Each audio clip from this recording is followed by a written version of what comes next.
See her.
Save your trip. You want it? There's no room up here, so be careful.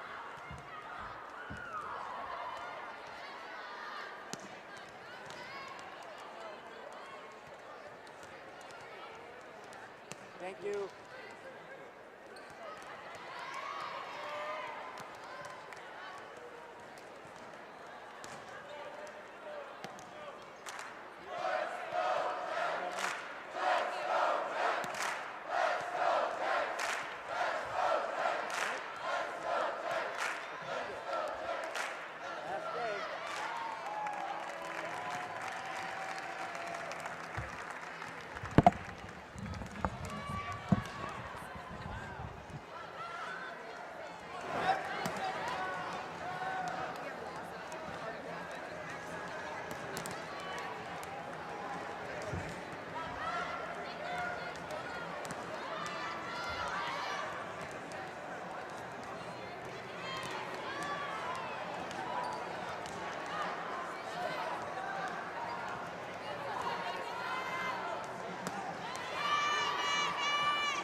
MidAmerican Energy and you, together partnering to change the energy landscape by pioneering money-saving, energy efficiency programs and building a new industry in Iowa, wind energy, all while keeping your rates low. So what's next? We'll keep delivering cost-effective energy efficiency programs while putting money back in your pocket. That's right. You decide how best to spend your savings. That's a partnership good for you, good for the environment, and good for Iowa. Another way we're obsessively, relentlessly at your service. MidAmerican Energy and you, together partnering to change the energy landscape by pioneering money-saving, energy efficiency programs and building a new industry in Iowa, wind energy, all while keeping your rates low. So what's next? We'll keep delivering cost-effective energy efficiency programs while putting money back in your pocket. That's right. You decide how best to spend your savings. That's a partnership good for you, good for the environment, and good for Iowa. Another way we're obsessively, relentlessly at your service. MidAmerican Energy and you, together partnering to change the energy landscape by pioneering money-saving, energy efficiency programs and building a new industry in Iowa, wind energy, all while keeping your rates low. So what's next? We'll keep delivering cost-effective energy efficiency programs while putting money back in your pocket. That's right, you decide how best to spend your savings. That's a partnership good for you, good for the environment, and good for Iowa. Another way we're obsessively, relentlessly at your service. Iowa Public Television is the home of the Iowa Girls High School Athletic Union Championships. We bring you live, uninterrupted coverage of the state championships in volleyball, basketball, soccer, and softball, plus special features highlighting the Iowa girl. Catch it all on statewide Iowa Public Television, on air or at iptv.org. At Fairway, we're all about fresh. Fresh ingredients, refreshingly low prices, and now, fresh new offerings store-wide. Come try our new convenient grab-and-go meal kits. Discover an even bigger selection of the brands you love. And see how we've updated our stores to make every shopping trip easier, faster, and fresher. Fairway Meat and Grocery. It's what we're all about. All you have to do, you just have to get their feet here on the pavement and be.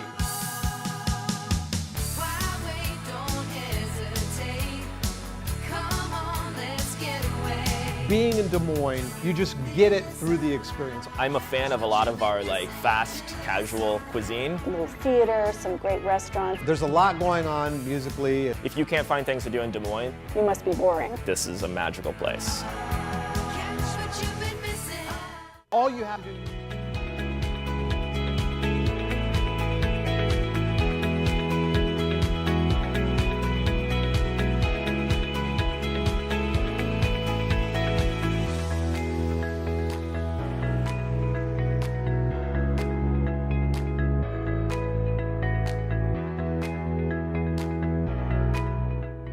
Iowa pig farmers care. Learn more at iowapork.org.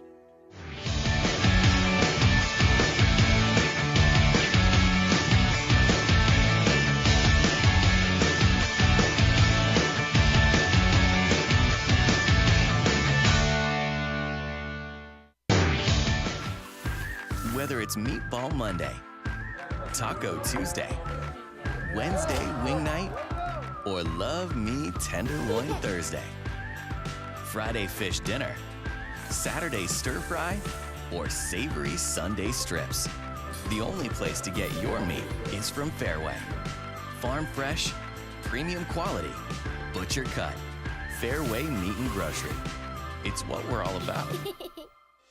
MidAmerican Energy and you, together partnering to change the energy landscape by pioneering money-saving, energy efficiency programs and building a new industry in Iowa, wind energy, all while keeping your rates low. So what's next? We'll keep delivering cost-effective energy efficiency programs while putting money back in your pocket. That's right, you decide how best to spend your savings. That's a partnership good for you, good for the environment, and good for Iowa. Another way we're obsessively, relentlessly at your service.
Good morning and welcome to the U.S. Cellular Center in downtown Cedar Rapids.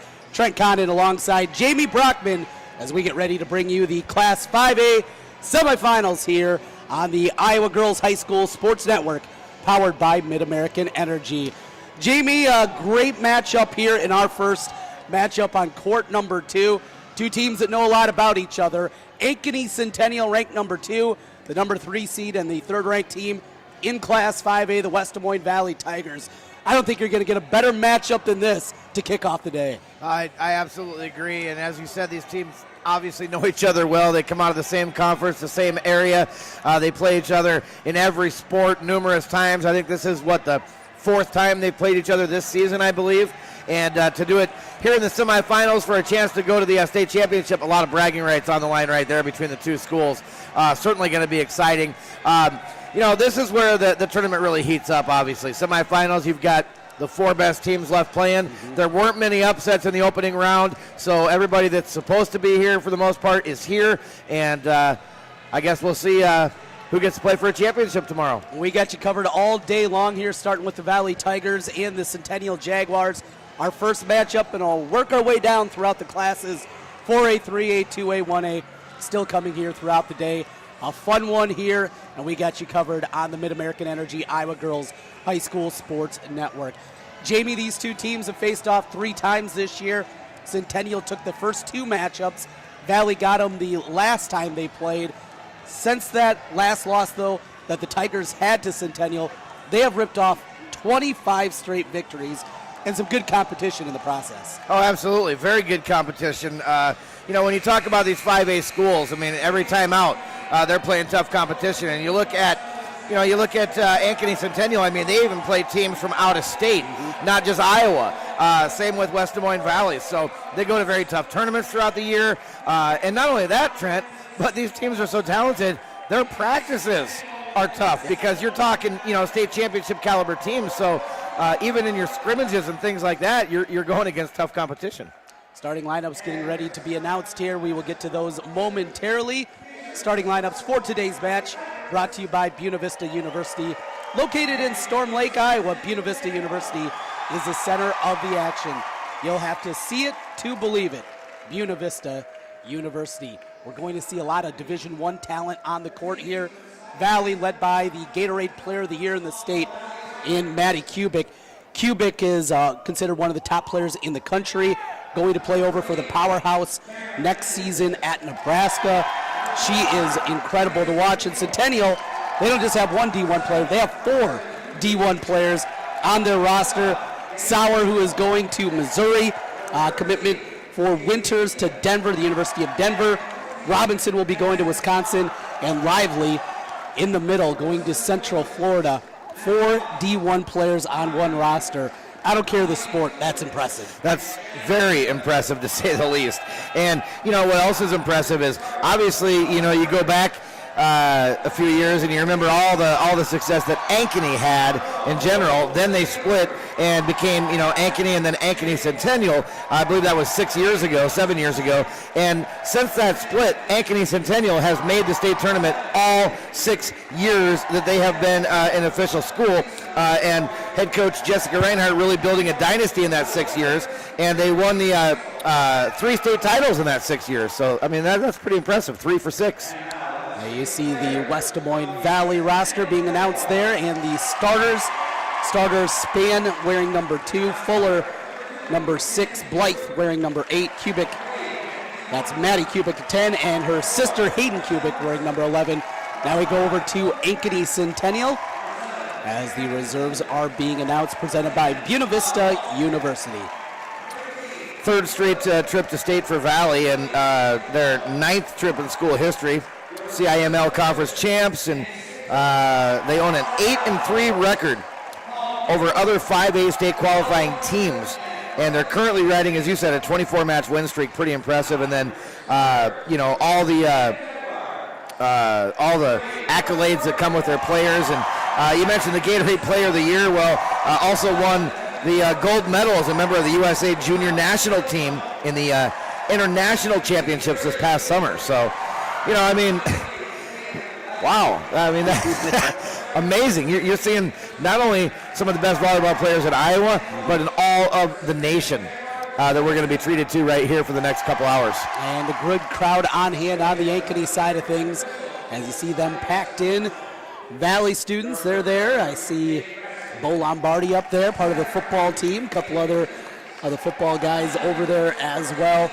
And two teams, though, fell short of their goals on the football field, but here it's about the volleyball teams, and great to see the students out there in support of their fellow students, and it should be a great matchup here today. Starters for Ankeny Centennial, Riley Morgan, the center, 934 assists coming in to the state tournament, averaging over 9 assists per set.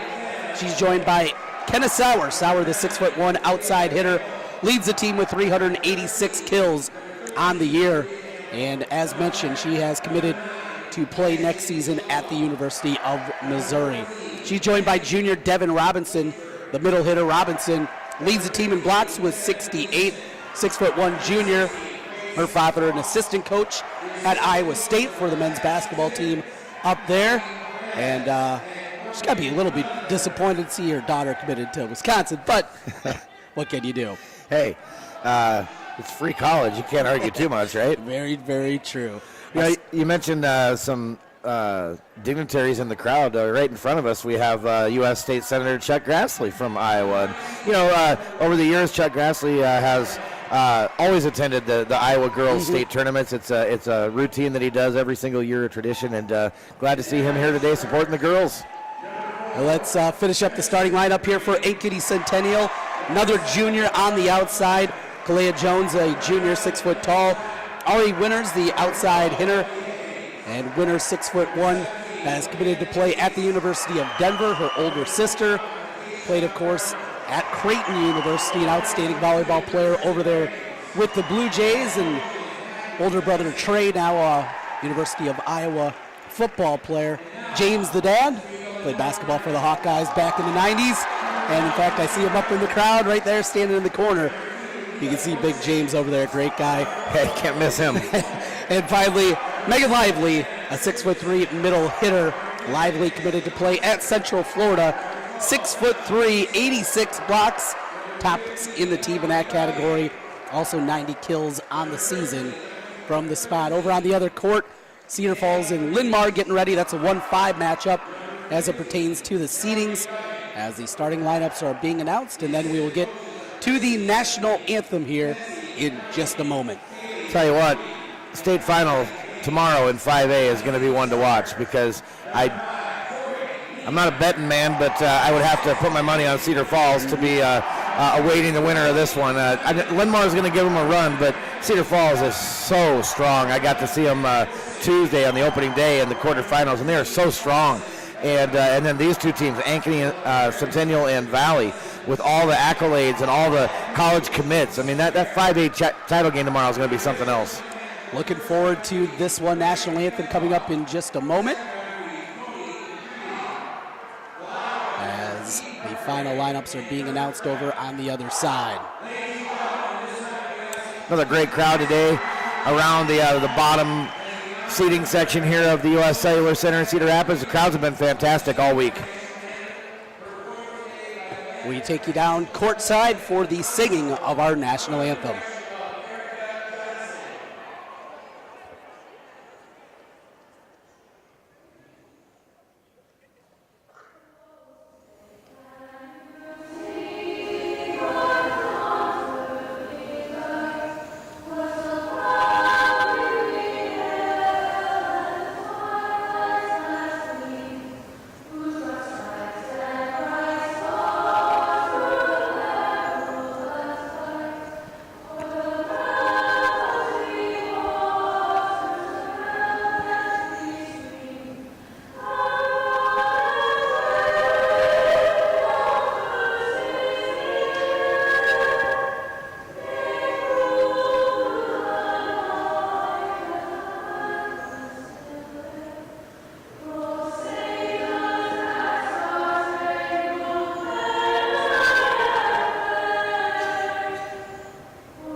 Beautiful rendition there as we get ready for volleyball action. Ankeny Centennial on the year comes in 39-3.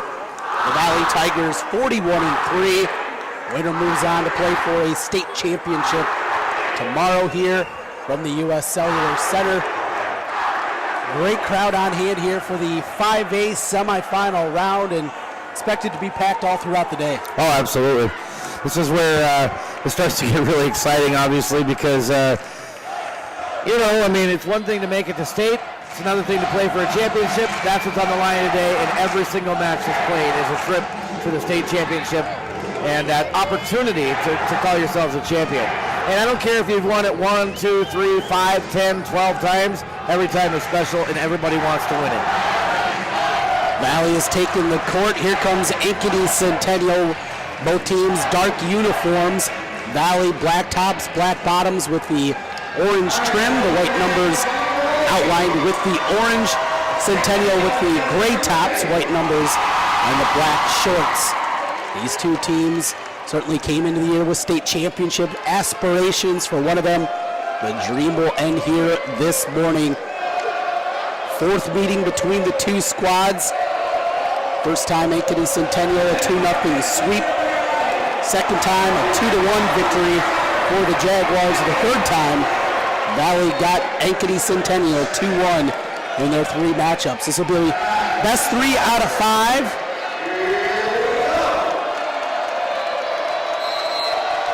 Here we go. We're ready to go. Centennial will open up with the serve. The libero Lombardi bumps it up, gives a chance to the Tigers. Here comes Centennial on the outside. Winters has it blocked back. She dumps it back the other side. Span there on the pushback. They go to the middle. That was lively. Fuller with the set. She goes back row and check that out of bounds. Wide on the shot. Good swing there from Maddie. Kubik just missed. That was right on the line, but just a little too much. Centennial serves it up with Kenna Sauer. Pushed across from Hayden Kubik. On the back row, Sauer. Blocked right back by the Centennial defense. Fuller tried to push it across. Outside Winters off the deflection. Good dig in the back row. Here come the Tigers. And there's Curry with the kill. Olivia Curry, junior, gets the kill, her 118th of the season, and gets the Tigers on the scoreboard, 1-1. Hayden Kubik, the freshman, to serve. Beautiful dig off the net, but we got a net violation. And it'll be back to Ankeny Centennial as the Jaguars regain the lead. Great save there at the net, though, to keep that ball alive, and then ultimately get the point on the net violation on the other side. Josie Magner to serve. Cross-court kill. There's Maddie Kubik. And you will be hearing that name a lot throughout the morning. Kubik, 480 kills on the season. A kill efficiency of 384 coming into the state tournament. 2-2 as Peyton Lombardi does the honors at the service line. Dumped across. Opportunity there at the dig, but didn't get enough on it. And it'll be point for Ankeny Centennial. Caught them on their heels there. Good decision midair to just tip that instead of power swing it, and caught Valley on their heels. Substitution in for the Jaguars. It is Kennedy Ballantyne. Substitutions brought to you by IMT Insurance. Serving Iowans since 1884. You can be worry-free with IMT. Visit IMTINS.com today. Winners from the outside. Had it blocked right back. Good work over on the outside. Allison Blythe over there. The middle hitter with the block. Substitution for the Tigers. Jasmine Span will come in. For Shea Fuller, who will get a breather. Serve into the net from Curry. And back and forth we go.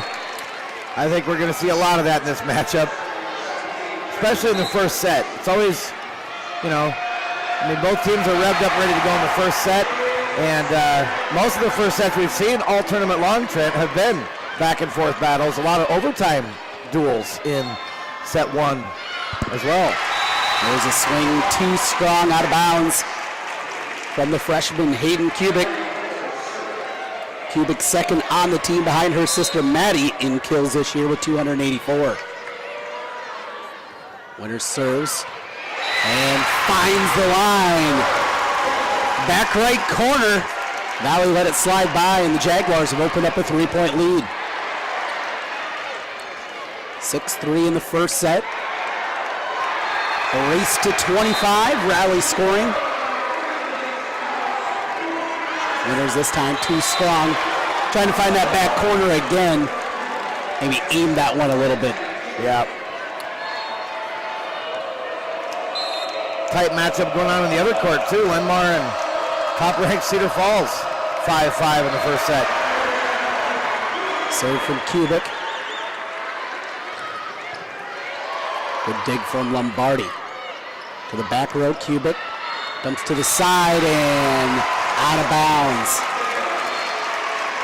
Just a touch off with a couple of those swings from the back row from Maddie Kubik.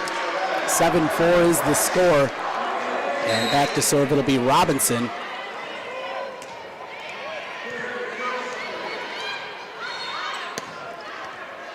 Drive from Hayden Kubik, and she gets the kill.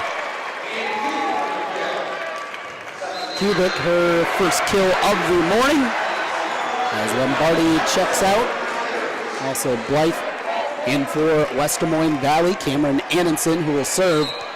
Substitutions presented by IMT Insurance.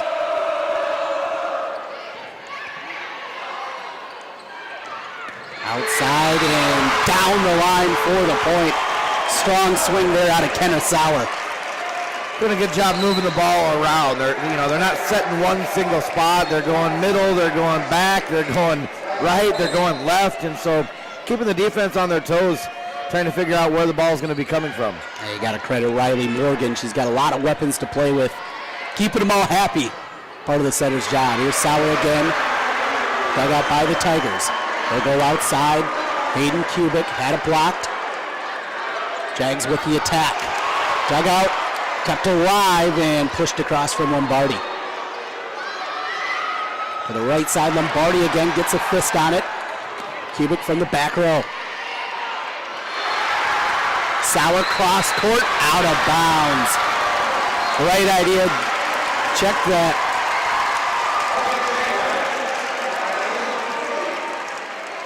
Double tap was the call there, so it is with Ankeny Centennial. Missed the initial call there, my bad. 9-5, Jags by 4. And we're gonna get a double hit there. Trying to slide down to the knees. It was a tough return. Olivia Curry went down, tried to get that one, but a double hit. And Ankeny Centennial doubling up Valley now, 10-5. Riley Morgan, the setter, to serve. Strong serve there. There's a block right back the other way. That was lively over there. 6'3". She made a good choice. Going to Central Florida. Orlando for your 4 years of college, not a bad idea. No, it's going to be a lot better than this 30 degrees we're having today, huh? 11-5, Ankeny Centennial. Maddie Kubik from the back row. What a dig there from Centennial. And a swing out of bounds. Credit though to Josie Magner getting under that one. But the Tigers get the side out and the serve back. All right, Valley now just needs to make a little run here. They're down 5. You don't want to let the Jaguars get too far in front of you. Shay Fuller, senior setter. The basketball players committed to play at Mankato State. And dropping in with the kill. Centennial making it difficult for the Tigers to get any sort of comeback. As Sauer goes back to serve. 49 aces this season for Sauer. Kubik from the back row had it blocked back. And again, it was lively in the middle. 6'3", that means something, Jamie. Timeout on the floor. Absolutely. Centennial coming out on fire here in this first set, and Valley's going to have to make some adjustments, try to figure out how to get it around the block in that front row. They're really having trouble powering through or around the block. And then they got to make some adjustments on defense too, because Centennial's finding all the gaps there in the back row. They've hit the back corner a few times. They've been able to tip it up over the top a few times, and Valley hasn't been able to react quick enough. So Coach making some adjustments here in the huddle for West Des Moines Valley, and they need to come out of this timeout, and they need to get some sort of run going. They're down 13-6, Trent, and in Rally Point volleyball, 7 points against a tough team like Ankeny Centennial is not easy to do. Jeremy Mikesell, the head coach in his 9th year at West Des Moines Valley, 290 and 104 in his career with the Tigers. Overall, 546 and 243. 13-6 though, his Tigers trail. Lombardi able to dig it away but run into the net. That was Shea Fuller with the hustle. And a serve for Kenneth Sauer. And it's 14-6. On the other side, Ankeny Centennial, Jessica Reinhardt, in her 6th year with the Jaguars, 210 up, 30 down. As that one dumps across the net. Back-to-back aces for Kenneth Sauer. Leads the team in that category. And it's a big 9-point lead now for Ankeny Centennial. There's the serve out of bounds. It'll go back to the Tigers as they try to put together a run. Down 8 now. Can't afford mistakes here. And this is the point where rally scoring, you have to be almost perfect to get back into it. 15-7. Winners from the outside, dug out beautifully from Fuller. Lombardi bumps to Kubik, who pushes it across. Comes the attack from the backside from Winners. Little touch back the other way. Oh, look at this, back and forth. To the middle, Lively. Dug away from Fuller. Back row, Hayden Kubik. Oh. Too strong on that one. Hate to see that. That was a great rally, some great plays on both sides of the net, and then just airmailed it a little bit there on the hit. Tough break to give up that point. Devin Robinson comes back in for Ankeny Centennial. Substitutions presented by IMT Insurance. Maddie Kubik with the kill. Been a bit quiet early on, just 2 kills to this point in the match. Got to get her going for Valley to have any chance to get back in this one, down 8. She's up front now, so I expect they're going to set to her a lot. 38 aces this year for Peyton Lombardi as she serves. Here's Robinson. Thunders that one down, the big kill. And the Jaguars lead 17-8. Substitution for Centennial. Kennedy Ballantyne will check back in. Ballantyne, a senior defensive specialist, 28 aces at the service line. Pushed across from Fuller. A little out of sorts. Centennial will just push it back over. There's Curry on the backside, and off the block gets the point. Devin Robinson was there for the block, and 6'1" frame. Tough to get that one around her. 4 Division I volleyball players on this Ankeny Centennial roster. Robinson, a junior, committed to play at Wisconsin. And they'll go to her. Lombardi got a hand underneath it. Beautiful dig. They couldn't get it back across. And the freshman Hayden Kubik, a little frustrated with herself. Couple errors here as of late.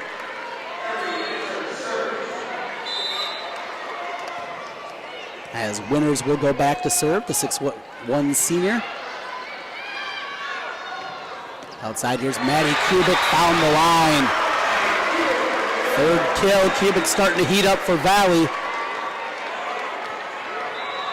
And even if it's enough, not enough here in the first set, building that momentum going into set number 2.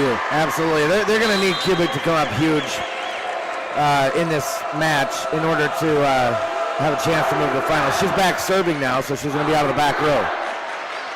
There's Robinson, looks to the middle, Lombardi with the dig. Back row, and we got a whistle and a double hit is the call. Timeout on the floor, gonna talk it over. Jeremy Mikesell talk it with his Valley squad. They trailed 19-10 here to Ankeny Centennial We're back with more on the MidAmerican Energy Iowa Girls High School Sports Network. MidAmerican Energy and you, together partnering to change the energy landscape by pioneering money-saving, energy efficiency programs and building a new industry in Iowa, wind energy, all while keeping your rates low. So what's next? We'll keep delivering cost-effective energy efficiency programs while putting money back in your pocket. That's right. You decide how best to spend your savings. That's a partnership good for you, good for the environment, and good for Iowa. Another way we're obsessively, relentlessly at your service. Welcome back here to the U.S. Cellular Center in Cedar Rapids, Class 5A semifinal round. West Des Moines Valley, Ankeny Centennial. The Jaguars from Ankeny leading 19-10. Trent Kahn and Jamie Brockman back with you here. The winner will move on to the title match tomorrow here at the Cell. Robinson to serve again for Ankeny Centennial. Too strong on that serve. That'll be side out to the Valley Tigers. And a substitution as Anderson will come back in for Valley. Crucial point in this first set, 19-11 in favor of Ankeny Centennial. We'll see if Valley has anything to make a run at him here and get back in this one, or there's a drive from the middle. They'll go to Kubik in the back row. High at the net, pushed over by Hayden Kubik. And the point for the Tigers, 19-12. The freshman with the good net play there, taking advantage of the overpass on the dig by the Jaguars. 1 point at a time here for Valley. Anderson across for the Tigers. Outside, Sauer up the line and found the spot. Saw Anderson a little late to get over there from the backside. And that's why Kenneth Sauer can be so dangerous, not just the power, but the precision there going into the short side corner. And the point, 20-12 now, Ankeny Centennial. Riley Morgan, the setter, will serve it up. Hayden Kubik, blocked right back. Lively over there again, and she is making her presence known. 86 blocks this season coming into the tournament. 6'3", can't teach that. No. Her timing is just so good. Go back to Span, dugout from the libero. Here's Winner, and there'll be a point from the back row. All started, though, by the dig from Josie Magner. She's played well in that libero role for Ankeny Centennial. And the Jags are smelling it here in set number one. They lead 22-12. Got to serve off the tape. Stayed on the Centennial side. Lead at 9 now for Ankeny Centennial. As Shea Fuller will come back in.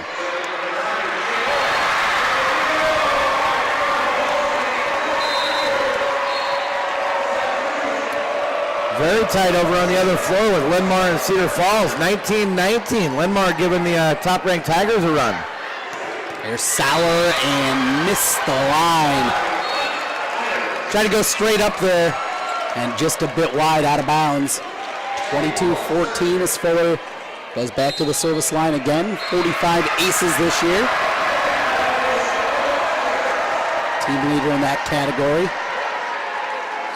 To the middle, Lively straight down. Wow. With the kill. You can't stop that. There's no chance to dig that. That's the way you want your hitters to hit. Just power and straight down to the floor. Riley Morgan with another assist. Lively's second kill. 23-14 as Sauer serves it across. Over the Span, but it's blocked right back, and guess who? Lively in the middle. Now, I've called a couple of Megan Lively's matches this year, and there are times where sometimes she seems to disappear. Not the case at all this morning. No. As Sauer flips one into the net, Tigers will get it back. Powerful middle player, Lively. Her power to this team is her blocking with 86 blocks coming in to the tournament.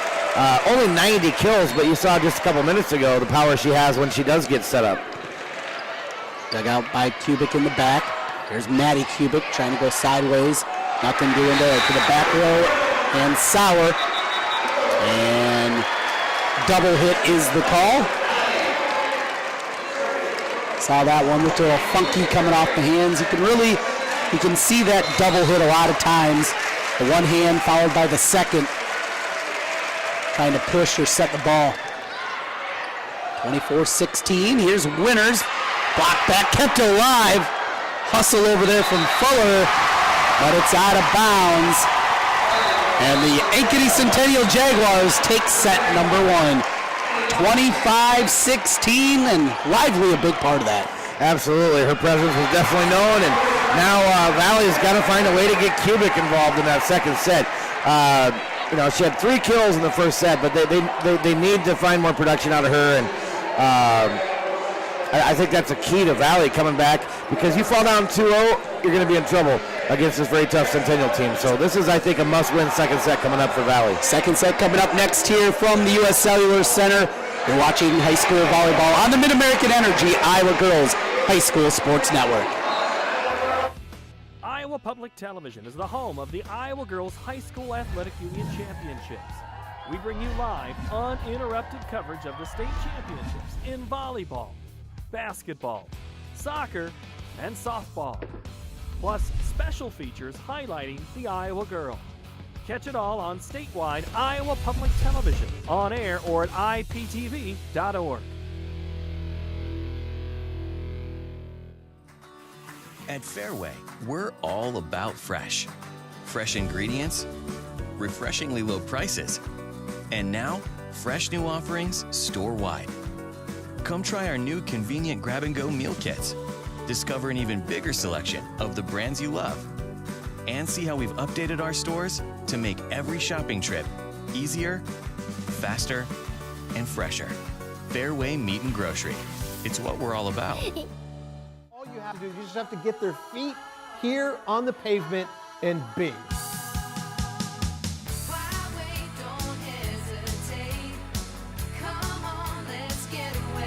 Being in Des Moines, you just get it through the experience. I'm a fan of a lot of our fast, casual cuisine. A little theater, some great restaurants. There's a lot going on musically. If you can't find things to do in Des Moines, You must be boring. this is a magical place. Trent Kahn and Jamie Brockman back with you at the U.S. Cellular Center in Cedar Rapids. Glad to have you aboard with us here in the Class 5A semifinals. Semifinals continue on throughout the day, 4A, 3A, 2A, 1A, as we progress throughout the day and into the evening before the championship matches tomorrow. MidAmerican Energy, Iowa Girls High School Sports Network. And Jamie, you mentioned Valley, an important second set. Never want to fall down 2-0. Cubic obviously needs to be involved more. What else are you looking for the Tigers? Well, they just, I don't know. They've got to find a way to keep the defenders guessing. That block up front is so tough for Ankeny Centennial. They've got to find a way to hit them. I don't know. They're going to have to, maybe go to more tips, maybe more back row attacks. I'm not sure, but somehow they got to power through the blocks, because it seems like every time they're up there attacking, the Jaguars are at least getting a finger on it, affecting the hit, something of that sort. And it's tough to get a ball down on this Ankeny Centennial defense. They've been very good back there. The reason that the Jaguars have run off 39 victories this year, 39-3 on the season, ranked number 2, the number 2 seed, Valley the 3 seed. The fourth matchup between these two programs. Centennial took the first 2, Valley the third matchup. This is number 4 here at U.S. Cellular Center. As the referees conversation over there, Maddie Cubic talking it over with the lead official up in the high chair over there. Cross court from us, it'll be Shea Fuller to serve for the Valley Tigers. Fuller the lefty, and we're underway in the second set. Outside Winters with the tip. Miss hit there, out of bounds, and the Tigers jump on top 1-0.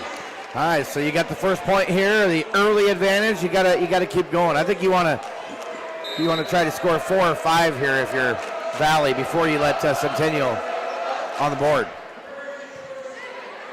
Tight at the net. They'll go to the middle. Lively off the deflection. It'll be a point and a kill for Lively, her third of the morning. All right, well, that didn't happen. So now what you want to do is you just want to get this next point, get the serve back. Try to keep the momentum on your side. Tight at the net. Winners pushed it back across. Lombardi with the bump set over to Curry. Back row, Sauer. Had it dug away from Kubik. They'll go to Maddie in the back row. And the kill. That's the thing with Maddie Kubik. She's not one of those players and hitter that just relies on playing the outside positions in the front court. She's so effective from that back line, too. Yeah, and you saw it right there. I mean, that was a power hit right there. That's not easy to do from the back row. Robinson dug out. And a point, Shea Fuller. Well, that one right there might be one of our digs of the match, presented by Kruger Seeds. Shea Fuller getting dirty there. Defense leads to offense. That's what they say, right? 3-1 Tigers. The serve, though, sails wide. Out of bounds.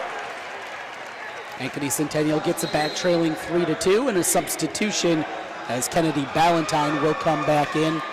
Substitutions brought to you by IMT Insurance. Serving Iowans since 1884. You can be worry-free with IMT. More information at IMTINS. Oh, wow. Cherry pick. That one should be used as like a video on how to play net on an overpass like that. Devin Robinson. Wow. See the power out of Robinson there. Big point as the Jags tie it back up. Tigers just have to push it back. And now Robinson again. She's starting to heat up here in the second set. Back-to-back big plays out of the junior. And Ankeny Centennial leads for the first time in the second set. It's 4-3.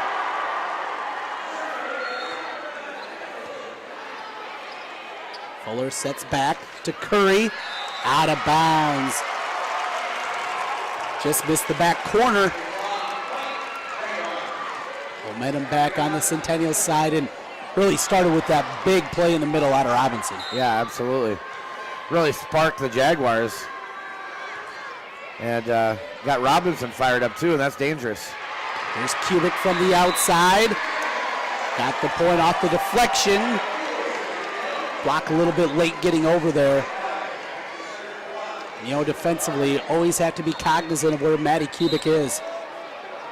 Well, now she's up front for the Tigers. Peyton Lombardi to serve. Outside Winners. Lombardi with the dig. There's Curry from the back row. Robinson in the middle. Still alive. Now we got a whistle. Did hit the floor. Yeah, it was down. The line judge there was holding out his flag immediately, and I don't think the head official saw it right away, so he hadn't blown the whistle. But 6-4 as Winner serves. This one too strong. Tigers get the serve back, trailing by 1. Substitution, Jasmine Span will come in for Shea Fuller. Span, 5'9" senior. 57 kills on the season for her. Outside, and Sauer got it past Curry off the deflection. Robinson back to serve. 17 aces this year for Robinson. Span, the shot to the middle. Lively tried to get a fist on it, but to no avail. Tigers get the point back. 7-6 they trail. Set number 2. Set 1 went to Ankeny Centennial, 25-16. Valley hanging in here in the second set so far. And a free opportunity.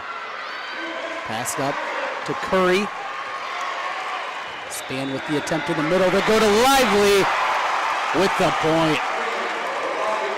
Megan Lively, 6'3", middle hitter, making her presence known.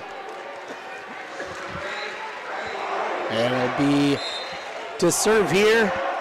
Can I check that? Riley Morgan, the setter for Ankeny Centennial. There's Hayden Kubik. Missed the spot, out of bounds. The Jaguar lead has grown to 3 in danger time here for West Des Moines Valley. That one high off of Kubik, but she gets the kill back the other way. Stayed with it though, got the kill. Yeah, used the blocker that time and just hit it right off of her. So they stay within 2. Here comes Cameron Annenson to serve. 32 aces to her credit. The senior dumps it across, and a free opportunity coming for the Tigers. To the outside, Hayden Kubik. Out of bounds. A wide is the call, 10-7. It's a game of inches, and Valley, you know, they're getting good swings, but they're not finding the line a lot. And there are a lot of hitting errors in this match so far for the Tigers. Pushed across, Lombardi was there.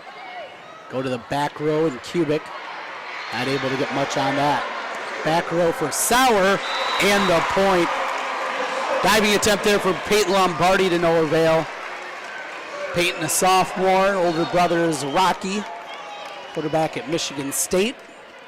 And her brother, the senior Bo Lombardi, quarterback on the football team. Good wrestler.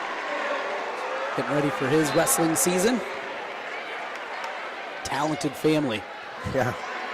Well, what else do you expect with the name Lombardi? 11-7 here, Ankeny Centennial. Off the deflection, there's the kill. That was Span getting it down. Substitution as Fuller comes back in for Span after the kill. 11-8 right here, so Valley down 3, but they can't afford, I mean, they just can't afford, they can't afford to let Centennial get out to a 5 or 6 point lead. Found the spot in the back row. And Centennial just continues to be, you know, that half step in front, it seems. They're continually making the plays. 4 point lead now for the Jaguars. Kubik dumps it across to the middle, Robinson. Oh, a beautiful dig from Fuller. There's Kubik off the tape and over.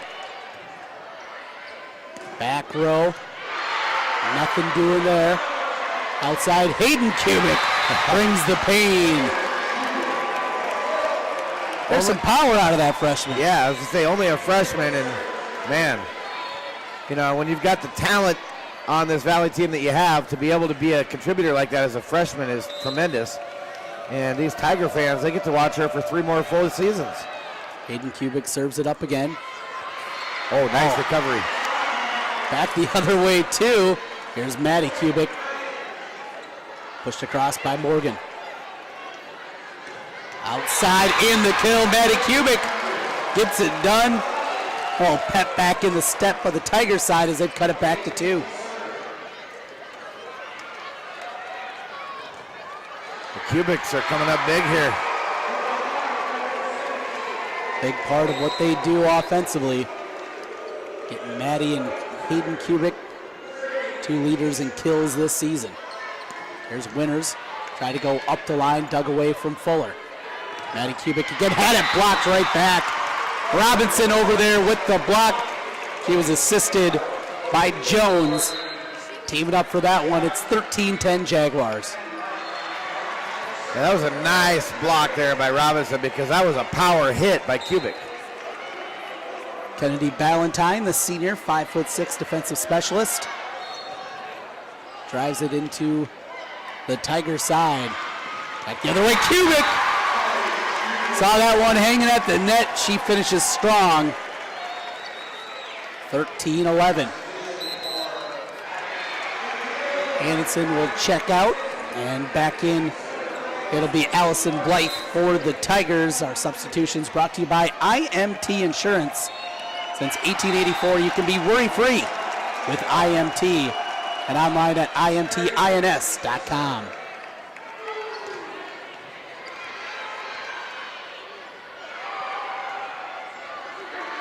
Valley made a little bit of a run there. They got within 2. But then Centennial answers right back. Oh, nice. Fisted over from Kubik. There's Lombardi with another good dig. Kubik didn't have her steps there. As Centennial sets, looking for the back line, but missed it. Right idea, just a little bit off there from Kennesawer. Had that Valley defense in scramble mode and just missed with the back push. Lombardi, only a sophomore, such a talented defensive player for the Tigers. Olivia Curria Jr. serves it. Here's Robinson with the attack and the kill. Robinson go back to serve after her 6th kill of the morning. A 15-12 lead for Ankeny Centennial here in the second set. Robinson, your server right now, a junior, but already committed to Wisconsin to play volleyball. They go to the middle, and Blythe in the kill. So Blythe gets in on the act. A senior middle hitter. Her first kill so far today. As Maddie Kubik will serve. 37 aces this year for Kubik. Sauer with the attack opportunity off the block, out of bounds. Point Ankeny Centennial. Their lead grows back to 3, 16-13. Clea Jones will come back in, junior outside hitter. And an ace serve right down the line. Riley Morgan, the setter. Timeout on the floor. Centennial 17, Tigers 13 as we play in the second set. Back with more on the MidAmerican Energy Iowa Girls High School Sports Network. All you have to do, you just have to get their feet here on the pavement and bing.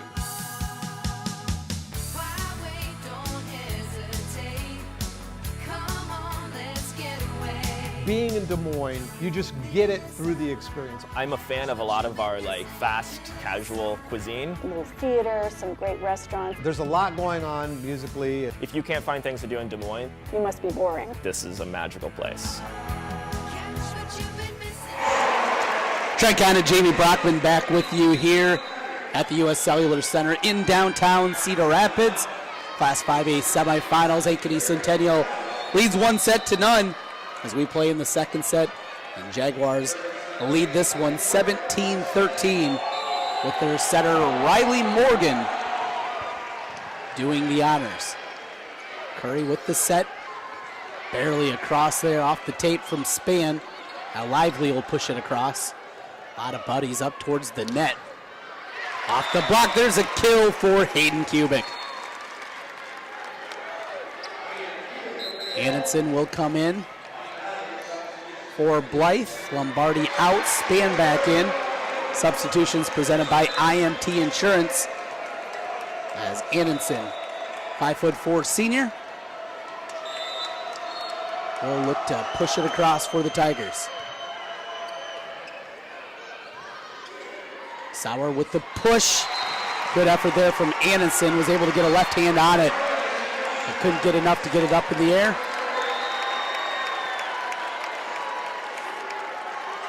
Oh, but we got a violation. Yep, they're going to give Valley the point. Against Centennial.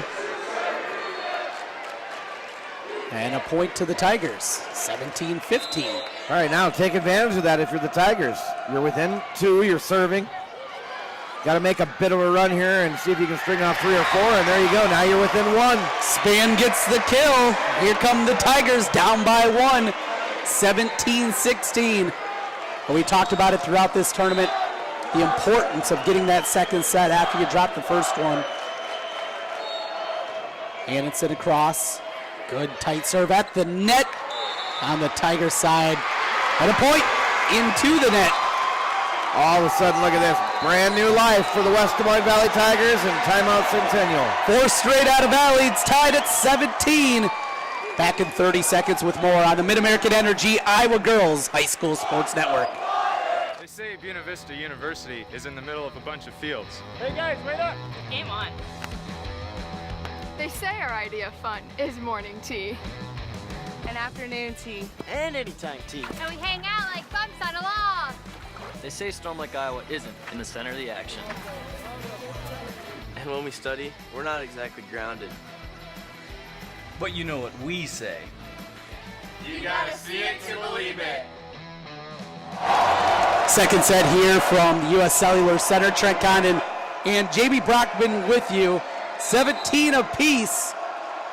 Valley looking to take the second set after Centennial took set one, 25-16. Sauer had it blocked right back. Span over there, helped out by Hayden Kubik. I think that's the first lead the Valley's had this entire match at this point, I believe. Like 1-0, literally. Yeah, other than like when they had the opening serve, yeah. So this is big for West Des Moines Valley. And down by 4, always difficult to come back and rally scoring. Tigers have been able to do it, and Lively with the miss hit. Make it 6 in a row out of Valley. Tigers 19, Jaguars 17. Centennial fans starting to get back into it, trying to coax a point out of their squad. To the middle, pushed across. We got a lift, though, is the call. 7 straight for the Tigers. And the smiles are back on the faces of the Tigers. They lead by 3, 2017. Hanson has been at the service line for this big run. They go back this time to Sauer, and she gets the kill off the deflection. Lombardi in defensively. Great run by Valley, 7 straight points. They now lead 20-18. Can't let Centennial back in this one now. Span will push it back to Kubik for the back row. Dug out from the Jaguars. They'll go the back row themselves with Sauer. Tight at the net. And it'll be a double hit. Always difficult tight against that net to get it back and get a clean hit. Saw that there on the set. Yeah, and I tell you, we've seen a ton, and I mean a ton of double hit calls in this tournament by these officials. And you got to be perfect when you're here. I mean, these are the best officials in the state of Iowa. And they don't miss much. Speaking of perfect, a perfect kill there for Kubik. As the Tigers regain a 2-point lead, 21-19. Shea Fuller will come back in for Span. Fuller, the left-handed setter. Leads the team in aces. To the middle, there's Lively. Out of bounds. The right idea there for Lively, but just missed. We got another timeout. Tigers 3 points away from evening up at 1 set apiece as we get the timeout. Back with more on the MidAmerican Energy Iowa Girls High School Sports Network.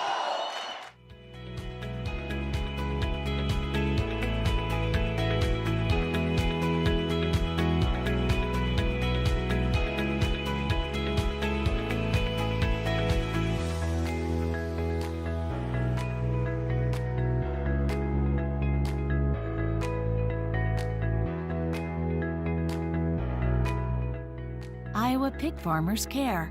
Learn more at iowapork.org. Valley 22, Ankeny Centennial 19. The student sections throwing shade at each other. Valley side chanting Southeast Polk, a reference to the football upset back in the opening round of the playoffs. Here, 22-19. Nice dig from Sauer. There's Winters with the attack. Back row, block back, Kubik had it blocked back the other way. Lively again there in the middle, teamed up with Jones, and it's 22-20.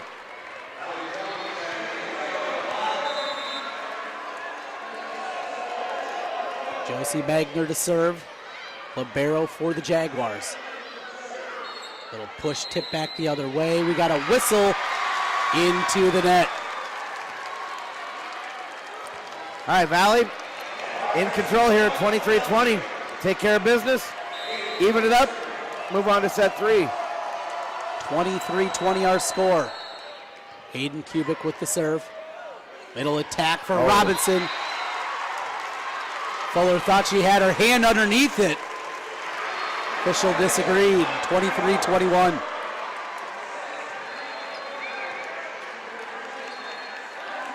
Long conversation out of the Jaguars as they go with the substitution. Ballantyne will come in for Jones. Our substitutions brought to you by IMT Insurance.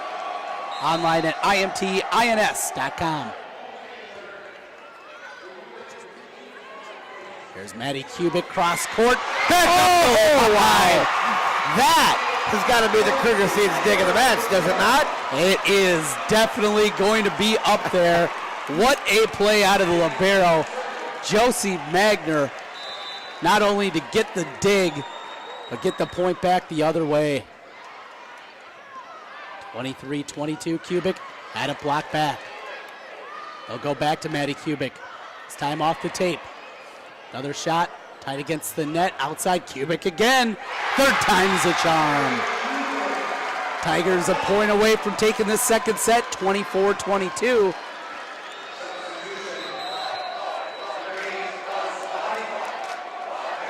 Blythe comes in to play the middle, and Peyton Lombardi will serve.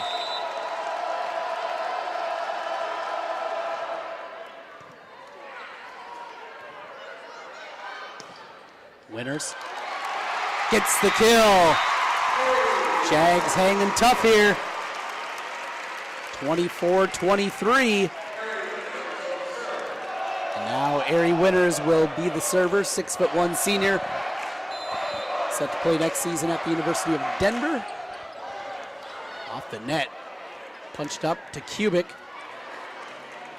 Dugout, here comes the Centennial attack. Sauer with the kill. Kenna Sauer gets her 7th kill. Tied for the team lead in that category with Robinson. And we're tied up at 24. Yep, going overtime to figure the winner here in set number 2. You have to win by 2. First team to get that 2-point lead will take the second set. There's Kubik with the point. 25-24. As Span will come in. Olivia Curry to the service line. Curry, 5'8" junior. There's Robinson, too strong, out of bounds. And the Tigers take the second set, 26-24. Great set there. Big win for West Des Moines Valley. Almost let Centennial steal that one, but Valley came through when it counted most, and hey, brand new match now, 1-1. We now have a race to 2 sets as it's 1 apiece. 25-16 in the first set for Centennial. 26-24 for the Tigers in set number 2. We take the timeout, come back with set number 3 on the MidAmerican Energy Iowa Girls High School Sports Network. Whether it's Meatball Monday, Taco Tuesday, Wednesday Wing Night, or Love Me Tenderloin Thursday, Friday Fish Dinner, Saturday Stir Fry, or Savory Sunday Strips, the only place to get your meat is from Fairway. Farm fresh, premium quality, butcher cut, Fairway Meat and Grocery. It's what we're all about. MidAmerican Energy and you, together partnering to change the energy landscape by pioneering money-saving, energy efficiency programs and building a new industry in Iowa, wind energy, all while keeping your rates low. So what's next? We'll keep delivering cost-effective energy efficiency programs while putting money back in your pocket. That's right. You decide how best to spend your savings. That's a partnership good for you, good for the environment, and good for Iowa. Another way we're obsessively, relentlessly at your service. Iowa Public Television is the home of the Iowa Girls High School Athletic Union Championships. We bring you live, uninterrupted coverage of the state championships in volleyball, basketball, soccer, and softball. Plus, special features highlighting the Iowa girl. Catch it all on statewide Iowa Public Television, on air or at iptv.org.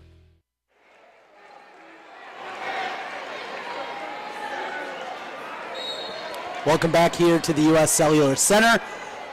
2 sets in the books, 1 apiece for the Ankeny Centennial Jaguars and the West Des Moines Valley Tigers. 4th meeting between these 2 programs, and even as we expected here, Jamie. Absolutely. You know, Centennial kind of had their way there in the first set.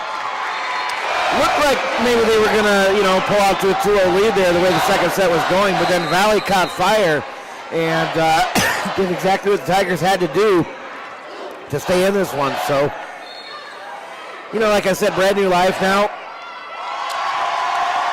for the Tigers. And with it, of course, the opportunity to take this match. The winner will take on the winner of Cedar Falls Linn-Mar. That's happening over on court number 1. You can also see that match on the MidAmerican Energy Iowa Girls High School Sports Network.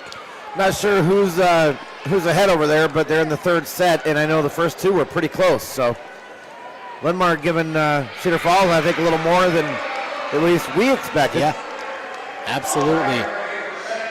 As we get ready for the 3rd set, it'll be Ankeny Centennial on the left side here of the screen, going left to right. Tigers set to receive. And the first serve out of bounds for Sauer. And the Tigers get on top just like they did in the second set. Take the first point. And back to serve, it'll be Hayden Kubik, freshman outside hitter. Middle Lively, dug, but that is going to be a point and a kill for Lively. Tigers able to pop that up, but heading the wrong way as Josie Magner will serve it up for the Jaguars. Libero wearing the white top. Serves it to her libero on the other side, and the kill. There's Kubik. 10th kill of the day for Maddie Kubik. Averages over 5 kills per set. Had 3 in the first set, 6 in the second. And her first of the third, giving the Tigers a 2-1 lead. Anderson back to serve for Valley. Middle attack for Robinson. Oh, and a bad pass up the line there from Anderson. Fuller, the setter, had the first hit there, but Anderson in the spot, she had to try to set it up. Misplay on that one, and Centennial gets the serve back in a 2-2 game.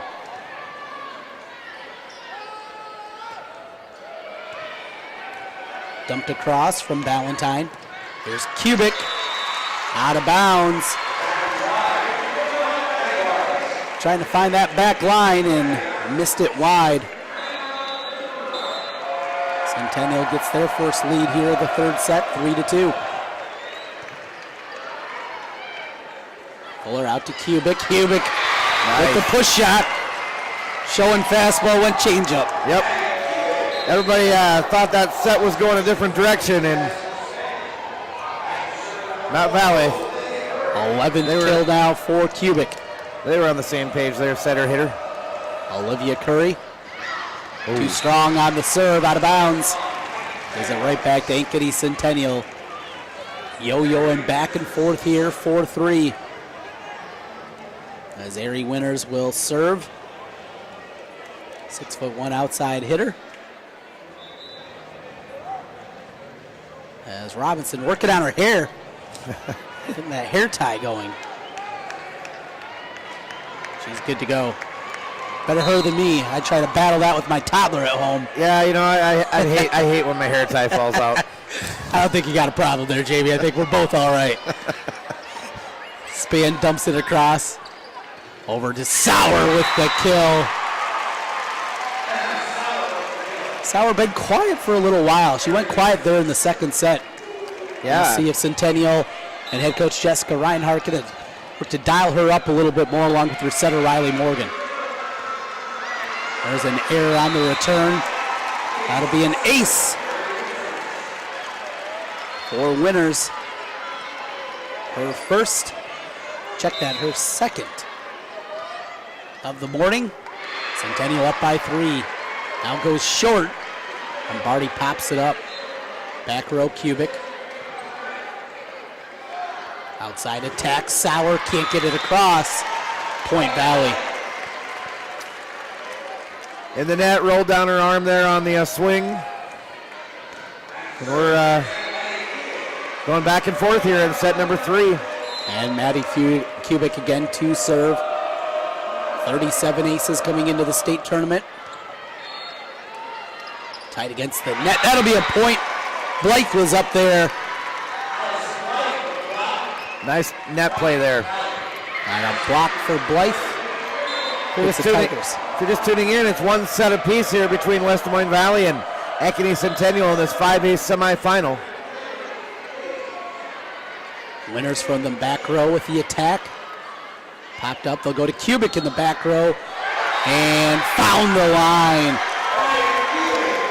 Found the hole right between the front and the middle there. Dropped it right in there. Nice tip across from Maddie Kubik. Her 12th kill so far today. And 3 of them have come here in the third. Tied against the net. That was Hayden Kubik. Now Blythe. And a point across. A lot of bodies up there against the net. Centennial able to find the hole. They get the lead back 7-6 as Devin Robinson will serve.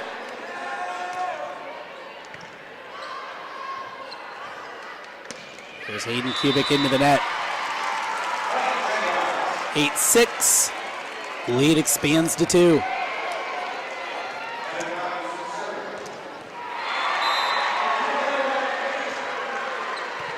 Lombardi passes it forward. They go back to Kubik.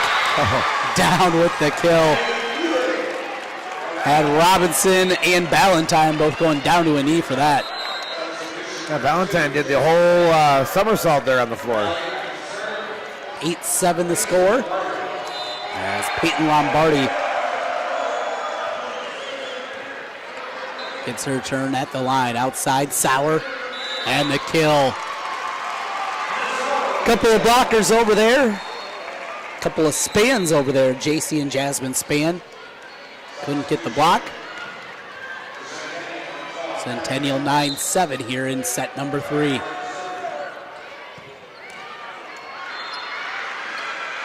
Span with the push across. Oh, another great dig from Magner. Tight at the net.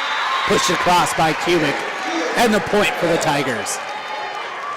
That was a great dig. Yeah, she's come out. She's had a few in this match. Josie Magner, 5'4" senior, playing that libero position incredibly well so far for Ankeny Centennial. They lead it by 1. And set number 3, there's an ace from the lefty, Shea Fuller, 5'5" senior, with the first ace of her day. And we're tied again at 9.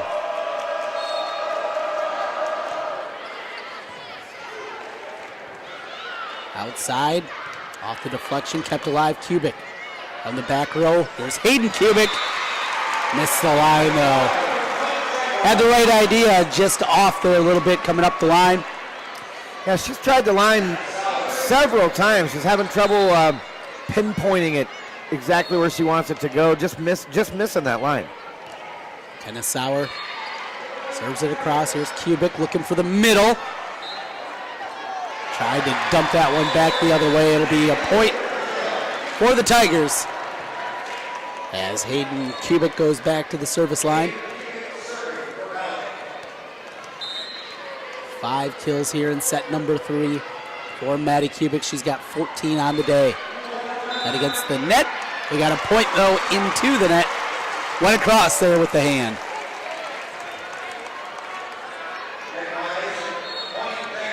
(11-10) as Magner will serve.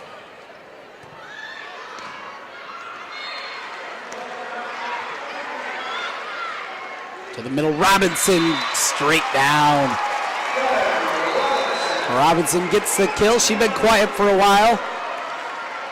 As the Jaguars get their lead back to 2, 12-10. Tied up at a set apiece, Class 5A semifinals.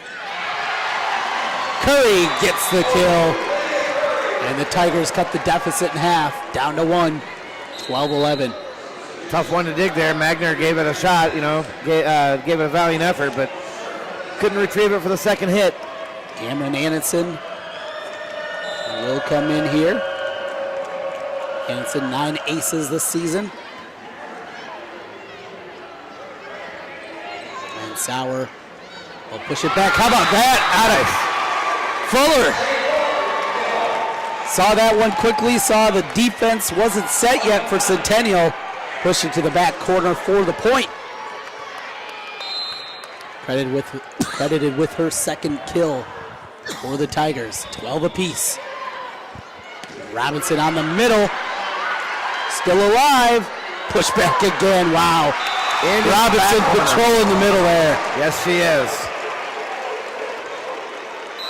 Trent Condon alongside Jamie Brockman with you on the MidAmerican Energy Iowa Girls High School Sports Network as we play in the third set. Winner to play for a state championship tomorrow in Class 5A. Valentine serves. Bit of a miss hit. Now good opportunity for the Jaguars. Robinson with the kill. Devin Robinson again. 9th kill of the day for Robinson. Power hit there by Robinson. Powered it through a double block. 14-12. Lombardi kept it alive. There's Kubik again, deflected. Go to the middle, Robinson. Back row, Hayden Kubik had it blocked back. Not sure it got over. Regardless of point for Ankeny Centennial, their lead back to 3, 15-12. 3 straight by the Jaguars. We were tied at 12, so Valley's got to stop this run. Fuller to Kubik. Oh, what a dig. There's Magner. Sauer from the back row finds the tape. And it's a 4-point Jaguar lead. Timeout on the floor. Ankeny Centennial 16-12 trying to take this pivotal third set. Back with more on the MidAmerican Energy Iowa Girls High School Sports Network. Iowa Public Television is the home of the Iowa Girls High School Athletic Union Championships. We bring you live, uninterrupted coverage of the state championships in volleyball, basketball, soccer, and softball. Plus special features highlighting the Iowa girl. Catch it all on statewide Iowa Public Television, on air or at iptv.org.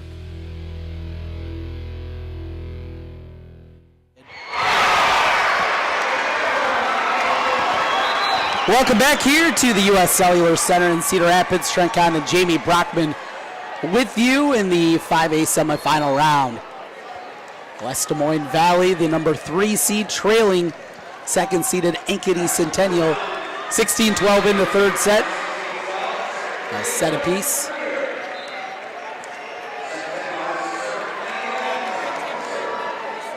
Long conversation happening over on the bench as they're checking on the finger of the libero, Josie Magner. Had that big dig a moment ago. That'll jam a finger. Oh yeah, she's had 4 or 5. Just tremendous digs to keep the ball alive. Tigers now on the comeback trail. They go to Kubik, but it's blocked back, and the lead is 5. 17-12 in the third set. We're tied at a set apiece.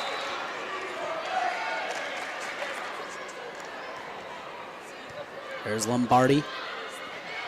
Passes forward. Curry with the kill. 17-13.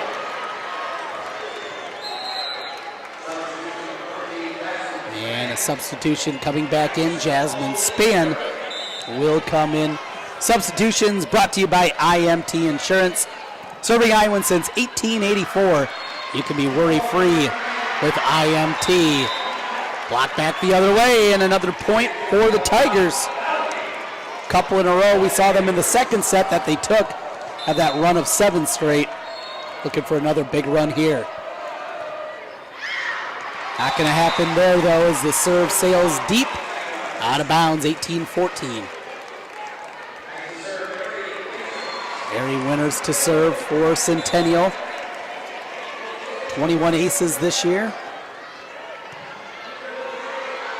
Curry sets back to Kubik. That time she found the line. Kubik continues her big day. 15 kills now.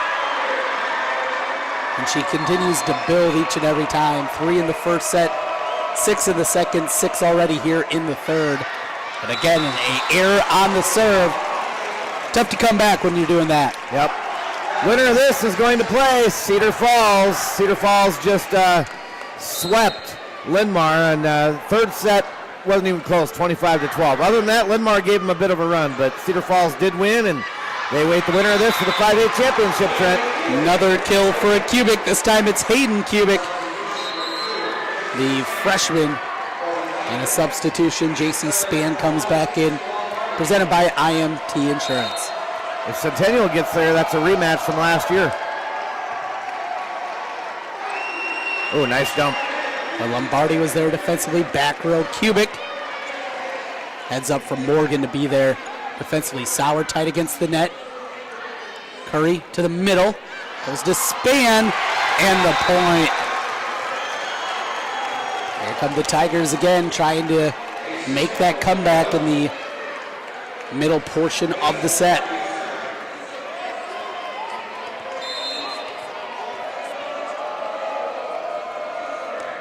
Lombardi serves.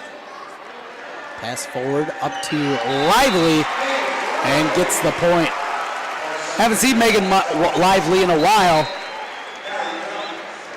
She's back in there patrolling the middle at 6'3", and gives the Centennial Jaguars a lead at 20-17. Back row, Kubik had it blocked back. We'll go to Hayden Kubik looking for that back line. Oh, and how about the Olay there out of Winters getting out of the way. Good decision there last second. Timeout on the floor. Ankeny Centennial leads this third set 21-17 over Valley as we come back with more on the MidAmerican Energy Iowa Girls High School Sports Network.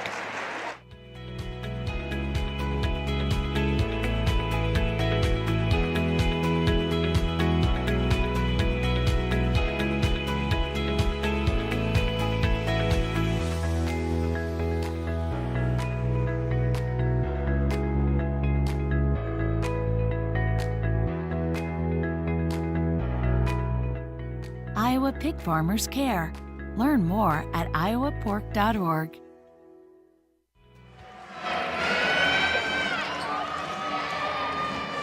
Trent Condon, Jamie Brockman with you at U.S. Cellular Center in Cedar Rapids in the Class 5A semifinal round. Tied up at a set of pieces, we play in the third. Centennial will serve it in a 4-point lead, 21-17. Here's Hayden Kubik with an attack and finds the back corner. Cross-court kill there for Kubik.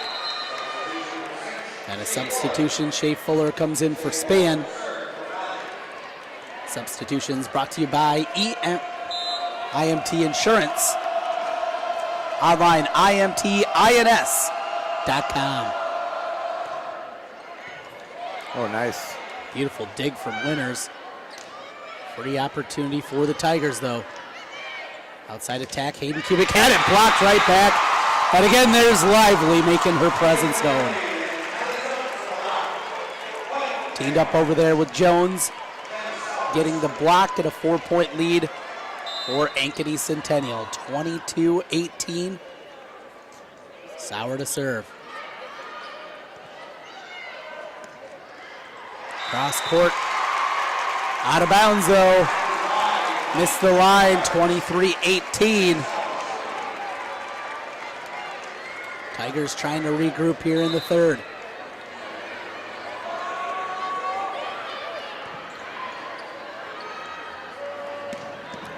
Cubic and Great dig again by Magner on a power hit. And they finish it off. Wow.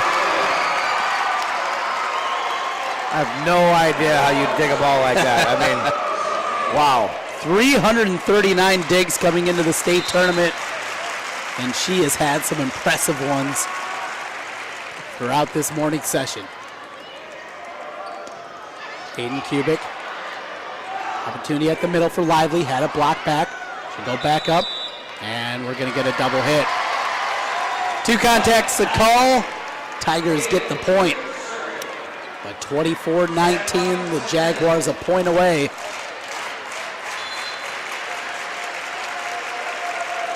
As Hayden Cubic taps across the serve.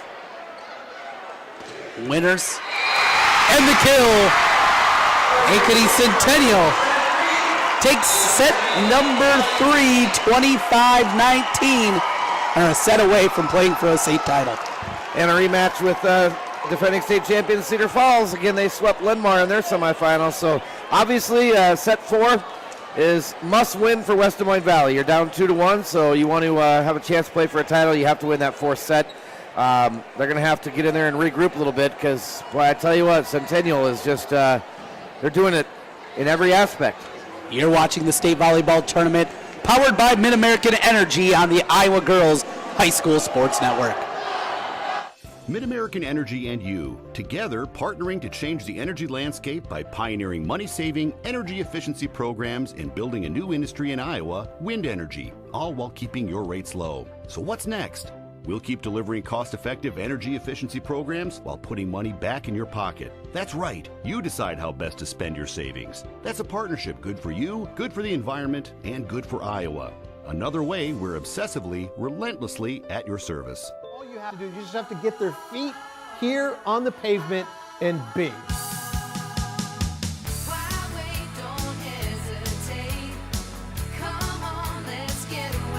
Being in Des Moines, you just get it through the experience. I'm a fan of a lot of our fast, casual cuisine. A little theater, some great restaurants. There's a lot going on musically. If you can't find things to do in Des Moines, You must be boring. this is a magical place.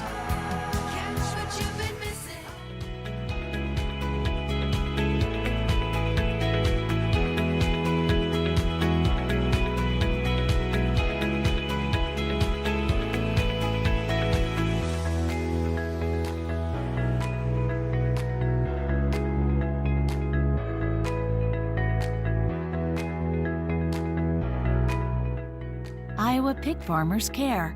Learn more at iowapork.org.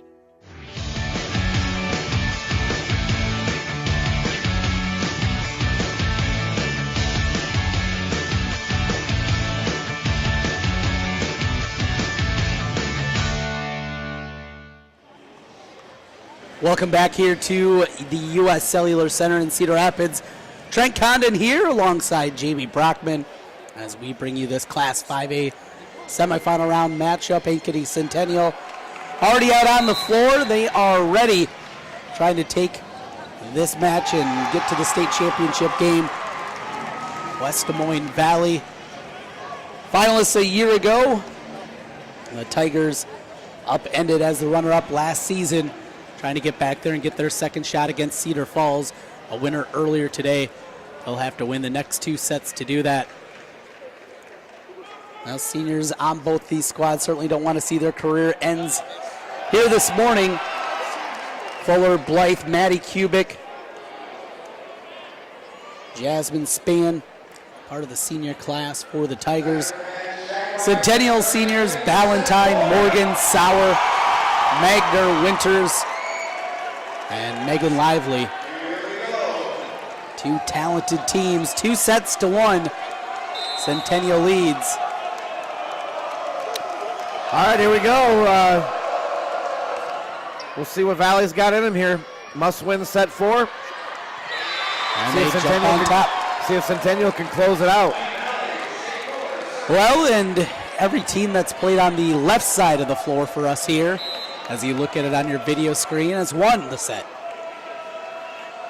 And that's where the Tigers are here for the 4th. 1-0 lead outside. Winners block back. Dug away, back set in the middle. Oh. And we have a violation. Double hit is the call. As Robinson comes in for Lively.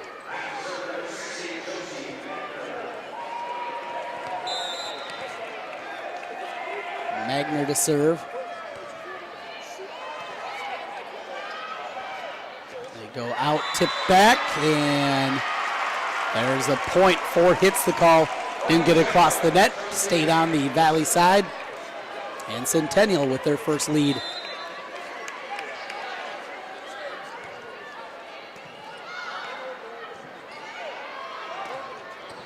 From the back. Kept alive. Off the computer. And the front row keeping the stats. You need to put a cage around that printer and computer. That's been hit a few times the last couple of days right at the scorer's table. Now a 3-1 lead for Ankeny Centennial. 3 consecutive from the Jags. Back to Kubik. Kept alive from Centennial. Here's Winters. And off the tape it rolled towards the side. And that works out for a point. Make it 4 straight now for Ankeny Centennial. Tigers trying to regroup. Trailing by 3 here in the 4th set. Back to Kubik. Didn't have their footing there. In the middle, Robinson with the kill. Devin Robinson now 10 kills.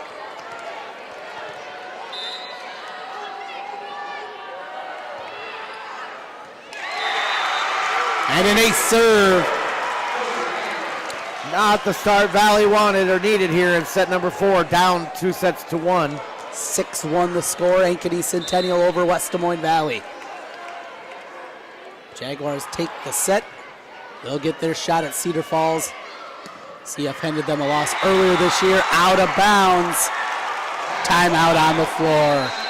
Centennials raced out to a 7-1 lead in the 4th set as we get the timeout back in 30 seconds on the MidAmerican Energy Iowa Girls High School Sports Network. At Fairway, we're all about fresh. Fresh ingredients, refreshingly low prices, and now, fresh new offerings store-wide. Come try our new convenient grab-and-go meal kits. Discover an even bigger selection of the brands you love. And see how we've updated our stores to make every shopping trip easier, faster, and fresher. Fairway Meat and Grocery. It's what we're all about. 4th set here. A 2-1 lead for Ankeny Centennial over West Des Moines Valley. Jaguars have run off 7 consecutive points here in the 4th set to lead it 7-1. Fuller across to Kubik, blocked back Robinson. Boy, with Lively and Robinson, it is just so difficult to get anything past this front line for Centennial. Absolutely, and they've been doing it all match long. Valley has not found a way really, other than here or there where they mistime the block. They haven't found a way to power it through.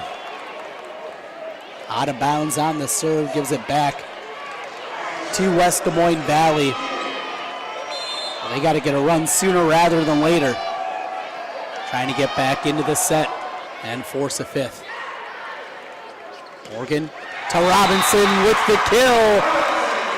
Robinson now 11 kills tied for the team lead. Her and Kenna Sauer, both at that point. And a 9-2 lead. Fuller over to Maddie Kubik, who missed out of bounds. Too much on that one. 10-2. Commanding start here for Ankeny Centennial on this 4th set, hoping to end it right here and move on to the championship tomorrow with a rematch against Cedar Falls. Pushed across. Fuller able to find the hole in the defense. 3rd time she's done that one here today. That was a great dump. Last second decision, and nobody saw it coming. They were all on their heels there. As Blythe comes back in for the Tigers. Substitutions. brought to you by IMT Insurance. Serving Iowans since 1884, you can be worry-free with IMT. Visit IMTINS.com today. Maddie Kubik had it blocked. And there's Robinson again. Fans here watching this one here. It's not it. We got 4 more matches still to come. A busy day of volleyball. Class 4A on deck. Block back. Outside for Curry. And the kill. 11-4. Leaders start at Central College, and scholar athletes succeed on the court and in the classroom. In the past year, 112 Central College student athletes received academic all-conference recognition. Learn how to be more than a spectator by visiting www.central.edu. Free opportunity for the Jaguars. They go outside to Sauer. Dug away from Lombardi. Outside here, Span. To the middle this time. There's Robinson again, make it 12 kills and a 13-4 lead. Yeah, everything going Centennial's way here in set number 4. Now and Robinson really stepping up now. It was lively in the first here. Robinson later on, there's a kill for Kubik. Tigers trying to get something generated here. Did have a 7-point run during the second set that they won, 26-24. Need something similar here in the fourth. Trailing by 7. Outside and Sauer with a mishit. There's 2 for the Tigers.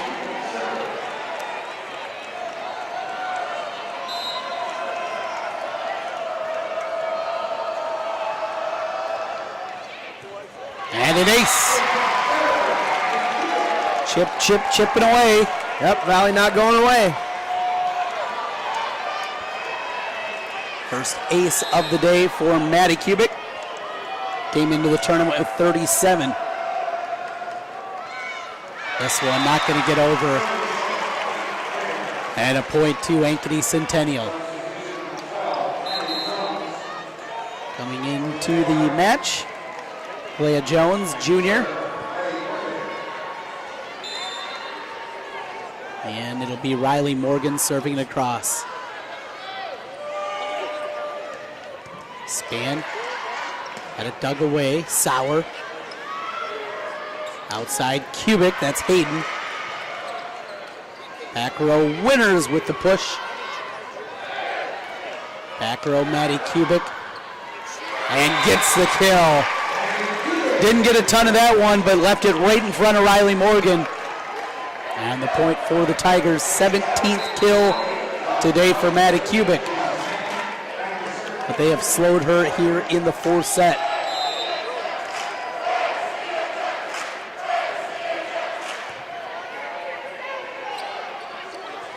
Lively. Cross to the Tigers. Here's Hayden Kubik. Quickly back the other way. Out of bounds. Well, Valley back within 4. So it looked like Centennial was just going to run away with this and move on to the finals, but Valley has a different idea here. They're coming back. And we got a double hit. Point to the Tigers. They've got it back within 3 now. Trying to make that long, long road back.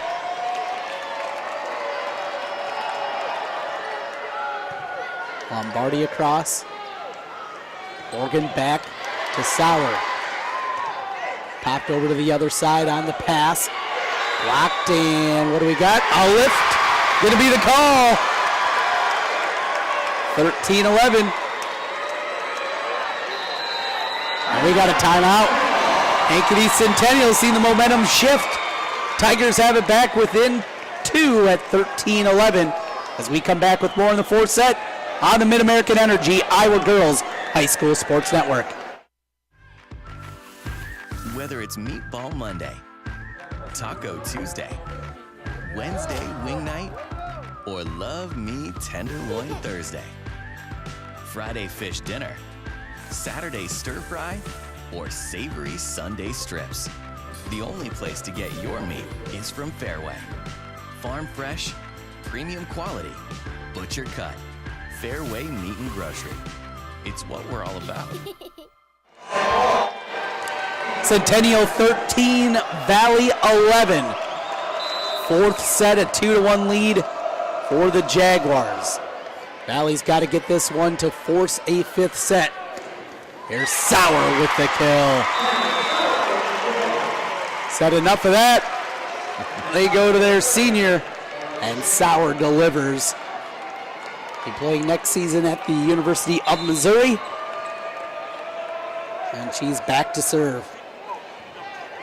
And an ace. That's one way to end a run. Go to one of your senior leaders. Yep.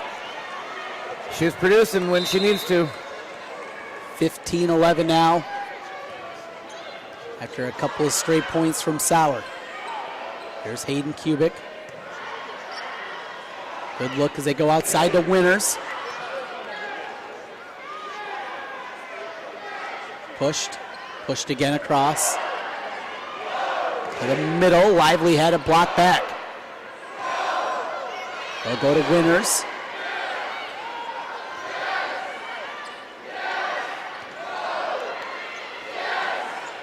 Back and forth we go. Here's Span. Nobody's been able to get a good swing at it yet. It'll be a point for Valley. A long Valley back and forth. Well, there was a lot of scramble. Nobody could quite get their footing, could get the right set up. Yeah, and sometimes that you're able to catch the defense off and out of position, and eventually they found that. But there's Fuller with the serve. Winners. Back to the middle, pushed across. Centennial looking for the middle. Good play by Lombardi. Block back. We keep going back and forth. Hayden Kubik finds the middle spot in the point. Tigers within two again, 15-13. Wow, once again, it looked like Valley was just going to be out of this one, and what a credit to the Tigers to charge back and be within two here. 15-13. And an ace. Now with Shea Fuller. And they keep coming back. And a substitution is Lively going to come out. They will go to Abby Wood, senior outside hitter. I believe first time we've seen Wood here today for Centennial. 15-14 the score.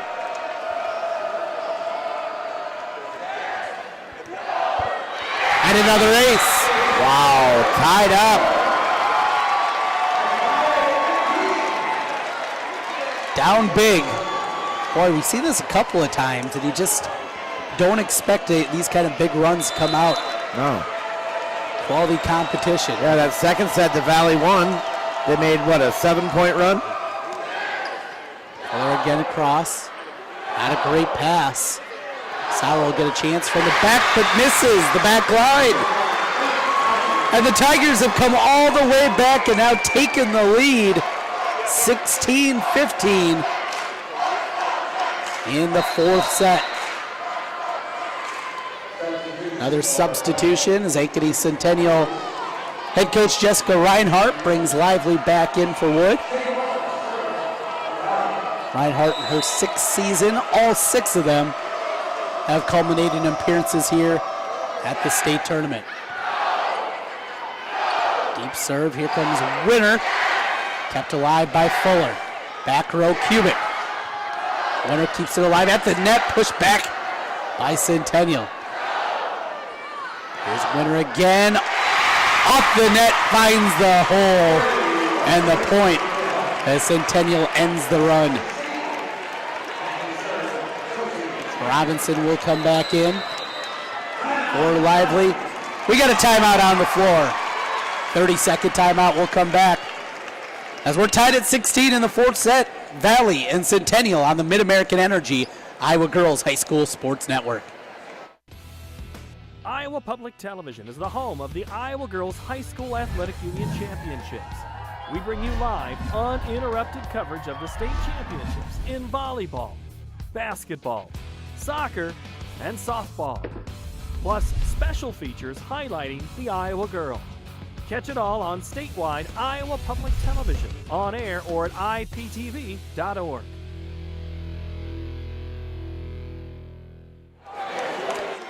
Ankeny Centennial 39-3. One of those losses came to Valley. Valley 41-3, excuse me. Two of those losses came to Centennial. Something's got to give though. The winner moves on to take on Cedar Falls in the title game as we play the Class 5A semifinals here on the MidAmerican Energy Iowa Girls High School Sports Network. Trent Condon and Jamie Brockman with you. Tied up at 16 in the fourth set. Valley has to get it to force. Off fifth, there's an error on the pass from Lombardi. And Centennial now has taken the lead back, 17-16. Yeah, and they've got Robinson back in the front row now too, so she had a long seat on the bench there during the rotation, so they need to get her going right away.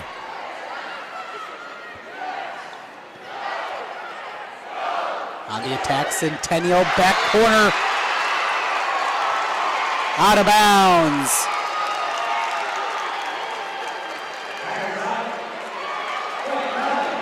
Valley gets the point, and it's tied again at 17.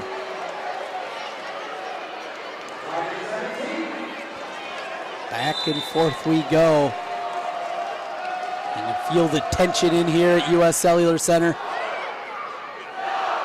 In the middle, Robinson gets the point. Off the deflection, a point for the Jags.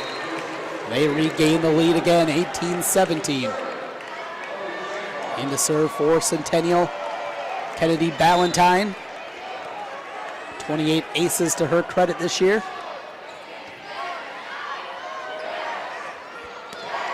Back set, and there's Curry with the kill. Robinson was just a little late getting there, and they were able to use that to their advantage, hit it right off of her arm.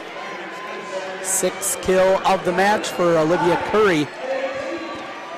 Talented junior. Her older brother Quentin Curry, fine basketball player with the Tigers, now playing collegiately down in Missouri. 18 apiece. And not going to be able to get across. There's the Tigers getting the lead again, 19-18. And Anderson with the serve. She had a big run there at the service line, part of that 7-point run we talked about back in the second set. Outside for winners, blocked. Blythe and Kubik teaming up for the block timeout on the floor. Centennial's going to talk it over. Valley 20, Jaguars 18, as we come back on the MidAmerican Energy Iowa Girls High School Sports Network.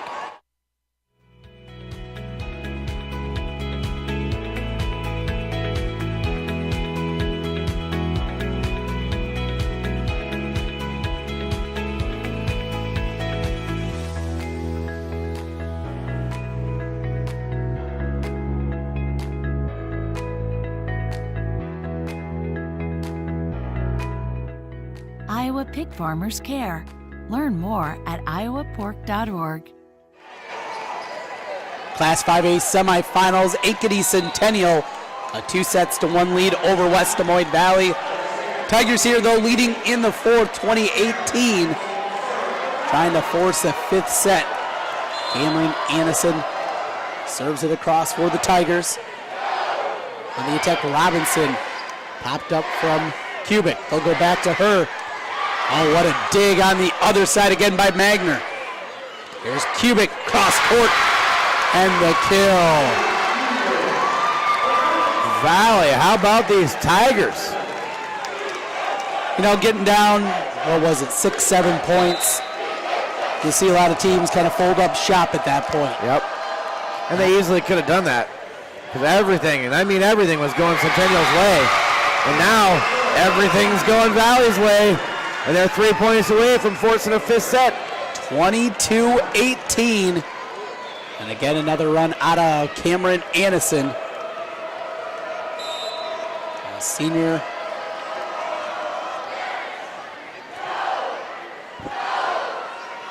Here's Winters. Anderson with the dig. Fuller finds the hole in the middle. Dumped across for the point. Fourth kill for Fuller. And it's 23-18.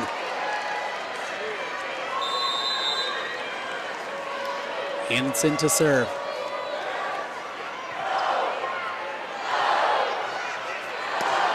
There's a swing missing out of bounds. And the Tigers are a point away from forcing the fifth set. Unbelievable comeback here in this fourth set by West Des Moines Valley. And you wonder if that momentum is going to carry on. 24-18, make it 19. Robinson says not so quick. As Ari Winters will go back to serve.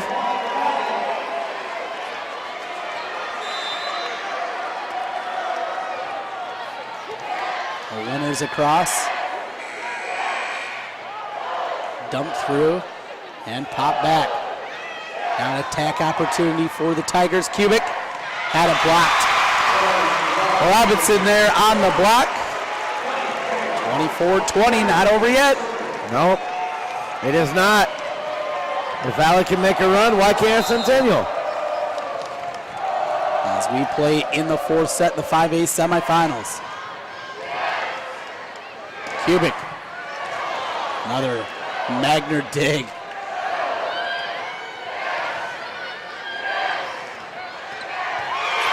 There's the kill. Curry gets it. And the Tigers have taken the fourth set. We will play a fifth set to decide who will play for a championship. What is it with you and 5 sets? I have no idea. Apparently, I'm the one that sees the good ones, I guess. And we got a great one here. Coming back with the fifth set, Centennial 2, Valley 2. It'll be a race to 15 as we come back on the Iowa Girls High School Sports Network, powered by MidAmerican Energy.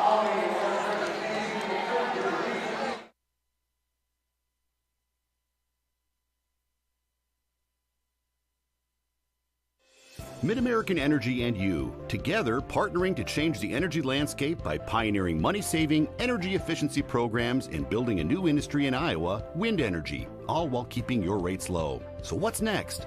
We'll keep delivering cost-effective energy efficiency programs while putting money back in your pocket. That's right, you decide how best to spend your savings. That's a partnership good for you, good for the environment, and good for Iowa. Another way we're obsessively, relentlessly at your service. Iowa Public Television is the home of the Iowa Girls High School Athletic Union Championships.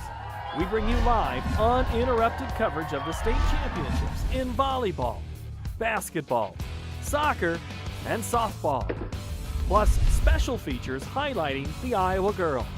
Catch it all on statewide Iowa Public Television, on air or at iptv.org.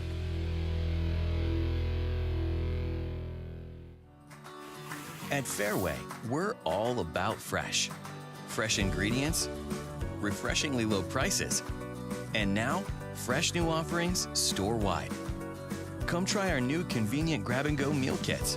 Discover an even bigger selection of the brands you love. And see how we've updated our stores to make every shopping trip easier, faster, and fresher.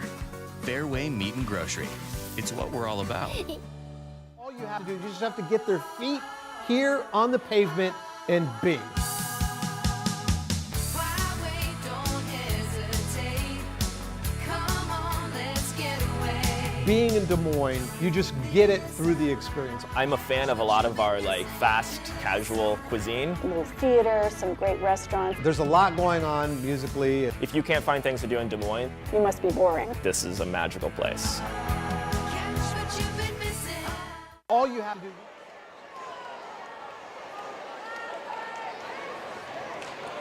Welcome back again to the U.S. Cellular Center in Cedar Rapids. Trent Condon and Jamie Brockman with you here today. Court number 2, and we get off to a great start as we go to the 5th and deciding set. It'll be a race to 15. Jamie, what are you looking for here on each side? Now, a key matchup to go for, exploit. These two teams know each other so well. Yeah, well, obviously you're going to see a lot of Cubic on the Valley side. Probably going to see a lot of Robinson and Lively on the Jaguar side. I know that sounds obvious, but that's what they're going to do. You're going to look to your stars and your leaders to take you to the championship tomorrow. What a comeback by Valley in set number 4. You got to wonder a little bit of the mindset of Centennial coming into this 5th set, because it looked like they had that one in the bag, I thought anyway, the way they started out in that 4th set. So Valley has, I think, the momentum on their side right now. They came back to force this 5th set. They're not going down easy to the defending runner-up in this class a year ago. It's going to be exciting. The students are getting revved up now for this 5th set. They've been going back and forth all match long, and tell you what, this is going to be exciting. This is going to be one of the most exciting 5th sets I've seen in a long time, and you can't afford mistakes. Can't afford mistakes, especially serving errors. You got to make sure you're solid serving the ball here, putting it in play. You don't want to give away points when he only played at 15, because it goes fast. Well, I'd mention every time the team that's played on the left side of the court has won, Centennial will be on that side. Can Valley end that hex? Here we go, 5th set underway. Off the serve from Shea Fuller. Winners into the net. And the Tigers jump on top for the 3rd consecutive set, 1-0. Can they maintain it? Go to 15, win by 2. Winner plays Cedar Falls tomorrow for the state championship. Here's Winners. Brings it across. Outside, and that was Hayden Kubik. Hayden Kubik again. Fuller with the back set to Maddie Kubik. Looks to the middle, nothing there. Tight at the net, block back.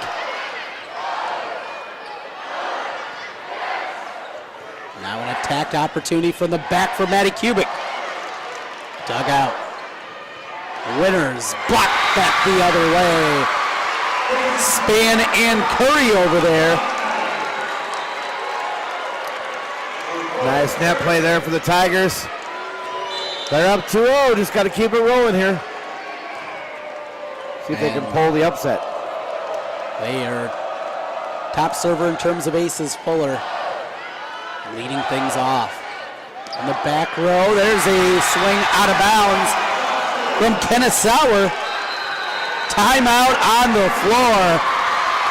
3-0 here in the 5th and deciding set. Valley with the lead over Ankeny Centennial. As we come back, you're watching state volleyball on the MidAmerican Energy Iowa Girls High School Sports Network. They say Buena Vista University is in the middle of a bunch of fields. Hey guys, wait up! Game on. They say our idea of fun is morning tea, and afternoon tea, And anytime tea. and we hang out like bumps on a log. They say a storm like Iowa isn't in the center of the action. And when we study, we're not exactly grounded. But you know what we say. You gotta see it to believe it. Trent Condon here, Jamie Brockman over next to me as we bring you the 5A semifinals. Valley leading 3-0 over Centennial. There's Lively, had it tipped at the net.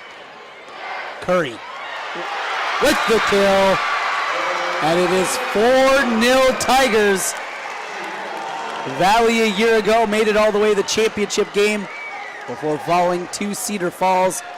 trying to get back there with a lot of the same names out there.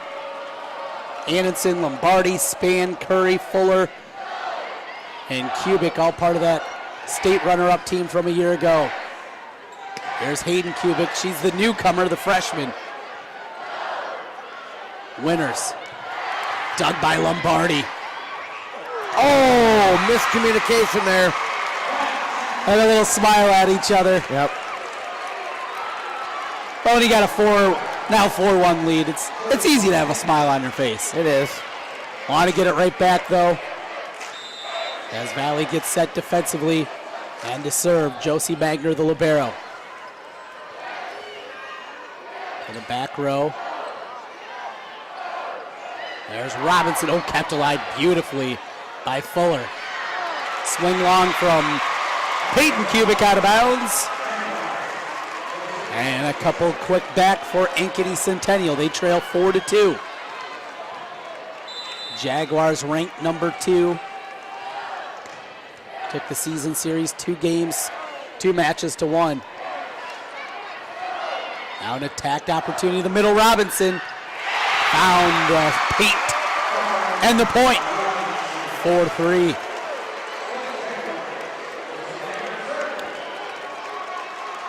Neither team can really pull away from the other in this entire match. Back row, Maddie Kubik out of bounds. 4 apiece. Valley wanted to touch. Not going to get it. Centennial took the first and third sets, 25-16 and 25-19. Valley the second and fourth, 26-24 and 25-20. Here 4 apiece and an ace.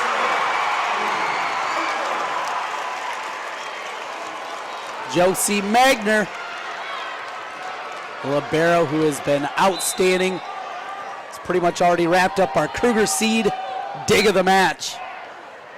And another ace. Wow. Magner, back 6 to back. straight. Timeout on the floor. What a response from the Jaguars. What a match here as we play in the 5th, back in 30 seconds on the MidAmerican Energy Iowa Girls High School Sports Network. Whether it's Meatball Monday, Taco Tuesday, Wednesday Wing Night, or Love Me Tenderloin Thursday, Friday Fish Dinner, Saturday Stir Fry, or savory Sunday strips, the only place to get your meat is from Fairway. Farm fresh, premium quality, butcher cut, Fairway Meat and Grocery. It's what we're all about. Tricon and Jamie Brockman here with you at the U.S. Cellular Center, Class 5A semifinals. And it is a good one. Valley opened the 5th with 4 straight. Centennials responded with 6 in a row. There's Kubik saying enough of that with the big kill. Does it for the back row. She is fun to watch. Oh, she is. Gatorade Player of the Year in the state of Iowa. One of the top players nationally by all the recruiting services. She'll play at Nebraska next year and gets the kill at the net. Cherry pick there for Kubik after the diving attempt to take the serve there by Magner. Her younger sister, Hayden Kubik, serving here for the Tigers. They put a couple straight up. At the net, Robinson trying to keep that one alive. Fuller and Curry, but it'll be a point back the other way. Centennial regains the lead, 7-6. Substitution as Kennedy Ballantyne comes back in to serve. Substitutions brought to you by IMT Insurance, serving Iowans since 1884. You can be worry-free with IMT. Visit IMTINS.com today. Here's Winners. Kubik digs, now we'll get it back on the outside. Oh, look at that. Pop back the other side. Kubik again. Goes cross court, but misses out of bounds. It's been continued runs here. 4 straight by Valley, then 6 for Ankeny Centennial. 2 by the Tigers, now 2 back the other way for Ankeny. Rare you see that in rally scoring. Blocked back.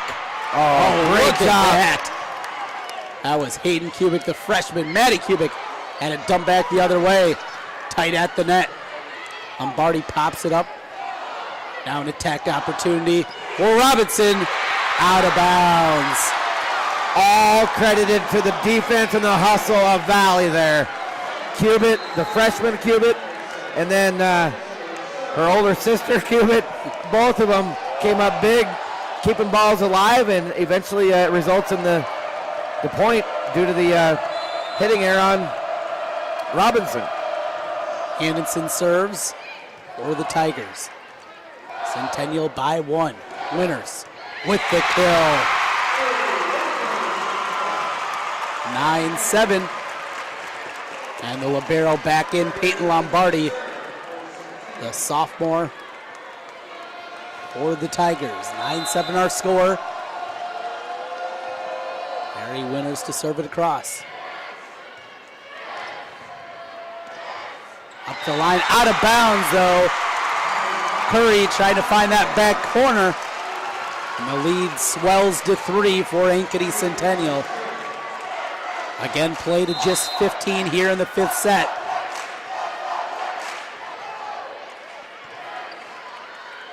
Fuller over to Kubik. Defense there for Centennial.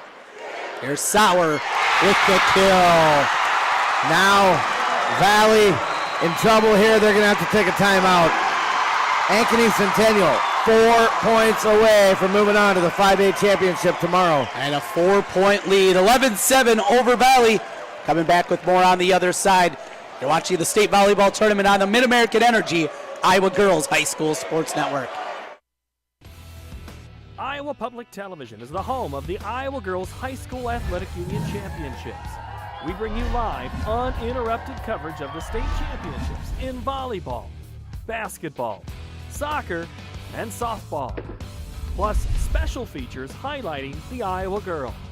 Catch it all on statewide Iowa Public Television, on air or at iptv.org.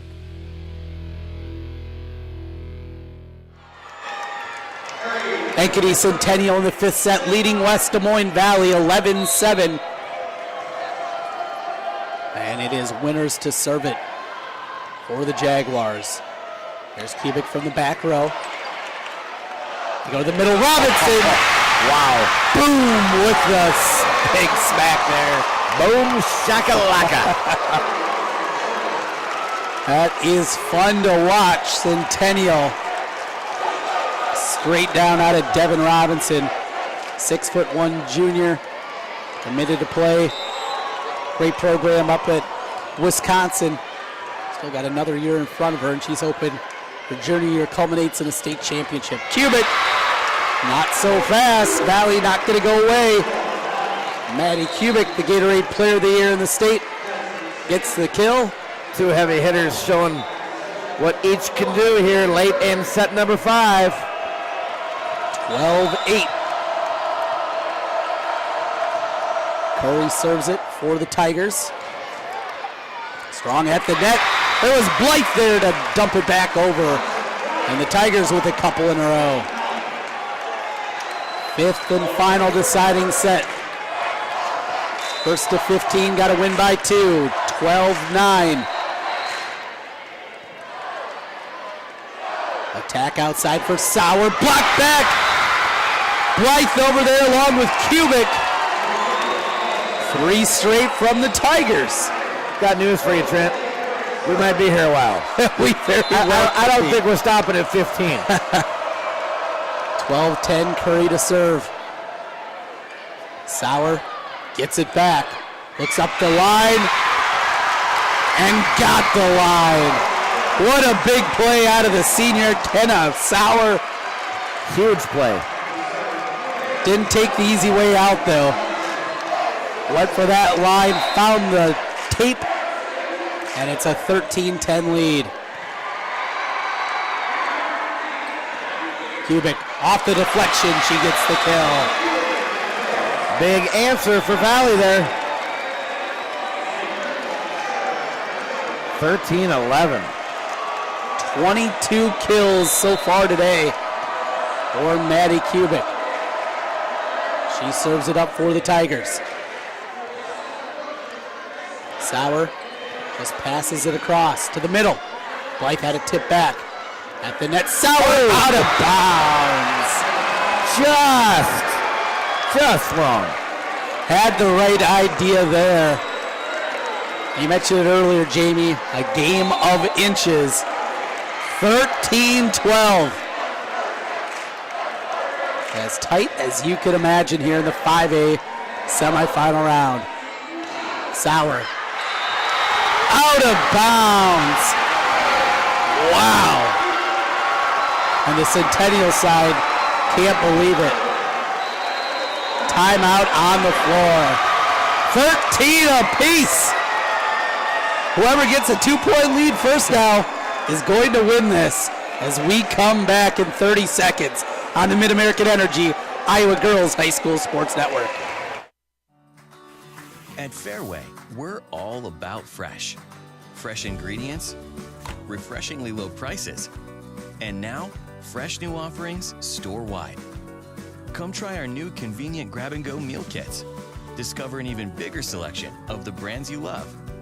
And see how we've updated our stores to make every shopping trip easier, faster, and fresher. Fairway Meat and Grocery. It's what we're all about. Trent Condon and Jamie Brockman back with you in Cedar Rapids. The 5A semifinals. Fifth set, 13-13. Maddie Kubik serves to the middle. Lively with the kill. Hadn't gone to her in a while and found her. Now the Jaguars a point away. 14-13. And it'll be Riley Morgan to serve.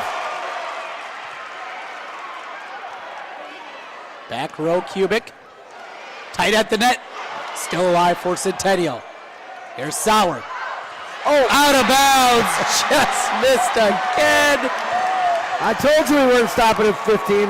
14-14. We're going to at least 16 here in set number 5. Whoever gets a 2-point lead will play for the title tomorrow. Everybody here watching this one. An epic 5A semifinal. Sauer with the kill. Centennial again. Match point number 2 for the Jags. And it'll be Kenneth Sauer, the Missouri commit, to serve for Ankeny Centennial. Lombardi Diggs. Back row Kubik. And a kill opportunity for winners. Had it blocked back. The Tigers stave off elimination again. 15-15. Wow, what a match. What a match. Here comes Shea Fuller back in. Our substitutions presented by IMT Insurance. Fuller with 45 aces this year leads the Tigers in that category. Attack in the middle for Lively. She gets the kill. Lively's 8th kill of the match. And it is match point number 3 for Ankeny Centennial. Robinson back in the front row now for Centennial. Fuller goes back. And there she is. Had it blocked back, and Robinson with the block. Ankeny Centennial will play for the title tomorrow. They win it in 5. 5th set, 17-15. I said it before, I thought we were in for a good one. I didn't think we were going to get anything better than that. No, and other than a win, what more could you ask for if you're Valley? I mean, you gave everything you had, you left it on the floor. That's what you ask of your team, especially on the state tournament stage. Wow, I hate to see either team lose that, I really do. That was state championship caliber play right there by both teams. Congratulations, West Des Moines Valley. Tough loss for them. Big congratulations to Ankeny Centennial. They are going on to face the number 1 seed, defending champs, Cedar Falls, for the 5A championship tomorrow. That is going to be a good one. An epic coming up after an epic here today. Centennial takes the first set 25-16. Valley the second 26-24. Back with Centennial in the third 25-19. Valley 25-20 in the fourth. And here in the fifth and the decider 17-15. Ankeny Centennial gets it done. And they play for the title tomorrow. Tell you what, just great play across the board. So many players coming up with big key plays in this one. But I really got to credit, we got to give our Kruger Seeds dig of the match. Yes. And I'm going to go clear back to set 2 when you and I both looked at each other and you handed me the pen, like, write that one down. Yes. That was back in the second set, and it was Magner for Ankeny Centennial. She came up with so many big plays. Josie Magner as the libero for Ankeny Centennial, but about midway through or so, that second set is when it was, I believe, and it was a huge one, and it allowed Centennial to go on a little bit of run there, and that's the one that stands out to me, although she made numerous big digs. And on the other end, so did Lombardi. Lombardi played great, too, on defense. Congratulations, Josie Magner, with our Kruger Seed dig of the match. With that, that'll do it for our coverage here of the first of 5 semifinals here on court number 2. We will be back with you, but the next game coming up in Class 4A in the semifinal round. If you're waiting, it will be a little bit of a late start. I know it's noon, and that was the scheduled start time here with Cedar Rapids Xavier and Dallas Center Grimes. We will keep the live camera on. Our commentary will be back with you, though, in about 20 minutes. Coming up, the 4A semifinals, Xavier and Dallas Center Grimes, next on the MidAmerican Energy Iowa Girls High School Sports Network.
MidAmerican Energy and you, together partnering to change the energy landscape by pioneering money-saving, energy efficiency programs and building a new industry in Iowa, wind energy, all while keeping your rates low. So what's next? We'll keep delivering cost-effective energy efficiency programs while putting money back in your pocket. That's right. You decide how best to spend your savings. That's a partnership good for you, good for the environment, and good for Iowa. Another way we're obsessively, relentlessly at your service. Iowa Public Television is the home of the Iowa Girls High School Athletic Union Championships. We bring you live, uninterrupted coverage of the state championships in volleyball, basketball, soccer, and softball. Plus, special features highlighting the Iowa girl. Catch it all on statewide Iowa Public Television, on air or at iptv.org. At Fairway, we're all about fresh. Fresh ingredients, refreshingly low prices, and now, fresh new offerings store-wide. Come try our new convenient grab-and-go meal kits. Discover an even bigger selection of the brands you love. And see how we've updated our stores to make every shopping trip easier, faster, and fresher. Fairway Meat and Grocery. It's what we're all about. All you have to do, you just have to get their feet here on the pavement and bing.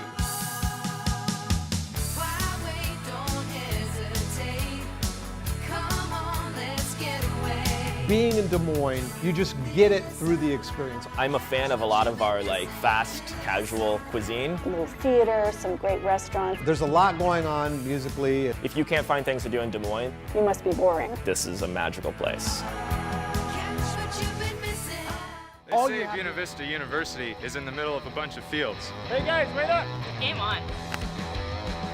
They say our idea of fun is morning tea and afternoon tea. And anytime tea. And we hang out like bumps on a log.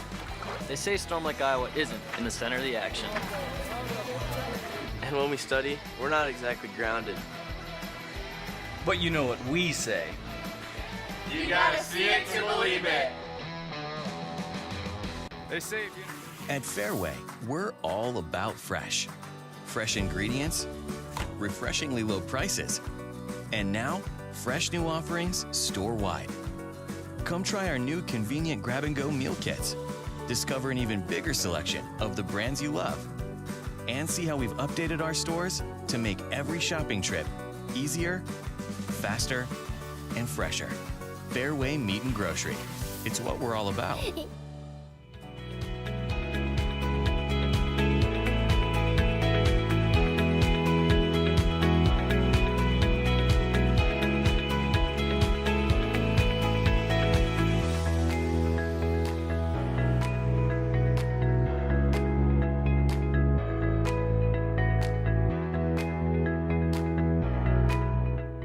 Iowa pig farmers care. Learn more at iowapork.org.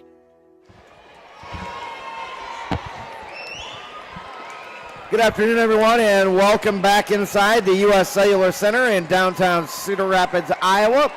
Alongside Trent Condon, my name is Jamie Brockman, and we are pleased and ready to bring you an exciting Class 4A semifinal here in the 2018 Iowa High School State Volleyball Tournament on the IGHSAU Digital Network, powered by MidAmerican Energy, Iowa Girls High School Sports Network. Well, we're into the semifinals now, so a trip to the championship is on the line. You've got, best teams in the state going head-to-head here, each trying to get a chance to play for that big trophy. And we are going to see the number 2 seed, Cedar Rapids Xavier, facing the number 3 seed, Dallas Center Grimes. Xavier defeated number 7 seed Pella in the quarterfinals, and DCG defeating number 6 seed Bondurant Farrar. So, a lot of times here in the state tournament, especially the bigger classes, Trent, like we just witnessed with Valley and Centennial, you see teams that know each other and see each other frequently. But DCG and Cedar Rapids Xavier coming from two opposite sides of the state. Yeah, and two teams certainly that don't have a ton of experience. Now, Xavier has been here 3 consecutive times, but just a couple of starters returned from that team a year ago that made it to the semifinals. For Dallas Center Grimes, well, this is the first time in 9 seasons that they're there. You think about that. I mean, these kids were early elementary age the last time that DCG made it here. So we'll see if the nerves play a part. You know, you step up that competition. Dallas Center Grimes got Bondurant for our team they're familiar with. This will be a different look against the Xavier squad. Really looking forward to this one. Should be a good matchup. And little late start here for people wondering if they're just tuning in for Xavier and DCG. Our first match went 5 Valley in Ankeny Centennial with the Jaguars win. That's why we're a little bit late getting back here to the mic. 5A finals are set. It's going to be number 1 seed, defending state champion Cedar Falls, taking on the number 2 seed, Ankeny Centennial. So you've got 1 and 2 in the 5A, and we'll see which of these two can advance on in Class 4A. Over on the other court, the other 4A semifinal going on right now. They got started just a little bit ago. You've got the number 4 seed, Dubuque Wahlert, taking on the number 1 seed, Sergeant Bluff Luton. So as Trent mentioned, it's the first time in 9 seasons for DCG to be in the state tournament, only the 3rd time in school history. And Phillies are paced by a trio of seniors, Dakota Miles, Abby Greiman, and Tiffany Dinger. Miles leads the Class 4A tournament field in digs.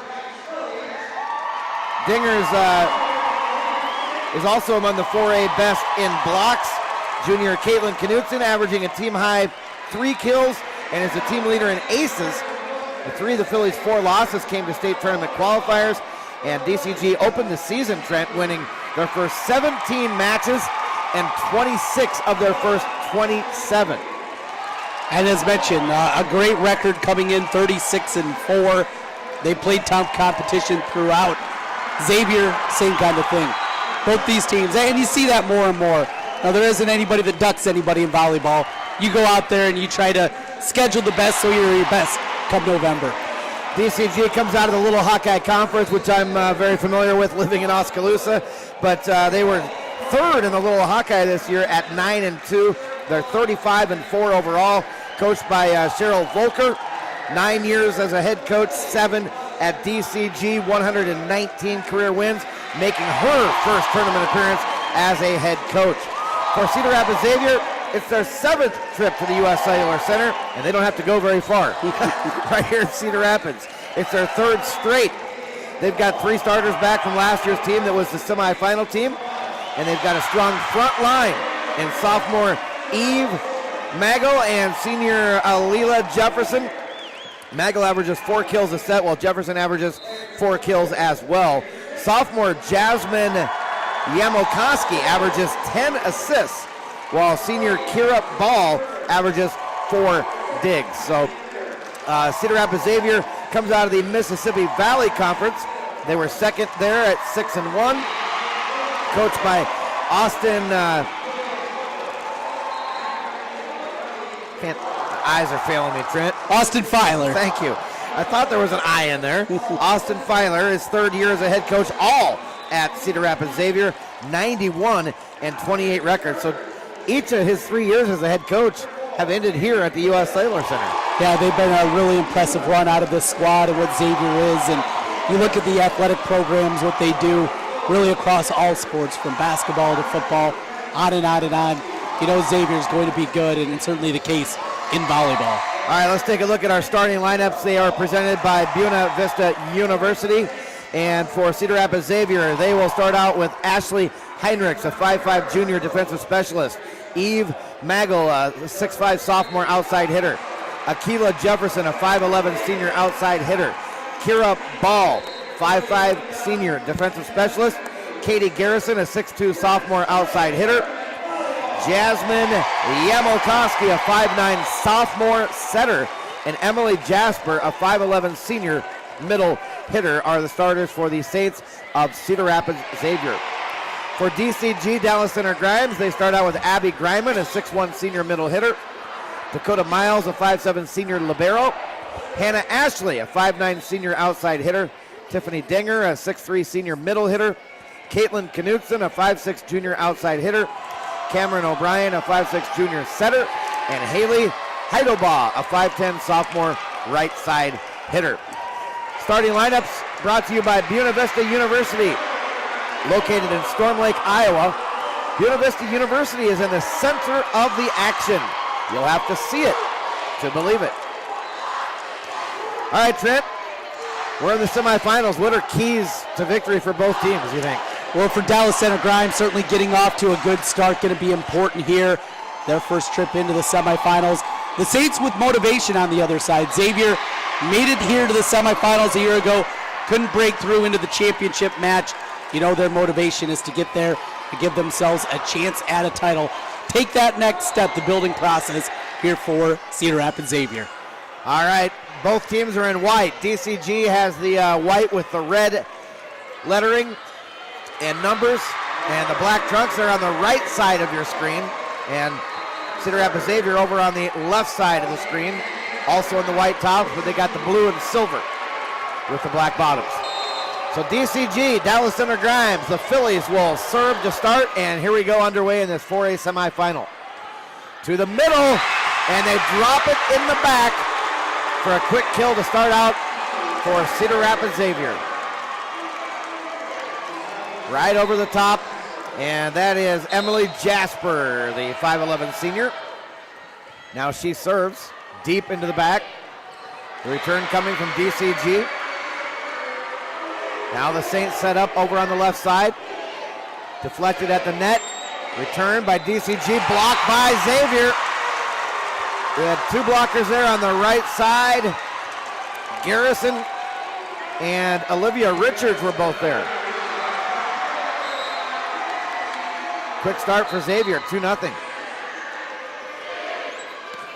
Middle attack, deflected at the net, and that's a kill for Dallas Center Grimes. Get that first point out of the way, breathe a sigh of relief, and now settle in. 2-1, early going here, set number one in this 4A semifinal.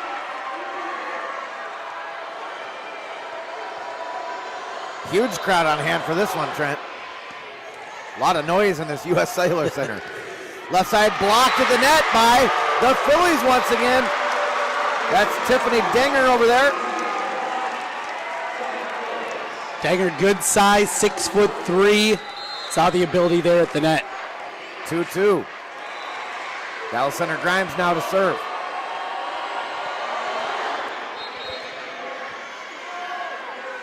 To the middle. Hard hit, nice dig there by the Phillies.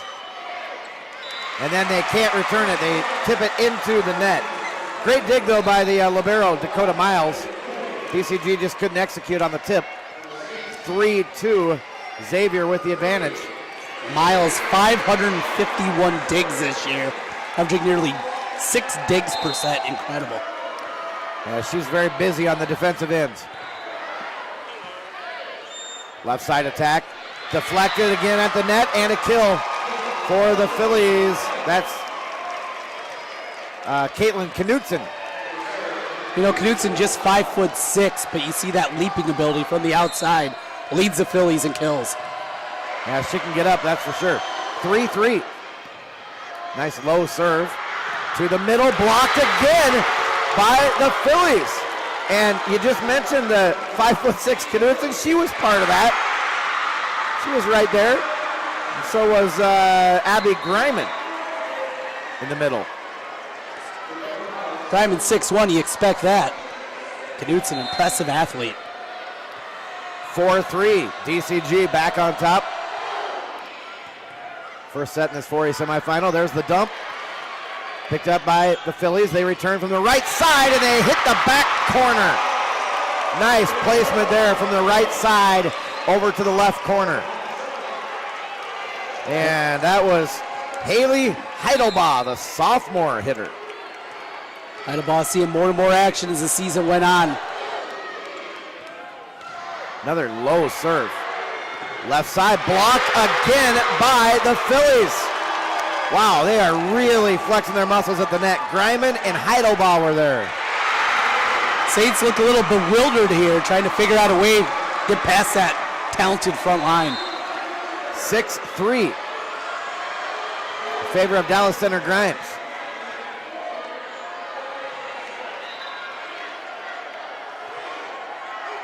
Left side attack. And there she is again. The 5'6" junior, Caitlin Knutson with the kill, and Xavier takes timeout. What a start for the Phillies of Dallas Center Grimes. They lead 7-3 here in set number 1. We'll take a break. We'll be back on the Iowa Girls High School Sports Network. MidAmerican Energy and you, together partnering to change the energy landscape by pioneering money-saving, energy efficiency programs and building a new industry in Iowa, wind energy, all while keeping your rates low. So what's next? We'll keep delivering cost-effective energy efficiency programs while putting money back in your pocket. That's right. You decide how best to spend your savings. That's a partnership good for you, good for the environment, and good for Iowa. Another way we're obsessively, relentlessly at your service. Back here at the U.S. Cellular Center, alongside Trent Condon, I'm Jamie Brockman. Must be Abby Griman's birthday. DCG student section singing happy birthday there during the timeout. Serenaded during the timeout, not bad. Back to action here, Dallas Center Grimes leading 7-3 on the Iowa Girls High School Sports Network, powered by MidAmerican Energy. There's another point for the Phillies. They tap it up and over right into the middle where it was open. And again, it's Caitlin Knutson, that time the 5'6" junior. She's already made several plays here, 3 kills, been part of a couple of blocks. Quick hit there by Cedar Rapids Xavier, but it comes off the top of the tape and back at him. 9-3, the Phillies continue to roll. Austin Feiler searching for answers over there with his notebook, trying to figure out what his offense can do. Saints struggling. Both teams coming off a sweep in the quarterfinals. DCG sweeping Bondurant Farrar and Cedar Rapids Xavier sweeping Pella. She is again. Knutson. Man, with all the size you see in the sport of volleyball, you would not expect that they just keep feeding a 5'6" player up front, but Knutson is coming up huge here for the Phillies. 10-3, another timeout for Cedar Rapids Xavier. They've used both their timeouts in this set already, and we're going to take one with them. We'll be right back on the Iowa Girls High School Sports Network. Iowa Public Television is the home of the Iowa Girls High School Athletic Union Championships. We bring you live, uninterrupted coverage of the state championships in volleyball, basketball, soccer, and softball, plus special features highlighting the Iowa girl. Catch it all on statewide Iowa Public Television, on air or at iptv.org.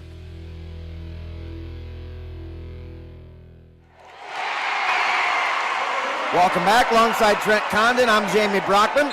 Iowa Girls High School Sports Network, powered by MidAmerican Energy. Dallas Center Grimes may be their first trip here in 9 years, but they have come to play, leading 10-3 over Cedar Rapids Xavier in set number 1. Here's Knutson again with the tip. Nice dig in the back row, and Xavier able to return. Right side this time, cross court and down. Every button the Phillies are pushing is working right now. What a start. Haley Heidelbaugh with the kill for second. 11-3. Xavier looks a little shell-shocked here, and they send that one long. Well, not much more you can do if you're Austin Feiler outside of maybe some substitutions here. Yeah, he's used both timeouts already, so we got to play this one out. 12-3. DCG with a big advantage to the middle. Power that one through the block. Eva Magel, the 6'5" sophomore hitter for the Saints, and now she goes back to serve.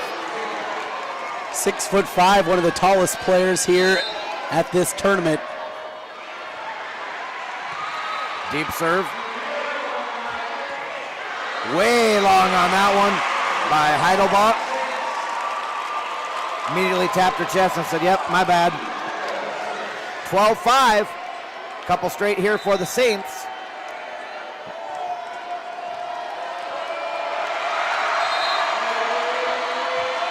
And Magel to serve. Left side, they go to Knutson again, off the block. Dug up, returned from the back by Xavier. Opportunity here for DCG, but they can't hit the corner. Little bitty run here for the Saints.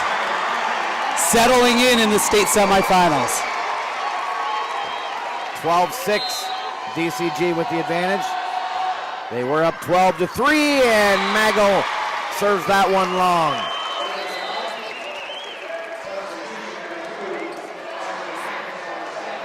Substitution in for Cedar Rapids Xavier. Our substitutions are brought to you by IMT Insurance, serving Iowans since 1884. You can be worry-free with IMT Insurance. Visit IMTINS.com today. 13-6, DCG leads this first set. There's an ace serve by the Phillies. Incredibly impressed out of this Dallas Center Grimes squad. They have come in and looked ready to go from the get-go. That's a freshman with the ace serve there. Kenna Jackson in from the bench. And did that one drop? Yep, that's down right in front of that line. DCG thought it was going to go long. It didn't. 14-7. And again, that's Olivia Richards with the kill for Cedar Rapids Xavier. Now she serves. Set to the middle. Return is into the net. Point Phillies. More substitutions coming in for DCG. Hannah Ashley returns to the front row. Again, our substitutions brought to you by IMT Insurance. Here's the serve. Dumped over. Nice dig there by Knudsen in the back. Nice dig initially by Cedar Rapids Xavier, but nobody can get there as it ricochets out of the net. 16-7 DCG. Grace Makota with that last kill. She's also a sophomore for the Phillies. Ace serve by Knudsen. She had 36 aces coming in. Adds another right there. 17-7. Leads the team in aces coming into the state tournament. Overpass on the serve receive, and they put it right back down on him. Well, everything clicking for DCG right now. Great play at the net there by the senior Hannah Ashley. Knudsen to serve again. Ace serve again for Knudsen. 2 ace serves in this rally for Knudsen. 19-7 DCG. Overpass again on the serve. Receive. Right back over to Xavier. Opportunity now for the Saints. They set it left side, and they hit it long. Looking for a tip there, but it went through unscathed. And another point for the Phillies. And Knudsen's still serving, and her service so tough. 2 aces here, but look, I mean, it just goes straight down to the floor when it clears the net. Left side attack this time. Oh, great dig there. Great dig by DCG to keep it going. And we've got a whistle and a violation against the Phillies. So a point goes to Xavier. They get the serve back. Mentioned Dakota Miles, who had that dig before the violation. 551 digs, one of the leaders in the state. Xavier now to serve. Back set to the right side, and it goes long. Too much on that one for Abby Griman. The birthday girl. Yes. 20-9. Unless it's an inside joke that we missed. Griman with the kill. Love the hustle, though, over there by Yemilkowski, though. Laying it on the floor. Yep, diving into the media tables there, sliding into them. 21-9, DCG trying to put away this first set in a big way. Griman now the server. Beautiful serve. Tip. Now the Phillies setting up. They return. Free opportunity here for the Saints. Right side attack and long on the cross-court attempt there by Jefferson. 22-9. Xavier, I don't think expected this. They look all out of sorts here. It's been coming from all over the place.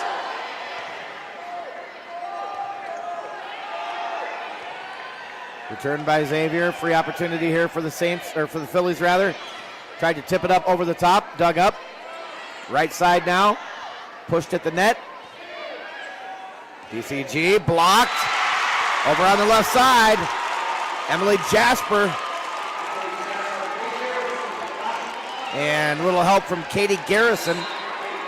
Here's a substitution. The big girl comes back in. Eva Magel, the 6'5 sophomore, back up front for the Saints. Brought to you by IMT Insurance, serving Iowans since 1884. Overpass on the serve receive. Opportunity for the Saints. Quick set to the middle, and they make the most of it. Jasper with the kill there. And it does feel like Xavier's starting to settle in here a little bit. Chance to come back in set one, probably not, but building for set two. Tip by DCG. And it drops right on the line. 23-11. That was Knutson again. No, sorry, that was Dinger. Tiffany Dinger with the kill. 23-11 DCG. Boy, they're a very strong serving team. Back over to DCG. Return from the back by Knutson. Left side from Magel, dug up. Left side now for DCG, off the block, dug up. Missed timing there by the Saints. Called for a lift. So it's set point for DCG, 24-11. You don't give up if you're Cedar Rapids Xavier, but you almost, sort of in a way, maybe let them have this point and regroup for the second set. But I guess they're thinking differently. Keep playing. That's why I'm not a coach. I'm just thinking preserving energy to come back and, but anyway, 24-12. DCG trying to put it away here. Dug up by the Saints. Magel on the left side, down the line. Yes. Two straight now for Xavier. And now serving is Jasper. Right side attack. Can't get it down. Magel. Another kill. 4 kills for Magel. And 4 straight points now for the Saints of Cedar Rapids Xavier, 24-14. To the middle, off the blockers, and that'll do it for set number 1. 25-14. DCG, wait a minute. No, they give the point to Xavier, I'm sorry. Saw DCG start to celebrate there a little prematurely. Still going in set 1. Xavier pushing it over. Back row attack. Can't get it down. Hit the corner. On the cross court, that's one of the hardest hits to make, and she landed it right in the corner perfectly. And you can see Xavier now getting their sea legs underneath them. Katie Garrison with that last kill. 24-16. Xavier is still going.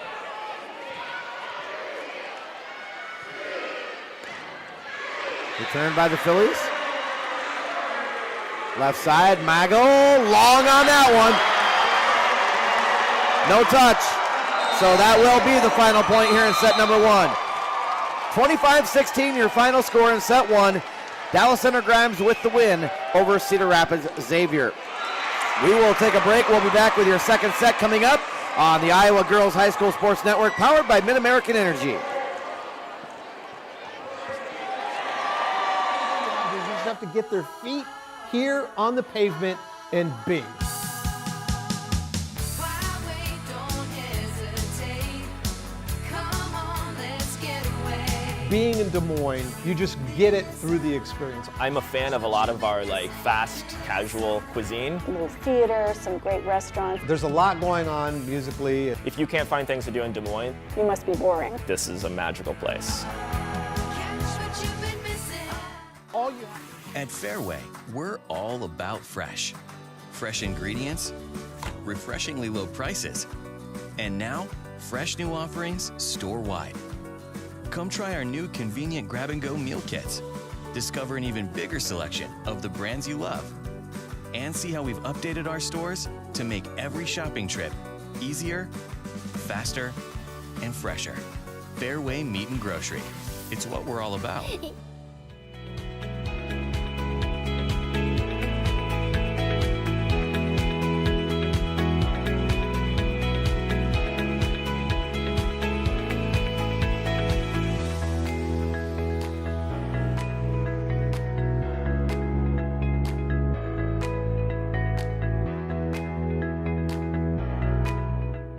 Iowa pig farmers care. Learn more at iowapork.org.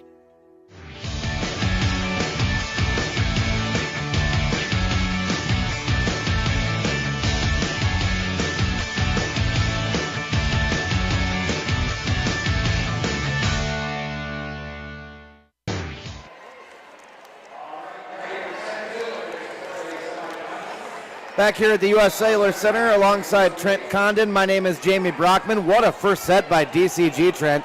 But also, you mentioned it, I think Cedar Rapids Xavier kind of took their pounding early, so to speak, then found their footing. And it's going to be an interesting second set here because Cedar Rapids Xavier was starting to click there late in that first set. You know, McGill started to come on there a little bit. I think you're going to see a bigger effort, get her involved in the middle for the Saints, but it just seemed like, they were able to buy in a little bit, figure out speed of the game, everything, and that step up. And even a lot of times, the opening round of the tournament, there can be some mismatches, but by the time you get to the semifinals, that's not the case. And when you're playing a team, another step up in competition, a lot of times it takes a little bit to get acclimated to that. All right, so we switch sides now. DCG on your left, and Cedar Rapids Xavier on the right. And here we go with set number 2.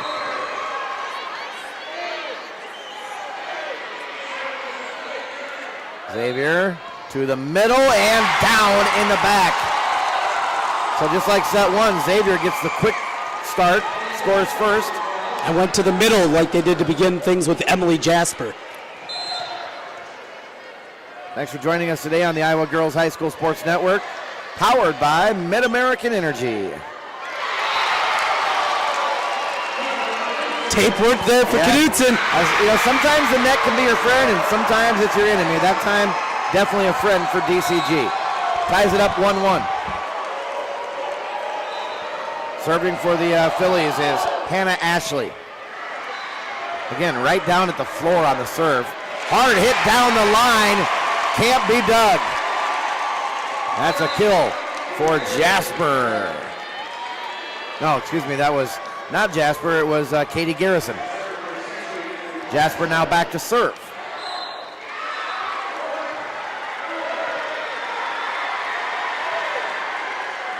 Phillies push it over cross court. Now the Saints go to McGill, off the block, dug up. Left side, Knudsen with the soft little tip, and it works. Again, as I have said many times this week, Trent, you look in the stat book, it doesn't tell you how hard you hit it or what the speed is or anything like that. It just says kill and whatever it takes. Well, that's what it is sometimes. I mean, you have to be smart about it. You can't just go with power every single time. Got to keep them a little bit on their back heels. Serve just long for DCG. Smart decision, a back away last second there by the Saints. They maintain the lead 3-2 here. Set number 2 after DCG won the first set, 25-16. Long serve into the corner, picked up by Knudsen. She'll return it from the back. Back set to the right side, blocked at the net by DCG, back to Cedar Rapids Xavier. McGill now from the left. Off the blockers. She gets the kill. Eve McGill, the 6'5" sophomore. Kill number 5 for her. 4-2 Saints. Knutson again from the back. Knutson just don't care. She'll fire from anywhere. Long on that one. McGill had too much power on that.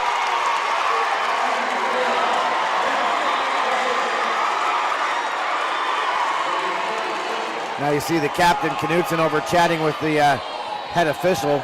Yeah, and right away, Abby Greiman went over and told her, hey, go have a conversation. I did not touch that.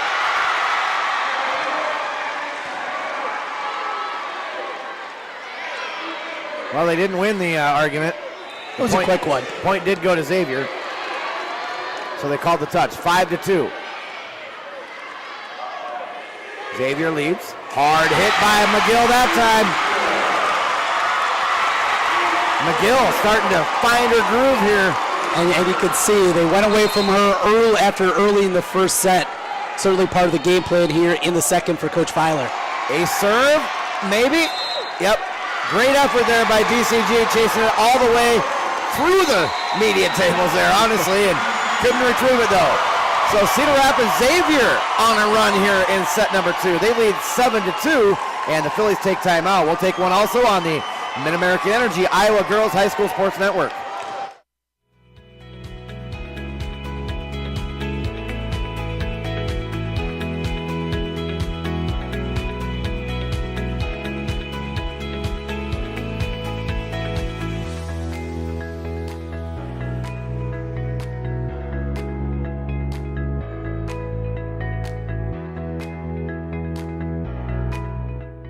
Iowa Pig Farmers Care. Learn more at iowapork.org. We are back at the U.S. Cellular Center in Cedar Rapids alongside Trent Condon. I'm Jamie Brockman. Well, it was all DCG to start set 1. All Cedar Rapids Xavier here to start set number 2. They lead 7-2. Xavier to serve, out of the timeout. Tapped over left side by DCG. Then Cedar Rapids Xavier tried to catch him off guard and push it unexpectedly, but it's out of bounds. More substitutions in, couple players in for DCG. Tiffany Dinger and Kenna Jackson. Jackson will be the server. Substitutions brought to you by IMT Insurance. Serving Iowans since 1884. Visit IMTINS.com today. Soft tap right at the net, and they drop it right on the line. Nicely done there. I mean, it feels like 2 different matches here. It does. From what we saw in the first set to here in the second, it's like the teams just switched jerseys or something.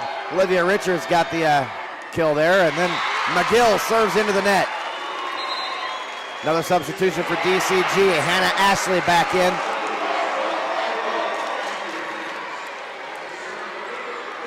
And Knutson now back to serve. 8-4 Saints lead. Left side, off the block with the kill, Akila Jefferson. 5'11" senior for the Saints. Hadn't heard much from Jefferson to this point. Second on the team in kills.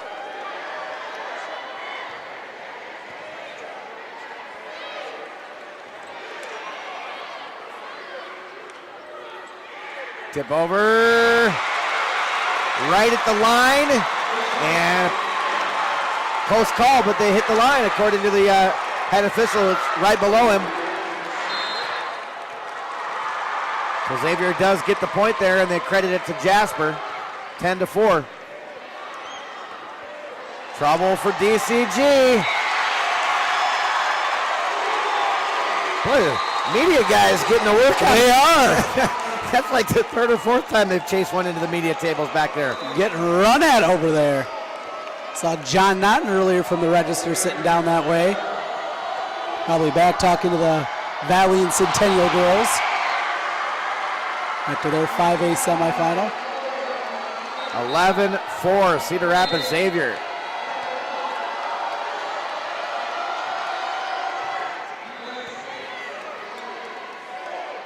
Phillies set it up left side.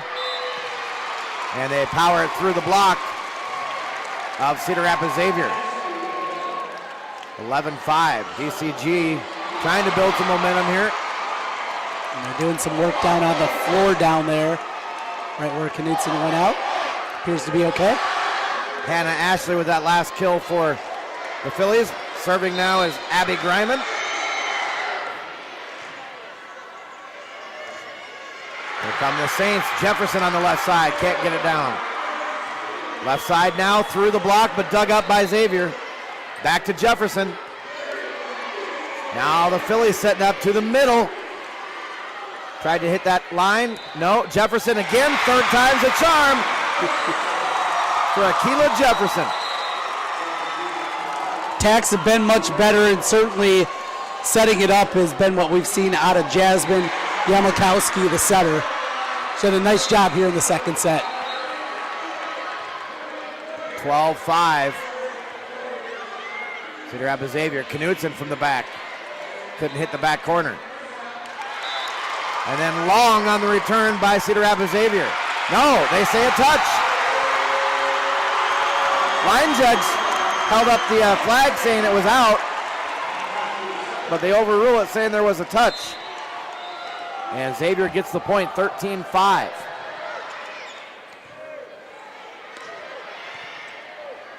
Back to Xavier. Jefferson, they're setting her a lot. Right at the back line. Line judge says she got it. And DCG is going to take a timeout. Boy, Trent, football, basketball, you talk about a tale of two halves. Yeah. You mentioned it, night and day difference, set one to set two. It's all Cedar Rapids Xavier right now. They lead 14-5. We'll be back on the Iowa Girls High School Sports Network, powered by MidAmerican Energy. Whether it's Meatball Monday, Taco Tuesday, Wednesday Wing Night, or Love Me Tenderloin Thursday, Friday Fish Dinner, Saturday Stir Fry, or savory Sunday strips, the only place to get your meat is from Fairway. Farm fresh, premium quality, butcher cut, Fairway Meat and Grocery. It's what we're all about.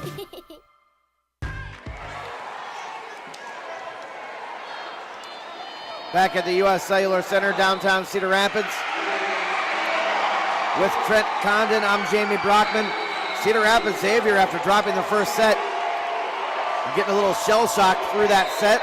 They've come out on fire and are doing the same to DCG in set number 2, leading 14-5. Cross-court spike, dug up. Saints return, blocked at the net by the Phillies. Maybe that'll get them going. Not much like we talked about back in the first set for Cedar Rapids Xavier. They kind of figured some things out late in that set, even in a loss. Same thing possibly here for DCG. They got a little bit more time, though, just down 14-6. Tiffany Denger with the kill. Cameron O'Brien and Haley Heidelbaugh check in from the bench for DCG, brought to you by IMT Insurance. And in from the back row by Cedar Rapids Xavier. They're doing a good job of finding that back line, Trent. That they are, and they have, kind of changed up what they've done offensively since late in that first set. Again, Yamakowski with the assist. Ace serve. Dakota Miles gave it a shot but couldn't get it. Ace serve for Akila Jefferson. First ace for Jefferson here today. Deep serve. Returned by Phillies. Back row pushover by Cedar Rapids Xavier. Saints tip it to the back corner. Excuse me, the Phillies tip it to the back corner and get it to drop.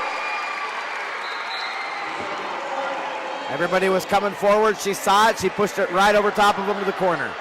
16-7. DCG trailing, trying to mount a comeback here in set number 2. Xavier trying to even it up one set apiece. The Saints giving Saints fans up there giving the business to all the servers from DCG. And there's another point for Xavier. Again, found the back line. So that backline defense struggling a little bit here for DCG. Left side, they set Knutson. Now watch this here as DCG goes back to serve. Just how loud they are hooting and hollering when they get up there to serve. Yeah, the student section of Xavier is straight above the server. Look at that, hooting and hollering. Leaning over the gate. 17-8. Nice tip there at the net. Dug by Knutson. They set it right side, but into the net for Haley Heidelbaum. It's a lion's den over there. 18-8. Favoring Cedar Rapids Xavier here in the second set. DCG won the first set, 25-16.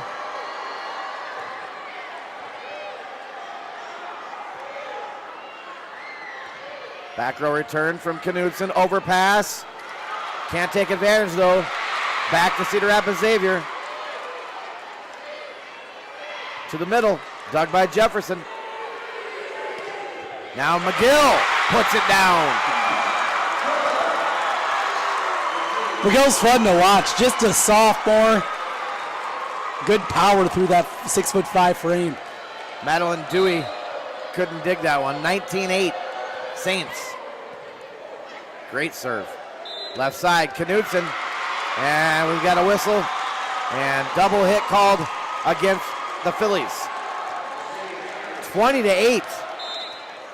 This is about where Cedar Rapids Xavier made their little bit of a run to make it interesting in the first set, after it looked like DCG was just going to put them to bed, so to speak.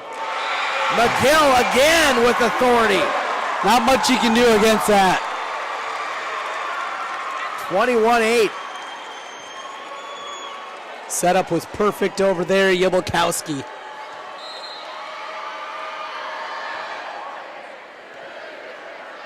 Phillies need an answer.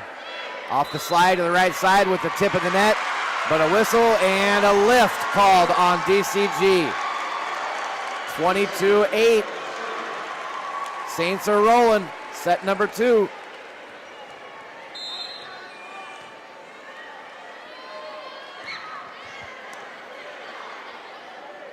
Here's Knutson through the block. Nice dig.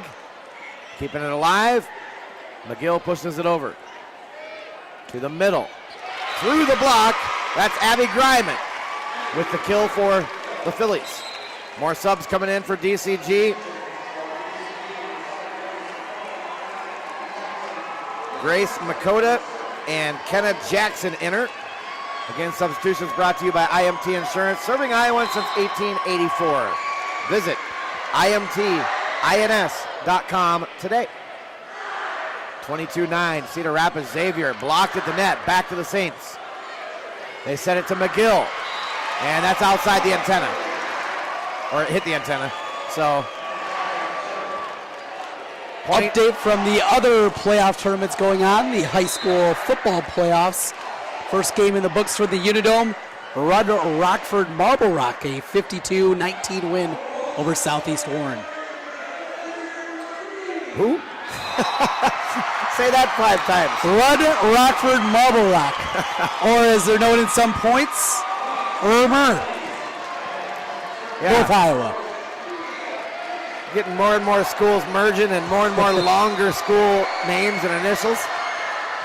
Couple straight here for the Phillies, 22-11, trying to climb back in this second set like Xavier did in the first set.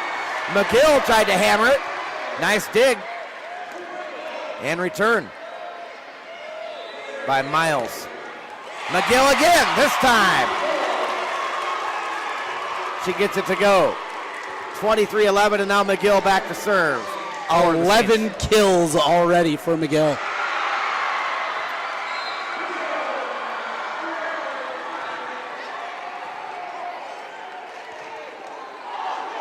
Here's Knutson on the right side, cross court. Jefferson pushes it back to the Phillies. Left side now, Knutson.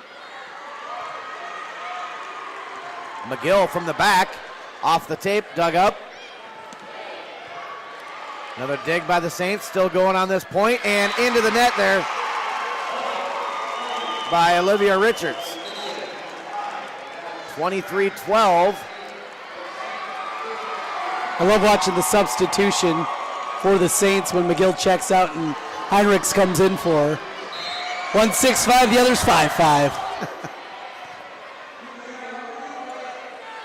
Here's Jefferson on the left. Nice dig there by Miles. And outside the antenna on the return. That's a tough one. It was right in front of the scorer's table. She tried to, put it in play, but hard to hit a curveball with a volleyball. Yes. Put the right spin on it. 24-12 set point for the Saints in set number 2. Right at the net. And Jasper is there to tip it back down. It just cleared the net. Jasper put it back down on him, and Saints win set number 2. 25-12. We're even up one set apiece in this best-of-5 4A semifinal. You're watching state volleyball on the IGHSAU Digital Network, powered by MidAmerican Energy. Back with your third set after this. Iowa Public Television is the home of the Iowa Girls High School Athletic Union Championships. We bring you live, uninterrupted coverage of the state championships in volleyball, basketball, soccer, and softball. Plus, special features highlighting the Iowa girl. Catch it all on statewide Iowa Public Television, on air or at iptv.org. MidAmerican Energy and you, together partnering to change the energy landscape by pioneering money-saving, energy efficiency programs and building a new industry in Iowa, wind energy, all while keeping your rates low. So what's next? We'll keep delivering cost-effective energy efficiency programs while putting money back in your pocket. That's right. You decide how best to spend your savings. That's a partnership good for you, good for the environment, and good for Iowa. Another way we're obsessively, relentlessly at your service. They say Buena Vista University is in the middle of a bunch of fields. Hey guys, wait up! Game on. They say our idea of fun is morning tea, and afternoon tea, and anytime tea. And we hang out like bumps on a log. They say a storm like Iowa isn't in the center of the action. And when we study, we're not exactly grounded. But you know what we say. You gotta see it to believe it.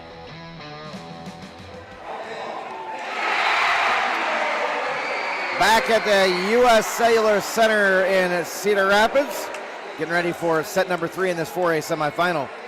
Leaders start at Central College, and scholar athletes succeed on the court and in the classroom. In the past year, 112 Central College student athletes received academic all-conference recognition. Learn how you can be more than a spectator by visiting www.central.edu. Alongside Trent Condon, I'm Jamie Brockman. We go to set 3, tied 1-1. Well, Trent, each team has taken the punches from the other, and now we'll see how it plays out here in set number 3. You know, it's so interesting. Normally when it's a 1-1 going into the third set, very hotly contested, close. We've had really, for all intents and purposes, a couple of blowouts here. So now can DCG regroup? Xavier was able to do it. Or do the Saints take the momentum here into the third? Get in the third set, always pivotal. Always get that leg up, obviously, and get a chance to get it done in either the 4th or 5th if necessary. We'll see. This is an oddly played one. It is.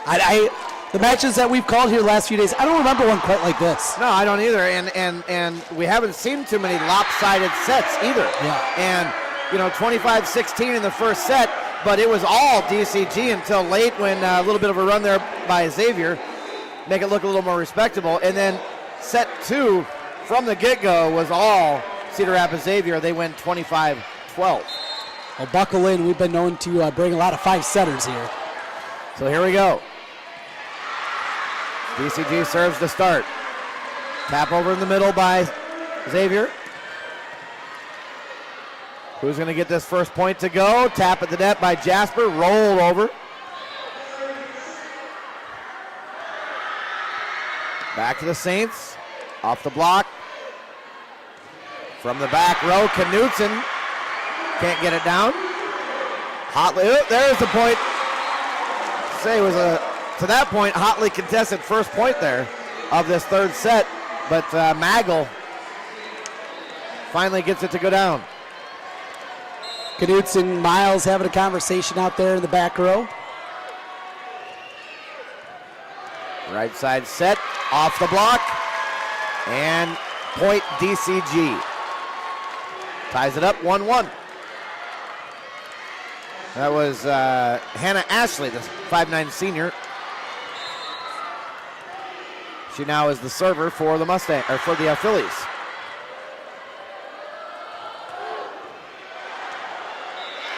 Down the line, and she got it. That's an ace serve. Nicely done there by Ashley. You got to watch that I don't call them the Mustangs. I know. That's the boys' side. The girls are the Phillies. You don't see very often where the boys and girls have different nicknames.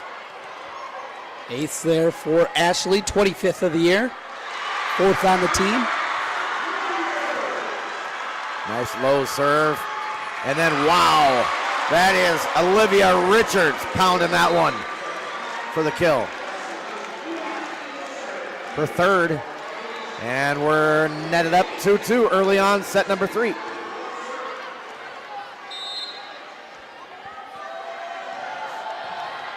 Saints serve. DCG backs away, and it goes long in the corner. Substitution in for DCG. Abby Greiman back in. Brought to you by IMT Insurance. Little backbend there, matrix style out of Knudsen. Getting out of the way. Oh, Miles serves in the net. Back and forth here early in set 3. Best of 5 for a semifinal.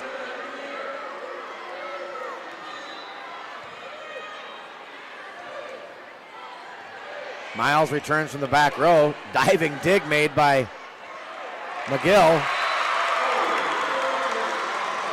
And it's going to end up in a point there for Xavier as Richards able to find the hole. 4-3.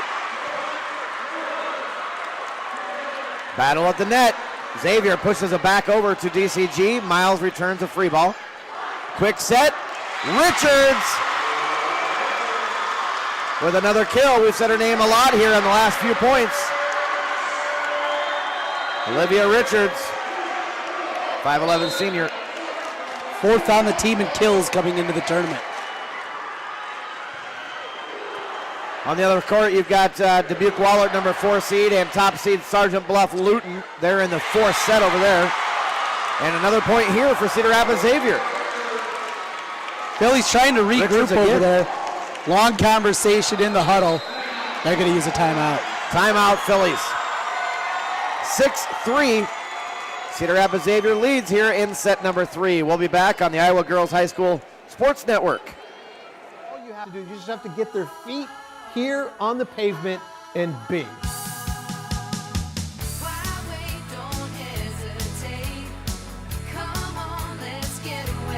Being in Des Moines, you just get it through the experience. I'm a fan of a lot of our fast, casual cuisine. A little theater, some great restaurants. There's a lot going on musically. If you can't find things to do in Des Moines, You must be boring. this is a magical place.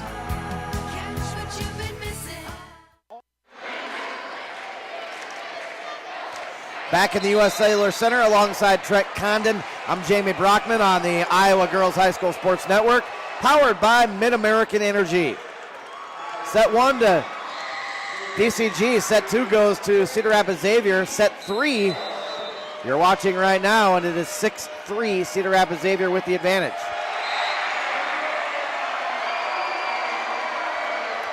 Eve McGill serves it up. DCG answers into the net. You know, it just seems like the Phillies continue to be out of sorts, can't find the rhythm offensively, and it really comes down to you need your setters to set up your offense now.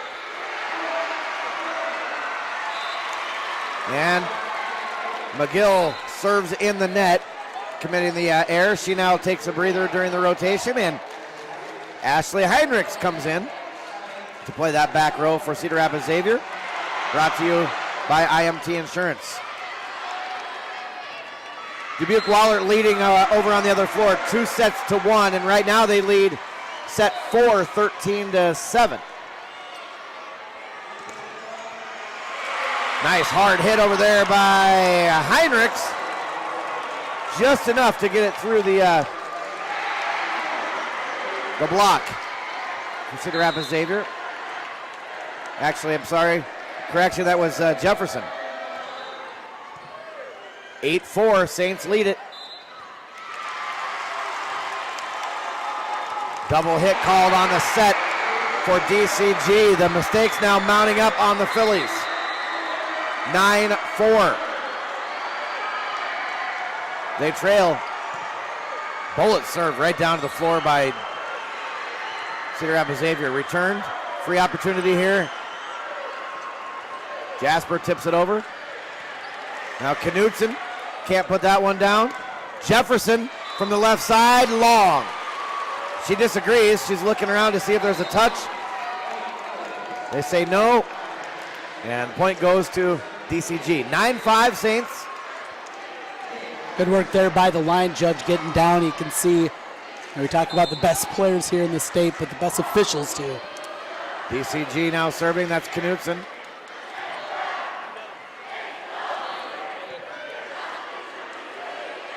Set it to the middle. Nice defense there from the Saints. Jefferson, another kill. Boy, when she gets a good look, she's tough. 5th kill so far for Akilah Jefferson. Sub in for Cedar Rapids Xavier. Katie Garrison back up front. Brought to you by IMT Insurance.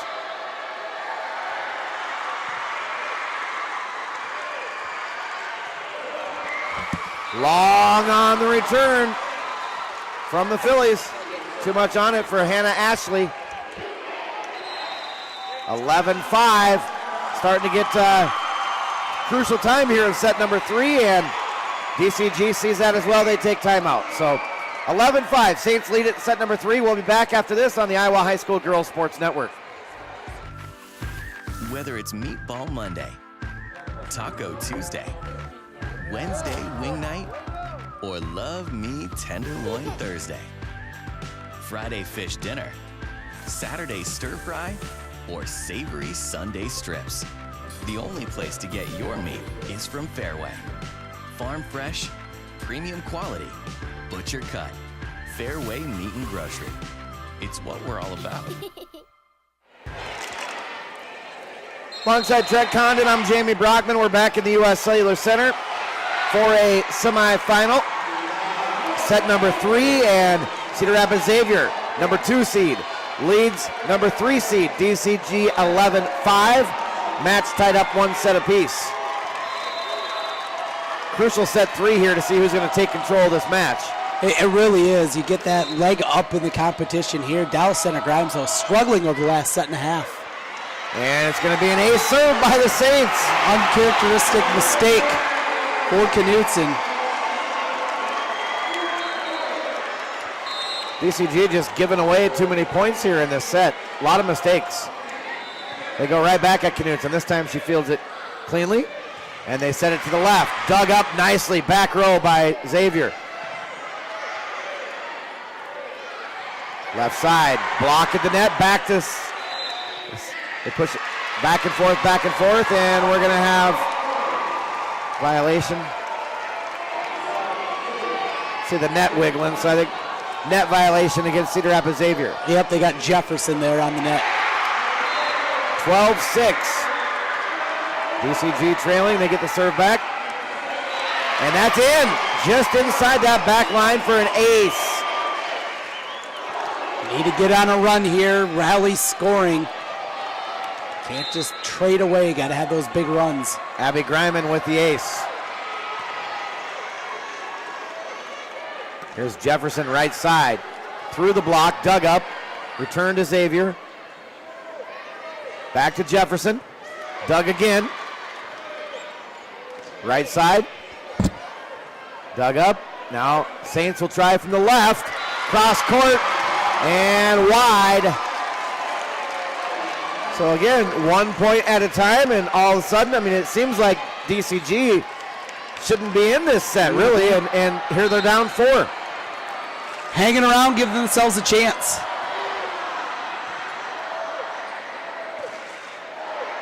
Jefferson from the left side. Nice dig there by Knutson. Push back over to Cedar Rapids Xavier. Middle. Another nice diving dig.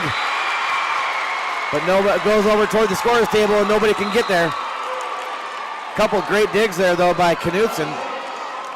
And here comes McGill back in for Xavier. Substitutions brought to you by IMT Insurance. Couple contenders there for the dig of the match presented by Kruger Seeds. Ace serve. Boy, that should not have dropped right there. No communication by DCG as that serve just dropped. Yeah, Knutson and Miles again talking it over. Second time they've had a talk out there on the floor.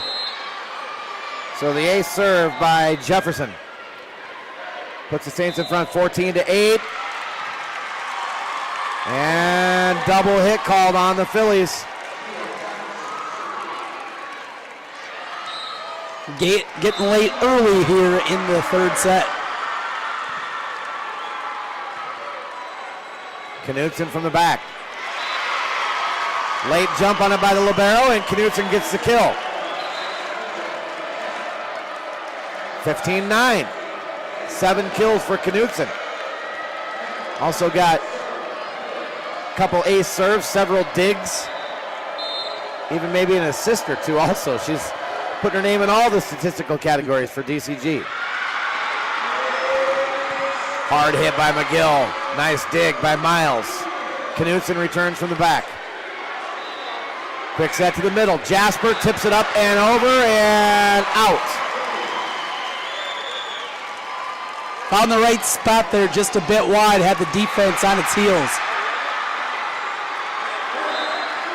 Dubuque Wahlert leading 18-13 in set number 4 on the other floor. They lead the match 2-1, trying to punch their ticket back to the finals. There's McGill from the left side. 13 kills for Eve McGill, the sophomore.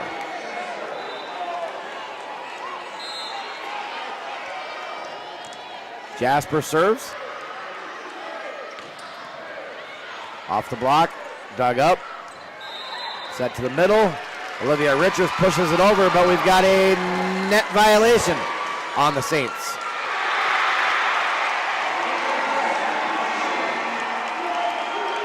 (16-11). DCG needs to make a run right here. As Hannah Ashley serves.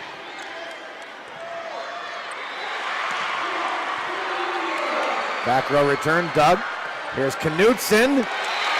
And just inside that back line. Good work by Knutson. She's been quiet for a while. Phillies need to get her involved. Her 8th kill.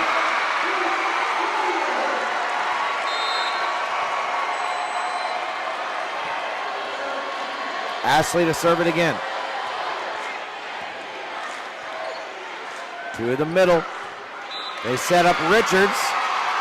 And she finds that back corner. She finds the back corner. 16-13. Timeout taken, I think, by Xavier. Yep. So she missed the corner, actually. It was just long. Point goes to DCG. They're within 3, and now timeout. On the other floor, continuing to cruise toward the championship is Dubuque Wahlert. In the 4th set, they lead 21-13 on Sergeant Bluff Luton. So Dubuque Wahlert, no stranger to success at the state volleyball tournament, Trent. Not at all. They come in as not one of the top 3 seeds. It's still Dubuque Wahlert. Yeah, but they're looking to knock off the number 1 seed here.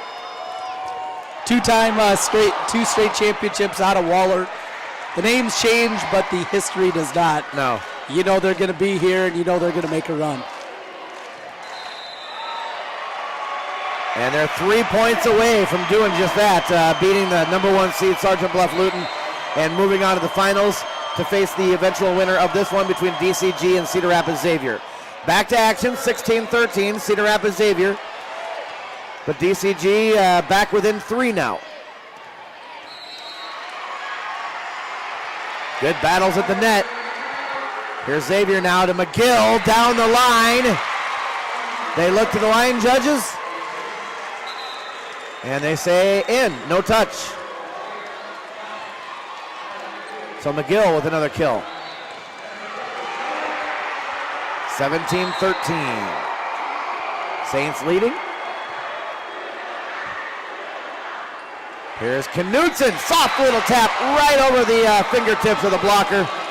Drops behind her for the nice kill there for Knutson. You know, really see Knutson. I think she's her most effective working on this left side of the floor for the offense for the Phillies. That's where he's showing the best ability to make some big plays. Once again, within 3 is DCG, but they haven't been able to close closer than that. They need to keep this run and rally going. Nice retrieval there for the return. Jefferson all the way back to the corner. Now the Saints return. DCG sets Knutson left side. Off the block and it drops. 17-15. And again, Knutson from that left side of the offense.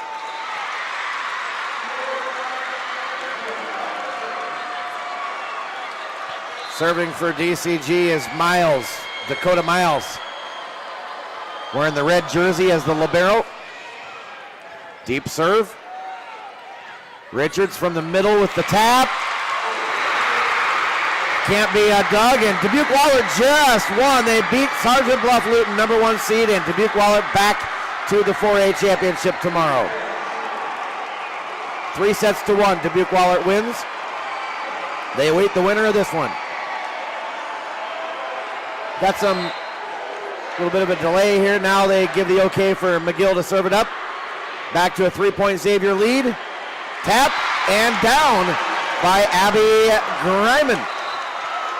Impressive comeback by Dallas Center. Grimes getting back in this match. More substitutions for the Phillies as Grace Makota comes in. And also in and serving will be Kenna Jackson. Substitutions again brought to you by IMT Insurance. McGill is out right now in the rotation for Xavier. We'll see if the Saints can manage a run without her. And hey, so how about that? Jasmine Yamelkowski saw opportunity and took advantage. Just a sophomore Yamelkowski, but impressed by her ability to get a lot of people involved as the setter. And nice play there at the net. Back to a 3-point Cedar Rapids Xavier lead. 19-16 here in set 3. We're tied 1-1 in the best of 5 match.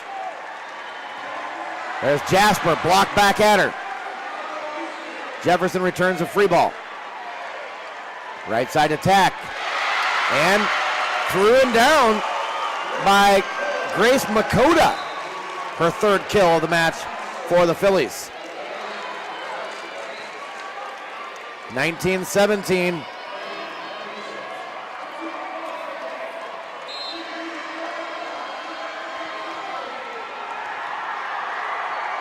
Serve, tipped over at the net. Return free ball to Cedar Rapids Xavier. They set Jefferson over on the left. And before she can hit, we've got a double hit call violation against the Saints on the set. So now the Phillies are within 1, 19-18. It's been a long grind to get back in this set. Knutson to serve. To the middle, Jasper pounds it down for the kill. Knutson gave it a dive, couldn't dig it.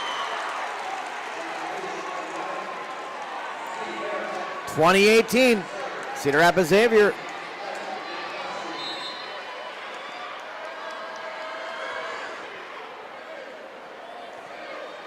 Back row return by Knutson. Jefferson from the left. Went up with a big swing and then just barely tipped it. Fooled the blockers there, and she gets the point. Nice adjustment midair by Jefferson. 21-18. Ace serve by Jasmine Yamelkowski. 22-18. 31 aces coming into state tournament play. Ashley returns.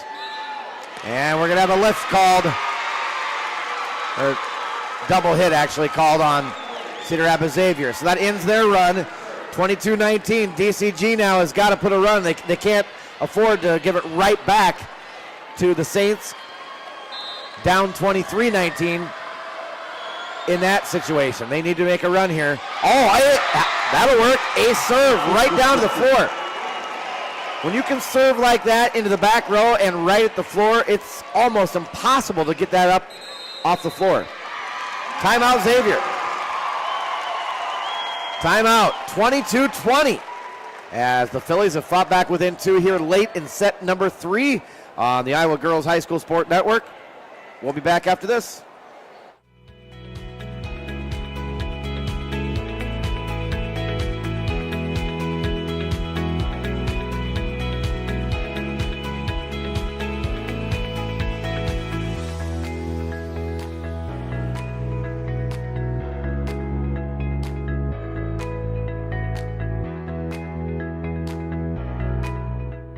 Iowa Pig Farmers Care. Learn more at iowapork.org. Who's going to close out here in set number 3? 22-20, Cedar Rapids Xavier leading in a 1-1 match for a semifinal. Alongside Trent Condon, I'm Jamie Brockman. Thanks for joining us on the Iowa Girls High School Sports Network, powered by MidAmerican Energy. Here are the Phillies returning. Now the Saints setting up. Free ball return. Set it left side to Olsen. She sent it long. Immediately she was asking for a touch. They say no touch, and there's that substitution you talk about. I see it now, 5'5" for 6'5". When they stand next to each other on their way in and out, it's pretty funny. 23-20, Saints lead. Tap, nice. Right there at the net, just tipped it up and over to, I believe it was Olsen, or Ashley, excuse me, Hannah Ashley. 23-21.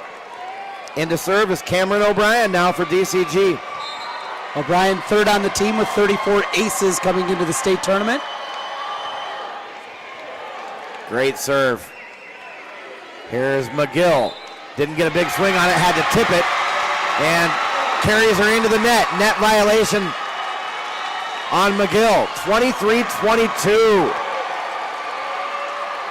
Here come the Phillies.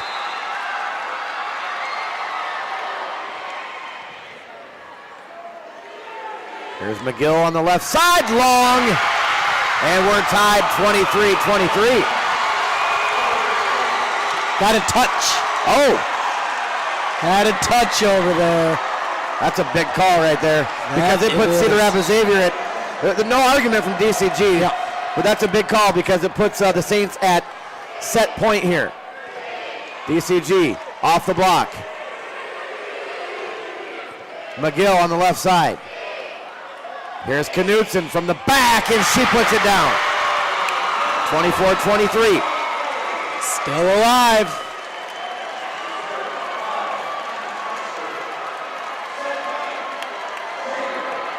Hannah Ashley to serve for the DCG Phillies.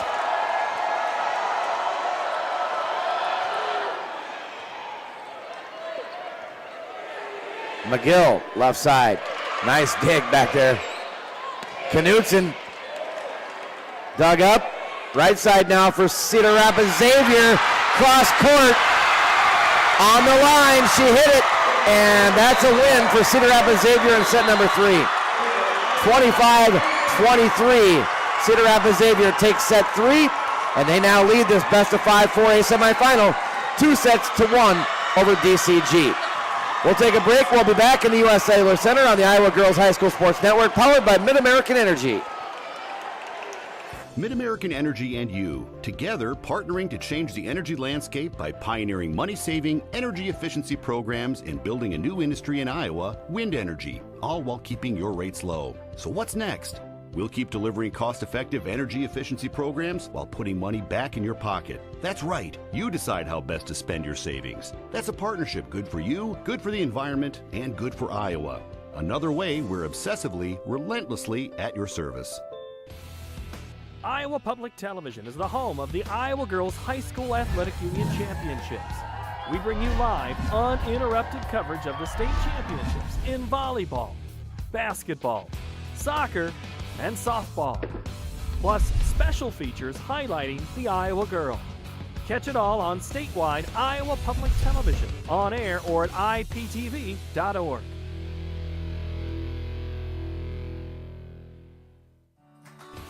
At Fairway, we're all about fresh. Fresh ingredients, refreshingly low prices, and now, fresh new offerings store-wide. Come try our new convenient grab-and-go meal kits. Discover an even bigger selection of the brands you love. And see how we've updated our stores to make every shopping trip easier, faster, and fresher. Fairway Meat and Grocery. It's what we're all about. All you have to do, you just have to get their feet here on the pavement and bing.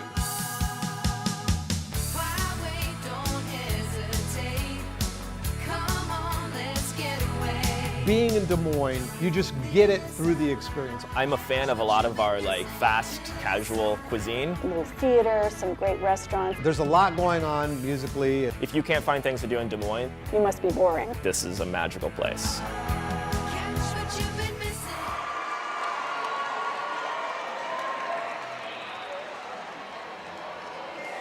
We are back at the U.S. Cellular Center with Trent Condon. I'm Jamie Brockman. We're going to set 4 in this 4A semifinal. Cedar Rapids Xavier, number 2 seed, leading 2-1 over number 3 seed DCG. So the first set dominated by DCG. Second set dominated by Cedar Rapids Xavier. Third set very, very tight all the way through, and Cedar Rapids Xavier gets a 25-23 win. So we've seen a bit of everything now in this match, haven't we? You know, the Phillies had to battle their way back. A lot of energy to get back in this one. We'll see if they can get a little momentum early on here. Like to see them get both Knutson early on and Griman involved in the offense. Winner waits, or Dubuque Waller waits the winner of this for the 4A championship tomorrow here at the U.S. Cellular Center, which you'll be able to see live. All 5 championship matches tomorrow on Iowa Public Television. Xavier serves to start.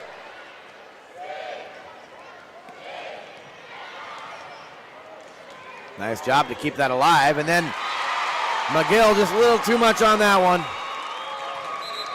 McGill with 15 kills going in here to the 4th set. By far leading the way.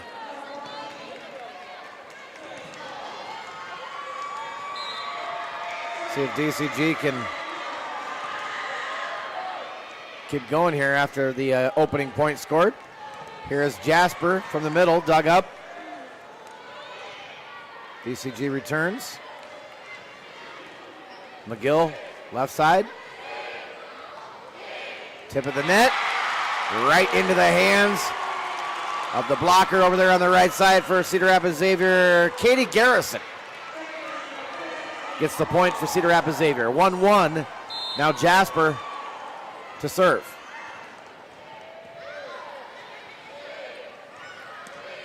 DCG gonna get the kill there.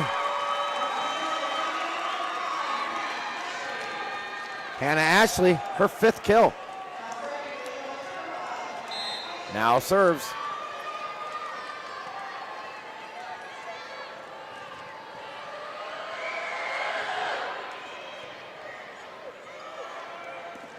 From the middle. Olivia Richards couldn't get it through the block. DCG, though, can't get a return. And it's 2-2. Timing a little bit off there. 2-2. Kelsey Coburg. No, excuse me. Madeline Dewey into the lineup for Dallas Center Grimes, playing in the back row. Brought to you by IMT Insurance, that substitution. Push over by DCG, pushing it deep into the back corner. McGill dug up. Over left side, Knutson. And we've got a double hit called on the Phillies.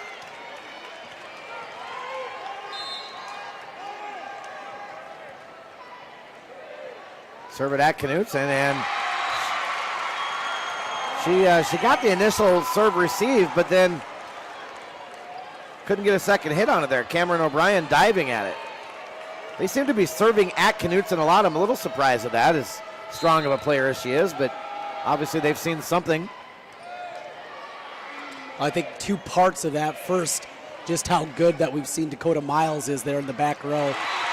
Secondly, serve to her, going to get her steps a little bit out of bounds, make it more difficult, get her back there on the return, setting up the spike. Good point. 5-2, another point for Cedar Rapids Xavier. They're pulling away early here in this fourth set, trying to punch their ticket to the championship with a win. And there's a kill by Dallas Center Grimes. That's Tiffany Dinger, who got just enough of the blockers to ricochet off of him. Fourth kill for Dinger today. 5-3, Xavier leads.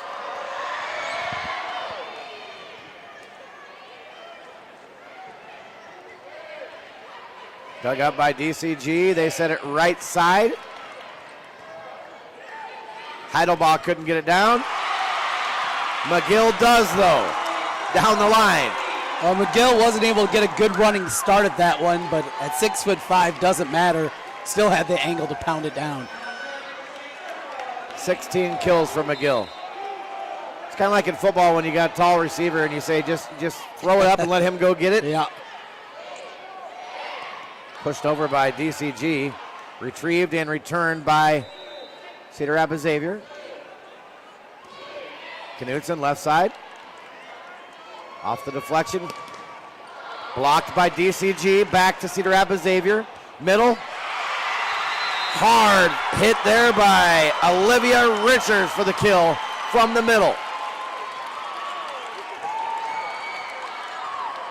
That's her 8th kill, and it's 7-3, Cedar Rapids Xavier. Actually, her 9th kill.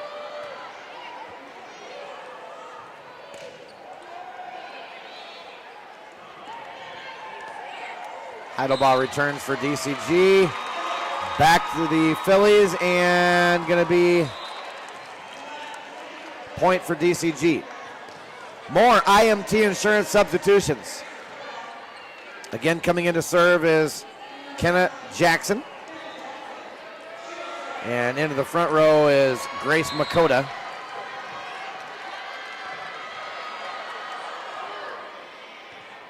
Nice serve down the line. Right side, down the line, and in the corner for Richards. She's in double digits now at 10 kills. And some frustration starting to set in here for the Phillies. And Emily Jasper back up front now from the bench for Cedar Rapids Xavier as the Saints serve it into the net.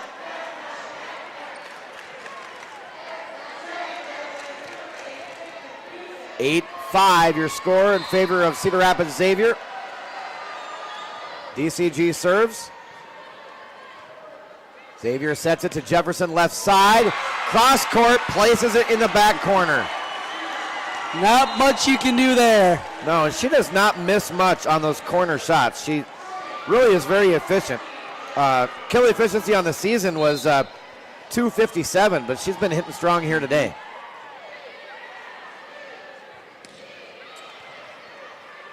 Dug up by Cedar Rapids Xavier. They go to Jefferson again.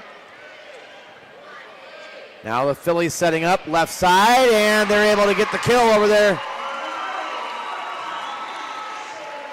It's Abby Greiman.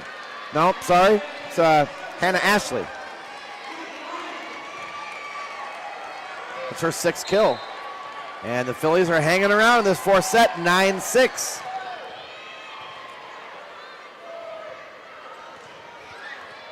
Jefferson now on the right side, dug up. Returned by DCG. Jasper in the middle, puts it down again. As the libero comes back in for DCG, Dakota Miles.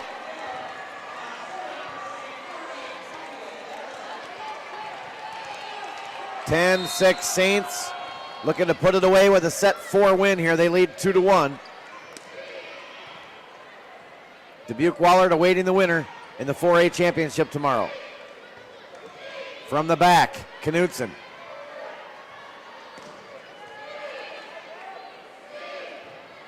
Back to DCG, they return. Left side, McGill. Wow. Found the tape there. Timeout DCG. Starting to get away from him here in set number 4. 11-6, Cedar Rapids Xavier. We'll be back on the Iowa Girls High School Sports Network, powered by MidAmerican Energy.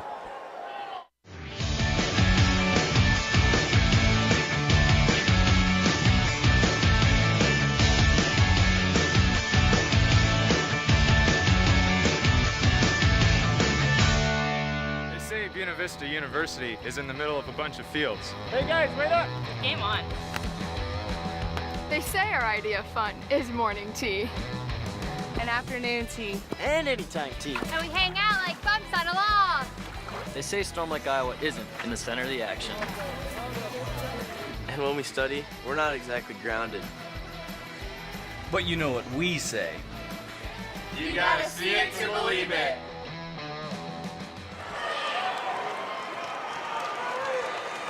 Back at the U.S. Cellular Center in Cedar Rapids, alongside Trent Condon, I'm Jamie Brockman. DCG, their first trip to state in 9 seasons.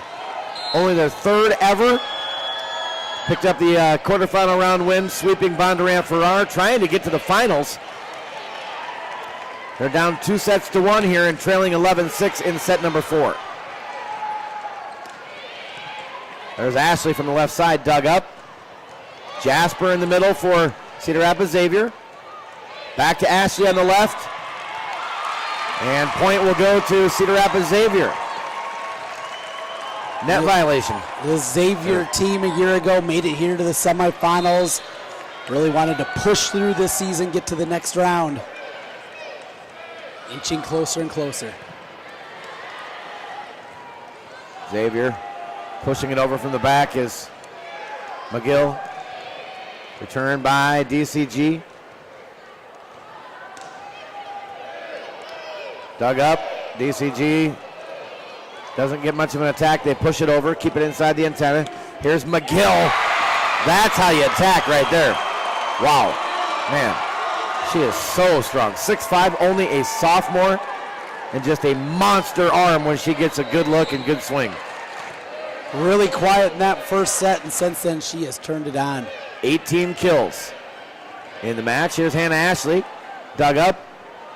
Jasper, dug up. Left side now for DCG, off the blockers, dug up. That was Ashley again. McGill. Back row attack now to Knudsen. Can't get it down. And that one goes long. Knudsen backed away and made sure she didn't touch it. And it's long. Here comes that rotation. Cameron O'Brien and Haley Heidelbaugh both returning for DCG. O'Brien becomes the server. Brought to you with substitutions by IMT Insurance, serving Iowa since 1884. You can be worry-free with IMT. Visit IMTINS.com. Battle right at the net. Back over to Cedar Rapids Xavier. And we're going to have a violation on the Saints double hit. Billy's got a run in him here. They can get back in it. Down 13-8. McGill. And we got a violation there. Yep, the antenna. Off the antenna. 13-9.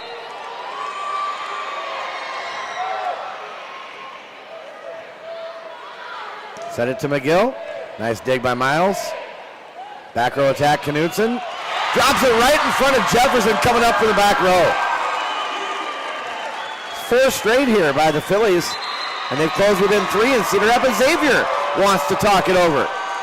Timeout, we'll take it with them. You're watching state volleyball on the Iowa Girls High School Sports Network, powered by MidAmerican Energy. Iowa Public Television is the home of the Iowa Girls High School Athletic Union Championships. We bring you live, uninterrupted coverage of the state championships in volleyball, basketball, soccer, and softball. plus special features highlighting the Iowa girl.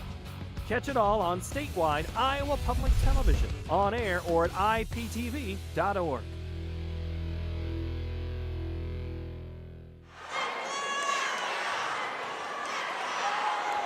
We're back in the U.S. Cellular Center with Trent Condon. I'm Jamie Brockman. Boy, DCG coach Cheryl Volker doing a good job of pumping up the team there during the timeout. They talked briefly about some adjustments, and then the rest of the timeout was just some chanting and pumping each other up. Well, at this point in the season, you're over 40 matches in. Kind of know strategy-wise what you're looking to do. Motivation, a bigger key. Oh, almost there for DCG. Just rolled back over the tape. 14-10 as the point goes to Cedar Rapids Xavier. They lead by 4 here in set number 4. They lead the match 2-1. Right side. Ashley can't get it down. McGill will try. Off the blockers. Ricochets off them, and it's a kill for McGill. Number 19 now for McGill. 15-10.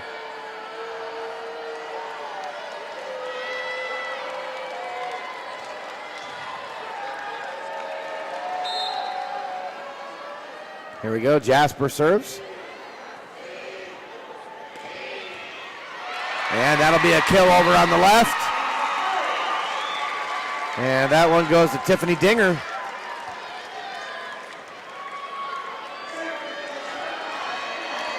(15-11). DCG is hanging around.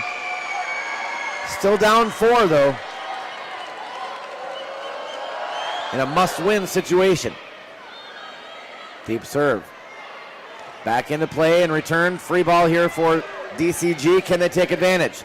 They send it to Ashley. Can't put it down. Now McGill. Looking to the back corner.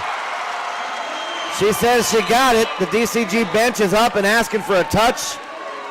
Or they thought it might have been wide. They're not going to get it.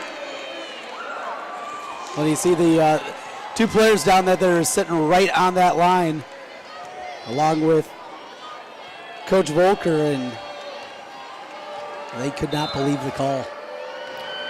16-11, Saints. Knudsen returns. Quick set. Long, though, by Olivia Richards. 16-12. Here comes Abby Griman back in the front row for DCG. This is the time, if you're going to make a run, you really got to do it. You get much deeper into the set. You don't want to put yourself in a position where you got to be basically perfect. Trouble for Cedar Rapids Xavier. Phillies smack it back to him. Now good net play there by the Phillies, but it off of them, out of bounds on the block. 17-12 Saints.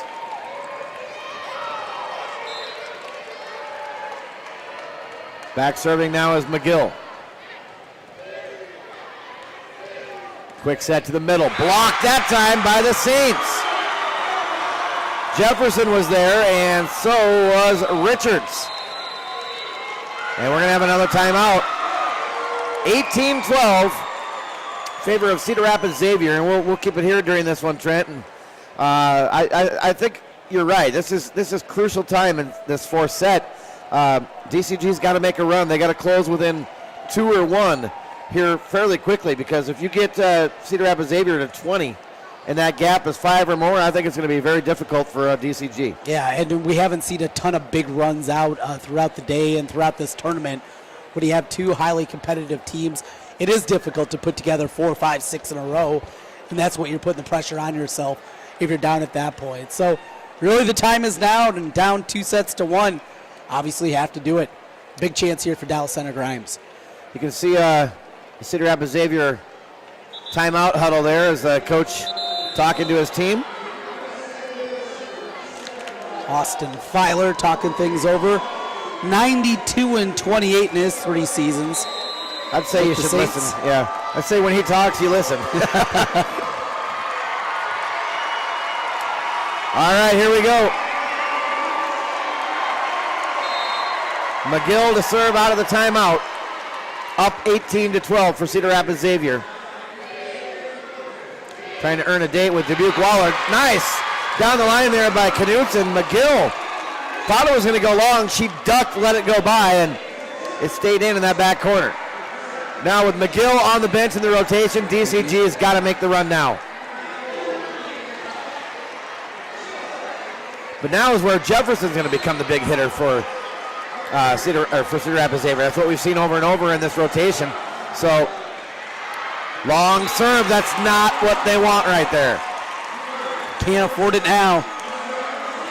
Can't make a run if you serve it out of bounds, and now 6 points away for the Saints. Jasper also comes in front row now for Xavier. There's a big play there in the middle. Greiman, 6'1" senior, came in second on the team in kills and gets another. 19-14 Xavier. Again, they lead 2-1. Here's a serve by Knutson.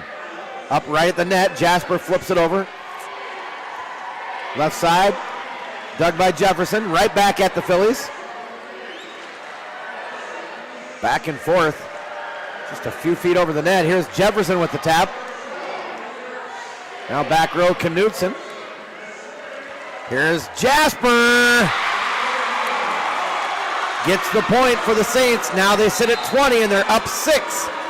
So like I said, Trent, I don't like the situation right here for DCG. Garrison back in for Cedar Rapids Xavier. Saints starting to feel it.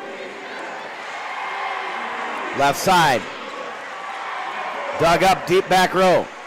Here's Jefferson now for Cedar Rapids Xavier. Dug by Knutson. Left side again to Ashley. Can't get it down. Here is Jasper in the middle. Up and over the blocker. 21-14, 7-point edge. And Xavier is 4 points away from a date with Dubuque Waller in the 4A championship tomorrow.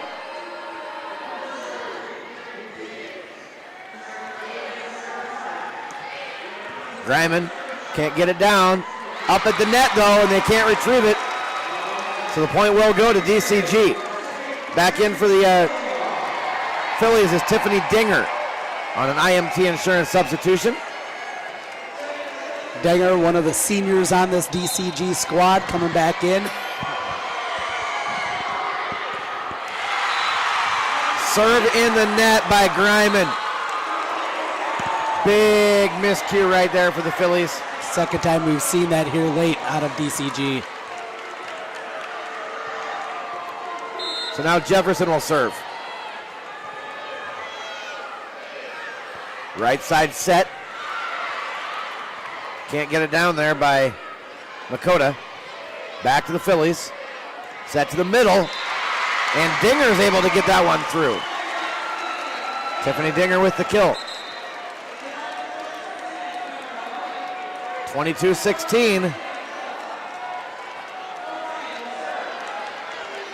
Phillies down 6. O'Brien, 34 aces this year. Nearly got one there. Yeah, almost 35. O'Brien sets it. Dinger tries to sweep it over into the corner. Dug up, block at the net. And here's the return by Knutson. Xavier back to DCG. Right side. They go to Heidelbaugh. Can't get it down. Still going on this point. Back to DCG. They go to the left side. Ashley can't put it down. Still going. Jasper with the tip of the net. Dinger with the tip back. We're still going. Jasper again. And that one. Both sides think they have the point. Looks like it's going to DCG. Out of bounds.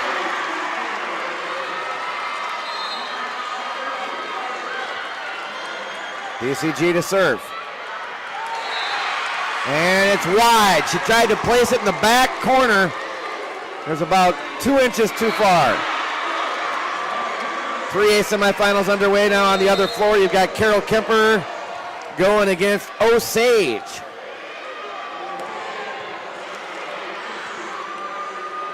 Carol Kemper, the overwhelming #1 seed in that 3A field. Off the blockers, DCG can't get it down. Here's McGill. She gets the kill. How about Miles sacrificing the body there, trying to get that. Laying it out on the line, but the 22nd kill for Eve McGill. 24-17, Xavier now serving for set and match. And DCG says not yet, as Hannah Ashley gets the kill there off the block. 24-18. Still live for DCG, but they cannot afford a mistake, as it's still match point here for Cedar Rapids Xavier.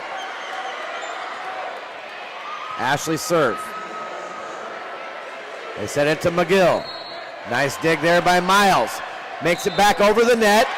And we've got a lift called on the Saints.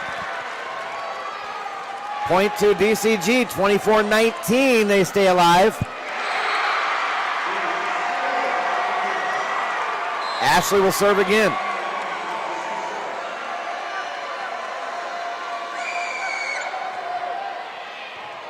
That ace serve, Hannah Ashley. How about that? 24-20, Cedar Rapids Xavier is going to use a timeout. Good timeout there by coach, I think. We'll take it with him. You are watching State Volleyball on the IGHSAU Digital Network, powered by MidAmerican Energy. We'll be back after this. MidAmerican Energy and you, together partnering to change the energy landscape by pioneering money-saving, energy efficiency programs and building a new industry in Iowa, wind energy, all while keeping your rates low. So what's next?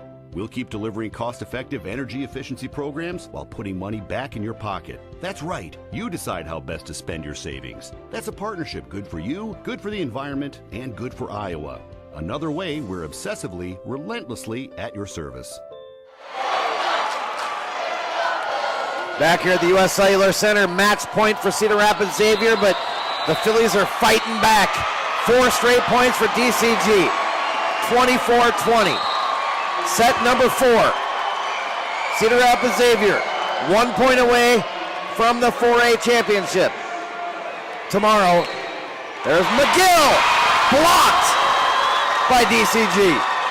No, actually never cleared the net, 4 hits. We have seen some comebacks. This one would be next level. Ashley still serving for DCG. Here's McGill. Can't put it down. Battle at the net. Won by Cedar Rapids Xavier. And that does it in this 4A semifinal. Cedar Rapids Xavier moves on to face Dubuque Wahlert for the 4A championship tomorrow here at the U.S. Cellular Center. You'll see it live, as well as all 5 classes on Iowa Public Television all day tomorrow. 25-21, your final in set number 4. Well, I tell you, DCG gave everything they had, Trent. Again, that's all you can ask of your team is don't go down easy. Fight, fight, fight. Leave it on the court. Phillies did that in their first trip here in 9 years. And their first ever victory came the other day in the quarterfinals at the state tournament. A big congratulations certainly to them. And doing something that's never been done with this program. Winning a game here, getting to the semifinals. A lot to be proud of for Dallas Center Grimes and for Cedar Rapids Xavier. They took the next step. Last year was a run to the semifinals, ended short of getting to the championship.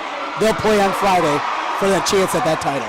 So 2 classes in the books today here in the semifinals. The Class 5A championship tomorrow will feature number 1 seed Cedar Falls and number 2 seed Ankeny Centennial. The 4A championship will be it'll be Dubuque Wahlert, number 4 seed, and number 2 seed Cedar Rapids Xavier. Congratulations to those 4 teams, and also congratulations on a great year to Dallas Center Grimes. Well, that's going to do it here. Thanks for watching. Stick around. We've got the 3A semifinal coming up here, and the match you'll see right here will be Mount Vernon, number 6 seed, and they will face the number 2 seed Tipton for a right to move on to the 3A championship coming up. For Trent Condon, my name is Jamie Brockman. Thanks for watching on the IGHSAU Digital Network, powered by MidAmerican Energy. We'll be back in about 15 minutes on the MidAmerican Energy Iowa High School Sports Network.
MidAmerican Energy and you, together partnering to change the energy landscape by pioneering money-saving, energy efficiency programs and building a new industry in Iowa, wind energy, all while keeping your rates low. So what's next?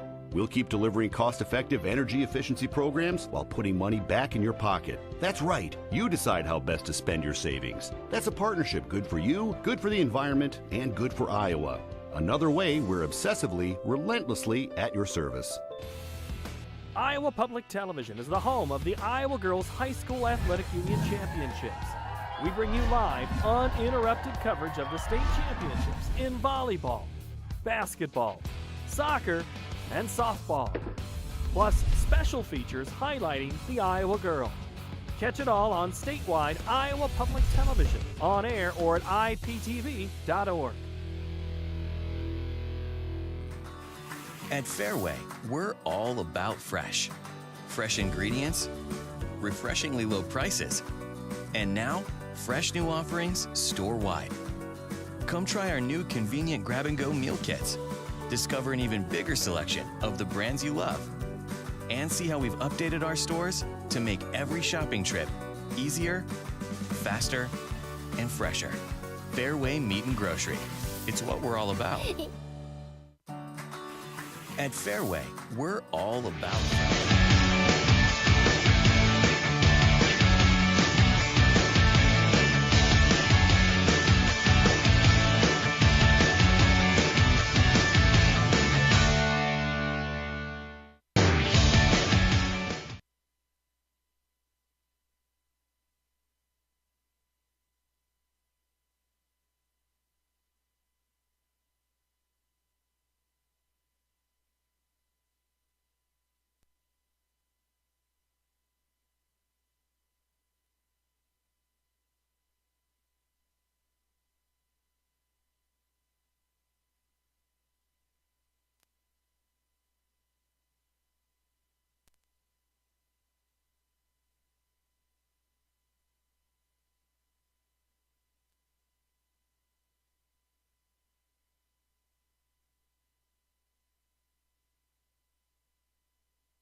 Welcome back to the U.S. Cellular Center as we get ready for the Class 3A semifinals over on court number 2. I'm Trent Connon alongside Jamie Brockman as we bring you the semifinal round here in Class 3. It'll be the second-ranked and number 2 seed Tipton Tigers against 6th-seeded Mount Vernon, the Mustangs, making their way back to the state tournament for the 10th time in the last 11 seasons and back in the semifinals again. Tipton back for the second straight year. Last year, their first ever appearance in the state tournament. And the Tigers led by their outstanding hitter on the outside, Summer Daniel, just a junior, already committed to play at the University of Utah. A big-time collegiate prospect here, and going to be fun to keep an eye on her. Well, Jamie, we've seen 2 excellent matches to this point. Do we make it 3 for 3 on court number 2? I think we do. And you were talking about Summer Daniels. She was outstanding yesterday in helping her team get to the semifinal round. So, yeah, it's going to be interesting. Obviously, they're going to lean on her a lot. You look on the other side, you've got the Green Devils of Osage. I think you know a little about Osage. But Osage returns to Cedar Rapids for the,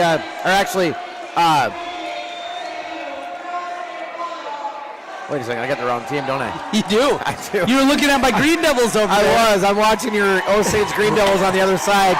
And my hometown, Carroll, the Carroll Kemper Knights are playing over there with them. And by the way, Carroll Kemper won the first set.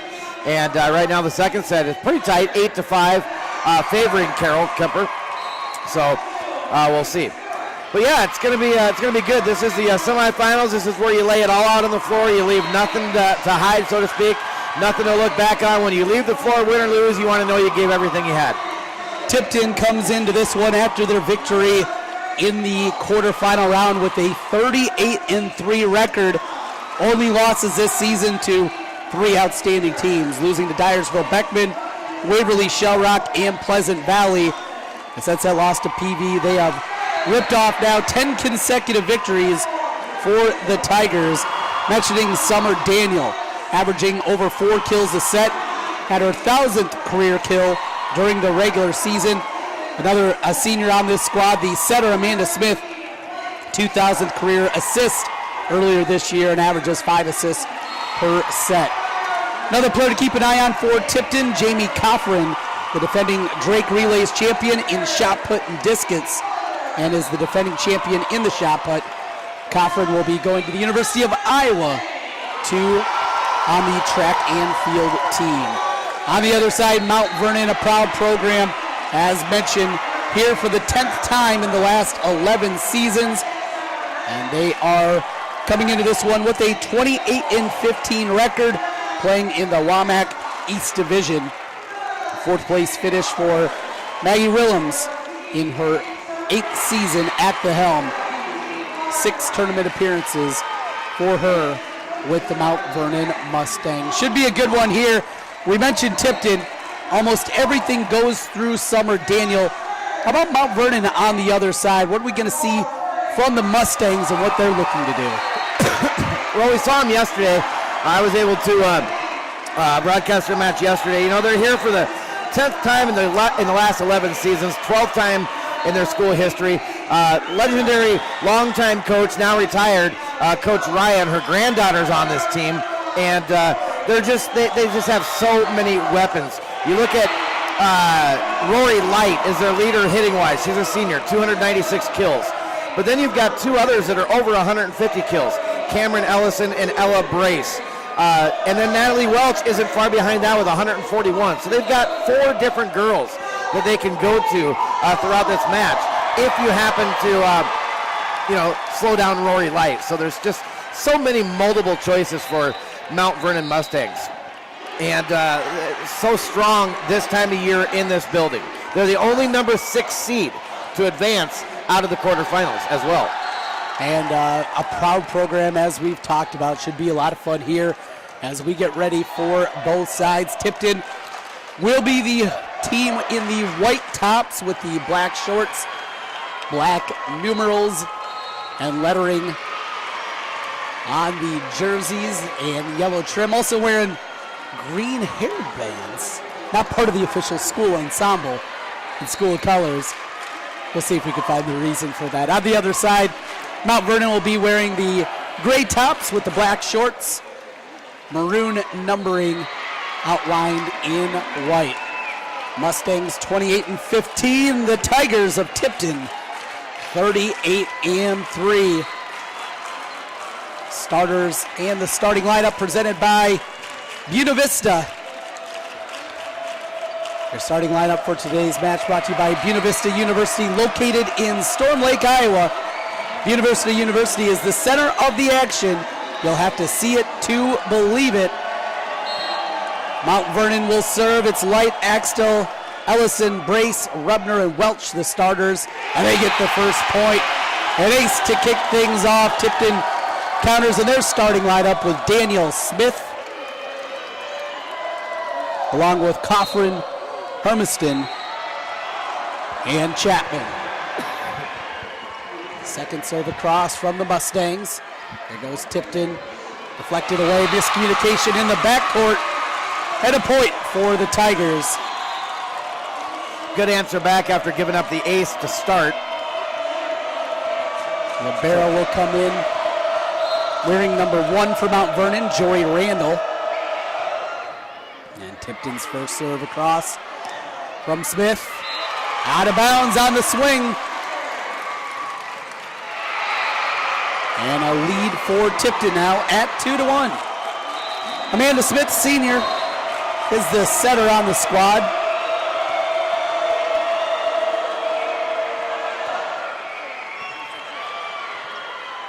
Nice dig, keeping that one alive. They can't get it to the other side. Point Tigers, 3-1. Good start for Tipton. Amanda Smith, senior setter, and also leads the team in aces this year. Tight at the net, and there's a point. Lift is the call against the Mustangs, and make it 4 in a row for Tipton. Your Green Devils over there, Trent, are fighting back in the second set against Carroll Kemper. They lead 14-12 in set number 2. The winner of this one gets the winner of that for the title tomorrow in 3A. Beautiful save over there. And then bounced across from Blake Eiler. Eiler with a nice play. Out of bounds. 5 straight Tiger points.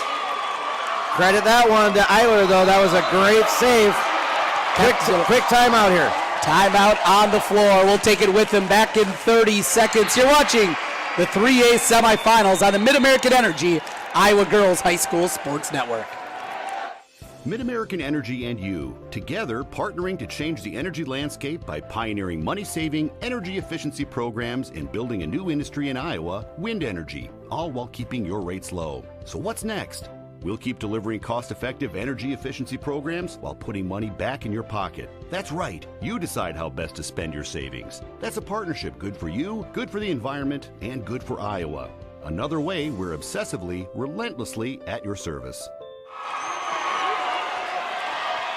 5-1 lead for Tipton over Mount Vernon in the 3A semifinal round here from the U.S. Cellular Center in Cedar Rapids. Here comes Mount Vernon to the outside. Dumped across. Back the other way. Big kill. Well, there's Summer Daniel making her presence known early. Teeing off right there, Summer Daniel. Junior outside hitter, 5'9". He's committed to play at Utah. High at the net and dumped down by Jamie Coffran. The middle hitter. 165 kills this year, also 47 blocks in the middle. And it's 7-1. What a dig over there, but out of bounds. Nice hustle out of Amanda Smith. Got to it. Just a little bit too much as she passed it across. Mustangs end the run. 7 straight from the Tigers.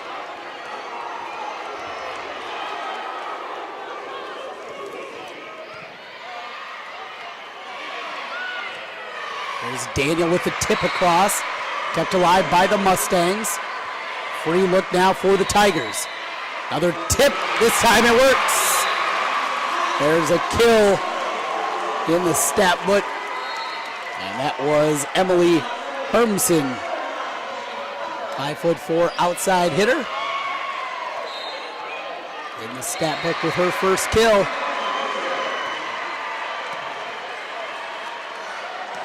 Backside and the kill for the Mustangs. That's Natalie Welch. Powering it right through the block there on the right side. Nice hit there by Welch. Welch, a sophomore outside hitter. A lot of sophomores in this team. Out of the listed starters, 5 of them out of that sophomore class. There's a block. Inbounds, point Mount Vernon. Daniel couldn't get that one through. Lauren Ryan, another sophomore that sees a lot of playing time in here. 11 aces this season for the defensive specialist. There's Daniel. Couldn't get it over the net, though, with the double block there. Point back to Mount Vernon, 8-5. Tipton's lead cut down to 3. Tight on the net. Daniel pushes it across. Pass back to the back row. Good opportunity here for the Tigers. They go to the middle. And the kill. Cameron Chapman, the junior middle hitter, knocks that one down. 9-5, Tigers by 4. You mentioned the youth of Mount Vernon, 7 sophomores that see significant playing time. And they get back here to state. And not only that, but they upset the first round, and they're the only number 6 seed to be playing in the semifinals today. So bright future for the Mount Vernon Mustangs, and really for Tipton too. They have 3 or 4 seniors in their starting lineup, so they've got a lot of talent coming back too. Certainly 2 teams we expect to see in the coming years here in Cedar Rapids as the pass out of bounds. Back to the Mustangs in the libero. Joy Randall, another sophomore, will take her trip to the service line. Tied against the net. Daniel brings it back and then pushed across from Smith. Smith passes forward, outside, up the line, back over on Tipton's side. Back and forth we go, this time a middle opportunity. In the back row, Daniel wants it, gets it, and gets the kill. Saw right away she was shouting at her setter, get it back to me, and they did. Summer Daniel, second kill of the afternoon. It's 11-6.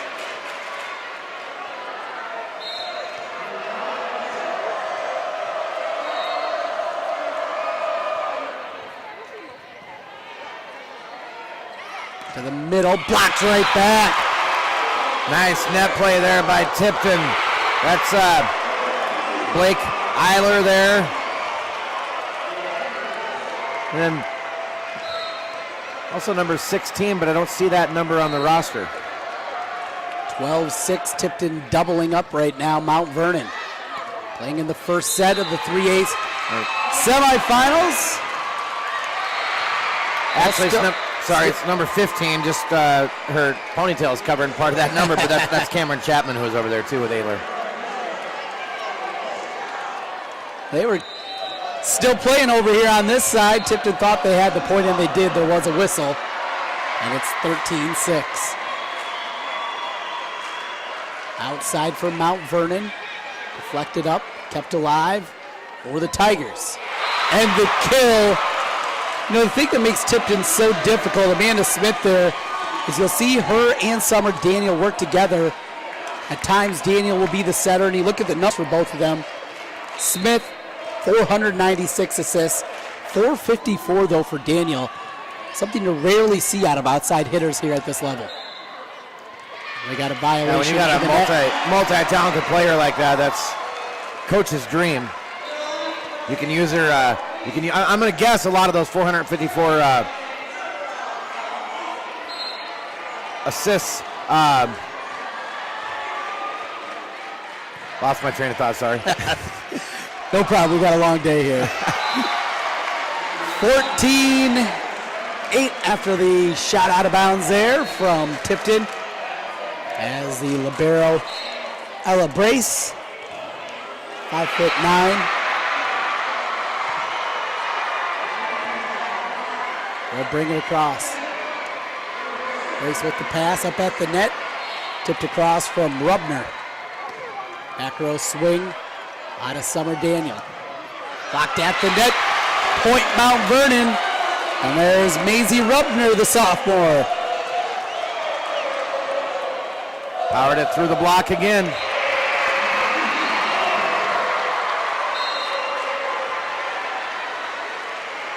Here's Brace with another serve. Daniel with the set to the middle. Mount Vernon keeps it up off the tip. Tipton with another shot. Daniel chucks it across. Out of bounds. Good look back there from the libero, Carly Camberling. Out of bounds and in for Tipton. It's Madison O'Leary, 5'6" senior, 13 aces this year. Swings this one long, out of bounds. And some substitutions coming in. Substitutions brought to you by IMT Insurance, serving Iowans since 1884. You can be worry-free with IMT. For more information, visit imtins.com.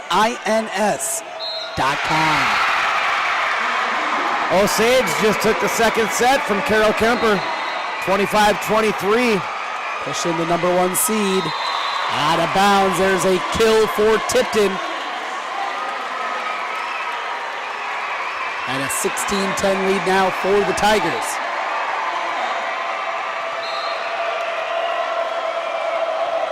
Blake Eiler will serve it. The senior out of bounds.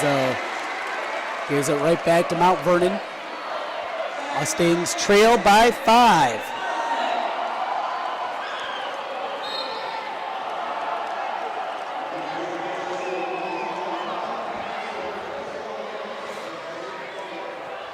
Outside here is Summer Daniel, showing that athleticism on the outside. Really love the look from her on that left side of the formation. Yeah, and they go to her a lot when she's over here too, and it's kind of the driving force. Work to get her involved a lot as Amanda Smith will serve. 17-11 Tipton, and an ace. She was there, just mishit it.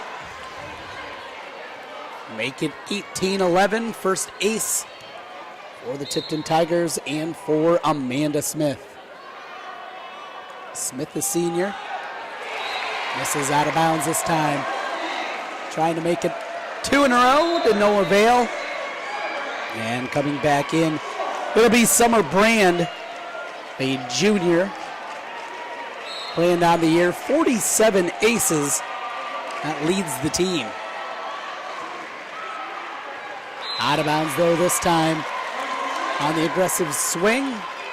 Tipton gets the point back as the libero checks out, and back in Cameron Chapman, presented by IMT Insurance.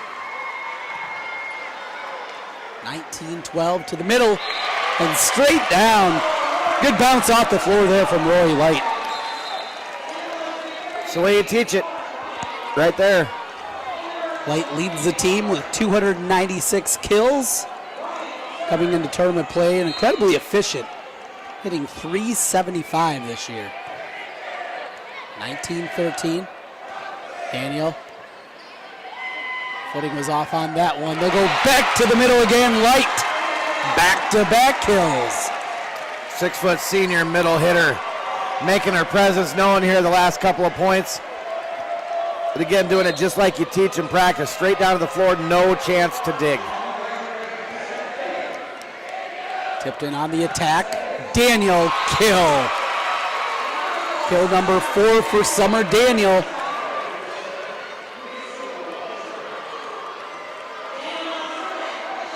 She's just a junior. Now we'll go back to the service line.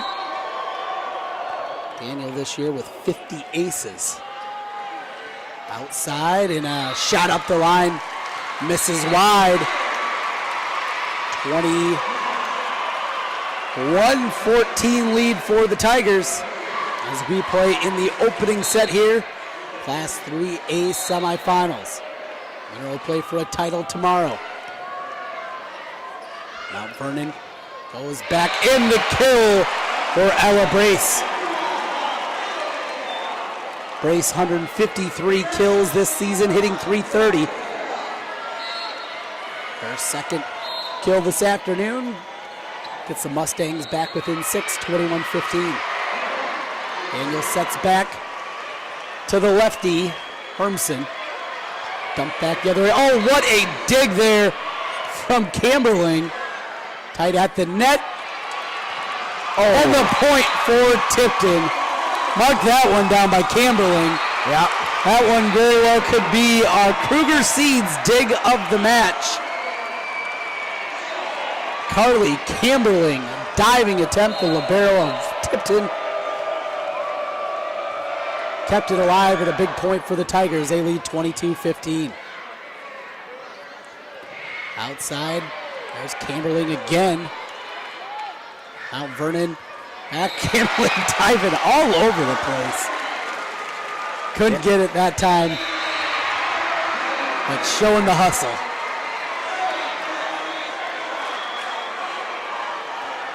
(22-16). Tipton with the lead. And an ace serve for Ella Brace. Brace, one of the seniors on this squad, her along with Rory Light out of the starting lineup.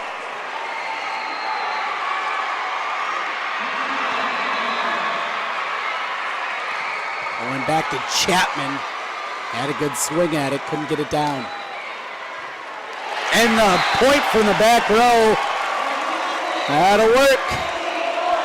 Oh, Lauren Ryan will be credited with the kill. Granddaughter of Hall of Fame coach Shirley Ryan.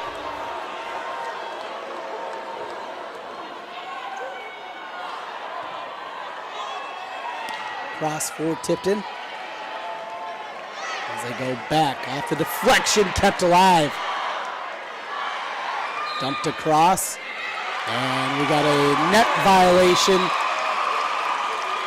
against Mount Vernon. 23-18, Tipton 2 points away from taking this opening set.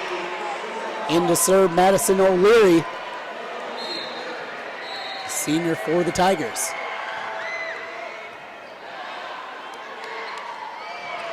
In the middle, good help defense on the backside. Tight against the net. Nice job digging that out of the net. Now free opportunity for the Tigers. Backing off the deflection. That'll be a point. Off the tip, Mount Vernon. Didn't think they touched that one. Disagree with the call. It's set point though for the Tigers. And they go to the middle to the Mustangs. Daniels with the set. Off the tape. Kept alive again by Mount Vernon. Outside. Oh, look at that bounce up from Smith. And a miss hit there from Summer Daniel. And don't say that very often. No. But a smile on her face afterwards. She knows she'll get another chance or two, I'm sure, throughout the day. 24-19. Set point number 2 for the Tigers. This time will be Mount Vernon and Axtell to serve. Slam back, but dug out by Camberling. Swing up the line, there's the kill. Set number 1 goes to the Tipton Tigers. Tipton 25, Mount Vernon 19. 1 set in the books. We play best 3 out of 5 in the race to 25 as we come back with more from the state volleyball tournament in Cedar Rapids, powered by MidAmerican Energy on the Iowa Girls High School Sports Network. They say Buena Vista University is in the middle of a bunch of fields. Hey guys, wait up! Game on. They say our idea of fun is morning tea, and afternoon tea, and anytime tea. And we hang out like bumps on a log. They say a storm like Iowa isn't in the center of the action. And when we study, we're not exactly grounded. But you know what we say. You gotta see it to believe it. They say Buena Vista University. Whether it's Meatball Monday, Taco Tuesday, Wednesday Wing Night, or Love Me Tenderloin Thursday, Friday Fish Dinner, Saturday Stir Fry, or Savory Sunday Strips, the only place to get your meat is from Fairway. Farm fresh, premium quality, butcher cut, Fairway Meat and Grocery. It's what we're all about. All you have to do, you just have to get their feet here on the pavement and bing.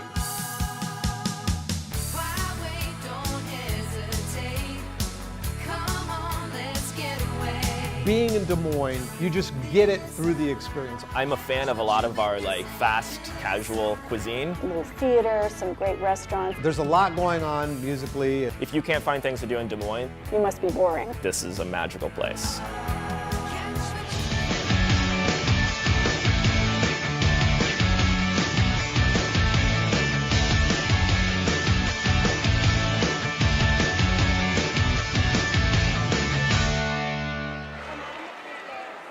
Trent Condon and Jamie, back with you here. We have been with you throughout. This is the third of our 5 semifinal matches on court number 2. How you holding up?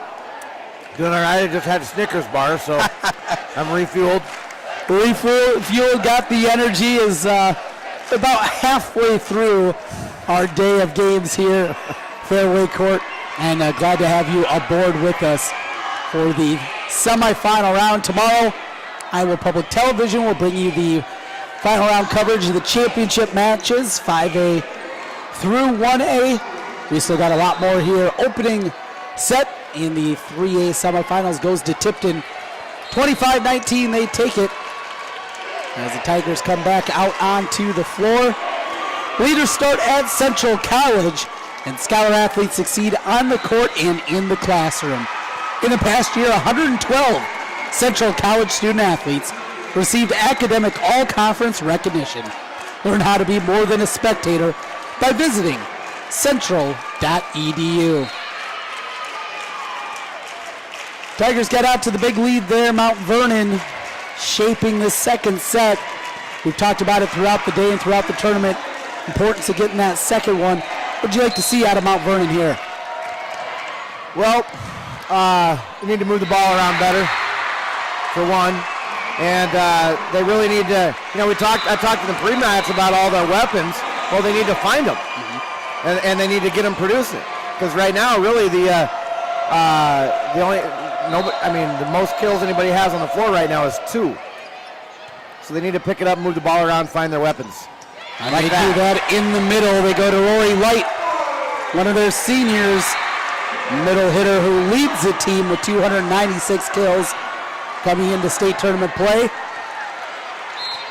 And the third kill of the afternoon for Light. Tied up at 1 apiece. To the backside they go. Tipton with Coffin. Off the block, still alive. There's the point down for Mount Vernon. Got her going backwards on her feet, and she couldn't stop the backward momentum there. Tried to reach out as she was falling to get a dig on that, but couldn't. Great job, though, of retrieving that in the net there by Tipton, even though the point ended up going against them. Up a straight, dumped across, though. Heads up play, Amanda Smith. Beautiful dump. Took a quick peek at the defense, saw the opening, and just dumped it on them. Herbson comes in for Tipton. Substitutions are brought to you by IMT Insurance. Serving Iowans since 1884. You can be worry-free with IMT. Visit IMTINS.com today. Substitutions coming back the other way, presented by IMT Insurance. And in to serve for Mount Vernon, that'll be sophomore Lauren Ryan. Oh, Ryan with the ace. Back up to get it there. Campbelling, who played so well there in the opening set, and is an in-between play. She served that as deep as she possibly could. It was a last-second decision when she realized it wasn't going to go long and just didn't get time to set up for it. And there. Oh, beautiful. They're going to get 4 hits, but great effort. Kept it alive, Daniel. Oh, and she gets ahead of steam. Great leaping ability. You see the athleticism.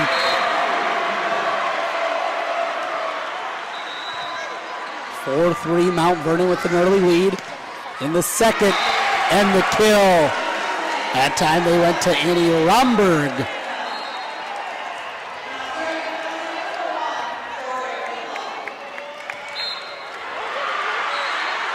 Mustangs by 2, and an ace.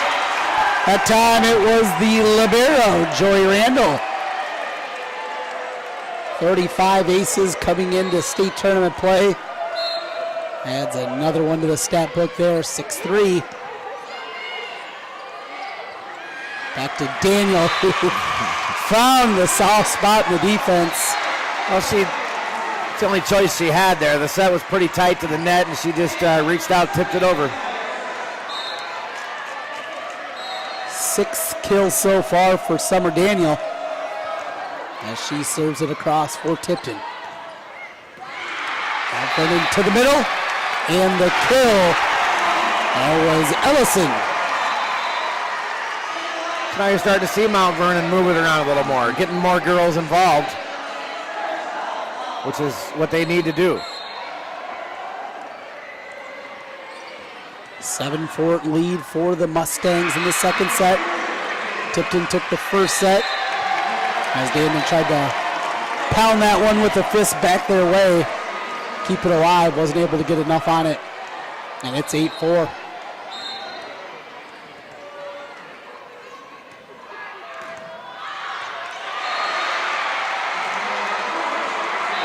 Off the antenna. It'll be another point for the Mustangs. Timeout on the floor. Amy Collender going to talk it over with her Tigers squad. We get the timeout with them back in 30 seconds.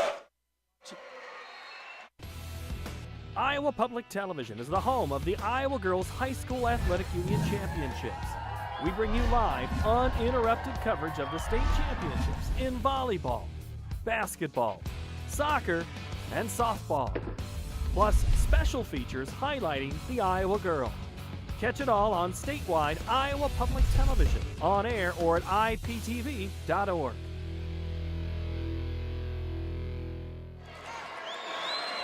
Mount Vernon 9, Tipton 4. Playing in the second set. Opening set went the way of the Tipton Tigers as they took it 25-19. Mount Vernon looking to even the score here. Second seeded Tipton Tigers.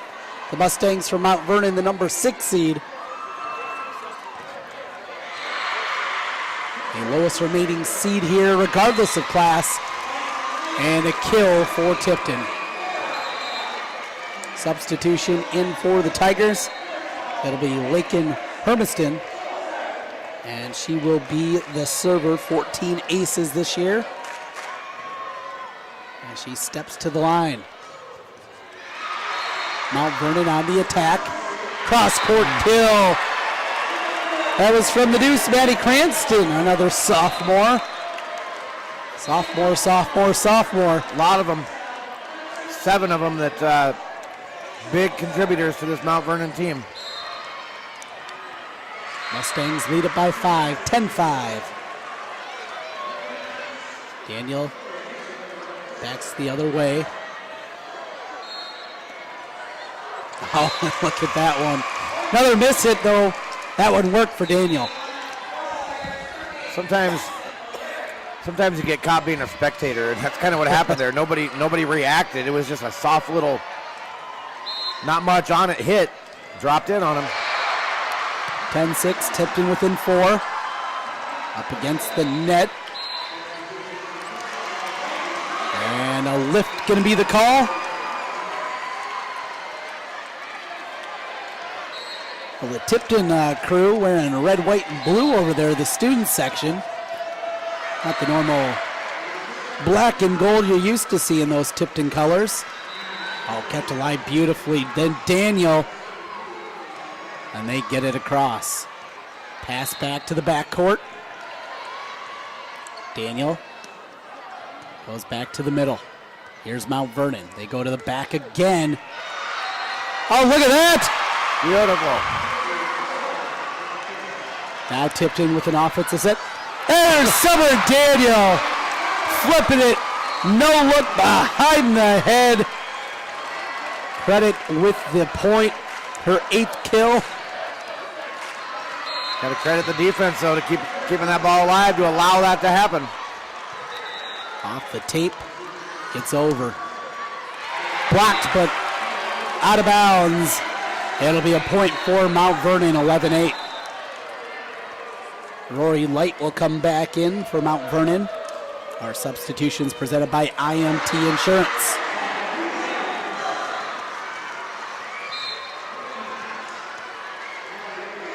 Cameron Ellison, a sophomore middle hitter, serves and gets the ace.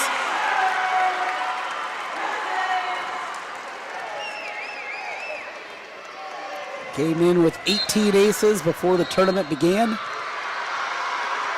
Gets her second now here today. hustling over against the scoreboard, but that is 2 in a row now, aces for Cameron Ellison, 3 in the match.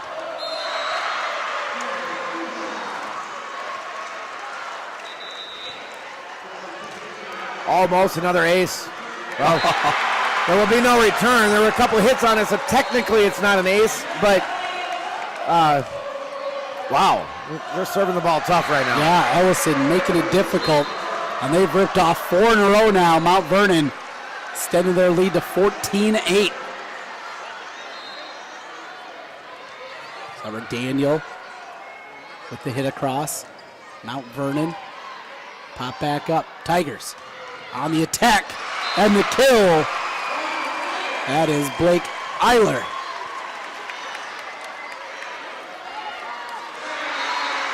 (14-9).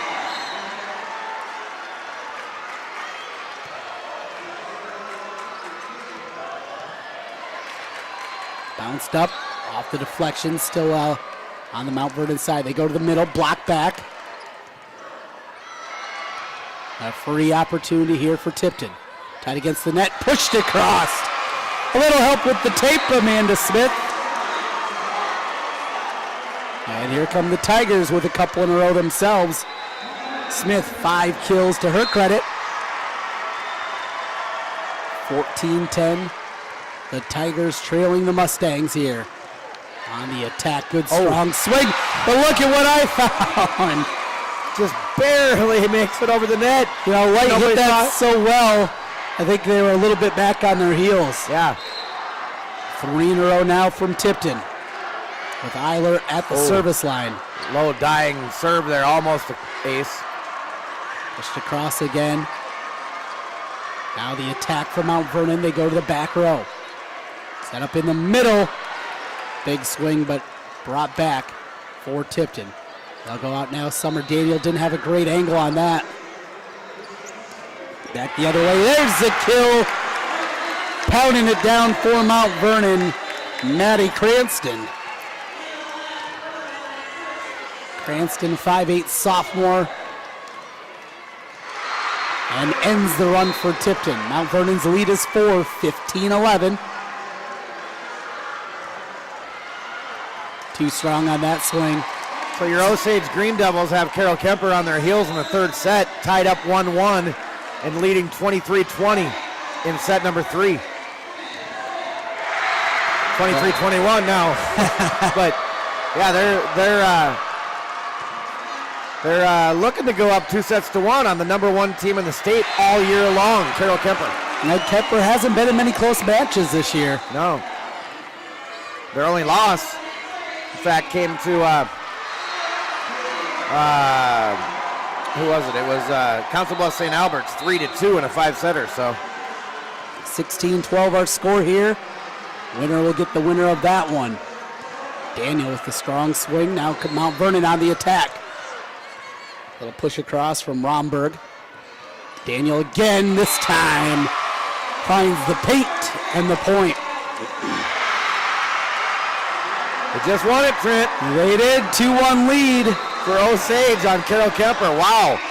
A year ago, the Green Devils led 2-0 in the semifinals and then dropped the final 3 to Sioux Center. I have a feeling Andy Olson's going to maybe remind the girls of that one from a year ago. Point Mount Vernon double hit is the call against the Tigers. 17-13, Mustangs leading.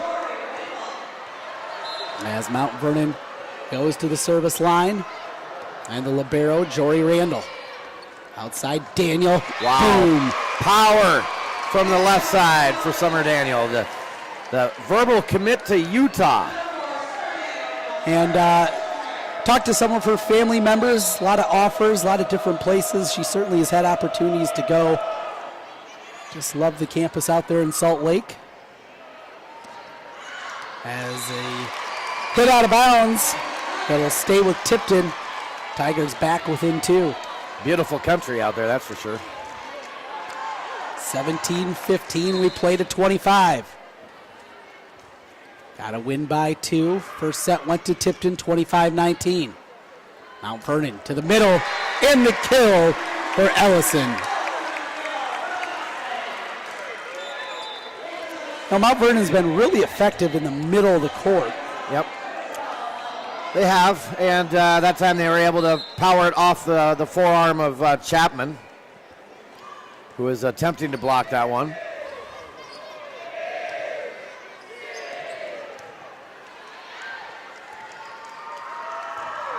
That one out of bounds, too strong. 18-16. Well, you talk about being strong in the middle. You know, Rory Light is a middle hitter, is their specialty. 296 kills on the season coming into the tournament. And then the other middle hitter is Ellison at 159 kills. So they get a lot of kills out of the middle. Here's Mount Vernon on the attack for the outside this time. Pushed across and the kill. That was Amanda Smith. Timeout on the floor. Tipton back within a point, 18-17 here in the second set. You're watching the state volleyball tournament. Back with more on the MidAmerican Energy Iowa Girls High School Sports Network. At Fairway, we're all about fresh. Fresh ingredients, refreshingly low prices, and now fresh new offerings store-wide. Come try our new convenient grab-and-go meal kits. Discover an even bigger selection of the brands you love.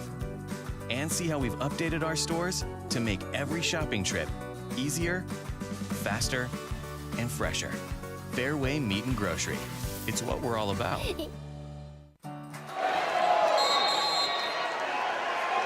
Trent Conn and Jamie Brockman back with you at the U.S. Cellular Center in Cedar Rapids.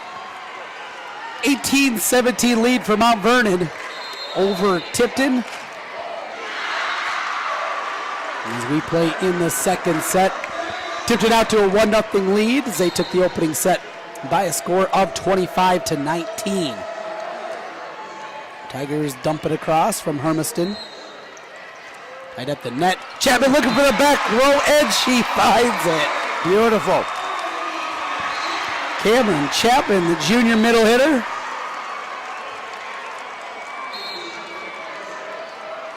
Looked like her timing was just a touch off, but it worked. And a great serve ace for the Tigers. Hermiston. Back-to-back points. Puts the Tigers back on top, 19-18. Been a fun second set here, 3A semifinals. Tipton and Osage. Check that Osage on the other court. Tipton and Mount Vernon. I had the Kelly Green look over there. Substitutions coming in, including Mount Vernon number 17, Natalie Welch, a 6-foot-tall sophomore outside hitter. Our substitutions brought to you by IMT Insurance, serving Iowans since 1884. Tipton answers right back, and we're yo-yoing back and forth.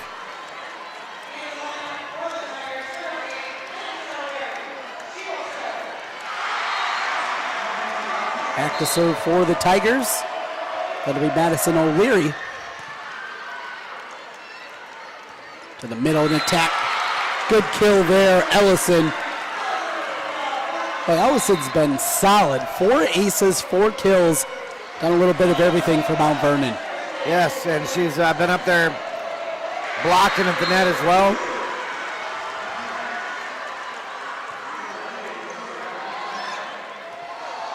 Daniel keeps that one up. Cross-court swing from Amanda Smith. Now Mount Vernon on the attack. Hits the line and the kill. Natalie Welch, another sophomore. And regaining the lead is Mount Vernon. 4th kill so far today for Welch. As Ellison goes to the line with those 4 aces today. Outside Smith, got a little help with the net. There's a hit out of bounds, too strong. Tied again at 21. Great second set here, back and forth, back and forth. All it takes is a little bit of a run here when you're at 21. String a few points together. There's a shot up the line, but we have a out of bounds. The call. Tipton gets the lead back, 22-21. Blake Eiler serving across. Go to the middle this time, deflected. Daniel not able to get over to it though, and we're tied at 22. Substitution, Mount Vernon brings in Summer Brand. Our substitutions presented by IMT Insurance. Visit imtins.com today. 22 apiece. Outside, Summer Daniel from her favorite spot. Back the other way, Smith. Now Mount Vernon with the chance. Oh, good work in the back row from Camberling. But out of bounds. And the Mustangs take a 23-22 lead. Down to the wire in the second set. Best 3 out of 5. And off the deflection. The Mustangs are a point away from tying it up at a set apiece. Timeout on the floor. Mount Vernon 24, Tipton 22. Back in 30 seconds on the MidAmerican Energy Iowa Girls High School Sports Network.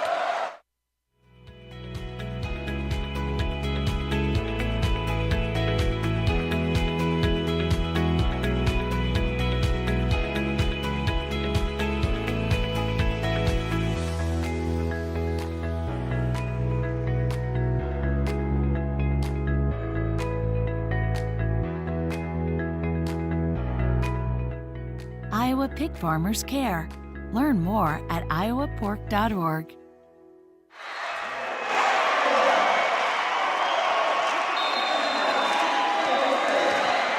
Trent Connon, Jamie Brockman back with you in Cedar Rapids. A point away from Mount Vernon and tying this up at 1 set apiece. 24-22. Tight at the net. Blocked right back. Still alive though, Tipton. As Daniel tips it across, and the point for the Tigers.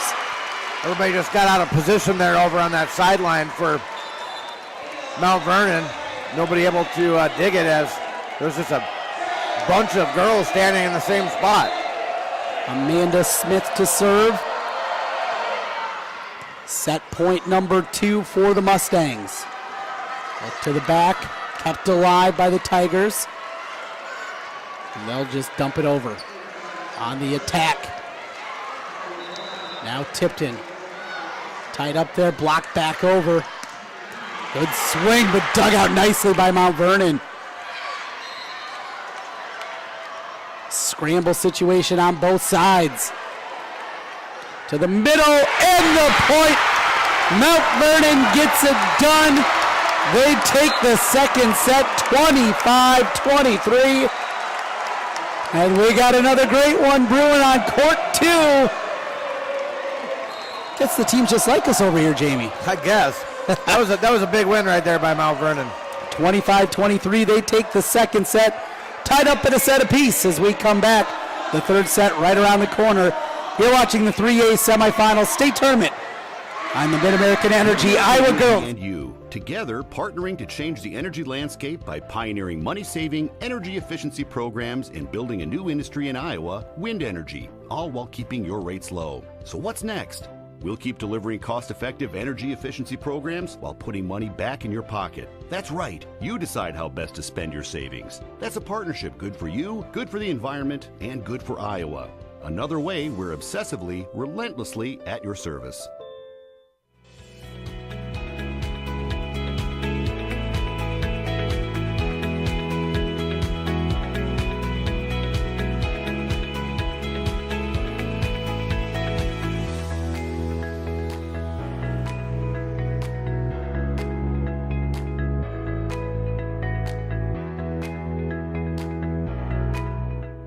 Iowa Pig Farmers Care. Learn more at iowapork.org. Iowa Public Television is the home of the Iowa Girls High School Athletic Union Championships. we bring you live, uninterrupted coverage of the state championships in volleyball, basketball, soccer, and softball. Plus, special features highlighting the Iowa girl. Catch it all on statewide Iowa Public Television, on air or at iptv.org.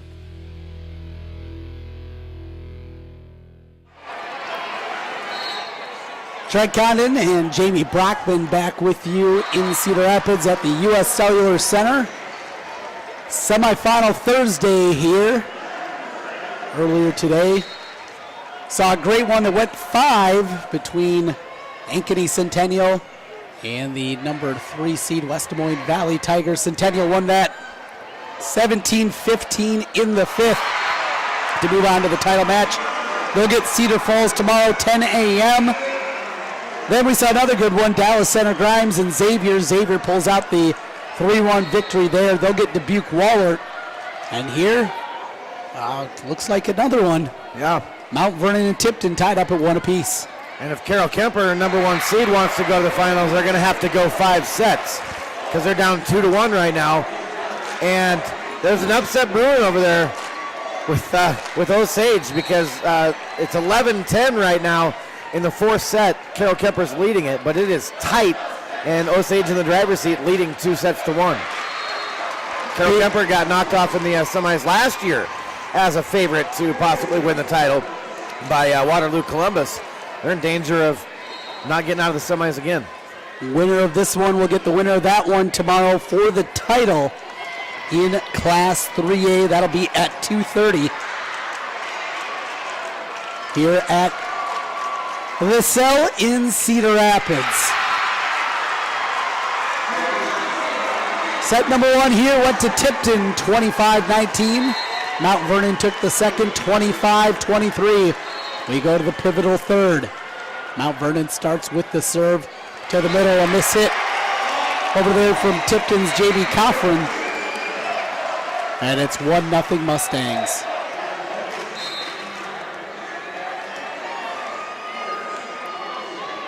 Ellison, who has been so good, gets another ace, her 5th of the match. That's awesome. We've seen a couple matches where a player's had 5, 6 aces. That's not something you see every day, but we've seen it twice today. And just 18 during the course of the year. Outside, Summer Daniel gets the kill. Boy, she is powerful. Yes, she is. Working for that left outside spot. Seems to be her strongest, but her ability to work not just as an outside hitter, but as a setter, back row, really does everything for Tipton. It does, and she's not the biggest player. She's only 5'9". He won her collegiately. Now she is going to be maybe in a setter role. You could certainly see that. Don't see many D1 5'9" outside hitters anymore. No, you don't. But she's so smart on the floor. That's, like you said, she does so many different things, can play many different roles, and is a true leader, and that's what you want.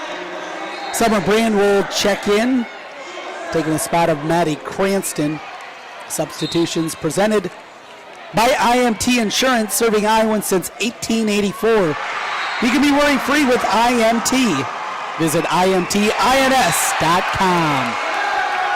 An ace again for the Mustangs in the returns. A little rough here early on for Tipton. Yeah, and that's a big part of this game.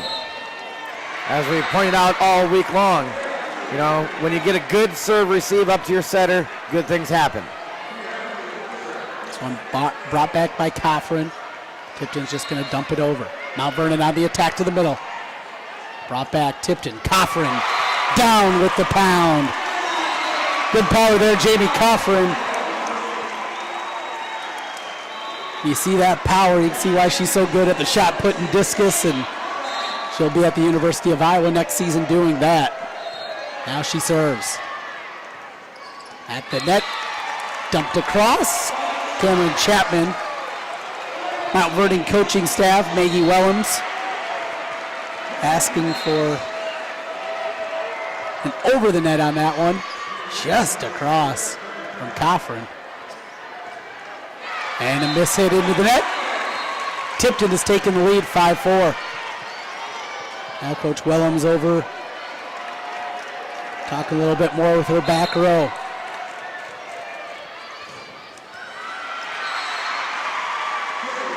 There's a kill in the middle. Went right back to Rory White. White, the team leader in kills this year, also hitting .375. And efficient on that one. Tied up at 5 apiece here in the third set. On a cross. Oh boy, nearly another ace. Free chance for Mount Vernon. Off back by Daniel. She gets it back. And the kill. Got the face of Summer Brand. Ouch. Another player leaving the U.S. Cellular Center with Spalding tattooed across her face. That's happened a few times already this week. Yeah, she had at least a semi-smile afterwards. Good to know. No damage done. To the middle, and again, they find the kill with Rory White. Keep feeding White in the middle, the 6-foot senior. She'll check out after a couple of kills. 9 so far here today.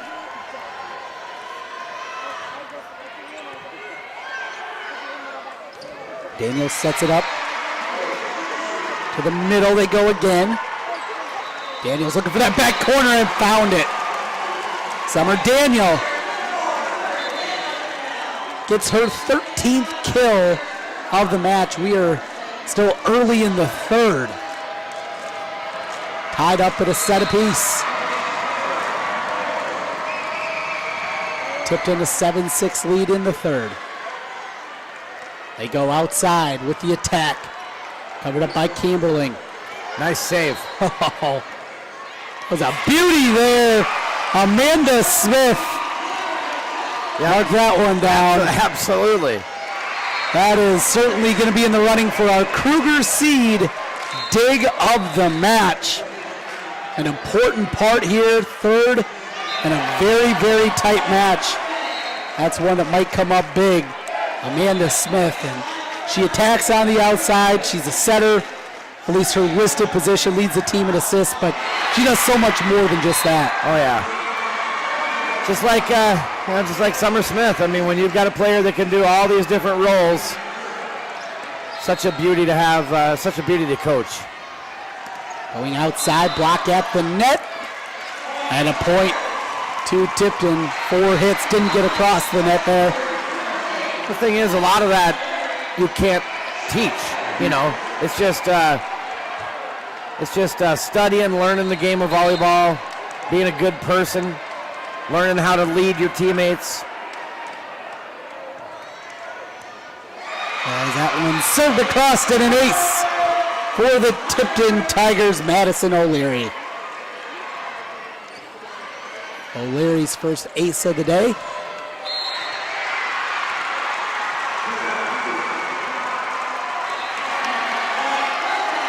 Point back to Mount Vernon into the net. And here comes some substitutions brought to you by IMT Insurance. Including into serve, Rachel Axtell. Tipton 10, Mount Vernon 8. Camberling with the dig. Goes over to attempt from Smith. And she'll be able to get it. Well, Osage had Carol Kemper on their heels big time in this 4th set, and Carol Kemper's come charging back, leading 21-20 right now in a must-win for them, set 4. Here 11-8, Tipton leading over Mount Vernon. Third set, just pushed across in the kill for the Tigers. Starting to gain a little bit of breathing room as they lead at 12-8, timeout on the floor. Tipton leading by 4. We'll get the break as we come back in 30 seconds on the MidAmerican Energy Iowa Girls High School Sports Network.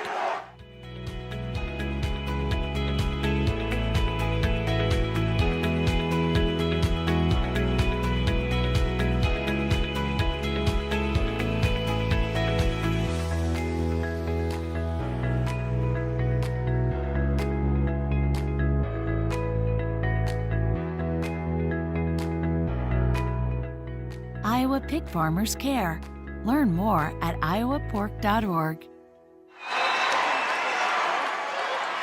Trent Condon, Jamie, back with you here. You know, Jamie, as you watch this one unfold and the students, the fans, what just a perfect environment for this. The size of the building, I don't think you get better than the U.S. Cellular Center. I agree. It is absolutely perfect for volleyball at this level.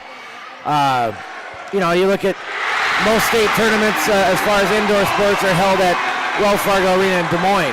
And it's probably twice the size of this as far as seating, I'm going to guess. Yeah. And it just wouldn't give you this atmosphere. It would be half empty. Here, it's full, and it's loud, and it's exciting. Mount Vernon gets the point back. And you're so close to the action, too. Even up in the upper deck area here, you're still very good seats. 13-9 after the point. Another kill for Summer Daniel or Tipton. And as we said yesterday, the Iowa Girls High School Athletic Union they just do such a great job of putting these girls on a pedestal while they're here. And something they'll never forget.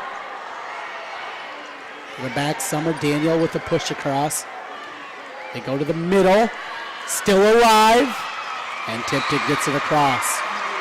Now outside, off the deflection, and hit the floor. Yeah, immediately Mount Vernon was up saying that was on the floor, and it looked like she may have got her hand under it, but I think it was part hand, part floor. Yeah. Tipton 13, Mount Vernon 10.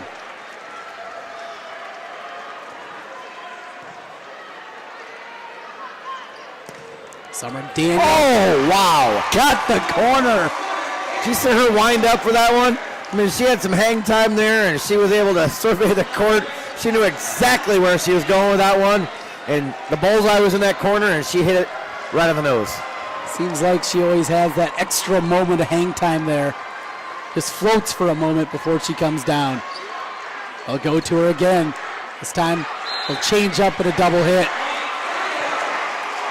Brian got caught there trying to get it out of there quick. Lift is the call. And Jamie Coffrin.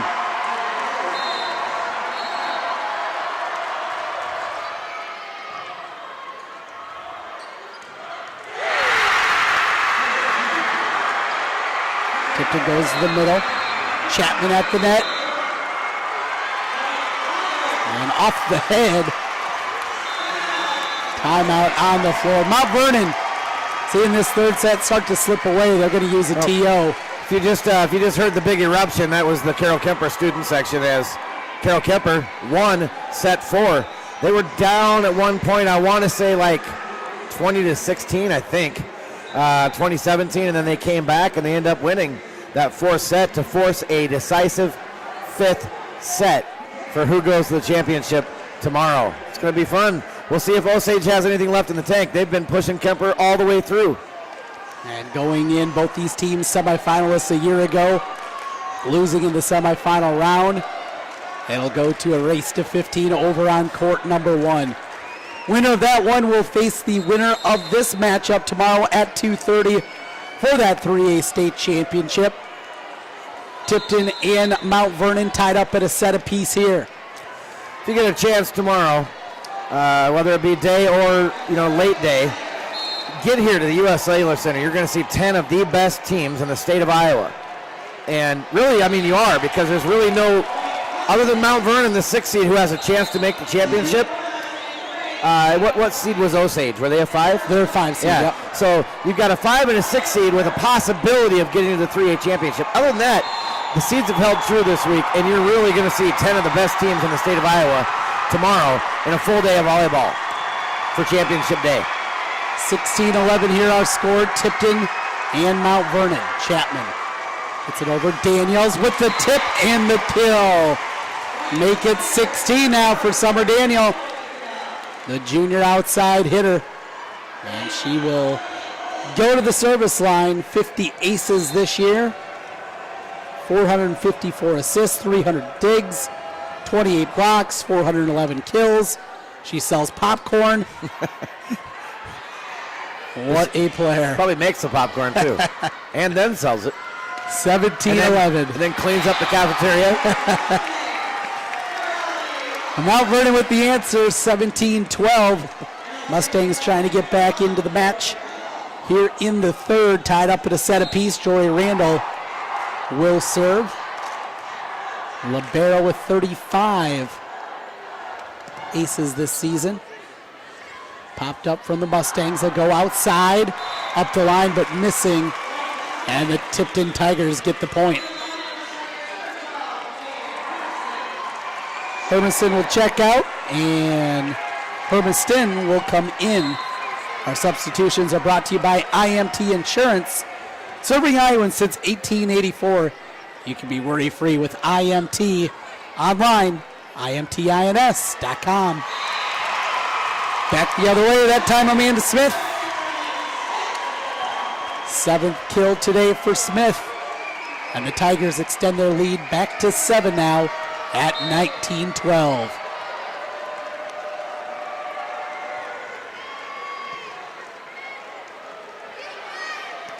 Back set, dug out nicely on the Tigers. Smith with the tip across.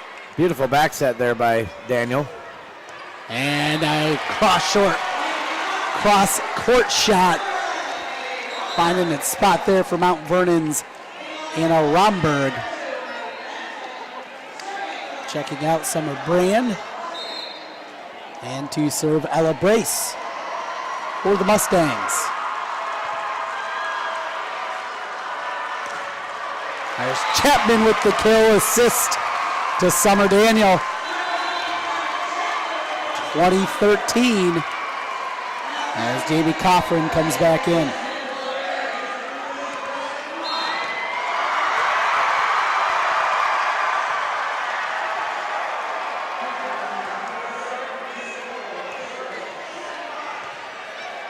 There's a pass to Daniel. She looks to the middle. Dug out nicely from Mount Vernon. Back to Tipton. This time to the back and Smith. Now the Mustangs go to the middle in the kill. As that was Cameron Ellison again. 5th kill of the match. Only a sophomore. Well, you know, again, 7 sophomores that are big-time contributors. Cameron Ellison, one of those, and you can see she didn't just start playing volleyball yesterday. Tight against the net, Daniel brought it back. Now Mount Vernon at the net, Coffrin. Didn't get a strong swing on that. Outside to the back corner, and finds the spot, Maddie Cranston.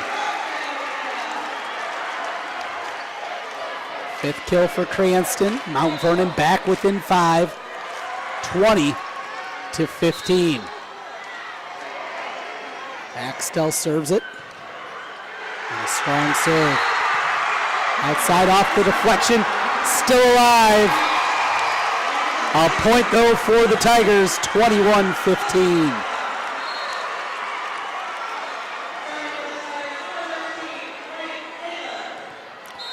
Four points away from going up 2-1 here for the Tigers at Tipton.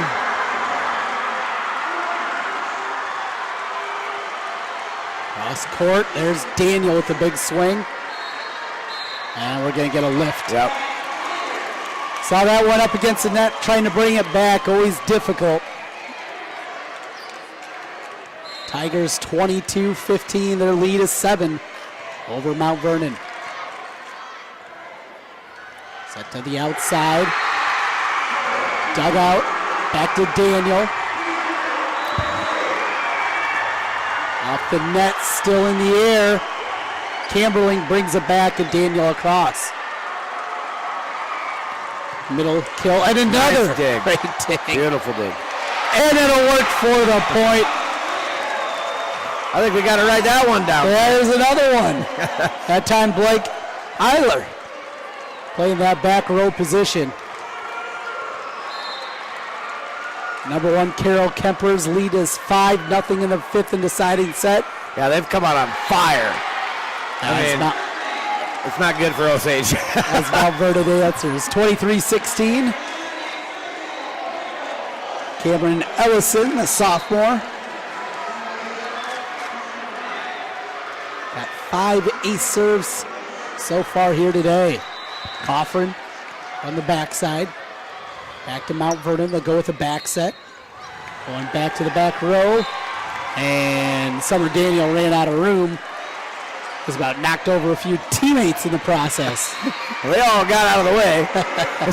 instead of protecting her, they got out of the way and said, yeah, I can't be doing that. Yeah, they said, let's let the chair stop her. Amy Collender in her 16th season at Tipton. Nice block. Good work up front by Mount Vernon. Rory White there with the block.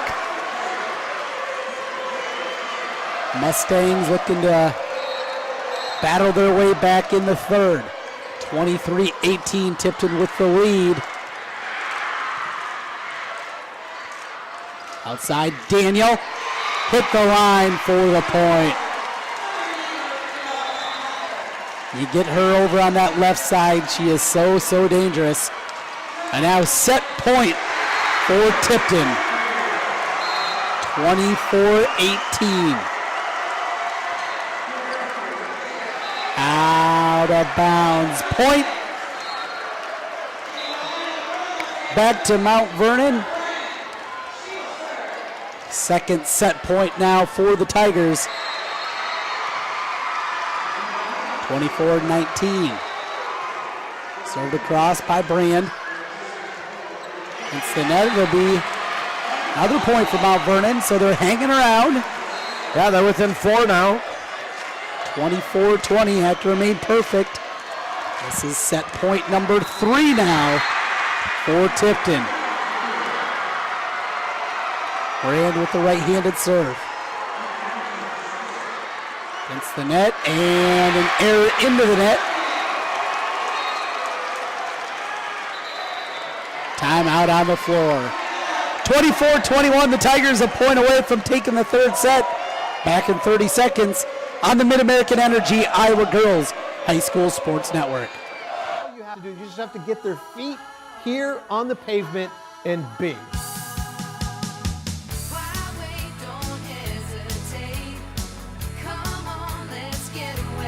Being in Des Moines, you just get it through the experience. I'm a fan of a lot of our fast, casual cuisine. A little theater, some great restaurants. There's a lot going on musically. If you can't find things to do in Des Moines, you must be boring. This is a magical place.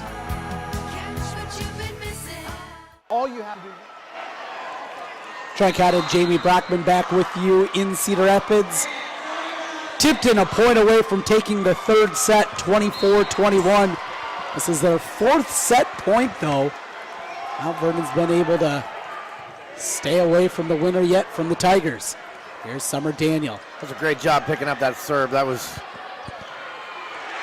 one of the toughest serves I've seen all day right there. Tipton on the attack. And there's Daniel to finish it off. Tigers get it done. Tipton 25, Mount Vernon 21. 2 in the books for the Tigers. So if you don't think runs can be done, we talked earlier about how you don't see many long runs in Rally Point. Well, over on that other floor, Kemper jumped out to a 5-0 lead in set 5. And it's now a 6-2 run by Osage. So it's 7-6 over there. Back and forth they go. Good one over there. They're in the 5th. We're going to the 4th. Tipton, 2-1 lead as we come back. Now you're watching the state volleyball tournament on the MidAmerican Energy Iowa Girls High School Sports Network. MidAmerican Energy and you, together partnering to change the energy landscape by pioneering money-saving, energy efficiency programs and building a new industry in Iowa, wind energy, all while keeping your rates low. So what's next? We'll keep delivering cost-effective energy efficiency programs while putting money back in your pocket. That's right. You decide how best to spend your savings. That's a partnership good for you, good for the environment, and good for Iowa. Another way we're obsessively, relentlessly at your service. MidAmerican Energy and you, together partnering to change the energy landscape by pioneering money-saving, energy efficiency programs and building a new industry in Iowa, wind energy, all while keeping your rates low. So what's next? We'll keep delivering cost-effective energy efficiency programs while putting money back in your pocket. That's right. You decide how best to spend your savings. That's a partnership good for you, good for the environment, and good for Iowa. Another way we're obsessively, relentlessly at your service.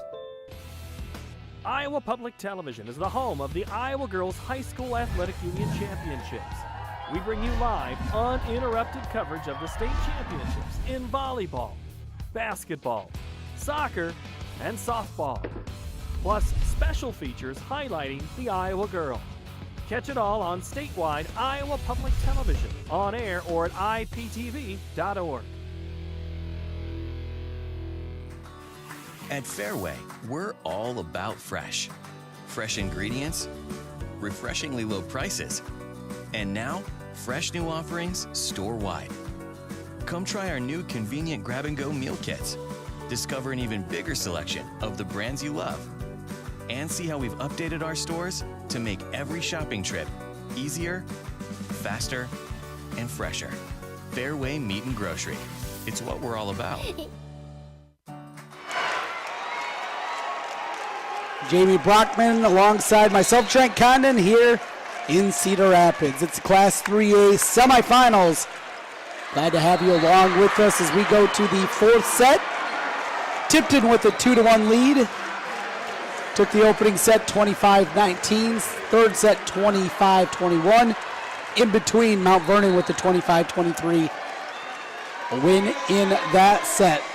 Fourth one will start with Tipton at the service line. And it'll be Amanda Smith to get us started.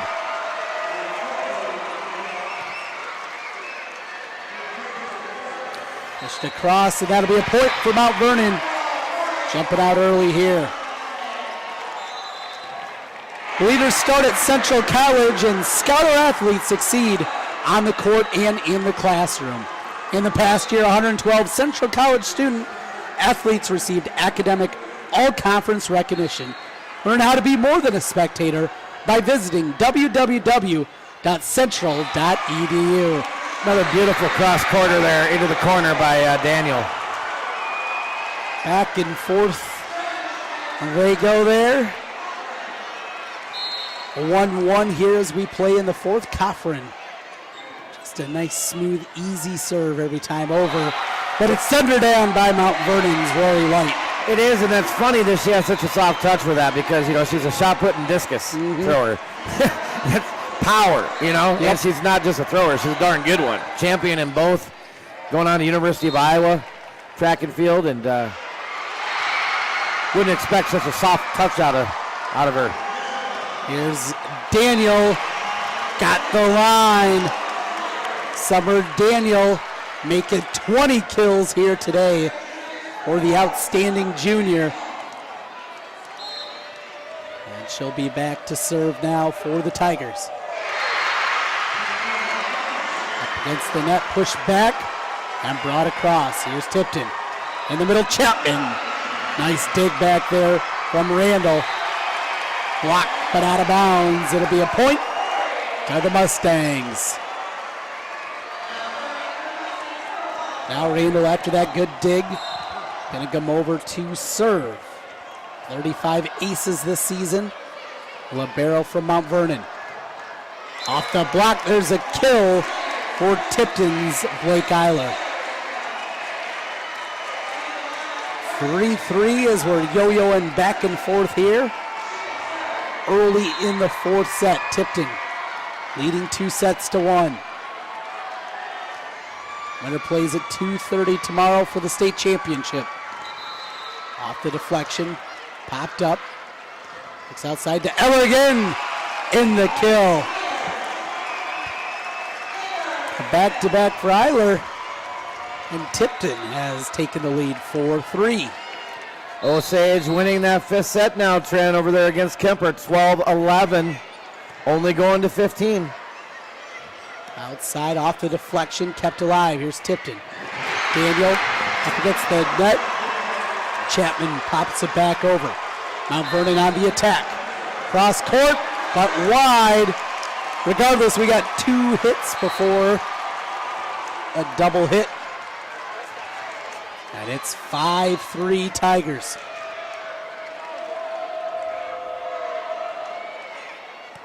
Dumped across from Hermiston. Off the block, still alive on the Mount Vernon side. They'll look to the middle. There's Chapman in the middle. Cameron Chapman, another junior. Timeout on the floor. Tipton 6, Mount Vernon 3. As we get the break, you're watching the state volleyball tournament on the MidAmerican Energy Iowa Girls High School Sports Network. Whether it's Meatball Monday, Taco Tuesday, Wednesday Wing Night, or Love Me Tenderloin Thursday, Friday Fish Dinner, Saturday Stir Fry, or savory Sunday strips, the only place to get your meat is from Fairway. Farm fresh, premium quality, butcher cut, Fairway Meat and Grocery. It's what we're all about.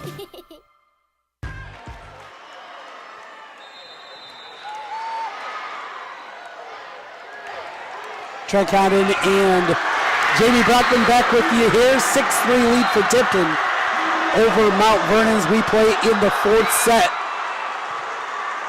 Tied against the net, brought back in the kill, but we got a violation in the net. Yep. Mustangs, a must-win situation, trailing 2-1.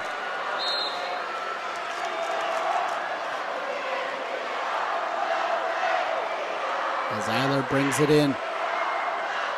Outside set, off the block. Oh, what a play there out of Amanda Smith. Mount Vernon again, looking to push to the back corner. Daniel pops it up and across from Eller. A long volley. And the kill for Summer Daniel. Number 21 of the day. As Summer Daniel's big day continues. Well, Trent, number 1 seed Carol Kemper is going to the finals as they come back in that 5th set to win 15-13. What an effort by Osage, though, taking the powerhouse Kemper 5 sets and almost pulling it out. Here a 9-3 lead for Tipton. Winner here will get number 1 Carol Kemper. Timeout on the floor. Tipton leads at 9-3 as we play in the fourth set. As we come back on the MidAmerican Energy Iowa Girls High School Sports Network. MidAmerican Energy and you, together partnering to change the energy landscape by pioneering money-saving, energy efficiency programs and building a new industry in Iowa, wind energy, all while keeping your rates low. So what's next? We'll keep delivering cost-effective energy efficiency programs while putting money back in your pocket. That's right. You decide how best to spend your savings. That's a partnership good for you, good for the environment, and good for Iowa. Another way we're obsessively, relentlessly at your service.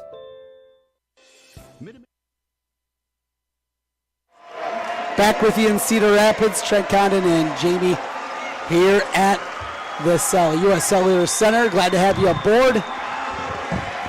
Winner of this will get Carol Kemper in the state championship game. A 5-set winner over Osage, 15-13 in that final one. But you know what that showed? Is that anybody can be beat. Second straight year, the Green Devils go down in 5 sets in the semifinals. What I mean by that is, Osage was 2 points away from beating Kemper. Best team, possibly one of the best teams in the entire state of Iowa. So, it can happen. Blocked out of bounds there, Tipton 10-4. As Mount Vernon will set up the serve and an ace. As that was Ella Brace with the ace. 36 to her credit coming into the tournament. And add another to the resume. 10-5 Mount Vernon trying to battle back. Down 2-1 outside. And the kill. Big swing out there from Blake Eller. The senior outside hitter. About the thunder there. 11-5, great start here, fourth set for Tipton Tigers, number 2 seed in this 3A tournament. 11-5 our score on the swing out of bounds. Bit strong there out of Maddie Cranston. Setting up the serve, Madison O'Leary. O'Leary with 13 aces this year. Good hard serve from her. Outside attack. Dugout from O'Leary. Looking to the back quarter. Randall was there. Attack from the back. Not across from Ryan. And Tipton gets another point. 13-5.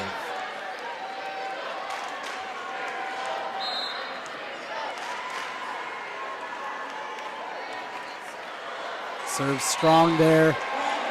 Out of bounds from O'Leary. And a substitution as Mount Vernon will bring in Rachel Axtell for Romberg. Substitutions are brought to you by IMT Insurance. Serving Iowans since 1884, you can be worry-free with IMT. Visit IMTINS.com today. There's a miss hit on the outside from Tipton as the Mustangs get another point. Must-win situation for Mount Vernon.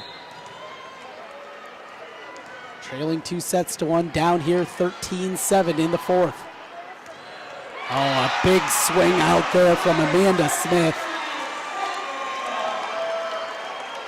Smith listed as the setter, but she plays out so much in their offense. Yeah, she does. Tipton, different kind of team to watch. Really interesting.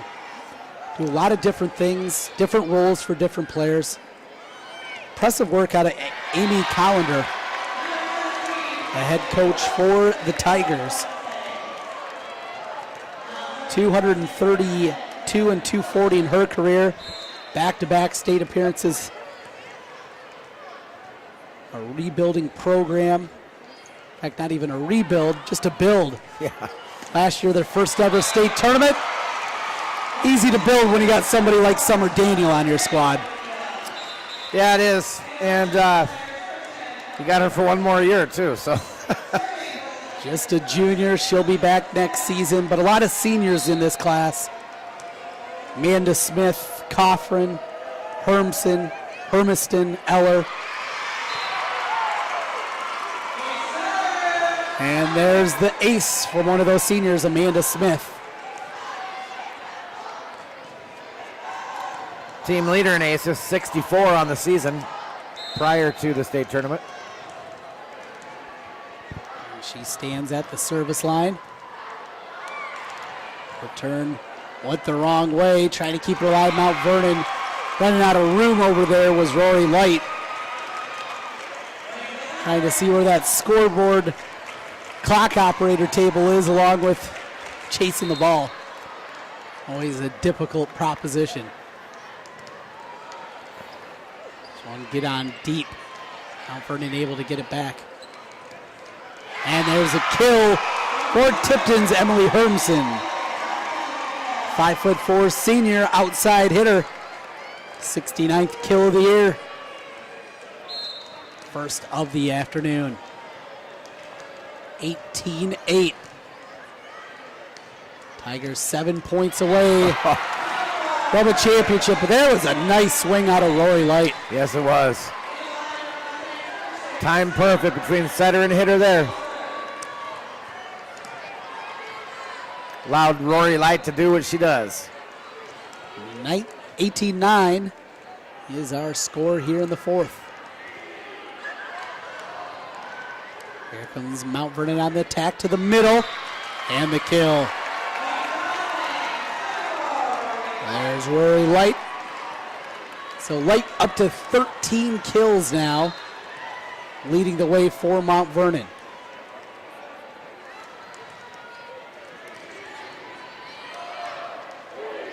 Back behind Coffrin.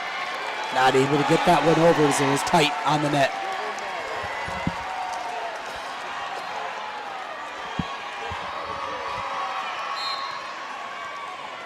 18-11 now. 3 straight from the Mustangs. Coffrin, big power there. Up the line and a powerful strike. Didn't have to have the soft touch there, did you? No, not at all.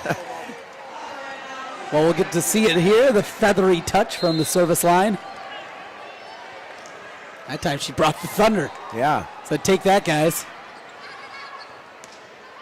Looking for the back line. Out of bounds, though. Chapman just missed. 19-12. And Lauren Ryan will be the server. Outside. Daniel didn't get a full swing at that one. Now pushed across. Another attacked opportunity. Chapman at the net. Block back from Chapman. Still live on the Mount Vernon side. Another block from Chapman. Getting to it. And she pushes it across. They go to the middle. Good help on the weak side. Daniel goes cross court. Now looking to the back. Kimberling was there. There's in the middle. Block, and we got contact with the net. Chapman, and looks like maybe turned her ankle. Yeah, she went down awkwardly there, right in the center there at the white line. And she says she's okay, doesn't want to leave. Nope. She's working on that left ankle. We're going to get a timeout.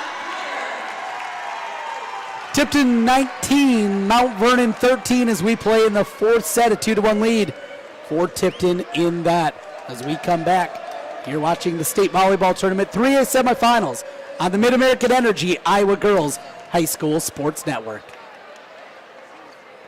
All you have to do, you just have to get their feet here on the pavement and bing.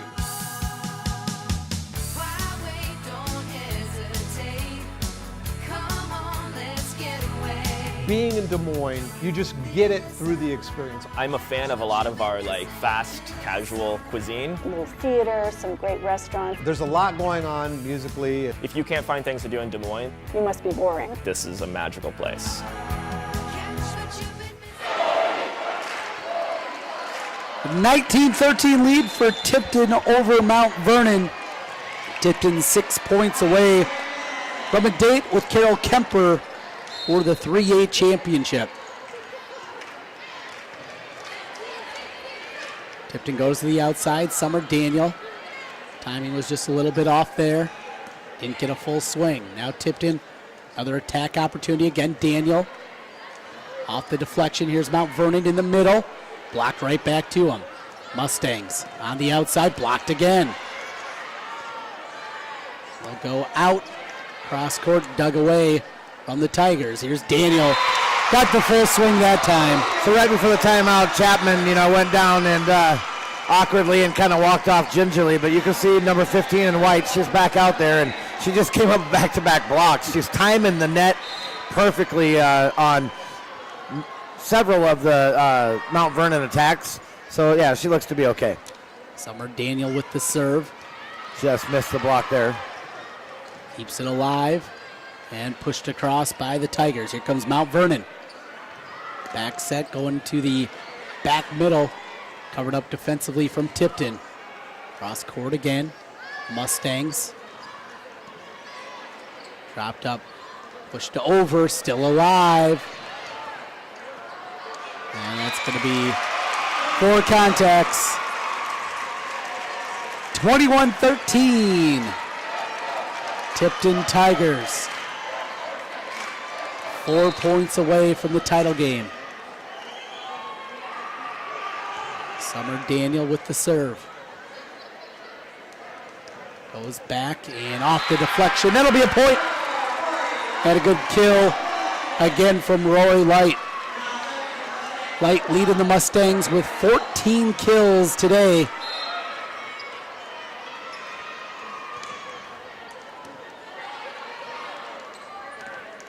And blocked right back. Mount Vernon not going to go quietly here. Nope, they're going to make Tipton fight for it here. 4 points away, though, are the Tigers. Jory Randall, sophomore libero at the service line. Daniel goes outside, tip back. Tigers look to control again. Off the tape, didn't get over. And another one for the Mustangs. 3 in a row now. 21-16, this is the time, gotta have a run. Return by Camberling. And straight down from Chapman. And that was exactly how they practice it day in, day out in the gymnasium. Great set from Daniel. Over to Chapman. 1-2 punch, boom. This feels so good when you get a clean one like Chapman did. 22-16. Oh, missed time to jump there. Yep. Not sure where that one was going. Brace was going up. Check that. Ellison got past her and tipped it now 23-16. Served up by Hermiston. Off the block, back to Mount Vernon. Look to the middle. Block back, still alive. We got a point though, Mount Vernon. 4 contacts. Yep. Didn't get over the net. 23-17.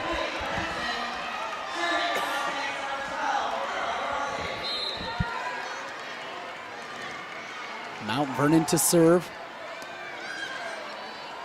Outside look for Smith. Too strong. No deflection. 23-18.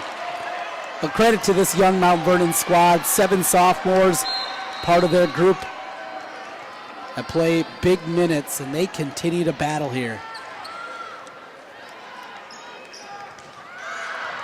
Out of bounds, deep on that hit.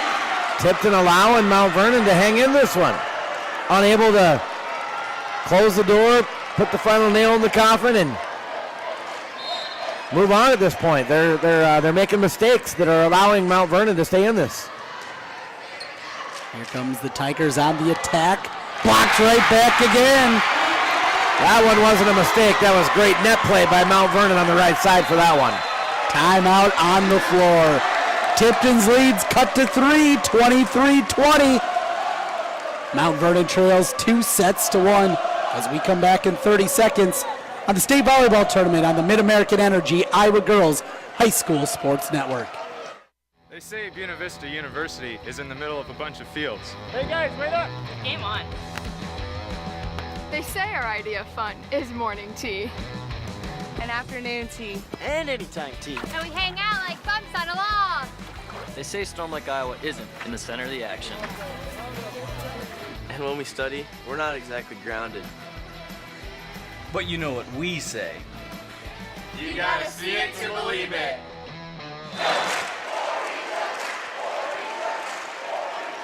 Welcome back to U.S. Cellular Center in Cedar Rapids, the Class 3A semifinals. Tipton 23, Mount Vernon 20. Mustangs in a must-win situation here. Summer Daniel from the back row. She'll get the kill. And now the Tigers are a point away from the state championship match.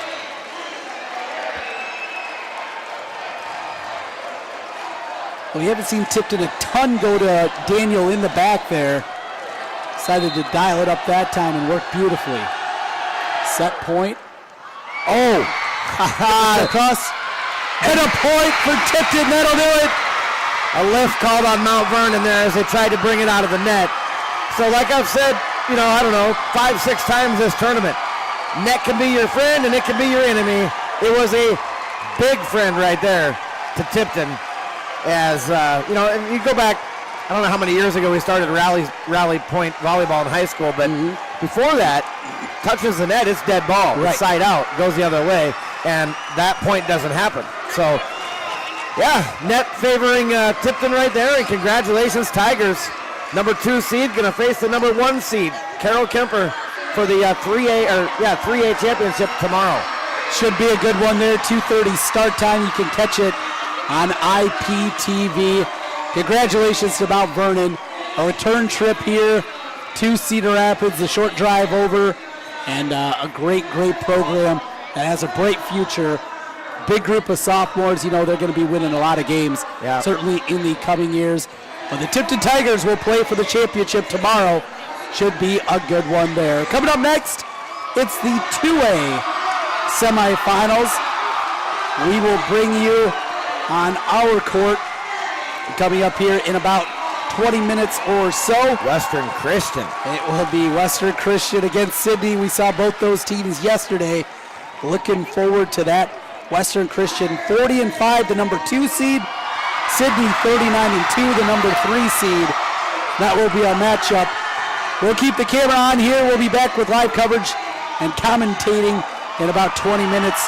We'll put Jamie on the call so my voice can get another rest. Back here with just a little bit.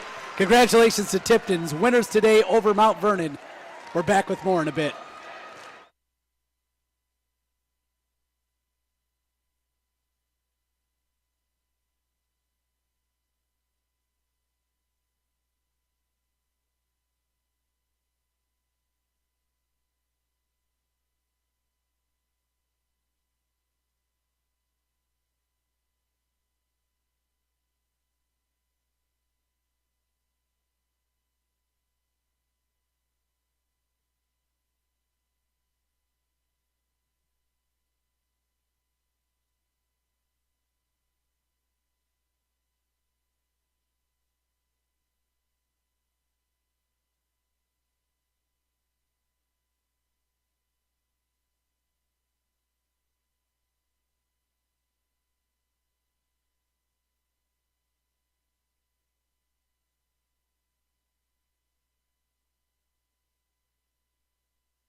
MidAmerican Energy and you, together partnering to change the energy landscape by pioneering money-saving, energy efficiency programs and building a new industry in Iowa, wind energy, all while keeping your rates low. So what's next? We'll keep delivering cost-effective energy efficiency programs while putting money back in your pocket. That's right. You decide how best to spend your savings. That's a partnership good for you, good for the environment, and good for Iowa. Another way we're obsessively, relentlessly at your service. Iowa Public Television is the home of the Iowa Girls High School Athletic Union Championships. We bring you live, uninterrupted coverage of the state championships in volleyball, basketball, soccer, and softball, plus special features highlighting the Iowa girl. Catch it all on statewide Iowa Public Television, on air or at iptv.org. At Fairway, we're all about fresh. Fresh ingredients, refreshingly low prices, and now, fresh new offerings store-wide. Come try our new convenient grab-and-go meal kits. Discover an even bigger selection of the brands you love. And see how we've updated our stores to make every shopping trip easier, faster, and fresher. Fairway Meat and Grocery. It's what we're all about. All you have to do, you just have to get their feet here on the pavement and be.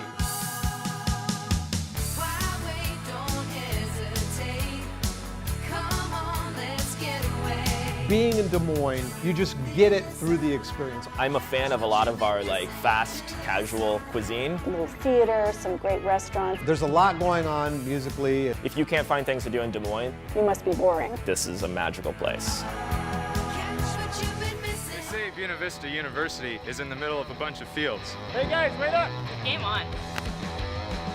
They say our idea of fun is morning tea and afternoon tea. And anytime tea. And we hang out like bumps on a log.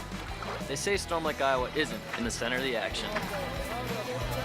And when we study, we're not exactly grounded. But you know what we say. You gotta see it to believe it.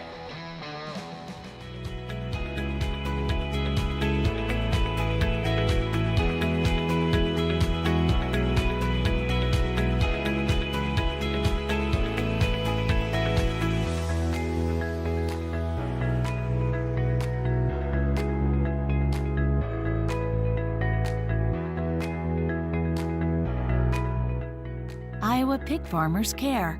Learn more at iowapork.org.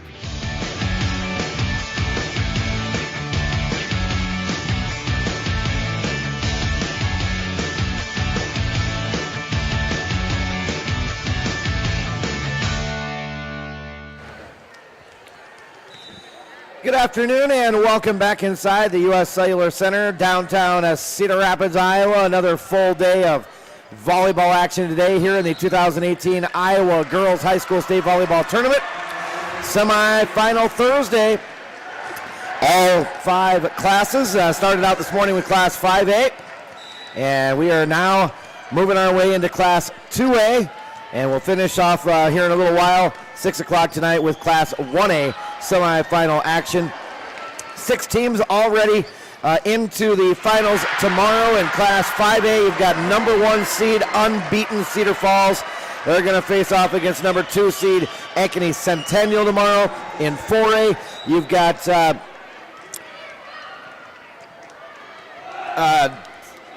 Dubuque Waller, yeah, and then is it Cedar Rapids Xavier? Yep. I didn't write that one down. So Dubuque Waller to Cedar Rapids Xavier for the 4A title tomorrow.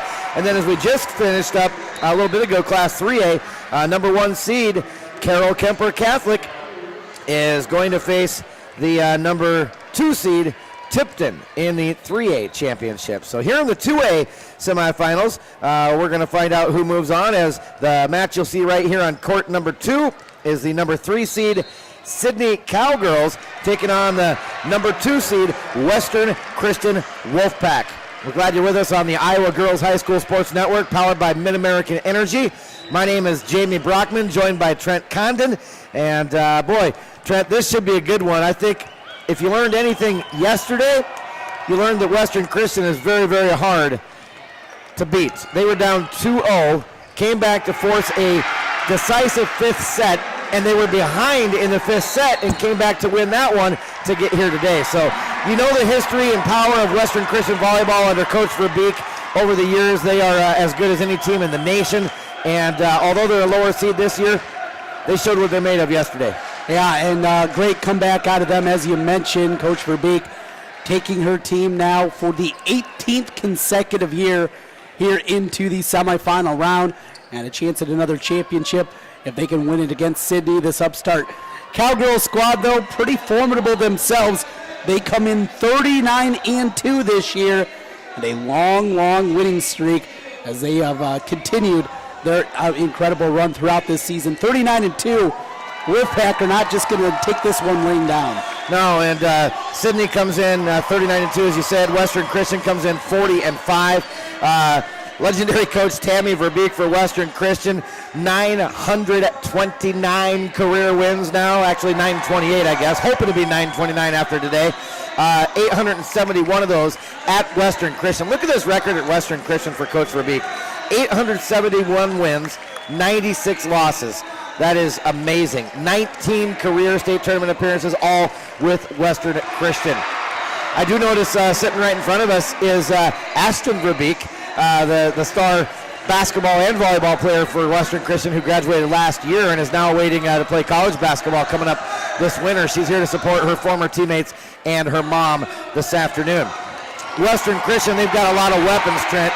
They've got McKay Van Hol, a junior, 273 kills on the season, hitting efficiency at 337.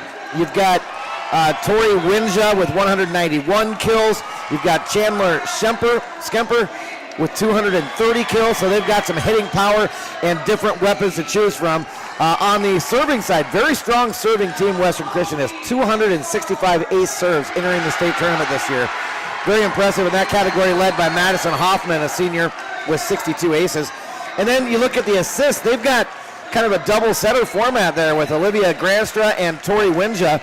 570 assists for Granstra, 462 for Winja. So you just never really know where the ball's going and where it's coming from when you're defending Western Christian. Yeah, it's an incredibly difficult team to get to and figure out what they're going to do. But Winja is a player that can play both that setter position and can go outside and really get to the outside and make kills out there. So you have to be careful for Winja. A deep team, good size for a 2A program for Western Christian. Tall order in front of the Sidney Cowgirl team. So Western Christian got everything they could handle yesterday from a trainer, but they emerged 3-2. Sidney with the quarterfinal round win over 6-seed Tri-Center to advance. As we look at the Cowgirls from Sidney, they got a couple strong hitters as well. Kelsey Hobby and Cameron McClintock. 342 kills for McClintock, 303 for Hobby. They've added to that, by the way. That was coming into the state tournament. And then another tough serving team, 248 aces, led by Hobby with 60. McClintock, 46 ace serves, and then Maddie Duncan with 38. They are a tough serving team. Olivia Larson is their setter, 940 assists entering the state tournament. Very tough defensively. They're tough to put balls down on for Sidney. They've got 5 girls that are well over 200 digs this season, led by Jaden Daffer with 329 digs defensively for Sidney. Sidney comes in out of the corner conference where they were the champions at 7-0, coached by Amy McClintock. They are 39-2. She's in her 4th year as a head coach, all at Sidney. Already 137 wins in just 4 seasons. Yeah, and every year they've ended here at the state tournament under Coach McClintock. Her daughter, 4-year starter, over 1,000 career kills. The McClintock family certainly knows their volleyball down there in southwest Iowa. I pointed this out yesterday in the quarterfinals, but Sidney has not lost a conference match or set, Trent, in 4 seasons. And this year's team has posted wins over 11 ranked teams, including a pair of wins over 2A qualifiers, Tri-Center and Trainer. Very, very impressive. And then you talk about their dominance in the corner conference. Goes all the way to all the sports. So we're underway here in this 2A semifinal.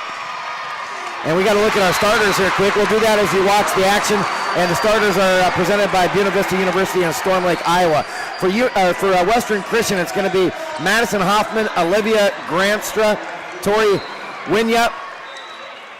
We've got Chandler Skimper, McKay Van Hall, Sienna Moss, the starters for Coach Tammy Verbeek and Western Christian. For Sidney, it's Olivia Larson, Maddie Duncan, Kelsey Hobby, Cameron McClintock, McKenna Jaras, Jaden Daffer, and Presley Brumbaugh. For the Sidney Cowgirls, coached by Amy McClintock. Starting lineup presented by Buena Vista University, located in Storm Lake, Iowa. Buena Vista University is in the center of the action. You'll have to see it to believe it. So we're underway. 1 point apiece here early in set number 1 in this 2A semifinal. And Western Christian with the point there as they take the lead 2-1. Serving is Tori Winya for the Wolfpack. Western Christian in the maroon tops, black bottoms, and Sidney in the gray, red, and white with the black bottoms. 3-1 Wolfpack lead. Quick start for Western Christian here in set number 1. Well, you've seen how important that is in the first set. Served by Winya again. And trouble on the set. Can't recover for Sidney. A little out of sorts here. We'll see Amy McClintock. She's going to use an early timeout. Let her team try to roll through it. Down 4-1. We'll see.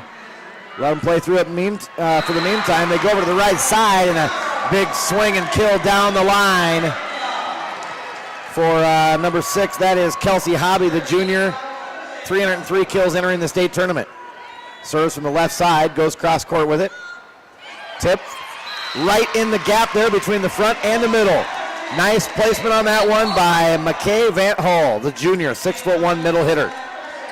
And the libero going to come back in for Sidney, Jaden Daffer. Substitutions brought to you by IMT Insurance, serving Iowans since 1884. You can be worry-free with IMT. Visit IMTINS.com today. Off the block. Favors Sidney there. 5-3. Favor of the Western Christian Wolfpack. Here's the serve from Sidney. Deep into the back row. Set to the left side. Spike and kill. On the left side, that is Chandler Skimper, the 5'9" senior outside hitter. 6-3 Wolfpack. Early on in set number 1. Over on the other court, you've got Unity Christian in action. And they are the number 4 seed. And they are playing the number 1 seed, Dyersville Beckman Catholic. Both trying to advance to the final. Flurry at the net there. Going to be a net antenna violation there against Sidney. 7-3 Wolfpack. I think a point here and may see a timeout by Sidney. Here's the set. Sir to the left side, blocked at the net. Back to Sidney. Right side now they try. Off the block, dug up by Western Christian. They send it back. Left side again for Sidney, blocked again by the Wolfpack. They go back to the left. They power it through the block this time and off their hands for the kill. Well, if it doesn't work once, try it again. And persistence pays off. McClintock there just kept going up and up and up. Finally find her way through. 7-4 Western Christian leads. Set to the middle. What a power hit right there in the middle. For Western Christian, Sienna Moss, a 6-foot sophomore middle hitter. How many different names have we said already for Western Christian? They move it around well. Yeah, a lot of depth on this squad, a lot of different directions for Coach Verbeek to go. They lead 8-4. Sidney returns a free ball deep into the back row. Western Christian to the left side, looking for that back corner, but it sails long. Point to Sidney. More substitutions coming in for Sidney. Brought to you by IMT Insurance. See Haley Hobby in the lineup now for Sidney up front, number 5. Quick set to the middle. And once again, that middle so strong. Sienna Moss. And you see they're going right away at Olivia Larson when she's in the back row. The setter going towards her, keeping her away from being able to set it with that first touch. 9-5, Western Christian leads set number 1 in this 2A semifinal. Alongside Trent Condon, I'm Jamie Brockman. There's a nice hard hit right off the blockers by Sidney. And with the kill there is Kelsey Hobby, the 5'9" junior middle hitter. Her second already. 9-6 score, Western Christian. Back set to the right side, blocked at the net. Hobby right there to deny it. Calgary is starting to settle in now and looking like we got a good one brewing again. That's what you expect in the semifinals. And we've seen it all day today. That's going to be an ace serve for the Sidney Cowgirls. It's going to be Presley Brumbaugh, the junior, with an ace. Had 23 aces entering the state tournament. Pulls Sidney within 1 at 9-8. Here's the back set right side. Western Christian on the attack, dug up. Now Sidney sets it to their left. Blocked back to the Cowgirls. Back row return. Over to the left for Western Christian. Power it through the double block over there. And it's another Wolfpack point. They lead now 10-8. That was Ali Postma, 5'11" junior. Picking up her first kill of this match. 10-8 Wolfpack. To the middle. Beautiful. Beautiful there. Instead of going right down the middle, she turns her hand, puts it to the outside, right on the line. Well done there by Hobby. Kelsey Hobby, 3 kills already early going. 10-9 Western Christian, right at the net. Tapped over to Sidney. And we're going to have a net violation, I believe, against Western Christian. Ties it up, 10-10. So Western Christian got out to the quick start. Sidney now settling in, playing volleyball, 10-10. To the middle, off the block. Well, that middle's working well here in the early going for Western Christian. That time it was McKay Van Hole, the 6'1" junior middle hitter.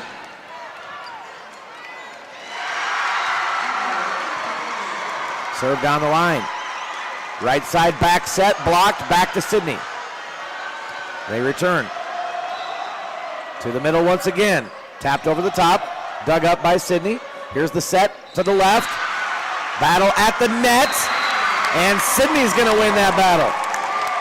Hobie's done a real nice job at the net. Giving up a couple inches against Van Holt, but she's done well. 11-11 here in set number 1.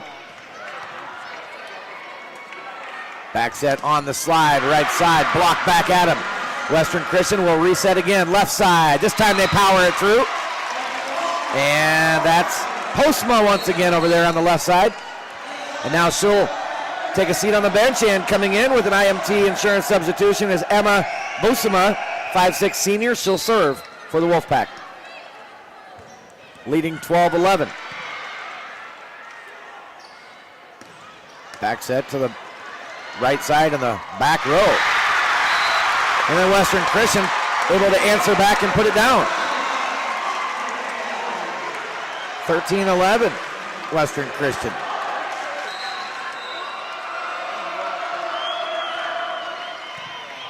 Nice serve. Tapped over the net, right side. Western Christian setting to the middle. Running tap by Van Hole, won't drop. Sidney looking to answer, blocked at the net by Van Hole. Boy, she is difficult to get around. Big brick wall up there. 14-11.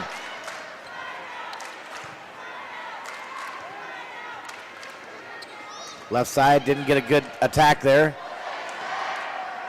Back to Sidney. Looking cross court and gets it. It's not very often you see him set the libero, but that's twice now they've set her up. And this time Jaden Daffer goes cross court and gets the kill. Yeah, came into the tournament just 10 kills. But we saw that also yesterday in the quarterfinals. Left side attack there. Putting it down is Van Hole once again. Now she'll go to the bench, and coming in to serve is McKenna Koima, a 5'4 junior for Western Christian. Substitutions brought to you by IMT Insurance. Left side attack, dug up, back row, pushed back over to Sidney. And we've got a violation, double hit called on the Wolfpack. Point goes to Sidney, 15-13. More substitutions, libero back in now for Western Christian. That's Madison Hoffman. And there's an ace serve by the Cowgirls. Talked about the strong serving of both teams. Saw it right there as McClintock gets the ace. Back row return for Western Christian. Right side, coming up, tipping it over and off the blocker.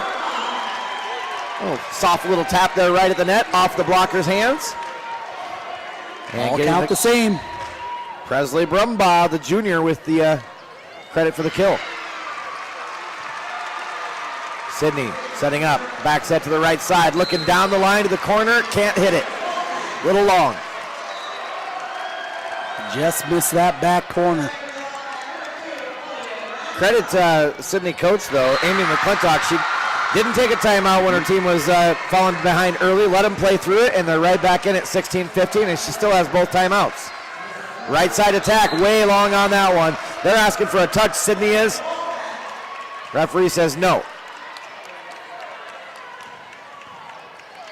17-15 Western Christian. 37 straight wins this year for Sidney. Last loss came to Pella in the 4th match of the year. Here's the set to the left side, outside. Dug up, pushed over, looking to the corner by Western Christian, just missed it. Good look there by Granstra, just missed it. After both teams have settled in, this is about as back and forth as you can imagine. Two evenly matched squads. To the middle again for Western Christian. Here's the attack now by Sidney. We're still going back to Sidney here, and they got to try to return it from the back, and she was backtracking as she swung and just didn't get all that into the net. Now ball back behind her, wasn't able to get enough behind it. 18-16, Western Christian leading here in set number 1. Long serve, Sidney jumps away and it goes long. A little too much air under the sails of that one. Now Sidney to serve, down 1, 18-17. Back set right side, Western Christian, big swing, but yeah, it's in the corner. She hit it. And there was Winya again. Tori Winya, the junior, 5'9", showing her power down the line. Now the serve is going to be an ace for Western Christian. And that is Madison Hoffman. And timeout now taken by Sidney as Western Christian gets to 20. So it's 20-17, Western Christian leading here in set number 1. Timeout Sidney. We'll be back after this on the Iowa Girls High School Sports Network.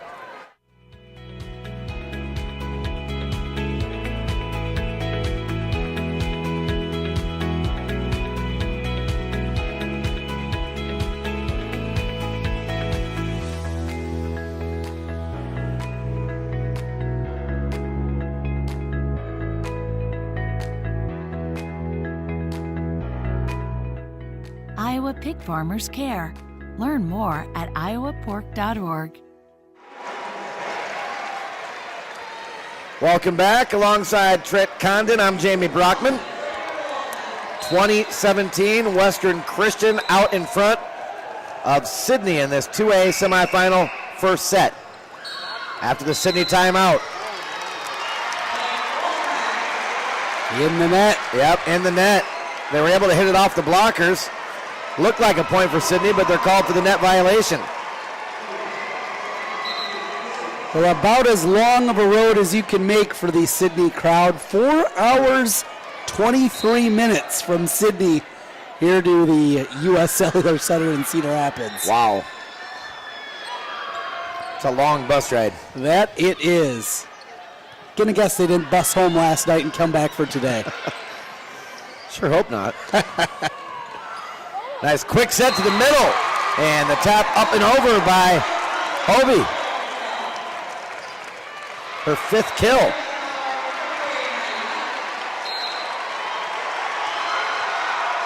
(21-18). Western Christian. Back row attack. In the net from Western Christian. Now timeout taken by Coach Tammy Verbeek. 21-19, Western Christian leads over Sidney here in set number 1. We'll be back after this on the Iowa Girls High School Sports Network.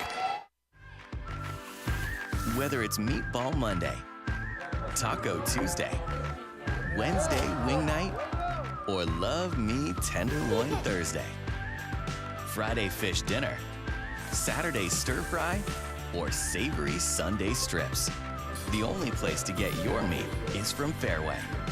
Farm fresh, premium quality, butcher cut, Fairway Meat and Grocery. It's what we're all about.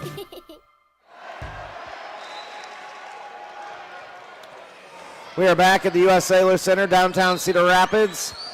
Class 2A semifinal, Western Christian and Sidney alongside Trent Condon. I'm Jamie Brockman. 21-19, Western Christian. They power that one off of the blockers. Get the kill out of the timeout. It's now 22-19. Well, I mentioned 4 hours, 23 minutes from Sidney here. Western Christian Hall, 4 hours, 42 minutes. A long road for both these teams to get to Cedar Rapids. Here's the Wolfpack. There's another kill and another point, 23-19. Yeah, but it's a yearly trek for Western Christian, you know. That it is, and it's becoming that for Sidney. 4 straight trips. It is. It's just in the transportation budget for both schools. It's something they plan on. Probably already got their hotels booked for next year, I would guess. Yes, absolutely. All right, another timeout. We'll keep it right here during this one. Central College leaders start at Central College, and scholar athletes succeed on the court and in the classroom. In the past year, 112 Central College student athletes received academic all-conference recognition. Learn how you can be more than a spectator by visiting www.central.edu. Central College, beautiful Pella, Iowa. 23-19 here in this first set of this 2A semifinal. Western Christian with the advantage. They have the serve coming out of the timeout.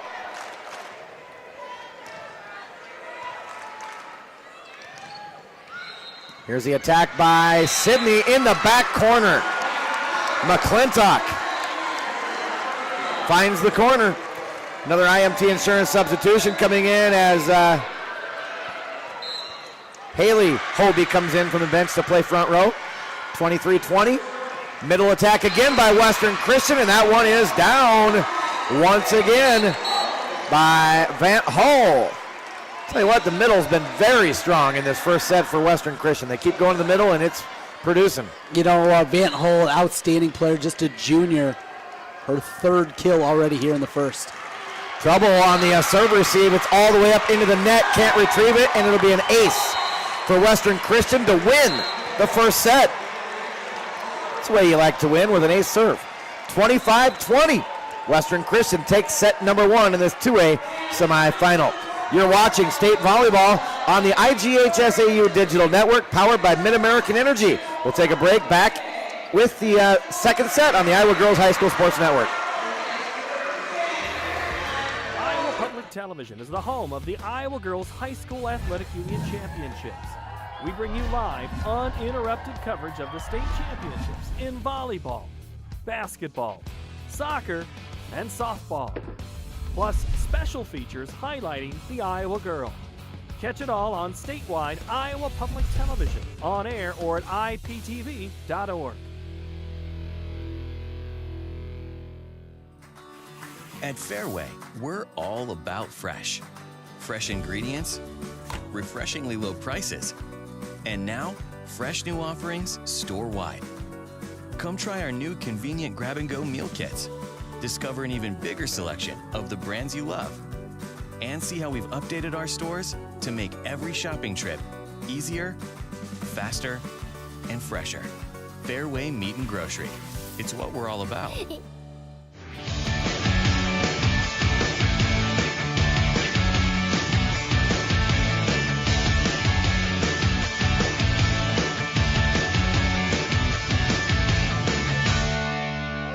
just have to get their feet here on the pavement and be.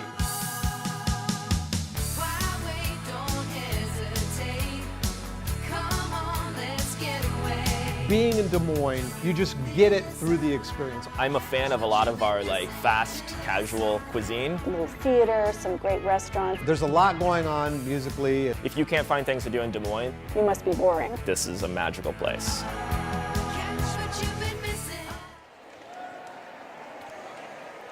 Western Christian with the first set win over Sidney, 25-20 here in this 2A semifinal. Alongside Trent Condon, I'm Jamie Brockman. Well, much better start than yesterday for the Wolfpack, where they fell behind 2-0. Yes. Had to fight to get here, and a little more comfortable at the moment with a 1-0 lead. A little bit of breathing room here. Sidney took their opening and quarterfinal match 3-1. But a good start in Port here. Found themselves down, dug out of it, but quick start now for the Cowgirls. All right, Western Christian serves to start the second set. Little trouble passing. Messed up the timing a bit. Western Christian tips it back at the net. Blocked at the net by Western Christian. Back to the Cowgirls. Good job to return that one. Middle attack again from Western Christian. Off the blockers. Dug up.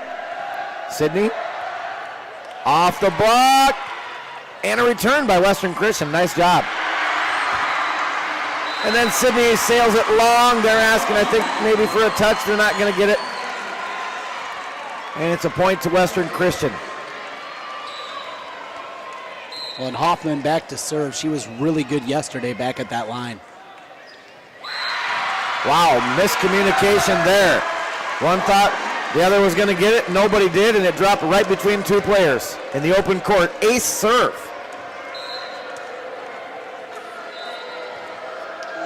For Hoffman. Set left side for Sidney.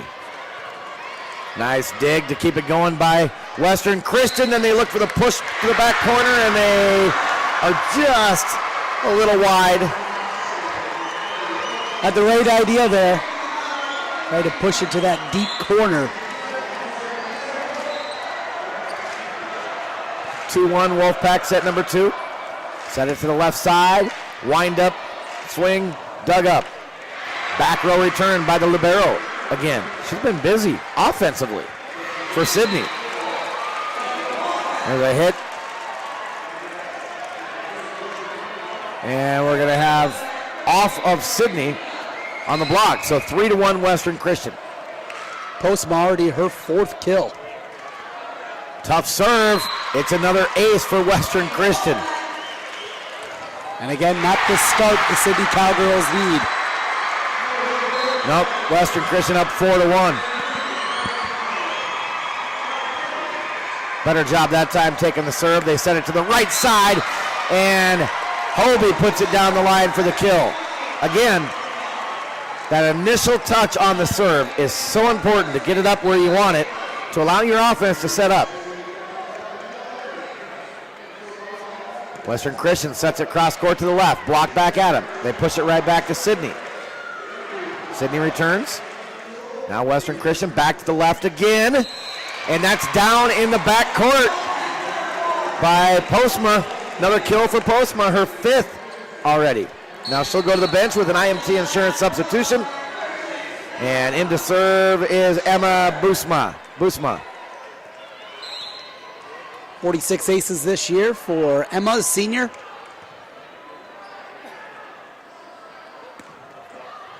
Libero again.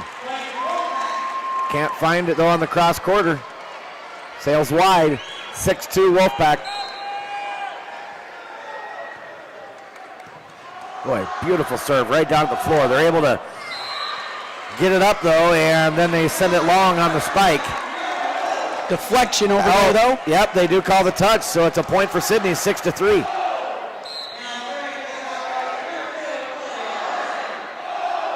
Here's a serve from Sidney. Great receive by Western Christian to the middle. And in the net there on the serve, or on the spike.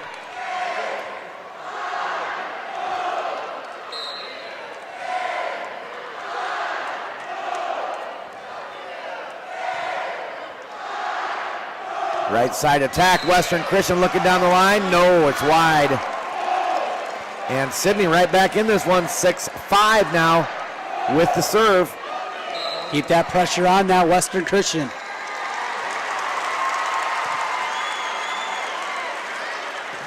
Left side, ricocheting off the block.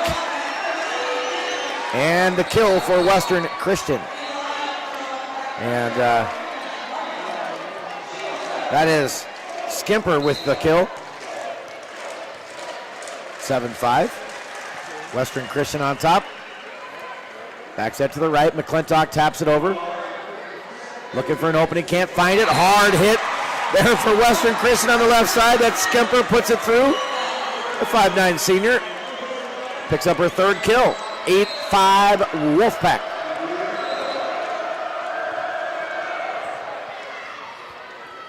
To the middle for Sidney. Can't be dug. Nice hard hit there in the middle. That's Hobie.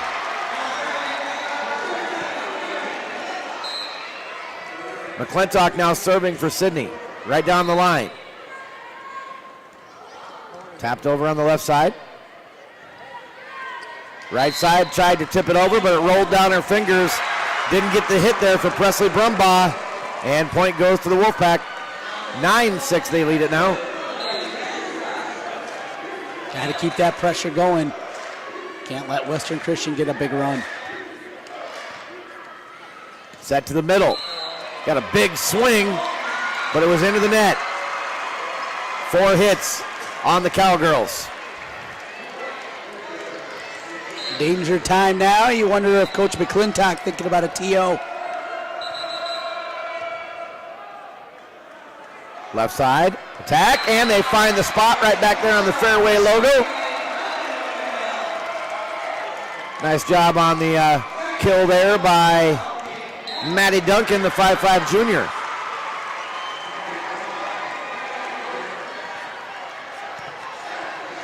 (10-7) here in set number 2. There's a block by Sidney, back to Western Christian. They return a free ball from the back row. Sidney can't take advantage though. Right back to Sidney, then a flurry at the net. Western Christian sends it back to him and it sails to the back and drops in. Nice net play there by Western Christian. Allie Postma going to come back in for Bosema. Again, our substitutions brought to you by IMT Insurance. Serving Iowa since 1884. Another overpass, cherry pick opportunity, and Western Christian makes him pay right at the net. And now timeout Sidney. Western Christian finding their groove now in set number 2. They lead 12-7 over Sidney. We'll take a break. We'll be back on the Iowa Girls High School Sports Network, powered by MidAmerican Energy. MidAmerican Energy and you, together partnering to change the energy landscape by pioneering money-saving, energy efficiency programs and building a new industry in Iowa, wind energy, all while keeping your rates low. So what's next? We'll keep delivering cost-effective energy efficiency programs while putting money back in your pocket. That's right, you decide how best to spend your savings. That's a partnership good for you, good for the environment, and good for Iowa. Another way we're obsessively, relentlessly at your service. New London one. To set 2, 12-7. Western Christian with the advantage. They lead the match 1-0 in this best of 5 2A semifinal. After the Sidney timeout, we'll see if the Cowgirls can adjust. No, another cherry pick right there at the net for Western Christian. Couple easy points right at the net here for Western Christian. And then they serve in the net. Service error will give it back to Sidney. 13-8. Western Christian. Again, they're in the maroon and white with the black bottoms, and Sidney in the gray, red, and white. with the black bottoms. Here's Sidney on the attack. Nice retrieval after the initial dig and then the tap at the net. Good job by Western Christian to return, and then Sidney just misses the back line. Boy, that was great hustle, determination by Western Christian to get that return. Sidney had a shot, just long. Slipping away a little bit here, gotta buckle down.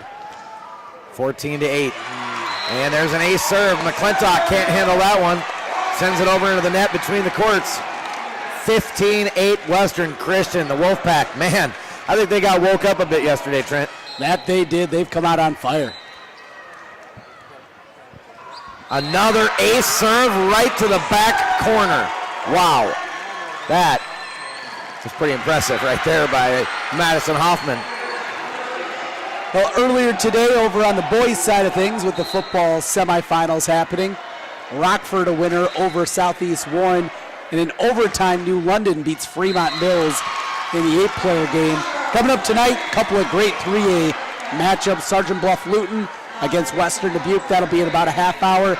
And the nightcap, undefeated Xavier against undefeated Lewis Central. And saw a lot of those Xavier fans earlier today here from volleyball.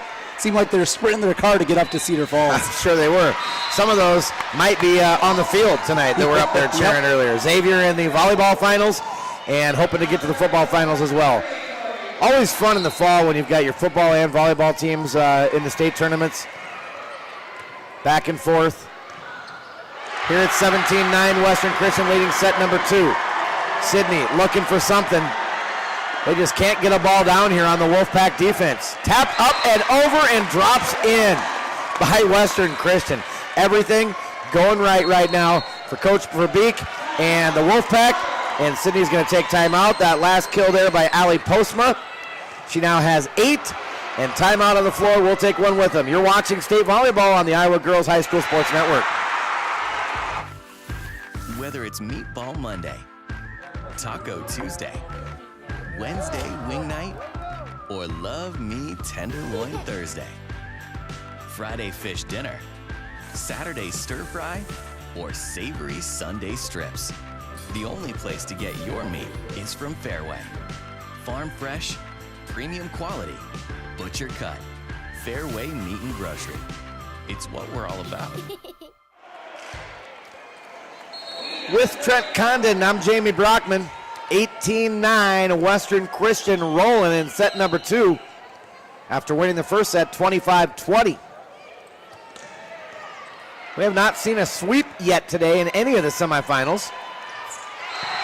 And there's a point for Sidney as Western Christian sends it over to the bench and can't retrieve it. So yeah, we have not seen a sweep today in the semifinals. You don't see many sweeps in the semis because you're talking, 8 of the best or 4 of the best teams now in the state, Final 4 in each class. It's been a great day of volleyball here, and it continues.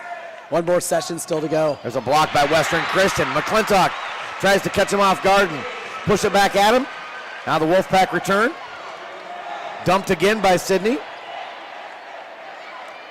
Tapped in the middle. Still going. Left side, into the back corner, and down for the Cowgirls. 18-11. And that was McClintock again. Now she'll go back and serve. No, excuse me, she's not serving. That's Hobie serving. Block at the net by Western Christian.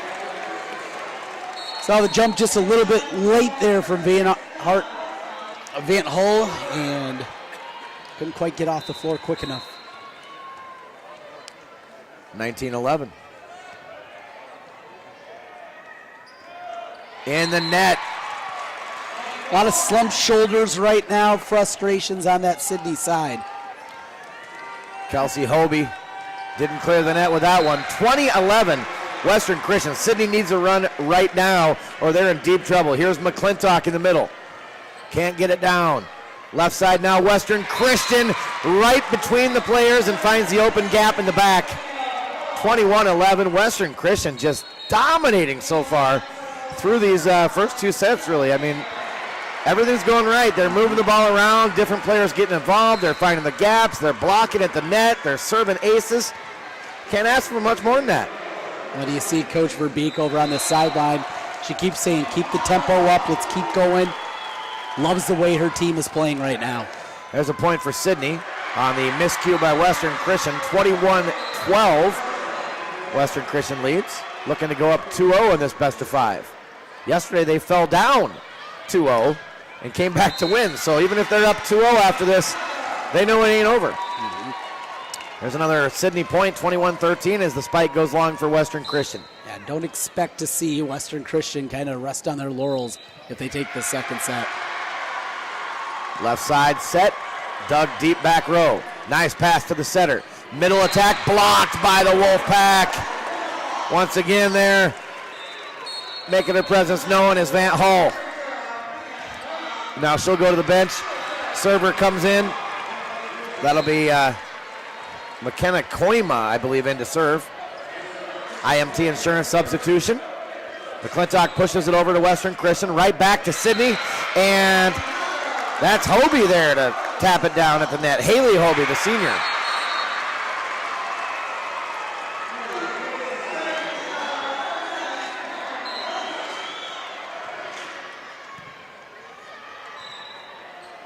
Western Christian looking to answer from the back row, and they do. Wow, that's not a ball that should have dropped. Really, it was playable. And well, you saw a couple of seniors looking at each other there, McClintock and Daffer. 23-14. Western Christian 2 points away from going up 2-0. Right side attack. And they return out of bounds for Western Christian. So the kill there for Presley Brumbaugh keeps things going momentarily for Sidney as you see another IMT Insurance substitution for the Cowgirls. Right side, they send it long. Western Christian does. Point to Sidney, 23-16.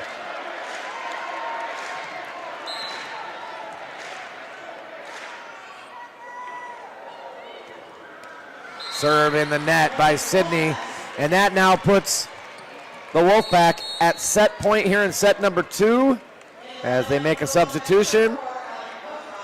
Back in is Ali Postma, and coming in to serve is Madison Viss, a sophomore, for the Wolfpack. Again, substitutions brought to you by IMT Insurance. Visit imtins.com today. Set point here for Western Christian, looking to go up 2-0. They got an opportunity right here. Left side, push over. And we've got a double hit called against Western Christian on the return. So Sidney stays alive, 24-17. Still set point though for the Wolfpack. Can't afford a mistake for Sidney. Quick set to the middle. That is hard to deny. And she put it straight down on the floor, found the line. Sienna Moss, the sophomore 6-footer. And Western Christian has come to play today. They are up 2-0 in this best of 5 Class 2A semifinal over the Sidney Cowgirls. You're watching the Iowa Girls High School State Volleyball Tournament live on the MidAmerican Energy Iowa High School Girls Sports Network. We'll be back with set 3 to see if Western Christian can sweep their way to the finals.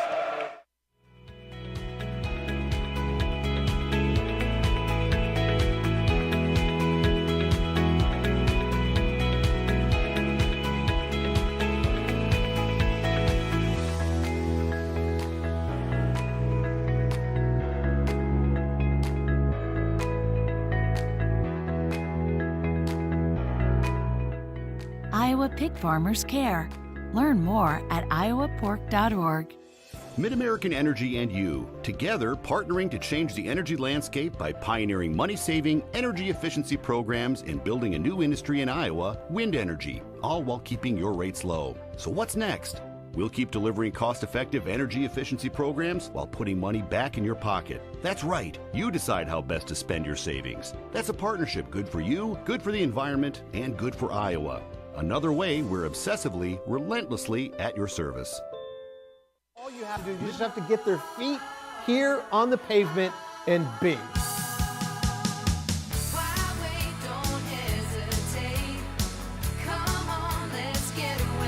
Being in Des Moines, you just get it through the experience. I'm a fan of a lot of our fast, casual cuisine. A little theater, some great restaurants. There's a lot going on musically. If you can't find things to do in Des Moines, You must be boring. this is a magical place.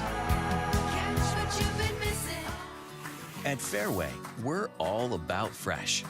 Fresh ingredients, refreshingly low prices, and now, fresh new offerings store-wide. Come try our new convenient grab-and-go meal kits. Discover an even bigger selection of the brands you love. And see how we've updated our stores to make every shopping trip easier, faster, and fresher. Fairway Meat and Grocery. It's what we're all about.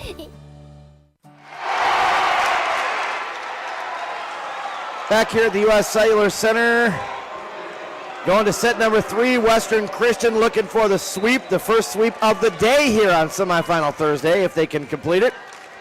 25-20, 25-17, both in favor of Western Christian. Sidney now fighting to stay alive in this 2A tournament. Alongside Trent Condon, I'm Jamie Brockman.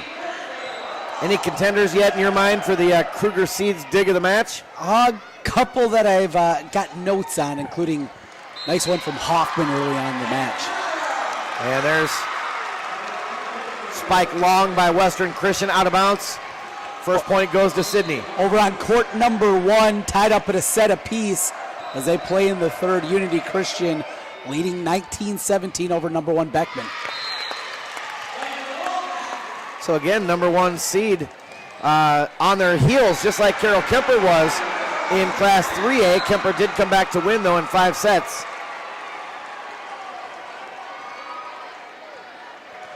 These are 2 powerhouse programs over there, Unity Christian and Dyersville Beckman. Yes.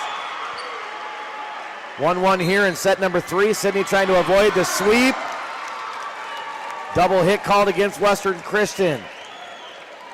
Sidney regains the advantage 2-1. They serve it deep. Blocked at the net, back to Western Christian. They set it to the left. Sidney returns from the back row. Quick set to the middle, blocked back at Western Christian again. Now they push it to the back corner. Left side attack, McClintock, hard hit, good dig there by Western Christian. Wolfpack return. And look at that, quick set, up in the air and using those long arms to just tip it up and over the top. It's Kelsey Hobie, the junior, for Sidney. And a good start here out of Sidney. This is what they needed. 9 kills now for Hobie. Western Christian sets to the middle again. Uses the tape a little bit there and ricochets off of that and drops in on Sidney. 3-2. That's Van Hull again.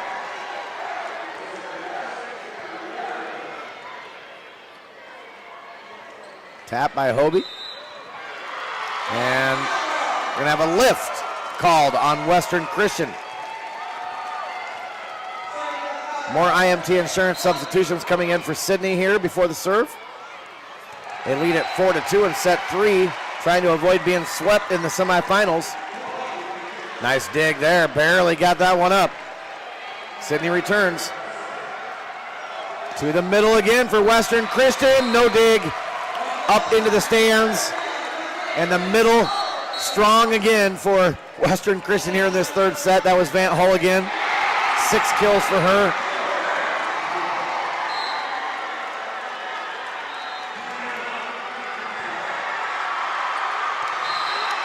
Big communication breakdown right there by Sidney. Yeah, these girls got to talk more. They got to communicate. See some frustration continues to build over there. Got the good start. Going sideways now. Can't give up free points like that to a team like Western Christian, especially down 2-0 in the match. Here's the set, cross court to the left. And couldn't get it over. It rolled back down on him. Tried to tip it over. 4 hits on the Wolfpack. Sidney gets the serve back, leading 5-4. set number 3. Off the block. And that's a kill for Western Christian. Again, Van Hull, and now she'll go to the bench. With an IMT insurance substitution, and Koima comes in to serve. 5-5, third set. Western Christian up 2-0. There's the block and the dig by Western Christian. Now they power through the block over on the left side. Schemper over there with her team-leading 5th kill. Been a complete team effort from Western Christian. Sidney trying to answer from the back row. Can't do it. Western Christian just pushes it over, and again, nobody got there for Sidney. And how about that dig over there from Schemper? Down to the ground, popped it up, and a point out of it for the Wolfpack.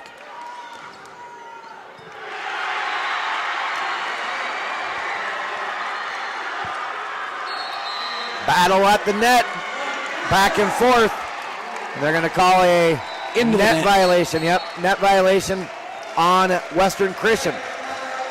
Sidney gets the point. Western Christian leads 7-6. Here is the Wolfpack on the attack. Dug up. Returned by Sidney. Set on the slide this time.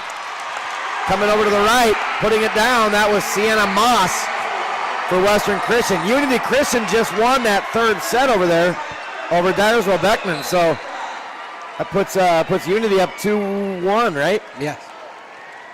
They'll go to the 4th. One thing we haven't mentioned about Sidney yesterday in the quarterfinal match, very early, they lost their middle hitter, McKenna Jaros, who was injured, had a knee injury. See the crutches over there on the sideline. Not available, obviously, and disappointing certainly for this Cowgirls squad. Big part of what they've done this year. There's a point for Sidney as Western Christian sends it back to the media tables there behind the floor. 8-7, Western Christian holding a 1-point lead in set number 3. Looking for the sweep to the 2A finals tomorrow.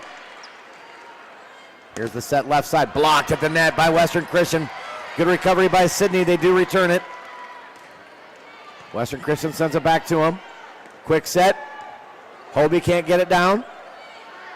Back set to the right, little tap, and down for the kill for Western Christian.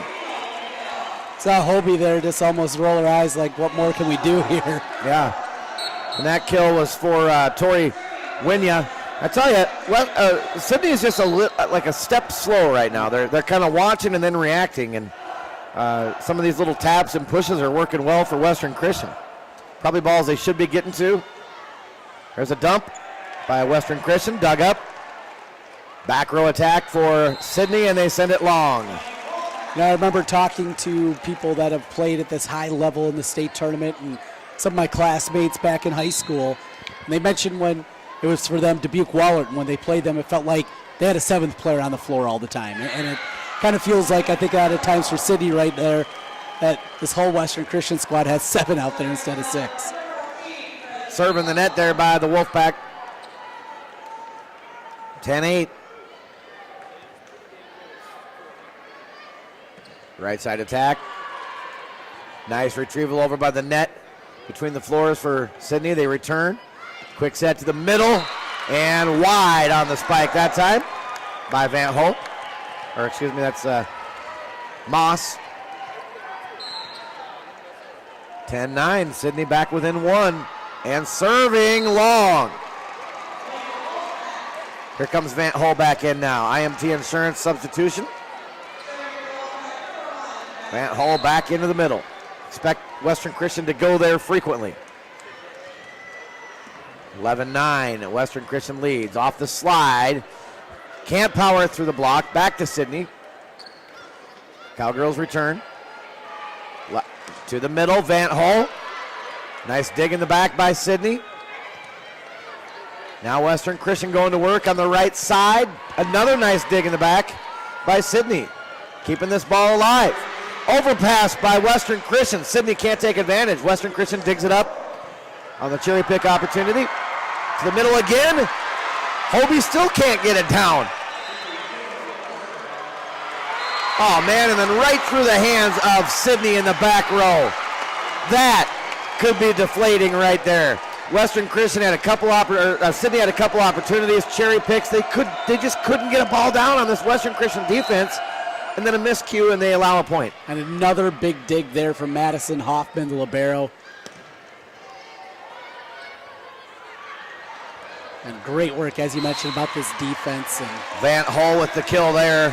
Just not much you can do right now if you're Sidney, trying to regroup, trying to find a way to get something to spark your squad.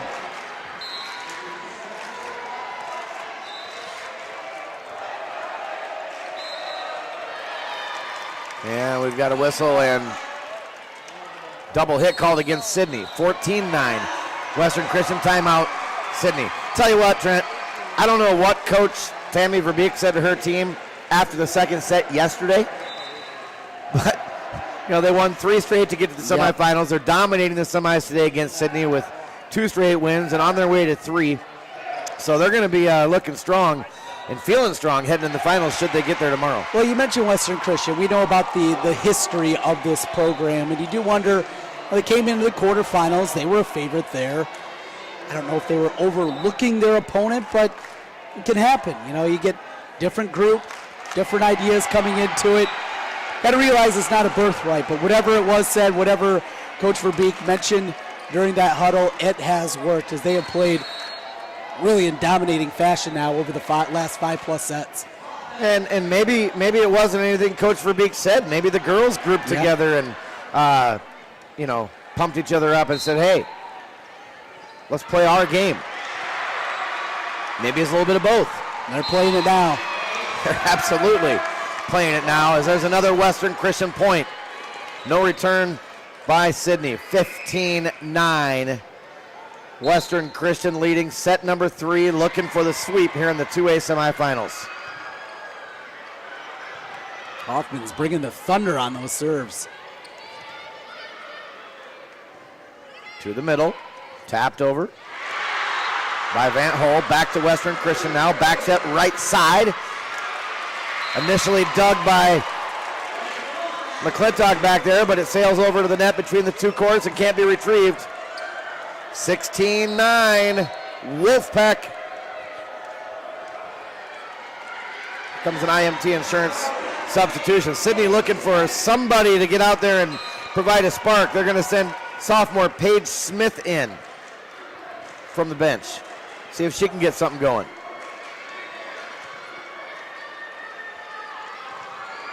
And that one goes long by Western Christian. Van Hull had a little too much mustard on that one. 16-10, another sub coming for Sidney as Maddie Duncan will return. Again, substitutions brought to us by IMT Insurance, serving Iowans since 1884. You can be worry-free with IMT. Learn more by visiting imtins.com. 16-10, Western Christian. Here's McClintock, and she's going to get the point. The block was there. They just mistimed it just that much. Van Hull over there that time, out of bounds. Point to Sidney. Trying to get a run. Had to cover a long ground there to get the set on that one for Western Christian. Sidney returns it out of bounds. 17-11, Western Christian. Winya to serve. 40 aces this season.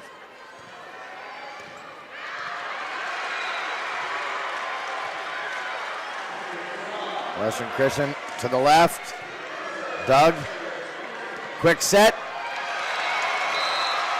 Hobie. And she gets the kill, her 10th of the match. 17-12. Wolfpack lead.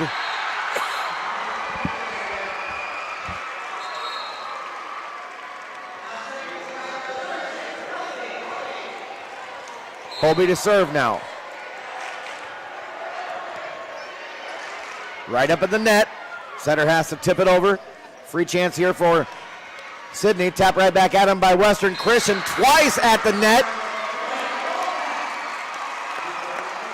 And we're going to have 4 hits called against Sidney, and you can just see the frustration right now as Hobie comes out of the rotation, and as she does, she's got her arms flailing, saying, man, what do we do?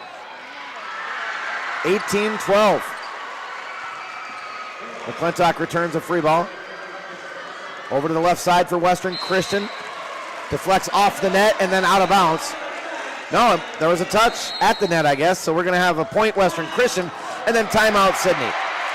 Sidney in trouble right now. They're down 2-0 and trailing this third set 19-12.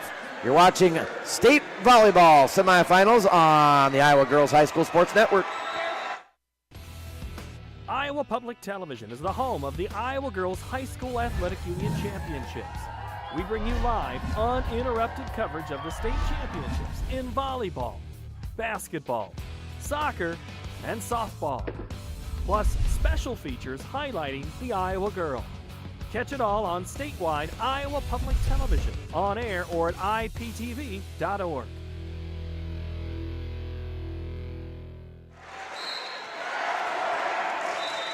Sidney with their backs to the wall here, down 2-0, trailing 19-12 in the third set, trying to avoid being swept in the semifinals. Alongside Trent Condon, I'm Jamie Brockman. There's Western Christian with tip at the net. McClintock tries to return, and you know, sometimes you just gotta hit the ball and quit thinking, and she was thinking too much there. You could just see it. Change direction last second and in the net. 20-12, Western Christian.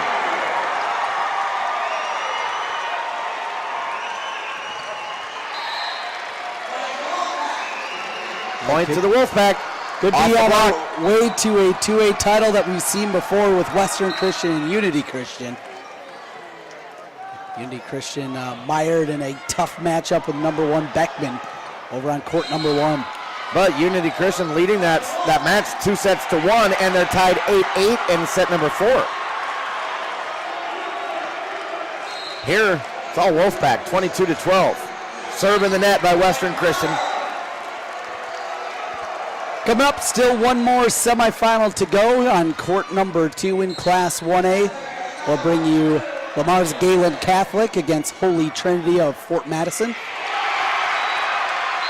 Nice job to get that one out of the net by Western Christian, give the hitter a chance. That was Van Hole who dug it out of the net and got the kill.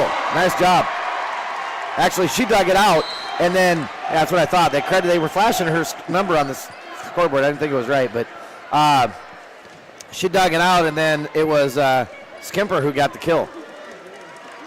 23-13. And a kill over on the right side for Sidney. Presley Brumbaugh, the 5'5" junior. Here you see good hustle over there from Bosima, though. Van Hole. Thought she was coming back in, but nope. And ace serve for Sidney. McClintock, one of 2 senior starters here. Served it right at the feet of Western Christian. Now McClintock with the dig. Tap at the right side of the net. Back to Western Christian. They go to the middle. Sidney keeps it alive. Left side. They tap it up and over. Nobody's got a real strong attack yet. A lot of taps, pushes. Now we have a whistle. And 4 hits against Sidney. So that puts Western Christian at set and match point.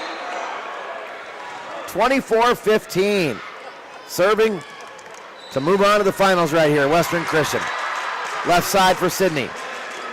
Push, deep back row. Nice running dig made there. Keep it alive momentarily for Sidney. Now the Wolfpack set it up. Left side. Another great dig. Sidney returns. Wolfpack can taste the finals. Still can't get it down. Now Sidney. Back to Western Christian. They go to the left side, and that's it. Western Christian ends it with a sweep, the first sweep of the day here in the semifinals on Thursday, and It's Chandler Skimper who ends it, the 5'9" senior with the kill for Western Christian. How about these Wolfpack, Trent?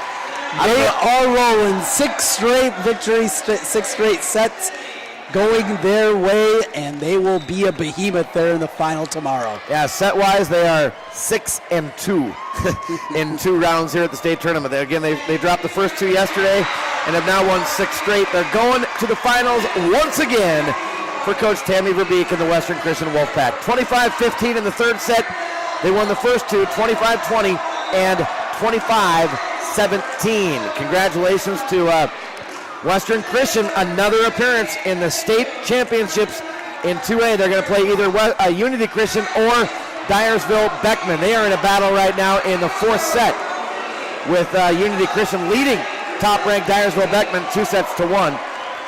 Sidney ends their year at 39-3, not bad at all.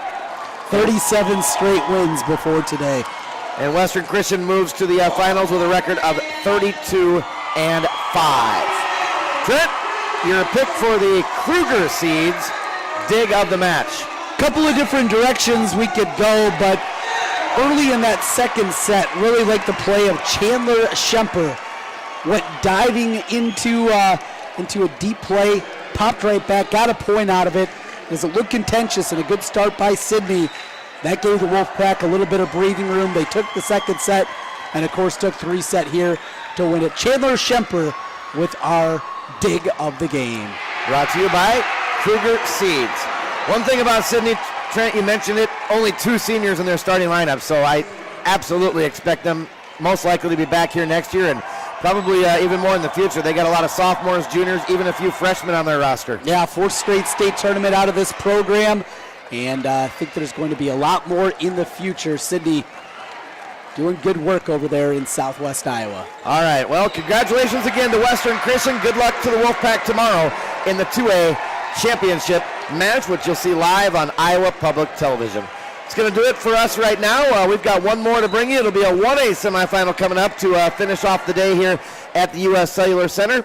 And we encourage you to stay tuned. We'll keep the cameras on so you can watch action going on in between matches, and then our audio will return here in just a little bit for that 1A semifinal. Till then, for Trent Condon, my name is Jamie Brockman. Thanks for watching on the Iowa Girls High School Sports Network, powered by MidAmerican Energy.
MidAmerican Energy and you, together partnering to change the energy landscape by pioneering money-saving, energy efficiency programs and building a new industry in Iowa, wind energy, all while keeping your rates low. So what's next? We'll keep delivering cost-effective energy efficiency programs while putting money back in your pocket. That's right. You decide how best to spend your savings. That's a partnership good for you, good for the environment, and good for Iowa. Another way we're obsessively, relentlessly at your service. MidAmerican Iowa Public Television is the home of the Iowa Girls High School Athletic Union Championships. We bring you live, uninterrupted coverage of the state championships in volleyball, basketball, soccer, and softball. Plus, special features highlighting the Iowa girl. Catch it all on statewide Iowa Public Television, on air or at iptv.org. At Fairway, we're all about fresh. Fresh ingredients, refreshingly low prices, and now, fresh new offerings store-wide. Come try our new convenient grab-and-go meal kits. Discover an even bigger selection of the brands you love. And see how we've updated our stores to make every shopping trip easier, faster, and fresher. Fairway Meat and Grocery. It's what we're all about. All you have to do, you just have to get their feet here on the pavement and bing.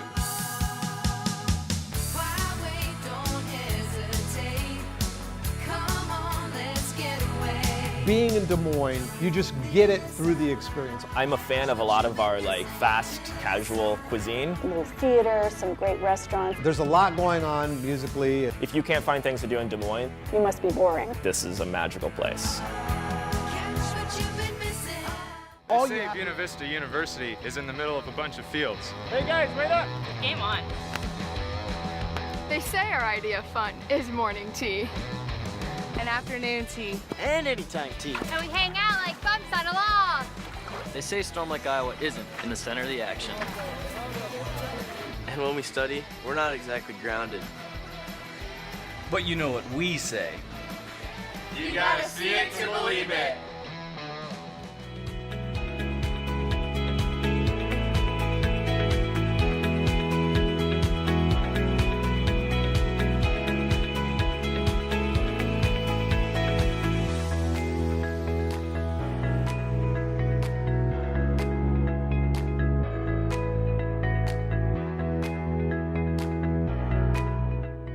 Iowa pig farmers care. Learn more at iowapork.org.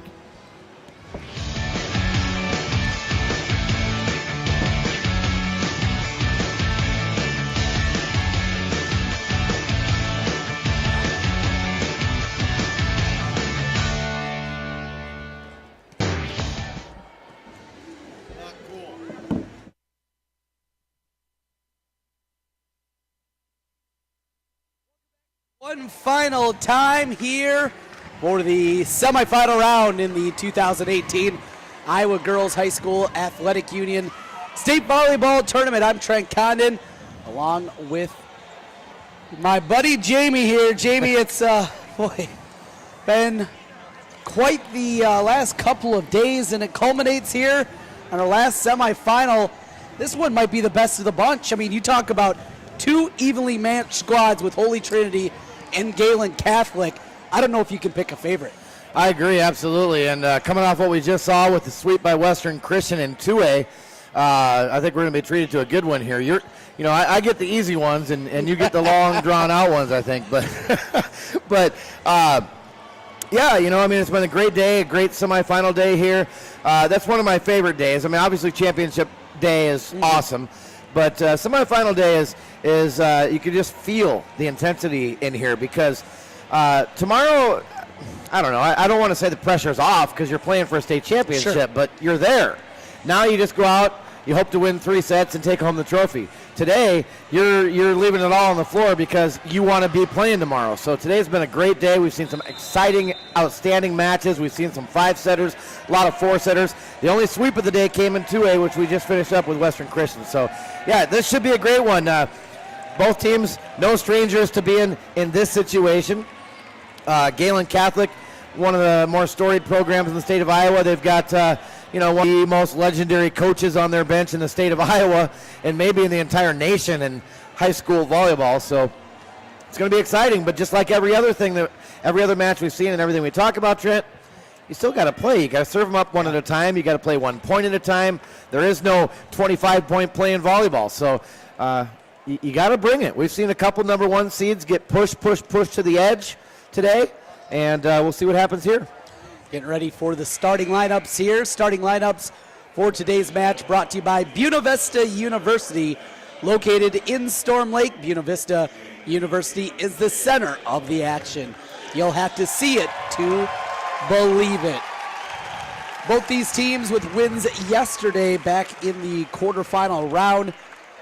For Gehlen Catholic, a victory over East Mills to run to 28-4 on the year. Holy Trinity, they win over Montezuma, and they are 36-3 coming in. Right now being announced, it is Holy Trinity Catholic, the Crusaders. They'll be wearing the blue jerseys with the white lettering and the black shorts. Their starting lineup, starting with their setter, a freshman, number 2, Cassie Randolph.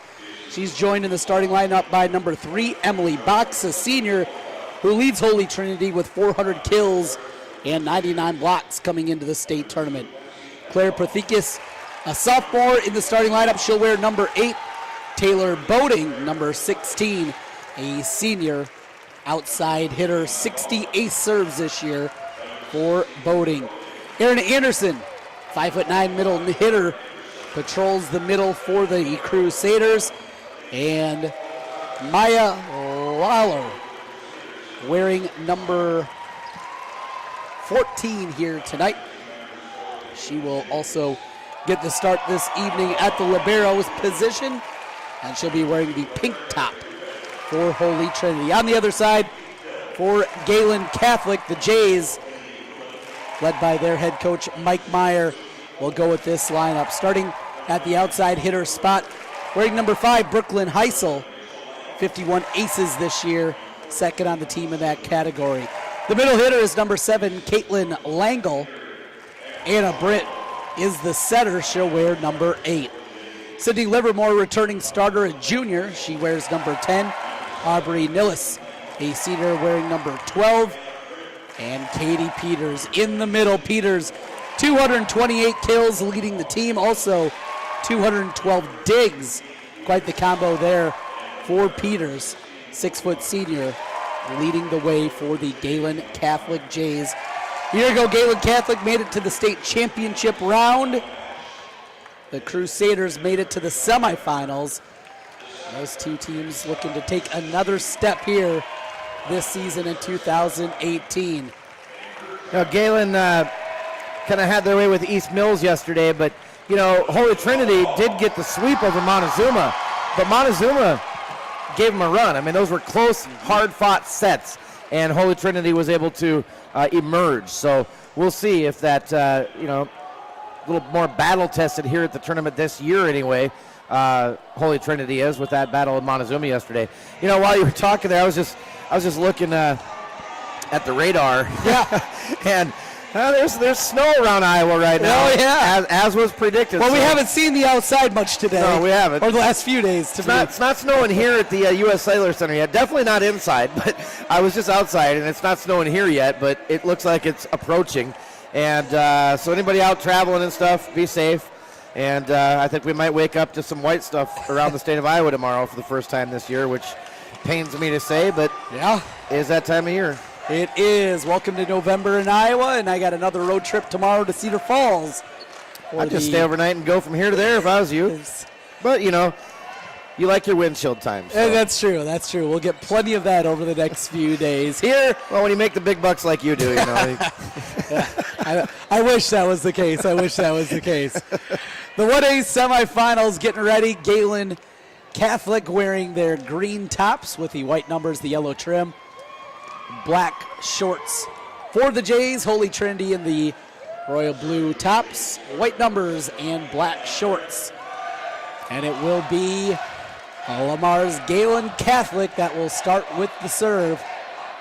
Number 2 and number 3 seeds here trying to make it to the 1A championship tomorrow. Anna Britt opens it up, and we are underway, our final semifinal on court number 2. Dug out nicely by Holy Trinity. They go to the outside, look towards the back. A swing from Lawler. The Jays bump it over, but out of bounds. Unforced error there, Livermore. Missed her spot, and the Crusaders get the first point as Maya Lawler. Getting ready to go on the other floor, Janesville, the number 1 team in the state, defending champs, and they've been very, very tough this year and looked very strong yesterday with a quick sweep in the quarterfinals. So I would imagine that'll be the opponent, whoever wins this. But well, it's funny over there, Tripola, their opponent in the same conference. They see each other a ton. They play club ball together. Those girls know a lot. If there's going to be an upset, maybe it's a team like Tripola. Proud history, ton of championships, girls that know that pedigree, and they know Janesville. The intimidation factor probably not as big. Yeah. 2-1 our score here. Jays with the lead. Out of bounds, point to Holy Trinity. We're tied up again at 2. Couple unforced errors here by Gehlen in the early going. Given the opportunity to Holy Trinity as into serve, Bailey Hellwig, a sophomore,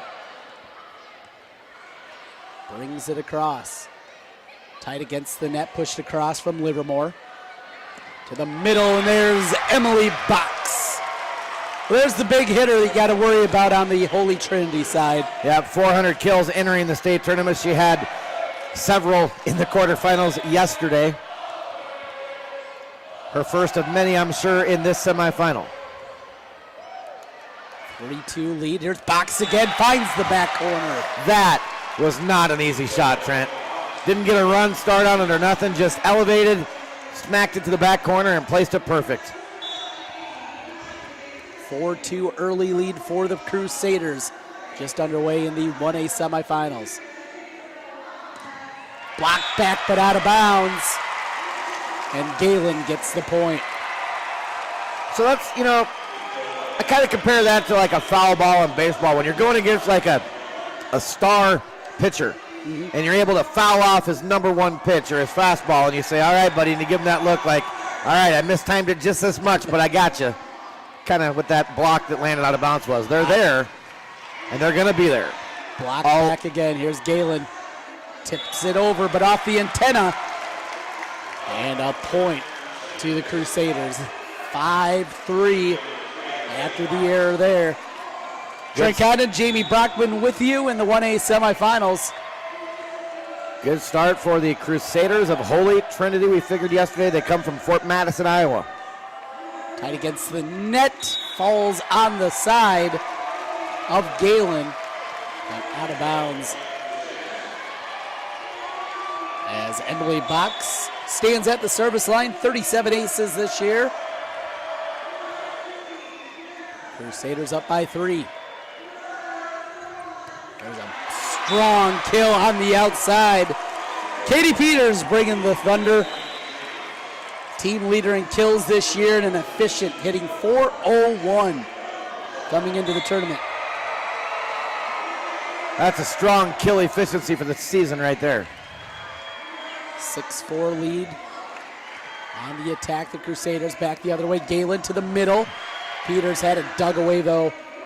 Good play defensively from Lawler. Didn't get it over. That'll be 4 contacts. And Holy Trinity will get the serve back. Taylor Boating back to serve, a team leading 60 aces this year.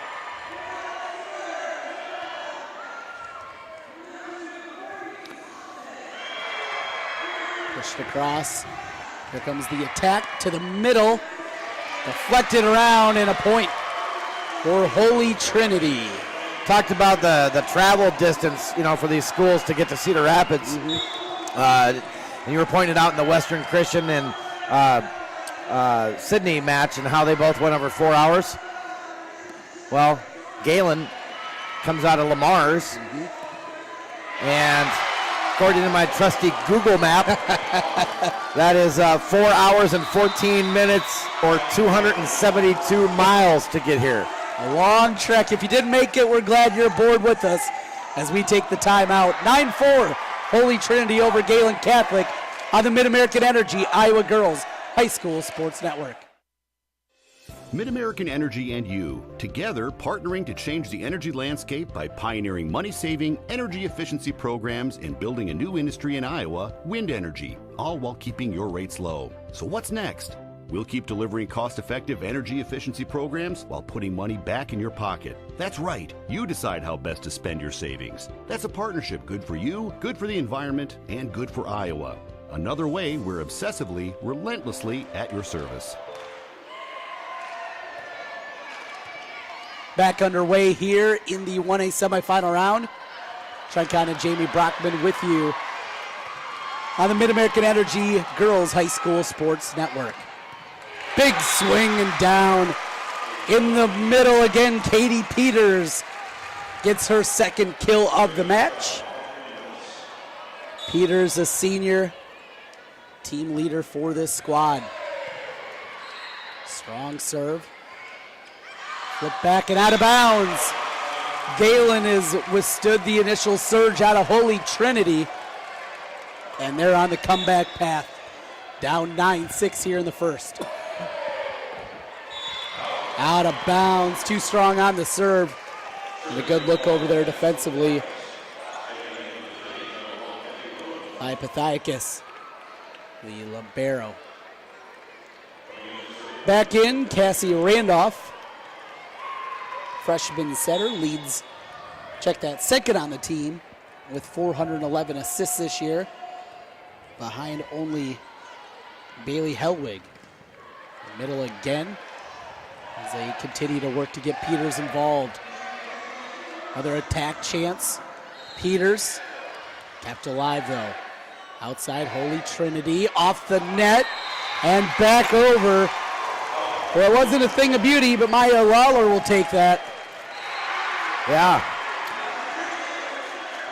Would have been outside the antenna had it gone over anyway, but I like the hot pink jersey on the libero. If she gets up in the pink section of the floor, you might not even see her. She might blend in. Blocked right back in the middle. Going up high for that one, Erin Anderson. 25th block of the year. What a start for Holy Trinity. 12-6. Doubling up the Jays from Gehlen Catholic. Outside opportunity. Pushed up the court. Set towards the net. And pushed back. Free look to the middle, and Peters missed the line. Point for the Crusaders again. Coach Mike Meyer not showing a whole lot of emotion on the sideline right now. He has faith and trust in his girls at this point. Just going to let them kind of weather the storm for a little bit. Out of bounds, and we saw this yesterday too. Waited a little bit, let them get their feet underneath them. They struggled early in the opening set and then really turned it on. Never want to overreact, but an error there on the serve from Katie Peters gives it back to the Crusaders. Substitution coming in. That'll be Aubrey Nillis. Our substitutions presented by IMT Insurance. Serving Iowans since 1884. You can be worry-free with IMT. Visit IMTINS.com today. Chloe Bunkers, the libero, back in for Gehlen as well. 15-7 as Erin Anderson takes the service. Outside look, but we got a called double hit. And you explain that double hit so well. I'm going to leave it to you, Jamie. Well, I mean, basically, you go up with both hands, but you either don't have them squared up or maybe the ball rolls off one and touches the other. It's not simultaneous contact with both hands, and that's when you get the double hit call. Great angle shot there out of Brooklyn Heisel. Outside hitter gets the kill. And I've seen more of those double hit calls at this tournament than I can remember in a long time. You don't always catch those necessarily at regular season high school matches and gyms and things, but they don't miss much here. And there's been a lot of those calls. Got to be buttoned up. Got to be at your best. Box at her best as she pounds one down. Third kill of the opening set. Crusaders extend their lead 17-8 as we play in the 1A semifinals. Outside look, going up the line again. This time defense there for Holy Trinity. Looking to the middle. That was Boating. Tip back across, and the kill for Langle. And this is why you don't panic if you're Gehlen Catholic and Coach Meyer. I mean, you've got faith in your girls. They're starting to climb back in here, getting their groove. Ace serve there. Strong performance early on out of the Holy Trinity Catholic Crusaders. Gehlen Catholic Jays.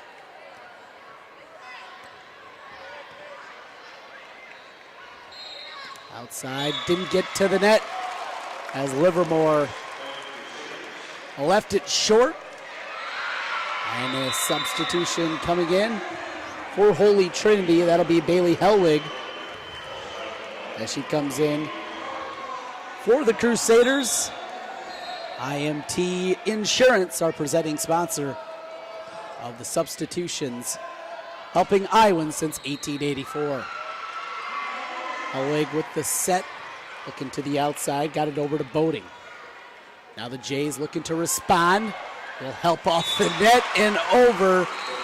Box was able to get a hand on it, but her teammates were trying to scurry around her to no avail. 18-11. Helwig drops it back over. Now the Jays on the attack. To the back row. Pass forward. Here's Box. Skying for another kill. Emily Box, a lot of, not sure exactly what her lateral is, but she gets up off the ground in a hurry. That vertical, way up there. 19-11 in the first. Tipped across, Box sets it up from behind. Now the Jays looking to the outside. Not a full swing. Back the other way. Kill. Taylor Boating. Right through the middle on that one. Timeout on the floor. Crusaders of Holy Trinity Catholic, a 20-11 lead over the Gehlen Catholic Jays. We come back on the MidAmerican Energy Iowa Girls High School Sports Network. Whether it's Meatball Monday, Taco Tuesday, Wednesday Wing Night, or Love Me Tenderloin Thursday, Friday Fish Dinner, Saturday Stir Fry, or Savory Sunday Strips, the only place to get your meat is from Fairway. Farm fresh, premium quality, butcher cut, Fairway Meat and Grocery. It's what we're all about. Holy Trinity 20, Gehlen 11. First set here in the Class 1A semifinal round. As Emily Box will serve it across for the Crusaders from Fort Madison. Outside look going up the line. Out of bounds, missed the spot. And Gehlen will get the ball back for the serve, trailing by 8, 20-12. So when you've got a lead like this, it's important that you put it away. You can't let Gehlen back in it now if you're the Crusaders. And there's a way to do it. What a cross-angle shot from Aaron Anderson. Nicely done. Anderson's second kill tonight. 5'9" senior, 208 kills coming into the state tournament. And a little roll over the net on the serve. Hit it, hung there for a moment, fell over to the Gehlen side. It's been that kind of opening set here for the Jays. And Boating gets another ace. She came in with 60. Leading the way. On the back row, Peters with the attempt. Pass back over. Looking for the attack is Gehlen. On the left side, cross court. Back the other way. Here comes Gehlen on the attack. A push across. Nothing doing there from Hellwig. Peters gets the kill. Hello. Man. Taylor Boating won't forget that one anytime soon. Peters, good power there in the middle. So on the other floor, you mentioned that, Chipola knows Janesville really well and probably isn't psyched out by him and that kind of mentality. But I tell you what, they're feeling the power of Janesville. 14-5. Janesville's leading that first set. Not a big surprise, though, by any means. Janesville has been dominating, kind of taking the mantle of Chipola in Class 1A at the public school level. 23-13 our score, as Holy Trinity has the lead and the serve. Cassie Randolph comes back in on the substitution, presented by IMT Insurance. Online at imtins.com. 2 points away. Holy Trinity's got to finish here. Peters, a couple of deflections and the point. Well, they're going to get Peters involved all throughout this one. Now she'll go back to the service line. 4 kills to this point.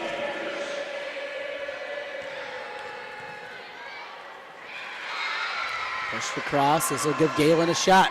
They'll go to the middle. Dug out by Holy Trinity.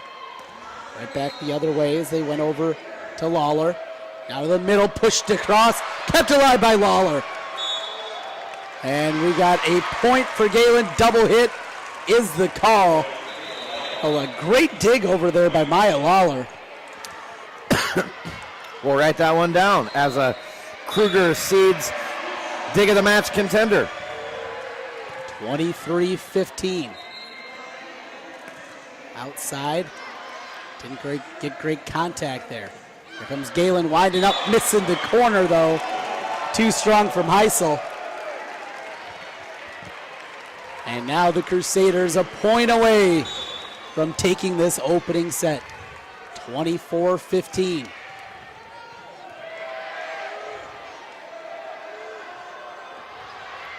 the back row. Looks to the middle. Box with the kill. Emily Box finishes off here the opening set. And Holy Trinity Catholic Crusaders from Fort Madison take the opening set 25-15. Right around the corner, set number 2. Keep it right here. You're watching the state volleyball tournament on the MidAmerican Energy Iowa Girls High School Sports Network.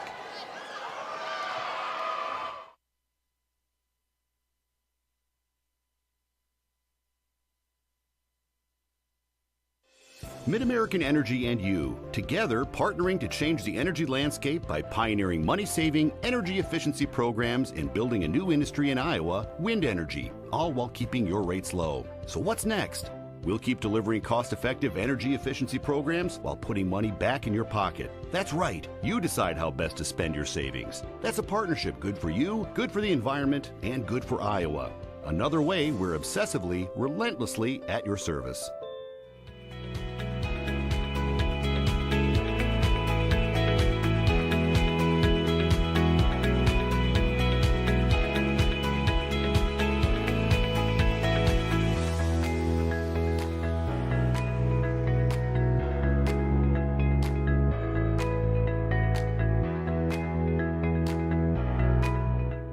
Iowa Pig Farmers Care. Learn more at iowapork.org. At Fairway, we're all about fresh. Fresh ingredients, refreshingly low prices, and now, fresh new offerings store-wide. Come try our new convenient grab-and-go meal kits. Discover an even bigger selection of the brands you love. And see how we've updated our stores to make every shopping trip easier, faster, and fresher. Fairway Meat and Grocery. It's what we're all about.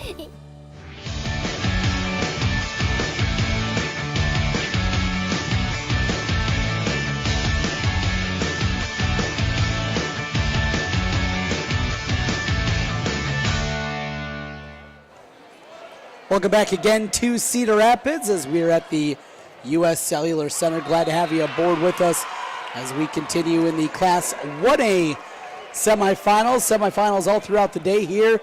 Started earlier today in Class 5A. An epic between Ankeny, Centennial, and West Des Moines Valley. Centennial moved on to the championship. But a great day here on court number 2. And in the opening matchup, tell you, Jamie, impressive performance there right away from Holy Trinity. Absolutely, and during the timeout, I was just looking, and Holy Trinity's only dropped 7 sets the entire season. They've only lost 3 matches, but those matches were to Central Lee in a 5-setter in their third to last regular season match. They then swept their way through the regional tournament, but they lost to Waukee and Ankeny Centennial. This is 1A. Ankeny Centennial's in the 5A championship. They don't duck anybody. No. And you're not expected to win those. That's just great competition, and it gets you ready for things like this at the state tournament. But Holy Trinity is a tough out, that's for sure. And, Gehlen, not bad either. I think they've dropped a total of 13 sets, now 14 this entire season. So tough to get one on them, too. We'll see how they bounce back after dropping the opener 25-15. Holy Trinity will start this second set with the serve. There's a hit out of bounds from Livermore. A bit strong on that pass. As we begin the second set, I want to tell you, leaders start at Central College, and scholar athletes succeed on the court and in the classroom. In the past year, 112 Central College student athletes received academic all-conference recognition. Learn how to be more than a spectator by visiting www.central.edu. Tied up at 1 apiece as they go cross court. Here comes Gehlen. The Jays bring it across from Nillis. Out of the middle, here's Box. Right back. They'll go backside this time, try to tip it back. Nothing doing there. Good work defensively in the back from Pothodigus. And a point for the Crusaders. Well, it's been Box early on. Anderson also been heavily involved. This time jumping into the mix, Maya Lawler. And the Crusaders lead here in the second, 2-1. Peters deflected at the net. Tight against it. Not a great set there. Cassie Randolph ran her player into the net. And Melissa Friesmeyer, longtime head coach here, and a great career, has won over 900 matches. Little talk with her freshman. To a piece into the net. And error gives it back to Holy Trinity. Substitution for Holy Trinity. Our substitutions are brought to you by IMT Insurance. Serving Iowans since 1884. You can be worry-free with IMT. Peters has a blocked out of bounds. Visit IMTINS.com today. Talk about 900 career wins. Not quite that number for Mike Meyer, but 39 years he's been, coaching the sport of volleyball. Took a little break for a while, just came back a few years ago at Gehlen after coaching there for a long, long time. Tipped down in another point for the Crusaders. That is Emily Box with the kill. 5th of the night for Box. Came into the state tournament with 400. She had a big quarterfinal last night. And adding to that total here. To the middle and Peters. Outside. Swings it back in. Outside attack from Gehlen. And the kill for Heisel. Nice job there by Heisel, finding the opening. 125 kills coming in, but she was big in the quarterfinals and made plays every time they looked to her. And nice big one right there. Service error into the net. Right back the other way for Holy Trinity.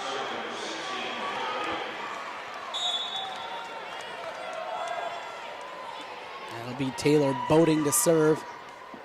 Team leading 60 aces coming in. She's got one tonight. To the middle, block back. Kept alive though from the Crusaders. And they'll dump it across. Chance for Gehlen. They go to the middle in the kill. There's Caitlin Langel, the senior middle hitter. Substitution. Anna Britt will come back in for Langel. Tight matchup here in set number 2 after the Crusaders kind of dominated that first set. Britt, 58 aces this year, leading the way. Right back, they'll come the Crusaders. Boy, they're not letting the Jays get much of anything. No, their defense is tough. Their net play's been tough. Of course, when you got Peters and Langel up front, kind of hard to. You got 6 foot and 5'11". Good size here as we play in the 1A semifinals. Out of bounds. And that swing from Galen's Langel. And it'll go to Cassie Randolph, 5'9" freshman. Setter for Holy Trinity Catholic. Jays on the outside, Livermore. Punch back by Holy Trinity. Tied against the net. Still alive. To the middle, blocked right back, still up. Great reaction after the block there by Holy Trinity. Tied against the net. Oh, what a volley we have happening here. Another great dig. Cross court, still alive. Push to the middle. Point on the double hit. Right there, I think 2 players touched the ball at the same time. So that's a little different double hit call. But there were 2 right there, both going after it. I think they both got a finger on it. 7-6. Off the deflection, still alive. Boy, look at the scramble we have going on. And hits the line for the point.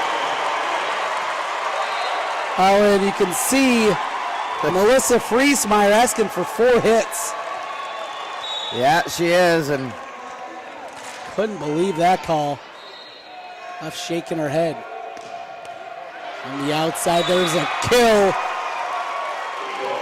Mathiticus. I think her notebook took another toss like it did yesterday because I saw a player just hand it back to her from the bench. Yesterday she disagreed with the call. She just kind of turned and tossed her notebook into the bench. She gets pretty animated there on the sideline. Doesn't really, I mean, she's not disrespectful to the officials by any means, but she definitely gets into it. Big swing over there from Livermore. She's starting to warm up here for Gehlen Catholic. Big part of what they do, the juniors. She was part of that team a year ago that played for the state championship in Class 1A. Nice. Went with the changeup that time, worked out beautifully. 6 kill tonight for Emily Box.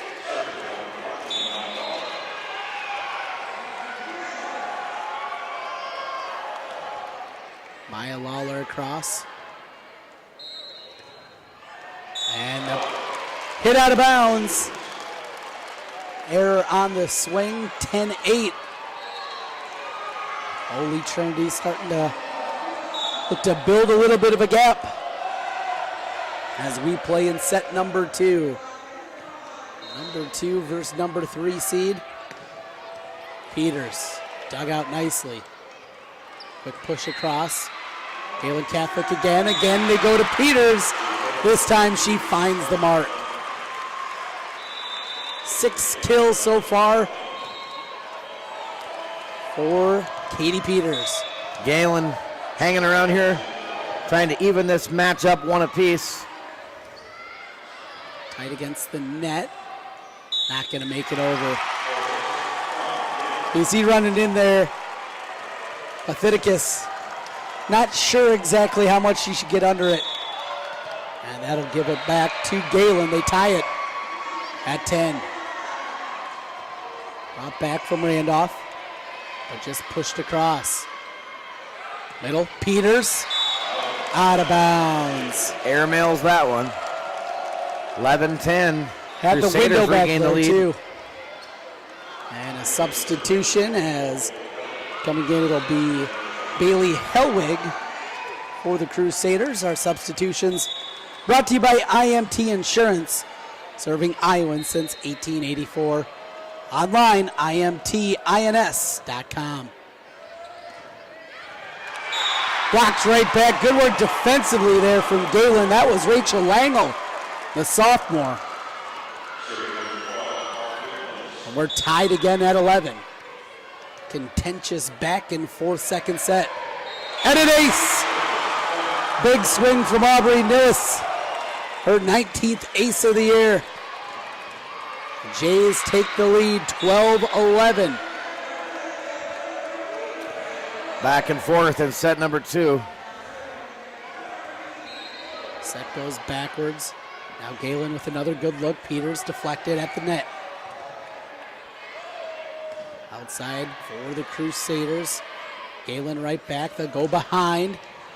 And the point in for Langle. Wrong decision to back away from that one, but again, it's a split-second decision, and sometimes you win, sometimes you lose that. Now 13-11, Jays on a run, but bad pass up.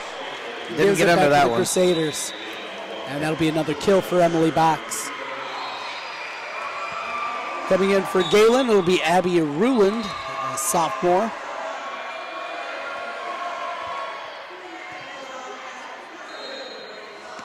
Peters, bang.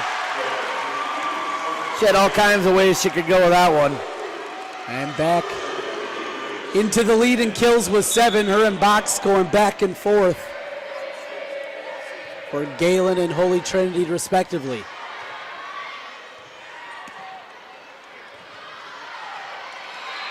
Going to the outside. Couldn't quite get the angle there for Heisel.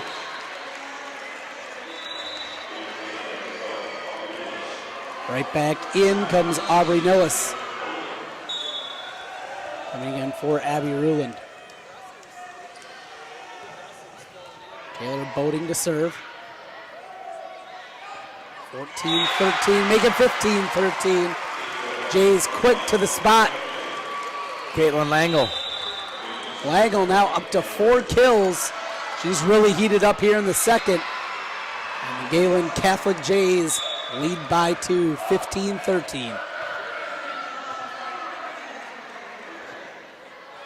Going to the backside. And now here's a chance. Oh, good help back on the defensive end from Boating. Still alive. Power attack chance at the middle and found the line. Erin Anderson, her 5th kill tonight. Middle hitter that came in with 208 kills, second on the team, and hitting .308.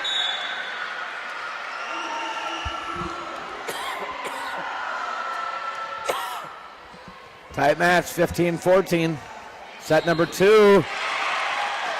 Wow, how did she dig that up? Got a finger underneath there and popped it in the air. Now the Crusaders on the attack. Anderson had a block back.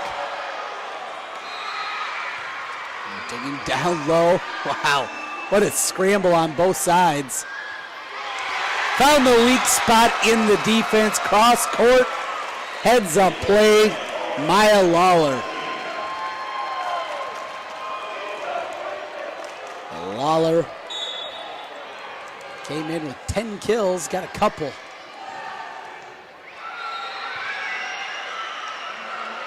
And a pass. Missed the mark.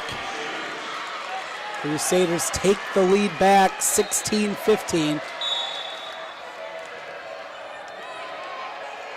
Playing in set number 2. Off the deflection, kept alive from Holy Trinity. Lawler, cross court. Out back, Livermore.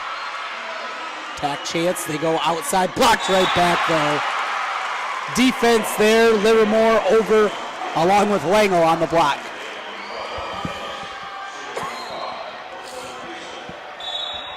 Much tighter than what we saw in set number one.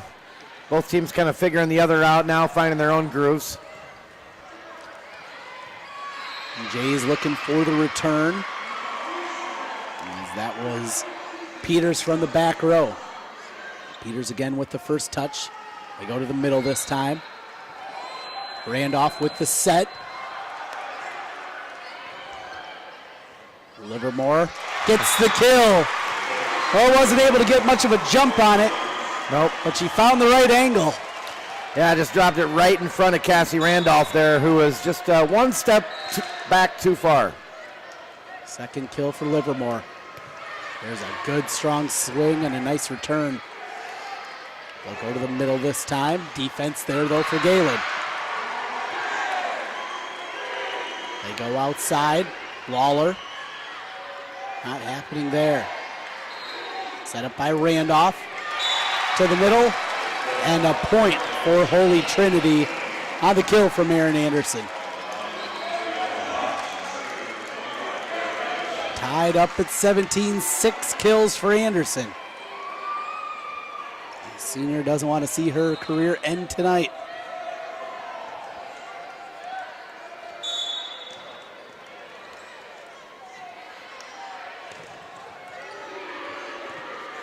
Pushed across from Anderson after the kill. And the block at the net. Box was over there, assisted by Anna Britt.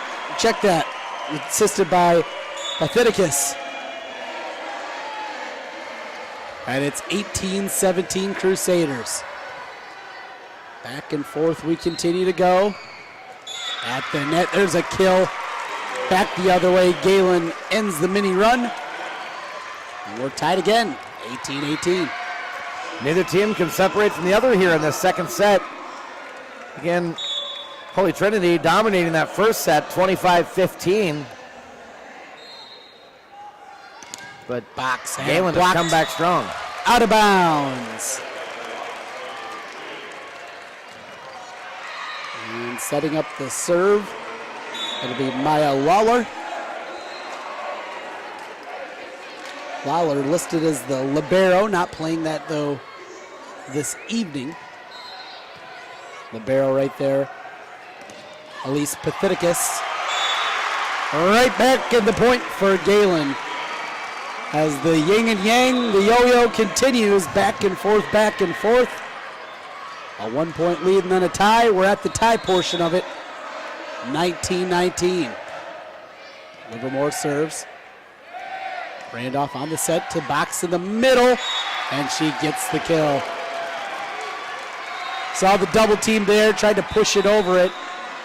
Gehlen was able to get a finger on it, but that was it.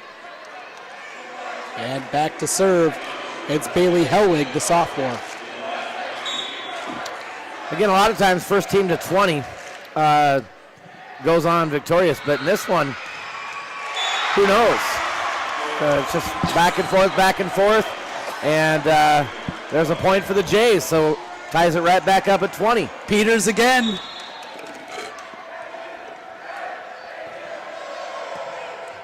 (20-20). Box. Kill, and we just keep going back and forth and back and forth. A point at a time. That was a nice set right there at the net for Box. She just got to go up, take her swing, didn't have to adjust. Nice job there by the setter to set her up. 10th kill of the night for Emily Box. There's Peters in the middle. She answers. And surprise, surprise, we're tied again at 21.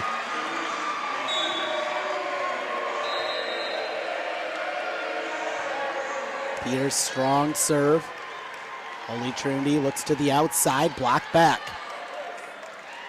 This time goes to the backside. Covered up again by Gehlen. Cross court and the kill for Heisel. Third kill of the night.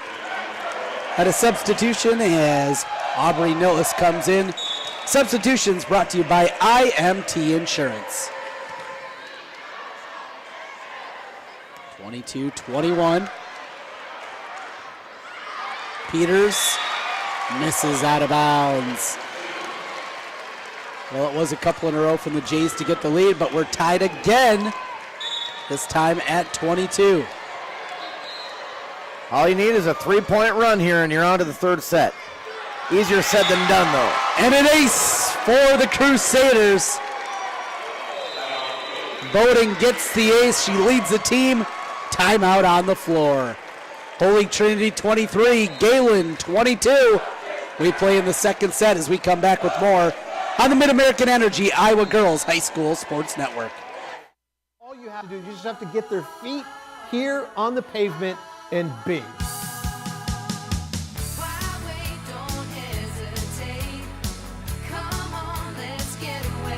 Being in Des Moines, you just get it through the experience. I'm a fan of a lot of our fast, casual cuisine. A little theater, some great restaurants. There's a lot going on musically. If you can't find things to do in Des Moines, you must be boring. This is a magical place. All you have to 23-22 lead here in the second set for Holy Trinity. As we continue, Trent Kahn and Jamie Brockman at the U.S. Cellular Center in Cedar Rapids, Class 1A semifinal round. Winner will play for the final title tomorrow night here in Cedar Rapids. Drops in on Holy Trinity. Tied again, 23-all. Well, to be the first team now that can get a lead of 2 will walk home victorious with the second set. Holy Trinity leads 1-0. So this is a crucial set, I think, for Gehlen. But the answer, Holy Trinity, Aaron Anderson again. But like we pointed out earlier, it's tough.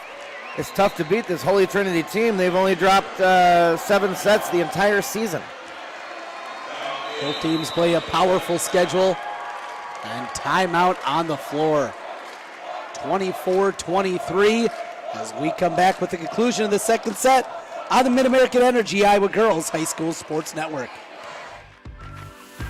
Whether it's Meatball Monday, Taco Tuesday, Wednesday Wing Night, or Love Me Tenderloin Thursday, Friday Fish Dinner, Saturday Stir Fry, or Savory Sunday Strips, the only place to get your meat is from Fairway.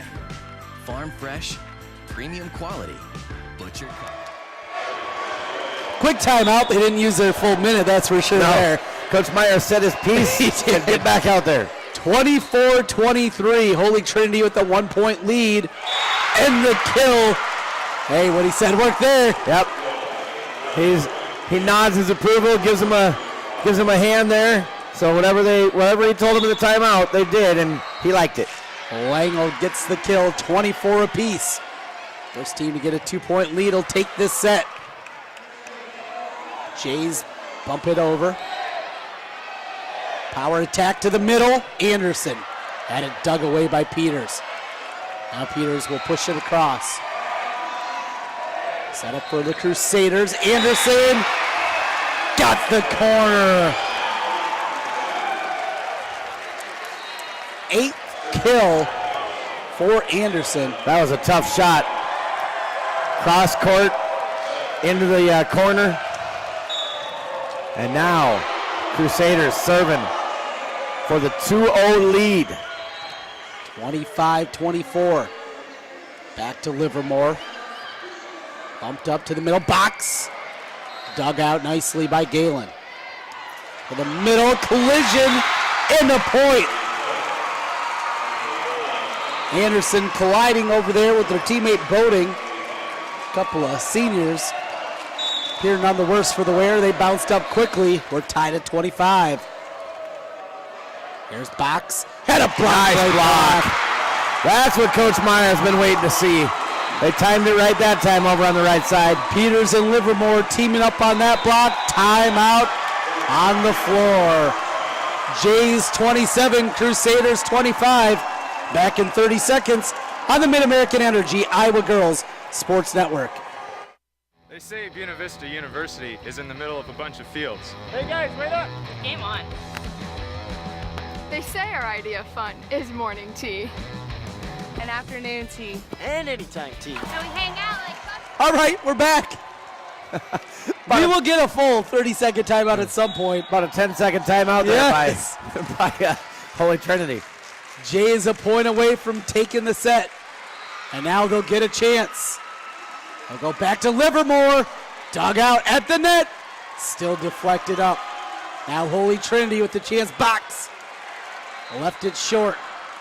Peters high in the air. Dumped across. Box with the push. They'll go back to Peters. Buck back. We're tied again. Wow.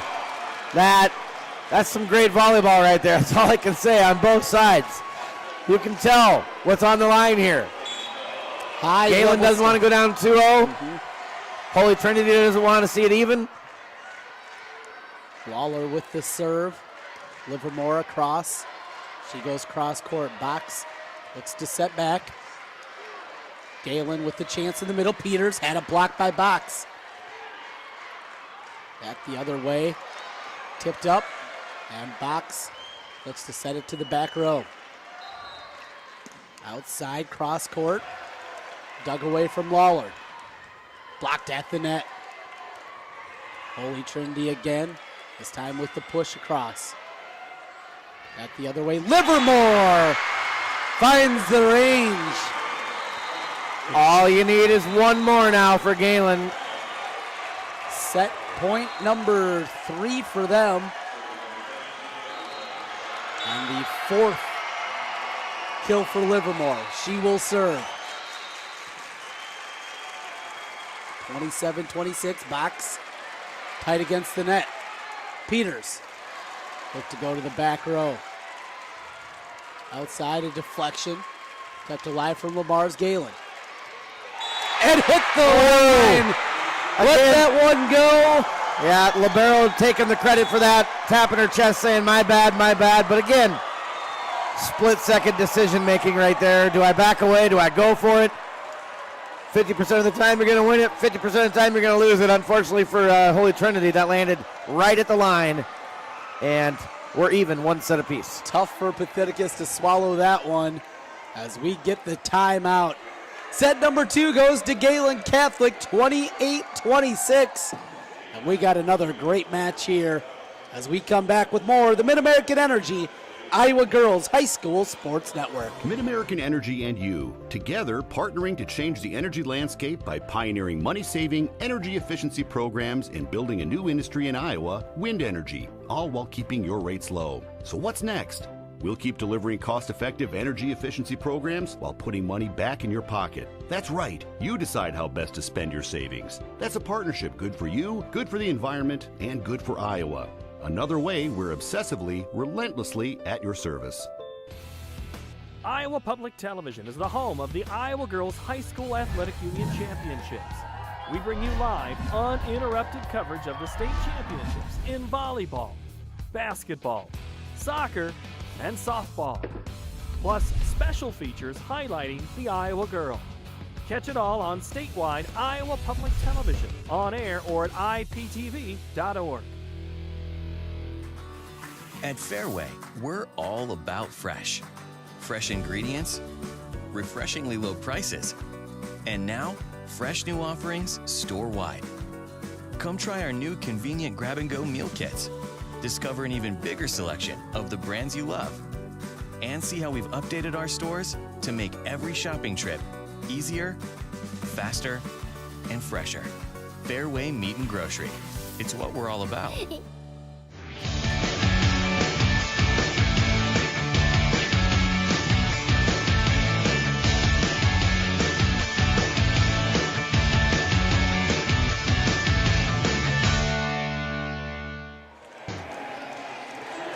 Trent Conn and Jamie Brockman back with you in Cedar Rapids at the U.S. Cellular Center. Class 1A semifinal on court number 2. And we are tied up at a set apiece. Holy Trinity Catholic took set number 1, 25-15. Lamar's Gehlen Catholic took the second set, 28-26. As we get ready for the pivotal third set. Janesville leading on the other floor 2-0 in that 1A semifinal over Chipola. Not a huge shock there.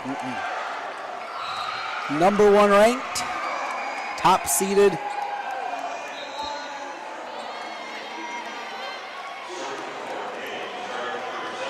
It'll be Gehlen to begin the third set with the serve.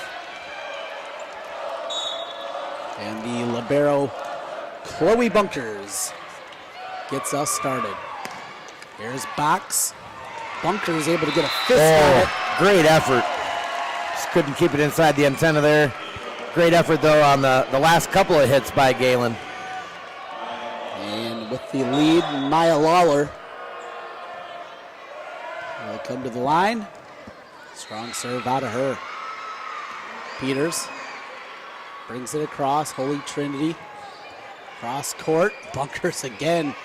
Got a fist on it. And found the middle. Peters with the kill. 11th kill for Gehlen Catholics.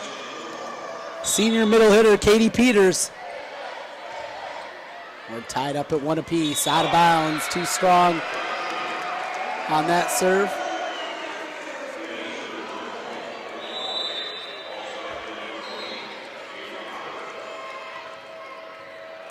Coming in on the substitution, Bailey Hellwig, a sophomore.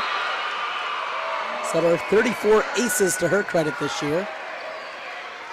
Peters in the middle. Oh, what a dig! Yeah. You're not going to get one harder or faster coming right at you down the floor like that. That was an amazing dig. Even though Gehlen gets the point, great dig on the defensive side. Maya Lawler there defensively.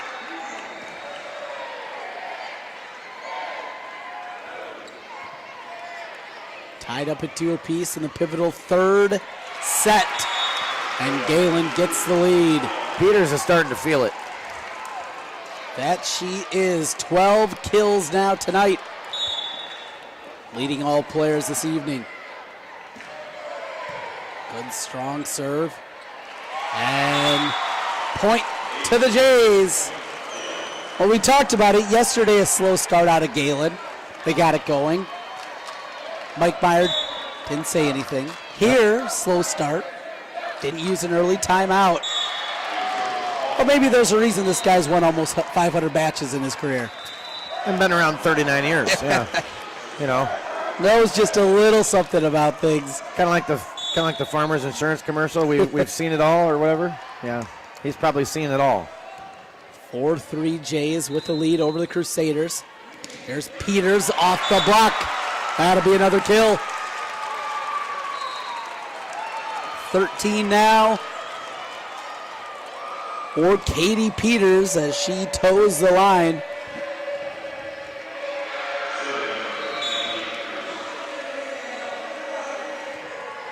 A good strong serve from Peters. Out of the back row. Here comes Gehlen to the middle. Lawler was there. We got contact. Looked like with the net. And Holy Trinity will get the point. The substitution, in comes Nillis for Gehlen Catholic. Our substitutions are brought to you by IMT Insurance. Serving Iowa since 1884. You can be worry-free with IMT. Visit IMTINS.com today. Went backwards on that dig attempt. Couldn't chase it down. And Heisel gets credit with the kill as Anna Britt comes in. Match tied 1-1 here in this best-of-5 semifinal. Britt, 58 aces this year. That leads Gehlen. Lawler up the line, push back quickly. Now go to the right side, blocks right back. Still alive, but out of bounds. And Gehlen takes another point. Jays 7-4, and the momentum continues to lean on that Gehlen side.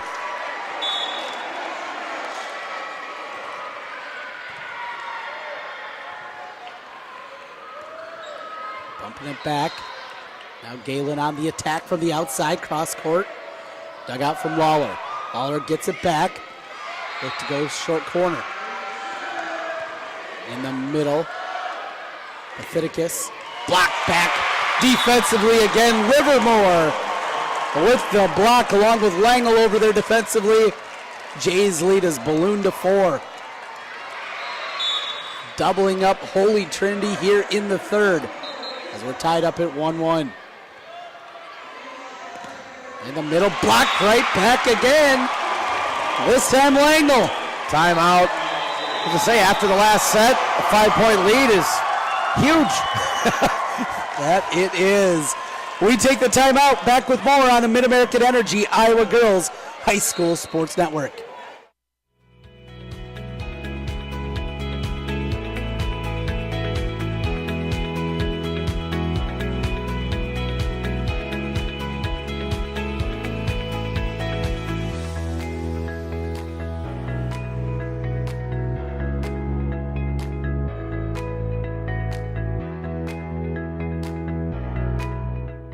Iowa Pig Farmers Care.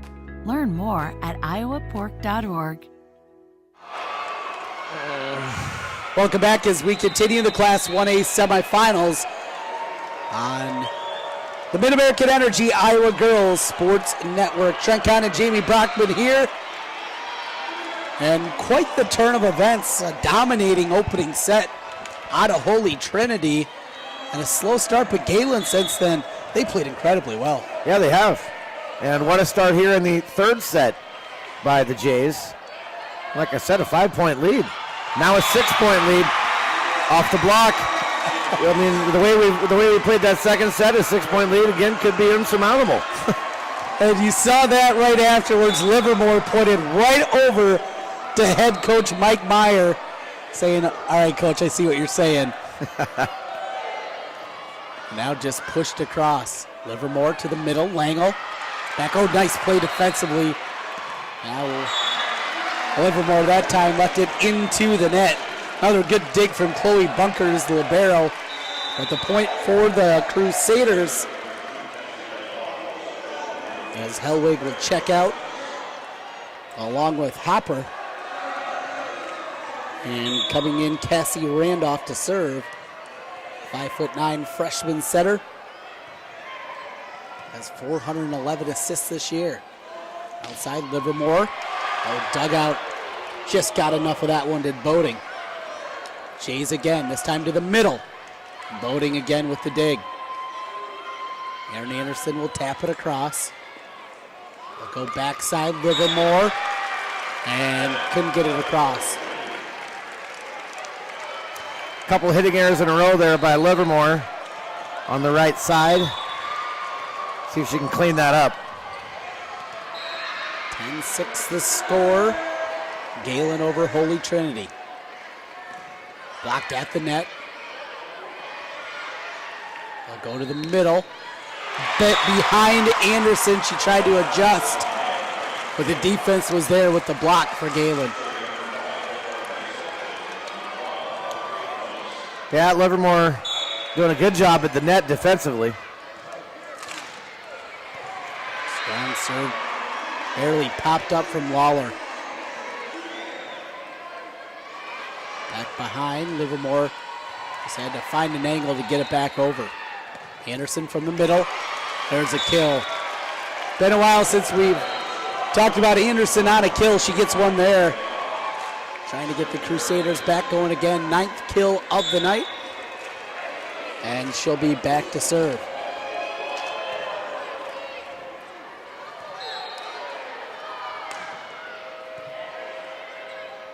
Set up from Randolph. She goes behind. Off the deflection, a kill. Patheticus.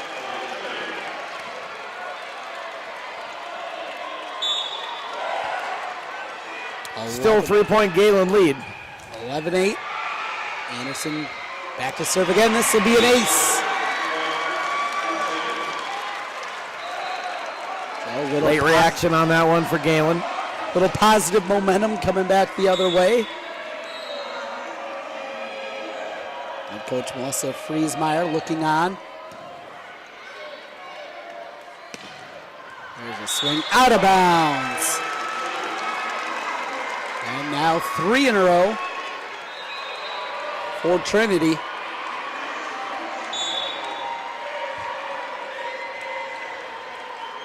Anderson from the service line. Back within 1. Cross court. Hit the line. It's a big swing there out of Gehlen. And finding the right angle, Aubrey Nillis, a senior outside hitter. Came in hitting .383.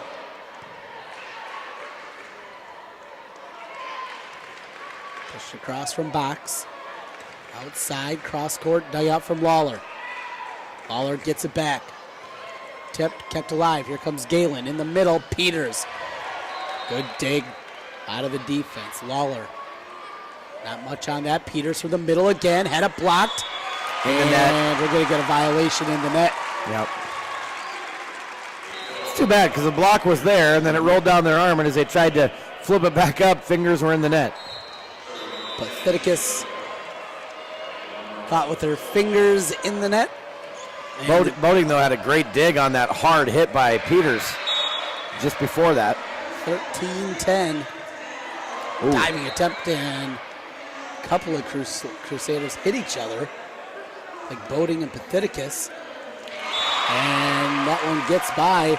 Right as she got up initially, Elsie Patheticus kind of grabbed at her head. She doesn't appear to be in any rough shape, though. 14-10. Here's Box, cross court. Hits the tape for the point. Nice cross quarter there by Box. She's been quiet for a little while, the 5'11 senior, but she is having a great match with 11 kills now. Yeah, she goes in big runs. Certainly Holy Trinity hopes there's one in her here in the third. Tied up at a set apiece. Gehlen 14, Trinity 11. Winner will play for the championship tomorrow night here in Cedar Rapids. So what is, the floor official here is chatting with the scorers table. Wondering what the delay was. Did you think maybe just she was over there dribbling away, running out the clock? Well, I was wondering, I was looking around to see if there was like an injury or something, and I was like, I don't understand. Then I saw the floor official here. Yeah, taking dinner reservations. Meyer Lawler over there as they continue to talk. It is a little past that time, isn't it? It is. It is. 14-11, Gehlen with the lead over Holy Trinity in the third set. So you got your snowmobile to make the trip home, do you? No, I don't. No, I do not. We'll see how I-80 looks. I'm sure it's not too bad, but there's definitely snowfall around the state of Iowa. We're gonna be blanketed pretty soon with snow. What? Forecast: Cedar Rapids at 9, Des Moines at 10. You're not talking inches, are you? Oh, okay, I got you. I was gonna say you better not be talking about 9 or 10 inches of snow. Little iffy. So if we're talking 9 or 10 inches of snow, I'm going to become a resident of Cedar Rapids for a while is what I'm going to do. No, I do know that like Western Iowa is seeing some now, and you had a picture earlier of some in Southern Iowa around Lamoni, and starting to make its way into Central Iowa and over into Eastern Iowa. So be careful out there, folks, if you're traveling or going to be. Going to be a chilly one, no doubt. And if you couldn't make it to Cedar Rapids because of the impending weather, well, we're glad to have you here with us as we bring you the semifinal. Continued conversation over there, a long talk. I don't know what the discussion is. Could be a substitution, could be a point question. Well, whatever it is, it's a long decision. Long discussion. That it is. My first match that I did yesterday, there was a scoring error, and it was corrected incorrectly. As Lance was keeping score next to me, I was calling the score as it was happening. There is no instant replay here. Mistakes do happen, but they're working to overcome that certainly down there and talking through whatever the issue might be. Let's take a break. Back with more on the MidAmerican Energy Iowa Girls High School Sports Maybe Network. they're waiting for the snow to get here. Whether it's Meatball Monday, Taco Tuesday, Wednesday Wing Night, or Love Me Tenderloin Thursday, Friday Fish Dinner, Saturday Stir Fry, or Savory Sunday Strips, the only place to get your meat is from Fairway. Farm fresh, premium quality, butcher cut, Fairway Meat and Grocery. It's what we're all about.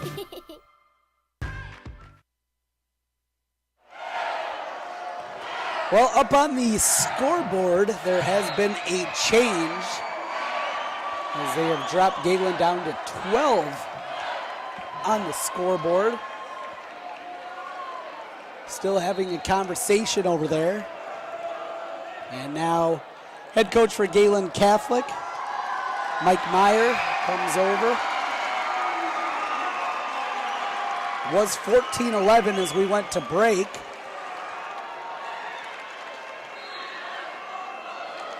So the continued conference happening.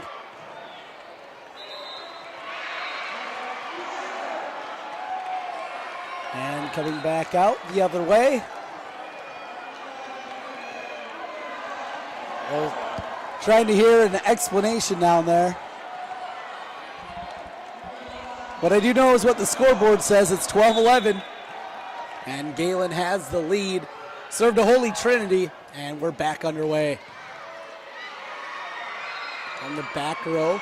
Swing from bunkers. Kept alive. Box. Flips it back over. They'll go to Peters in the middle. Box right back. Emily Box with the block. She came in with 99 on the year. Before the tournament began, she's added to that. A nice play from Emily Box. And we're tied at 12 apiece. Back to Livermore. Had it blocked again. Box was over there along with Boating. The Killer Bees, couple of seniors, Box and Boating. With the block, it's 13-12. Holy Trinity has come back after that long delay. Score the first two. Peters had it dug from Lawler. That'll be 4 contacts. Gehlen gets the point. 13 apiece. Back come the Jays. Here in set number 3, tied up at a set apiece. Into the net, Livermore. Dumped it short. And back and forth we go. Holy Trinity regains the lead, 14-13. So they get their dinner reservations made there at the scores table, or? They took 2 points off the board. It was 12-11. Yeah. And nobody disagreed, huh? Well, I'm sure a lot of people disagreed. Nobody that matters disagrees, though, that can change it. Cross-court swing. As they go back the other way, here's Gehlen with a look at the net. Tip back from Hellwig. Now a chance at a power attack. Hellwig with the set. Drop down Box. Oh, what a save by the Jays. Hellwig looks to the middle this time. Box drops it in. Emily Box, her 12th kill of the night. It's 15-13 in the third. Well, Janesville awaits the winner of this as they win 3-0 over Topola in their semifinal. So second sweep of the semifinal day. But you know, you want to be the best, you got to beat the best. And right now, Janesville is the best. Matt, they are out of bounds. Winner of this will get their shot. But we still have a lot to be determined. In a back and forth affair. Timeout on the floor. Holy Trinity 16. Gehlen 13. Back with more on the MidAmerican Energy Iowa Girls Sports Network. At Fairway, we're all about fresh. Fresh ingredients, refreshingly low prices, and now, fresh new offerings store-wide. Come try our new convenient grab-and-go meal kits. Discover an even bigger selection of the brands you love. And see how we've updated our stores to make every shopping trip easier, faster, and fresher. Fairway Meat and Grocery. It's what we're all about. Jamie Brockman alongside myself, Trent Condon, here in Cedar Rapids, U.S. Cellular Center. Class 1A semifinals, the last match here on Thursday, and we have it for you. Peters tipped across. Here comes Holy Trinity in a good spot back there. Taylor Boating on the back corner. And the Crusaders bounce back here in a big way. They've reeled off 6 of the last 7, and they lead it by 4, 17-13. Nearly an error. All Bunkers can do is drop it across. Box dug out by Bunkers. Bunkers now with the swing back the other way. There's Box from the middle again. Bunkers again with the dig. Wow.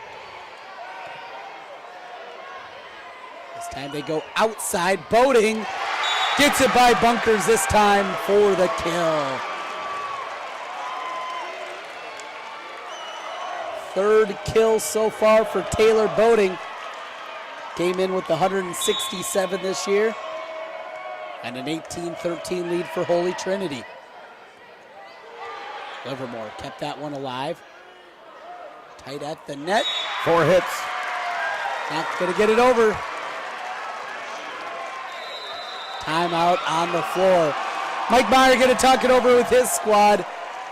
Crusaders 19, Jays 13. Back with more on the Iowa Girls High School Sports Network, powered by MidAmerican Energy. Iowa Public Television is the home of the Iowa Girls High School Athletic Union Championships. We bring you live, uninterrupted coverage of the state championships in volleyball, basketball, soccer, and softball. Plus special features highlighting the Iowa girl. Catch it all on statewide Iowa Public Television, on air or at iptv.org. Wet spot out there on the court. Cleaned up and we're ready to go as we play in the third set. Tied up a set apiece as things are starting to clear out. The final 2 teams still playing tonight from the cell. Peters, big kill. Hadn't gone her direction in a while. Nope, but I bet they're going to start going there a little more often. Well, no doubt. 16 kills. Nellis with the serve. Box in the middle, look to the back. Covered up by Bunkers. Cross court, dug away. Opposite side, off the deflection.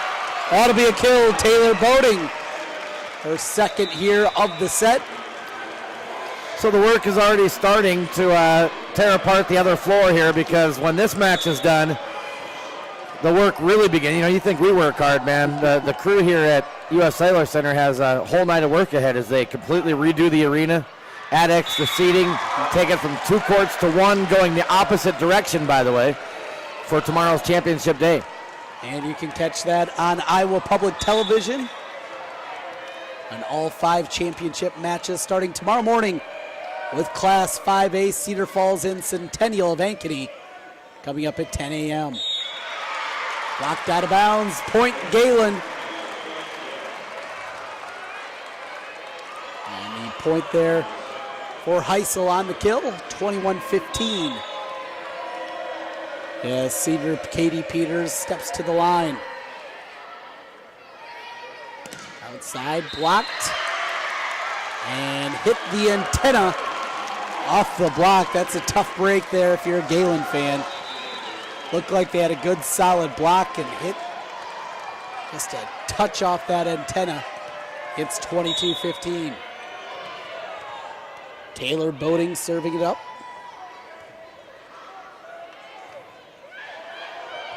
And dropped across. Set to the middle. Anderson nearly had the kill. They'll try it again. This time go wide.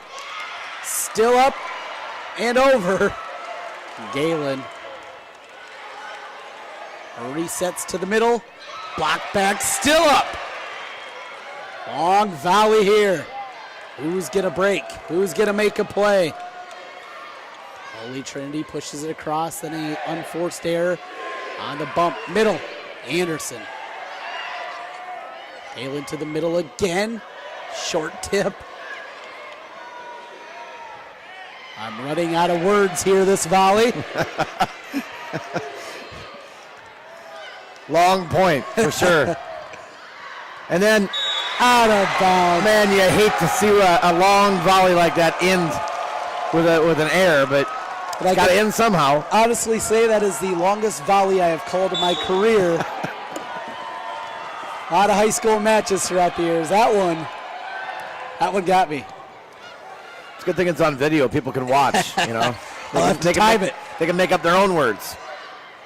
Pushed across, still alive on the Holy Trinity side. Now Gehlen looking for the attack on the outside. Not going to get much on this. In the middle, Anderson, too strong. 23-16. Crusaders, couple points away from taking control, 2-1.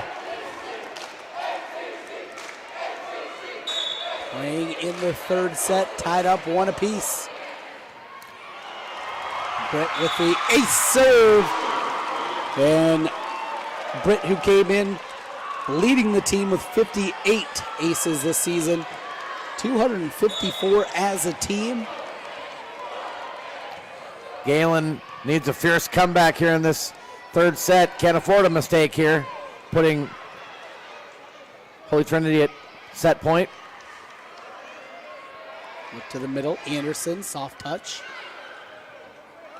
Outside, Heisel had it blocked out of bounds. I think the fans don't quite agree with that call. 23-18. Little tip and the kill. Maya Lawler. Anna Britt diving to the floor, trying to keep that one alive. It's got a little bit of a late jump on it. Set point, Holy Trinity Catholic. Pivotal matchup as Cassie Randolph will take the swing. Outside, Livermore. Hit the line. Strong move there out of Sidney Livermore. Third on the team in kills coming in. Hits 303. Keeps the Jays alive. Still set point, though, for Holy Trinity. Off the deflection. Jays on the attack. And the point. That time it is Caitlin Langel. And timeout on the floor. Holy Trinity 24, Jays 20. As we play in the third. Back with more on the MidAmerican Energy Iowa Girls Sports Network. MidAmerican Energy and you, together partnering to change the energy landscape by pioneering money-saving, energy efficiency programs and building a new industry in Iowa, wind energy, all while keeping your rates low. So what's next? We'll keep delivering cost-effective energy efficiency programs while putting money back in your pocket. That's right. You decide how best to spend your savings. That's a partnership good for you, good for the environment, and good for Iowa. Another way we're obsessively, relentlessly at your service. Set point number 3 for Holy Trinity. 24-20. And they lead the Jays of Gehlen Catholic. Jays on the serve. Go outside, and there's the kill. Bathinicus gets the kill, ends the third. And Holy Trinity takes a 2-1 lead.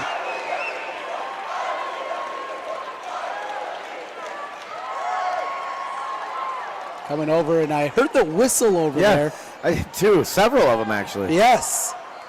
The official wanted to make sure they went around the correct way. And he was not messing around. We won't mess around. I guess I didn't realize that was a rule. Yeah, to keep the team so they're not bunched together as they cross paths. Don't want any choice words happening. Yeah. Well, you learn something new every day. And, he was none too pleased keeping things in line. We'll keep things in line as we go to the fourth set. A 2-1 lead for the Crusaders over the Jays. Holy Trinity and Gehlen Catholic. Back with more on the MidAmerican Energy, Iowa Girls High School Sports Network. Iowa Public Television is the home of the Iowa Girls High School Athletic Union Championships. We bring you live, uninterrupted coverage of the state championships in volleyball, basketball, soccer, and softball. Plus, special features highlighting the Iowa girl. Catch it all on statewide Iowa Public Television, on air or at iptv.org. All you have to do is you just have to get their feet here on the pavement and bing.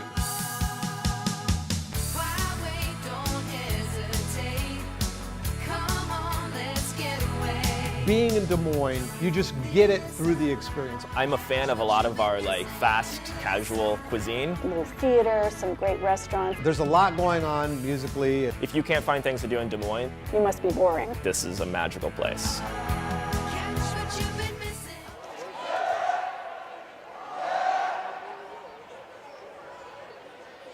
Back with you in Cedar Rapids, Trent Conn and Jamie Brockman here at the cell.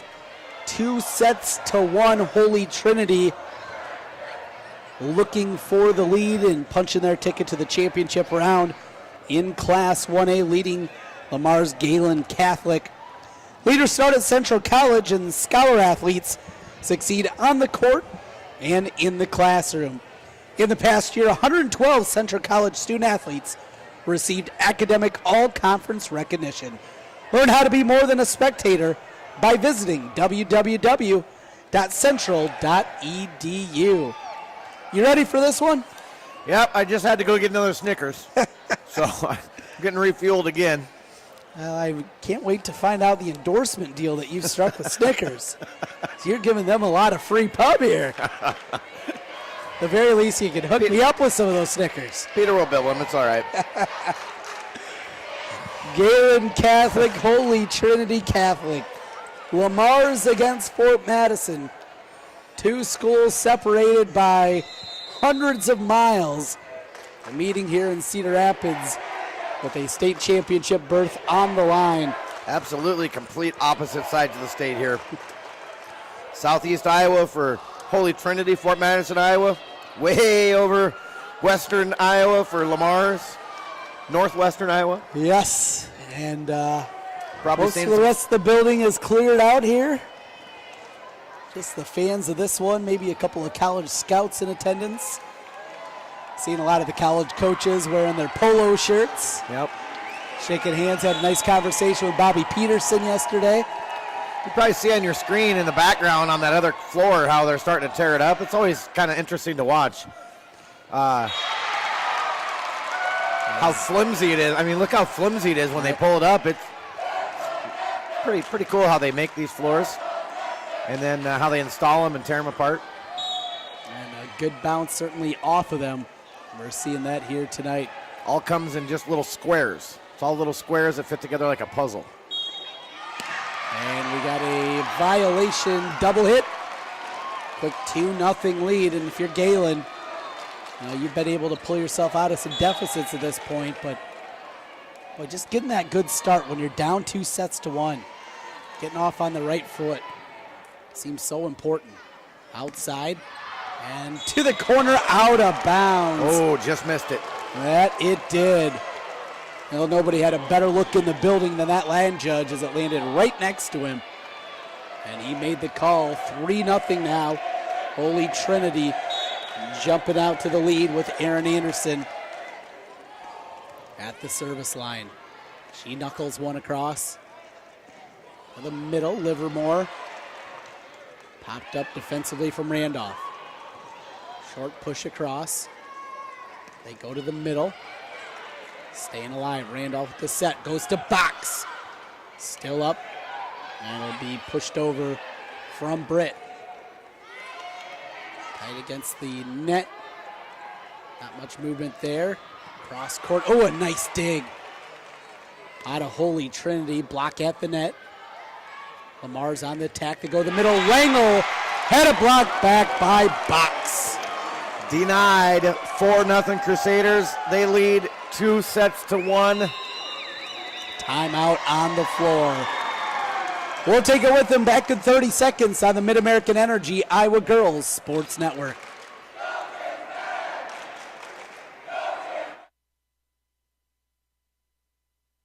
They say Buena Vista University is in the middle of a bunch of fields. Hey guys, wait up! Game on. They say our idea of fun is morning tea, and afternoon tea, And anytime tea. And we hang out like bumps on a log. They say a storm like Iowa isn't in the center of the action. And when we study, we're not exactly grounded. But you know what we say. You gotta see it to believe it. As we play in the fourth set, Holy Trinity Catholic of Fort Madison, a 4-0 lead here in set number 4, and a 2-1 lead overall. A victory in this set will put them in the state title game tomorrow night, opposite number 1 ranked Janesville. Aaron Anderson serves it across. And a free look here for the Crusaders. Box didn't get much of it, got enough of it, and the point makes it 5-0. She's smiling, she knows she got away with one there. Mistimed her jump, swung, and just barely made contact.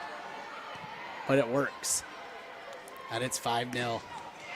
There's a kill back the other way. Britt on the attack, and the Jays are on the board in the fourth.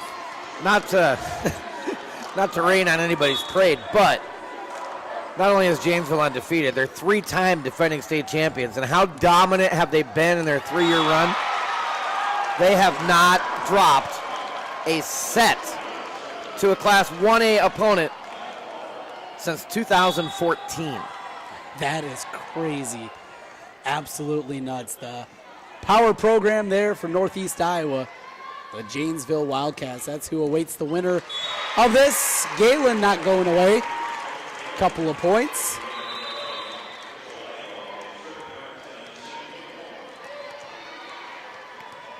th kill of the evening for Katie Peters. Box pops it up. Dropped across too far, out of bounds. Looking for that back corner was Patheticus. And the Jays hanging around.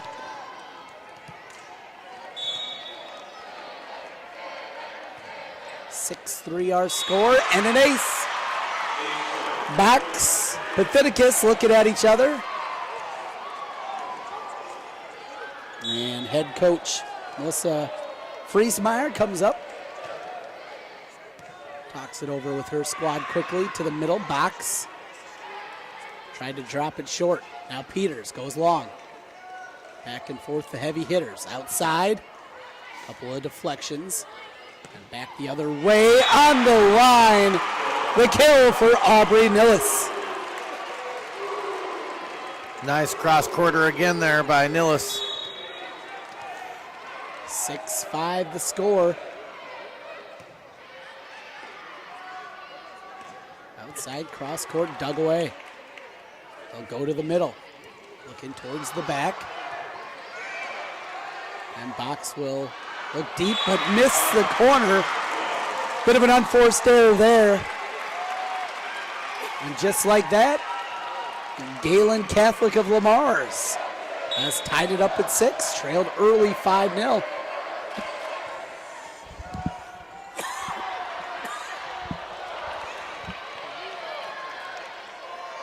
Peters in the middle, kept alive. And again, how about that one from Box? You know, Jamie, a couple of times here this set, it's kind of gotten away with a few. Yeah. And she smiled about it both times. Yep. But hey, whistle doesn't blow, it didn't happen, right? I love the attitude, too. First time she mistimed her jump and got a kill out of it. That time just found an empty spot on a no-look. Yep. And a miss hit over on the Lamar's Gehlen side from Langle. Just like that, Holy Trinity back on top by 2, 8-6. At the service line, Bailey Hellwig. And there's a Peters kill. Nice battle there in the middle. Rolls off the blockers though, and Peters gets the kill. And she's up to 18 now in the match. Leads every player here tonight in that category. Box has 15. Hit out of bounds and error on the serve. From the Jays, gives it right back to Holy Trinity. And at the line, Emily Box, who has 37 aces this season. Livermore kept that one alive. Tipped across by Peters. They go outside, cross court. Dug out nicely. And keeping this alive. Go to the middle and Anderson. Nothing towards the side. Popped up again, cross court. They got that covered up from Boating. Outside off the block, out of bounds. That'll be a point for the Crusaders. Starting to pull away a little bit here. 10-7 now, Holy Trinity. They lead 2-1, trying to move on to the 1A finals. Box on the serve again, leading by 3. Outside off the net, Box with a sliding dig. Peters slams that one right off the blocker. She's got some power there in the middle. You saw it in full display on that. And she'll go back to take her turn at the service line. Trailing 10-8. Fourth set, a 2-1 lead for Holy Trinity. Anderson off the deflection and falls on the Gehlen side for a point. For the Crusaders, 11-8. Substitution as in will come Chloe Bunkers, the libero. Substitutions brought to you by IMT Insurance, serving Iowans since 1884. You can be worry-free with IMT. Visit IMTINS.com today. Jamie, you got your Kruger Seeds dig of the match figured out yet? Nope, but there's been a lot of good ones. Still waiting for it? I'm still waiting for one that might just really blow my mind. But yeah, there's been a lot of good ones, for sure. Crusaders 11-9. Anderson finds the back tape. At point, 12-9. Substitution again. This time in for Holy Trinity will be Claire Patheticus. And Cassie Randolph will come in, the freshman setter. And she will serve. 5'9" freshman and a setter. As they go to the middle, off the deflection. Kept alive. They go to the backside for Anderson. Here's Peters. Pops it up. Brett will dump it across. Middle set from Randolph. Went behind her. They'll try it again. Oh, blocks right back. Livermore over there defensively along with Langle. Yeah, you mentioned freshman setter. I mean, what a what a tough assignment to come in and basically the setters run the team, and to come in and be able to do that as a freshman on a state, tournament qualifying, possible state championship team. That's pretty amazing. You see that so much anymore at the high school level. Well, that's due to club volleyball and stuff like that as youth, really. I mean, there's so much of that anymore. People traveling all over the Midwest, all over the country to play volleyball as youth. And there's some pretty darn talented and strong youth clubs out there, AAU clubs, local clubs. So you don't have to, it's not the old days like when I was a kid when you didn't get to do any of these type of sports until junior high. Yeah, I mean, 20, 25 years ago, it was unheard of. And it was once every 5-6 years you'd see a freshman playing at a high level, at any level. 1A through 4A, it didn't matter. You rarely saw that. Now it's, like you said, they get involved earlier, and that difference, that gap doesn't seem as significant between a, say, 14 and 17-year-old than it once did. 13-11 here, blocked out of bounds. Crusaders extend their lead to 3, now 14-11. And it's Emily Box with her 16th kill of the night. Well, in any program that you look at, Trent, whether it be football, basketball, softball, volleyball, wrestling, you know, that is successful at the state level, especially on a continuous basis, like your Western Christians and so forth. I mean, they obviously have such strong youth programs somewhere that they're taking part in, because they're more than ready to go when they hit the high school level. And you're seeing even more in softball, where you see a lot of 8th graders playing the varsity level. Yep. Because you're able to do that, obviously, in the summer. But yeah, youth sports is really becoming a big thing. The outside to the back, bopped up by Bunkers. And a double hit is the call. Timeout, Gehlen Catholic. Holy Trinity, 9 points away from a state championship appearance. They lead 16-11 over Gehlen Catholic as we come back on the MidAmerican Energy Iowa Girls Sports Network. Whether it's Meatball Monday, Taco Tuesday, Wednesday Wing Night, or Love Me Tenderloin Thursday, Friday Fish Dinner, Saturday Stir Fry, or savory Sunday strips, the only place to get your meat is from Fairway. Farm fresh, premium quality, butcher cut, Fairway Meat and Grocery. It's what we're all about.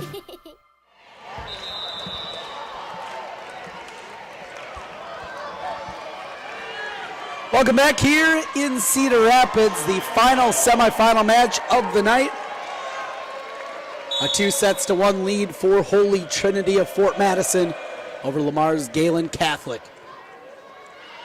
16-11 they lead, make it 17-11 as we play in the 4th. And the blue-clad Crusaders feeling it, 8 points away. Their shot against Janesville. Gehlen needs a run bad. To the middle, tipped at the net box. Is there defensively again. To the middle, Peters had it blocked back by Box. And the push across by the freshman, playing like a senior, Randolph. Yeah, nice job there by the freshman. Saw the hole in the defense and exploited it. It's an 18-11 lead for the Crusaders. Outside, Peters. So get me the ball. She got blocked a few times in the last few back and forth, but that time she found the opening. Looked good coming from the outside as opposed to the middle with Box hanging all over. 18-12. Here's Box. Off the deflection, the kill. 18 now for her. And a substitution in for Holy Trinity. It'll be Bailey Hellwig. Substitutions presented by IMT Insurance since 1884. Proudly serving Iowans. Online, imtins.com. There's Peters again. Oh, how about that from Hellwig? Feel that one on the wrist tomorrow. Here's Peters. Got a hand underneath that. That might be the Kruger Seeds dig of the match. Back the other way. Box. Drops it to the middle. Tight against the net. There's Box. Drops it down. Yeah, you just sense everything right now is going Holy Trinity's way, and I don't mean to disrespect Gehlen, but it just feels like a matter of time until we get to 25 here. I mean, everything's well, and then they make the mistake right there.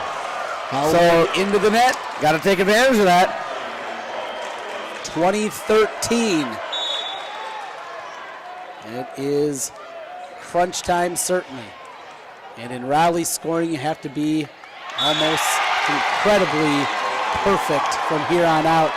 Not the start they wanted on the kill out of Avery Hopper. 4 points away from the 1A title match is Holy Trinity. 21-13, Bach serves. Drilled to Peters. Peters gets it back. Oh, good dig again there defensively by Lawler. Out of bounds. 22-13. Now Lawler has played really well, and they have 2 liberos. You could only use 1 per match. Lawler, in fact, is listed as a libero, but not playing that position here tonight. She's played really well, with outside and, of course, defensively, as you'd expect. Here's Box with the set. Gets it over to Hopper. Now Gehlen looks to respond. Can't get anything powerful. On the attack in the middle, Anderson out of bounds.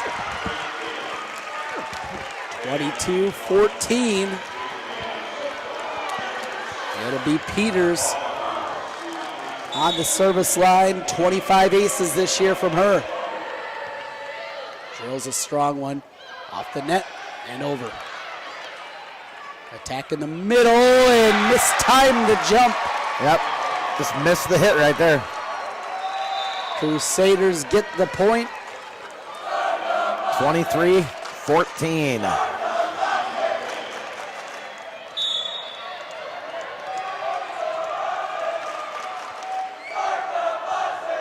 (23-14) state semifinals. And a big swing. Another great dig. There's Lawler. Peters kept it alive. Bunkers flips it over to Langle. Now the Crusaders go outside. Lawler out of bounds, but a touch. Yep. She asked for the touch right away. Here we go. Set, match point for Holy Trinity. And they got a lot of them to play with. 24-14 in the 4th set. Bunkers. Lift up Langle across. Looking to set up outside. Lawler had it blocked back. There's a point for the Gehlen Catholic Jays. Substitution, Anna Britt comes in. Presented by IMT Insurance. Thank you to our friends at IMT. 24-15. To the middle, here's Anderson, had it blocked right back. Combining on the block, that was Langle and Heisel. Timeout on the floor. The conclusion is next on the MidAmerican Energy Iowa Girls Sports Network.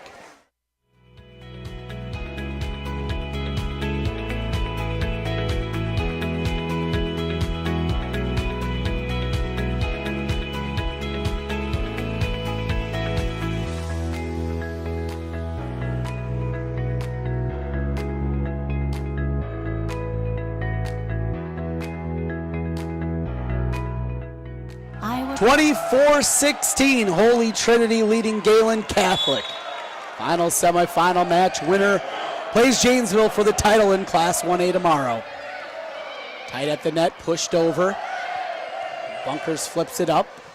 Here's a swing from Heisel. Attack opportunity. Lawler goes cross court. Bunkers popped it up. And back across.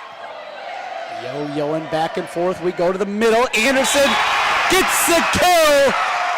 And Holy Trinity Catholic will play for a state championship tomorrow night. They'll get their shot against number 1. Janesville is the behemoth in front of them. Should be a fun one this evening. Holy Trinity made the semifinals here a year ago. This year, one step further. They're in the championship match coming up to end the state tournament tomorrow. It's the last match played. It will. It starts tomorrow morning at 10 a.m. with the 5A matchup. Cedar Falls and Ankeny Centennial concludes at 7 o'clock with Class 1A Holy Trinity against Janesville. In between 2A, 3A, and 4A. That does it for our coverage tonight. You can catch all that tomorrow on IPTV. Let's just real quick tell who the finalists are tomorrow. In 5A, as you said, it's number 1 seed Cedar Falls against number 2 seed Ankeny Centennial. In 4A, it's number 1 seed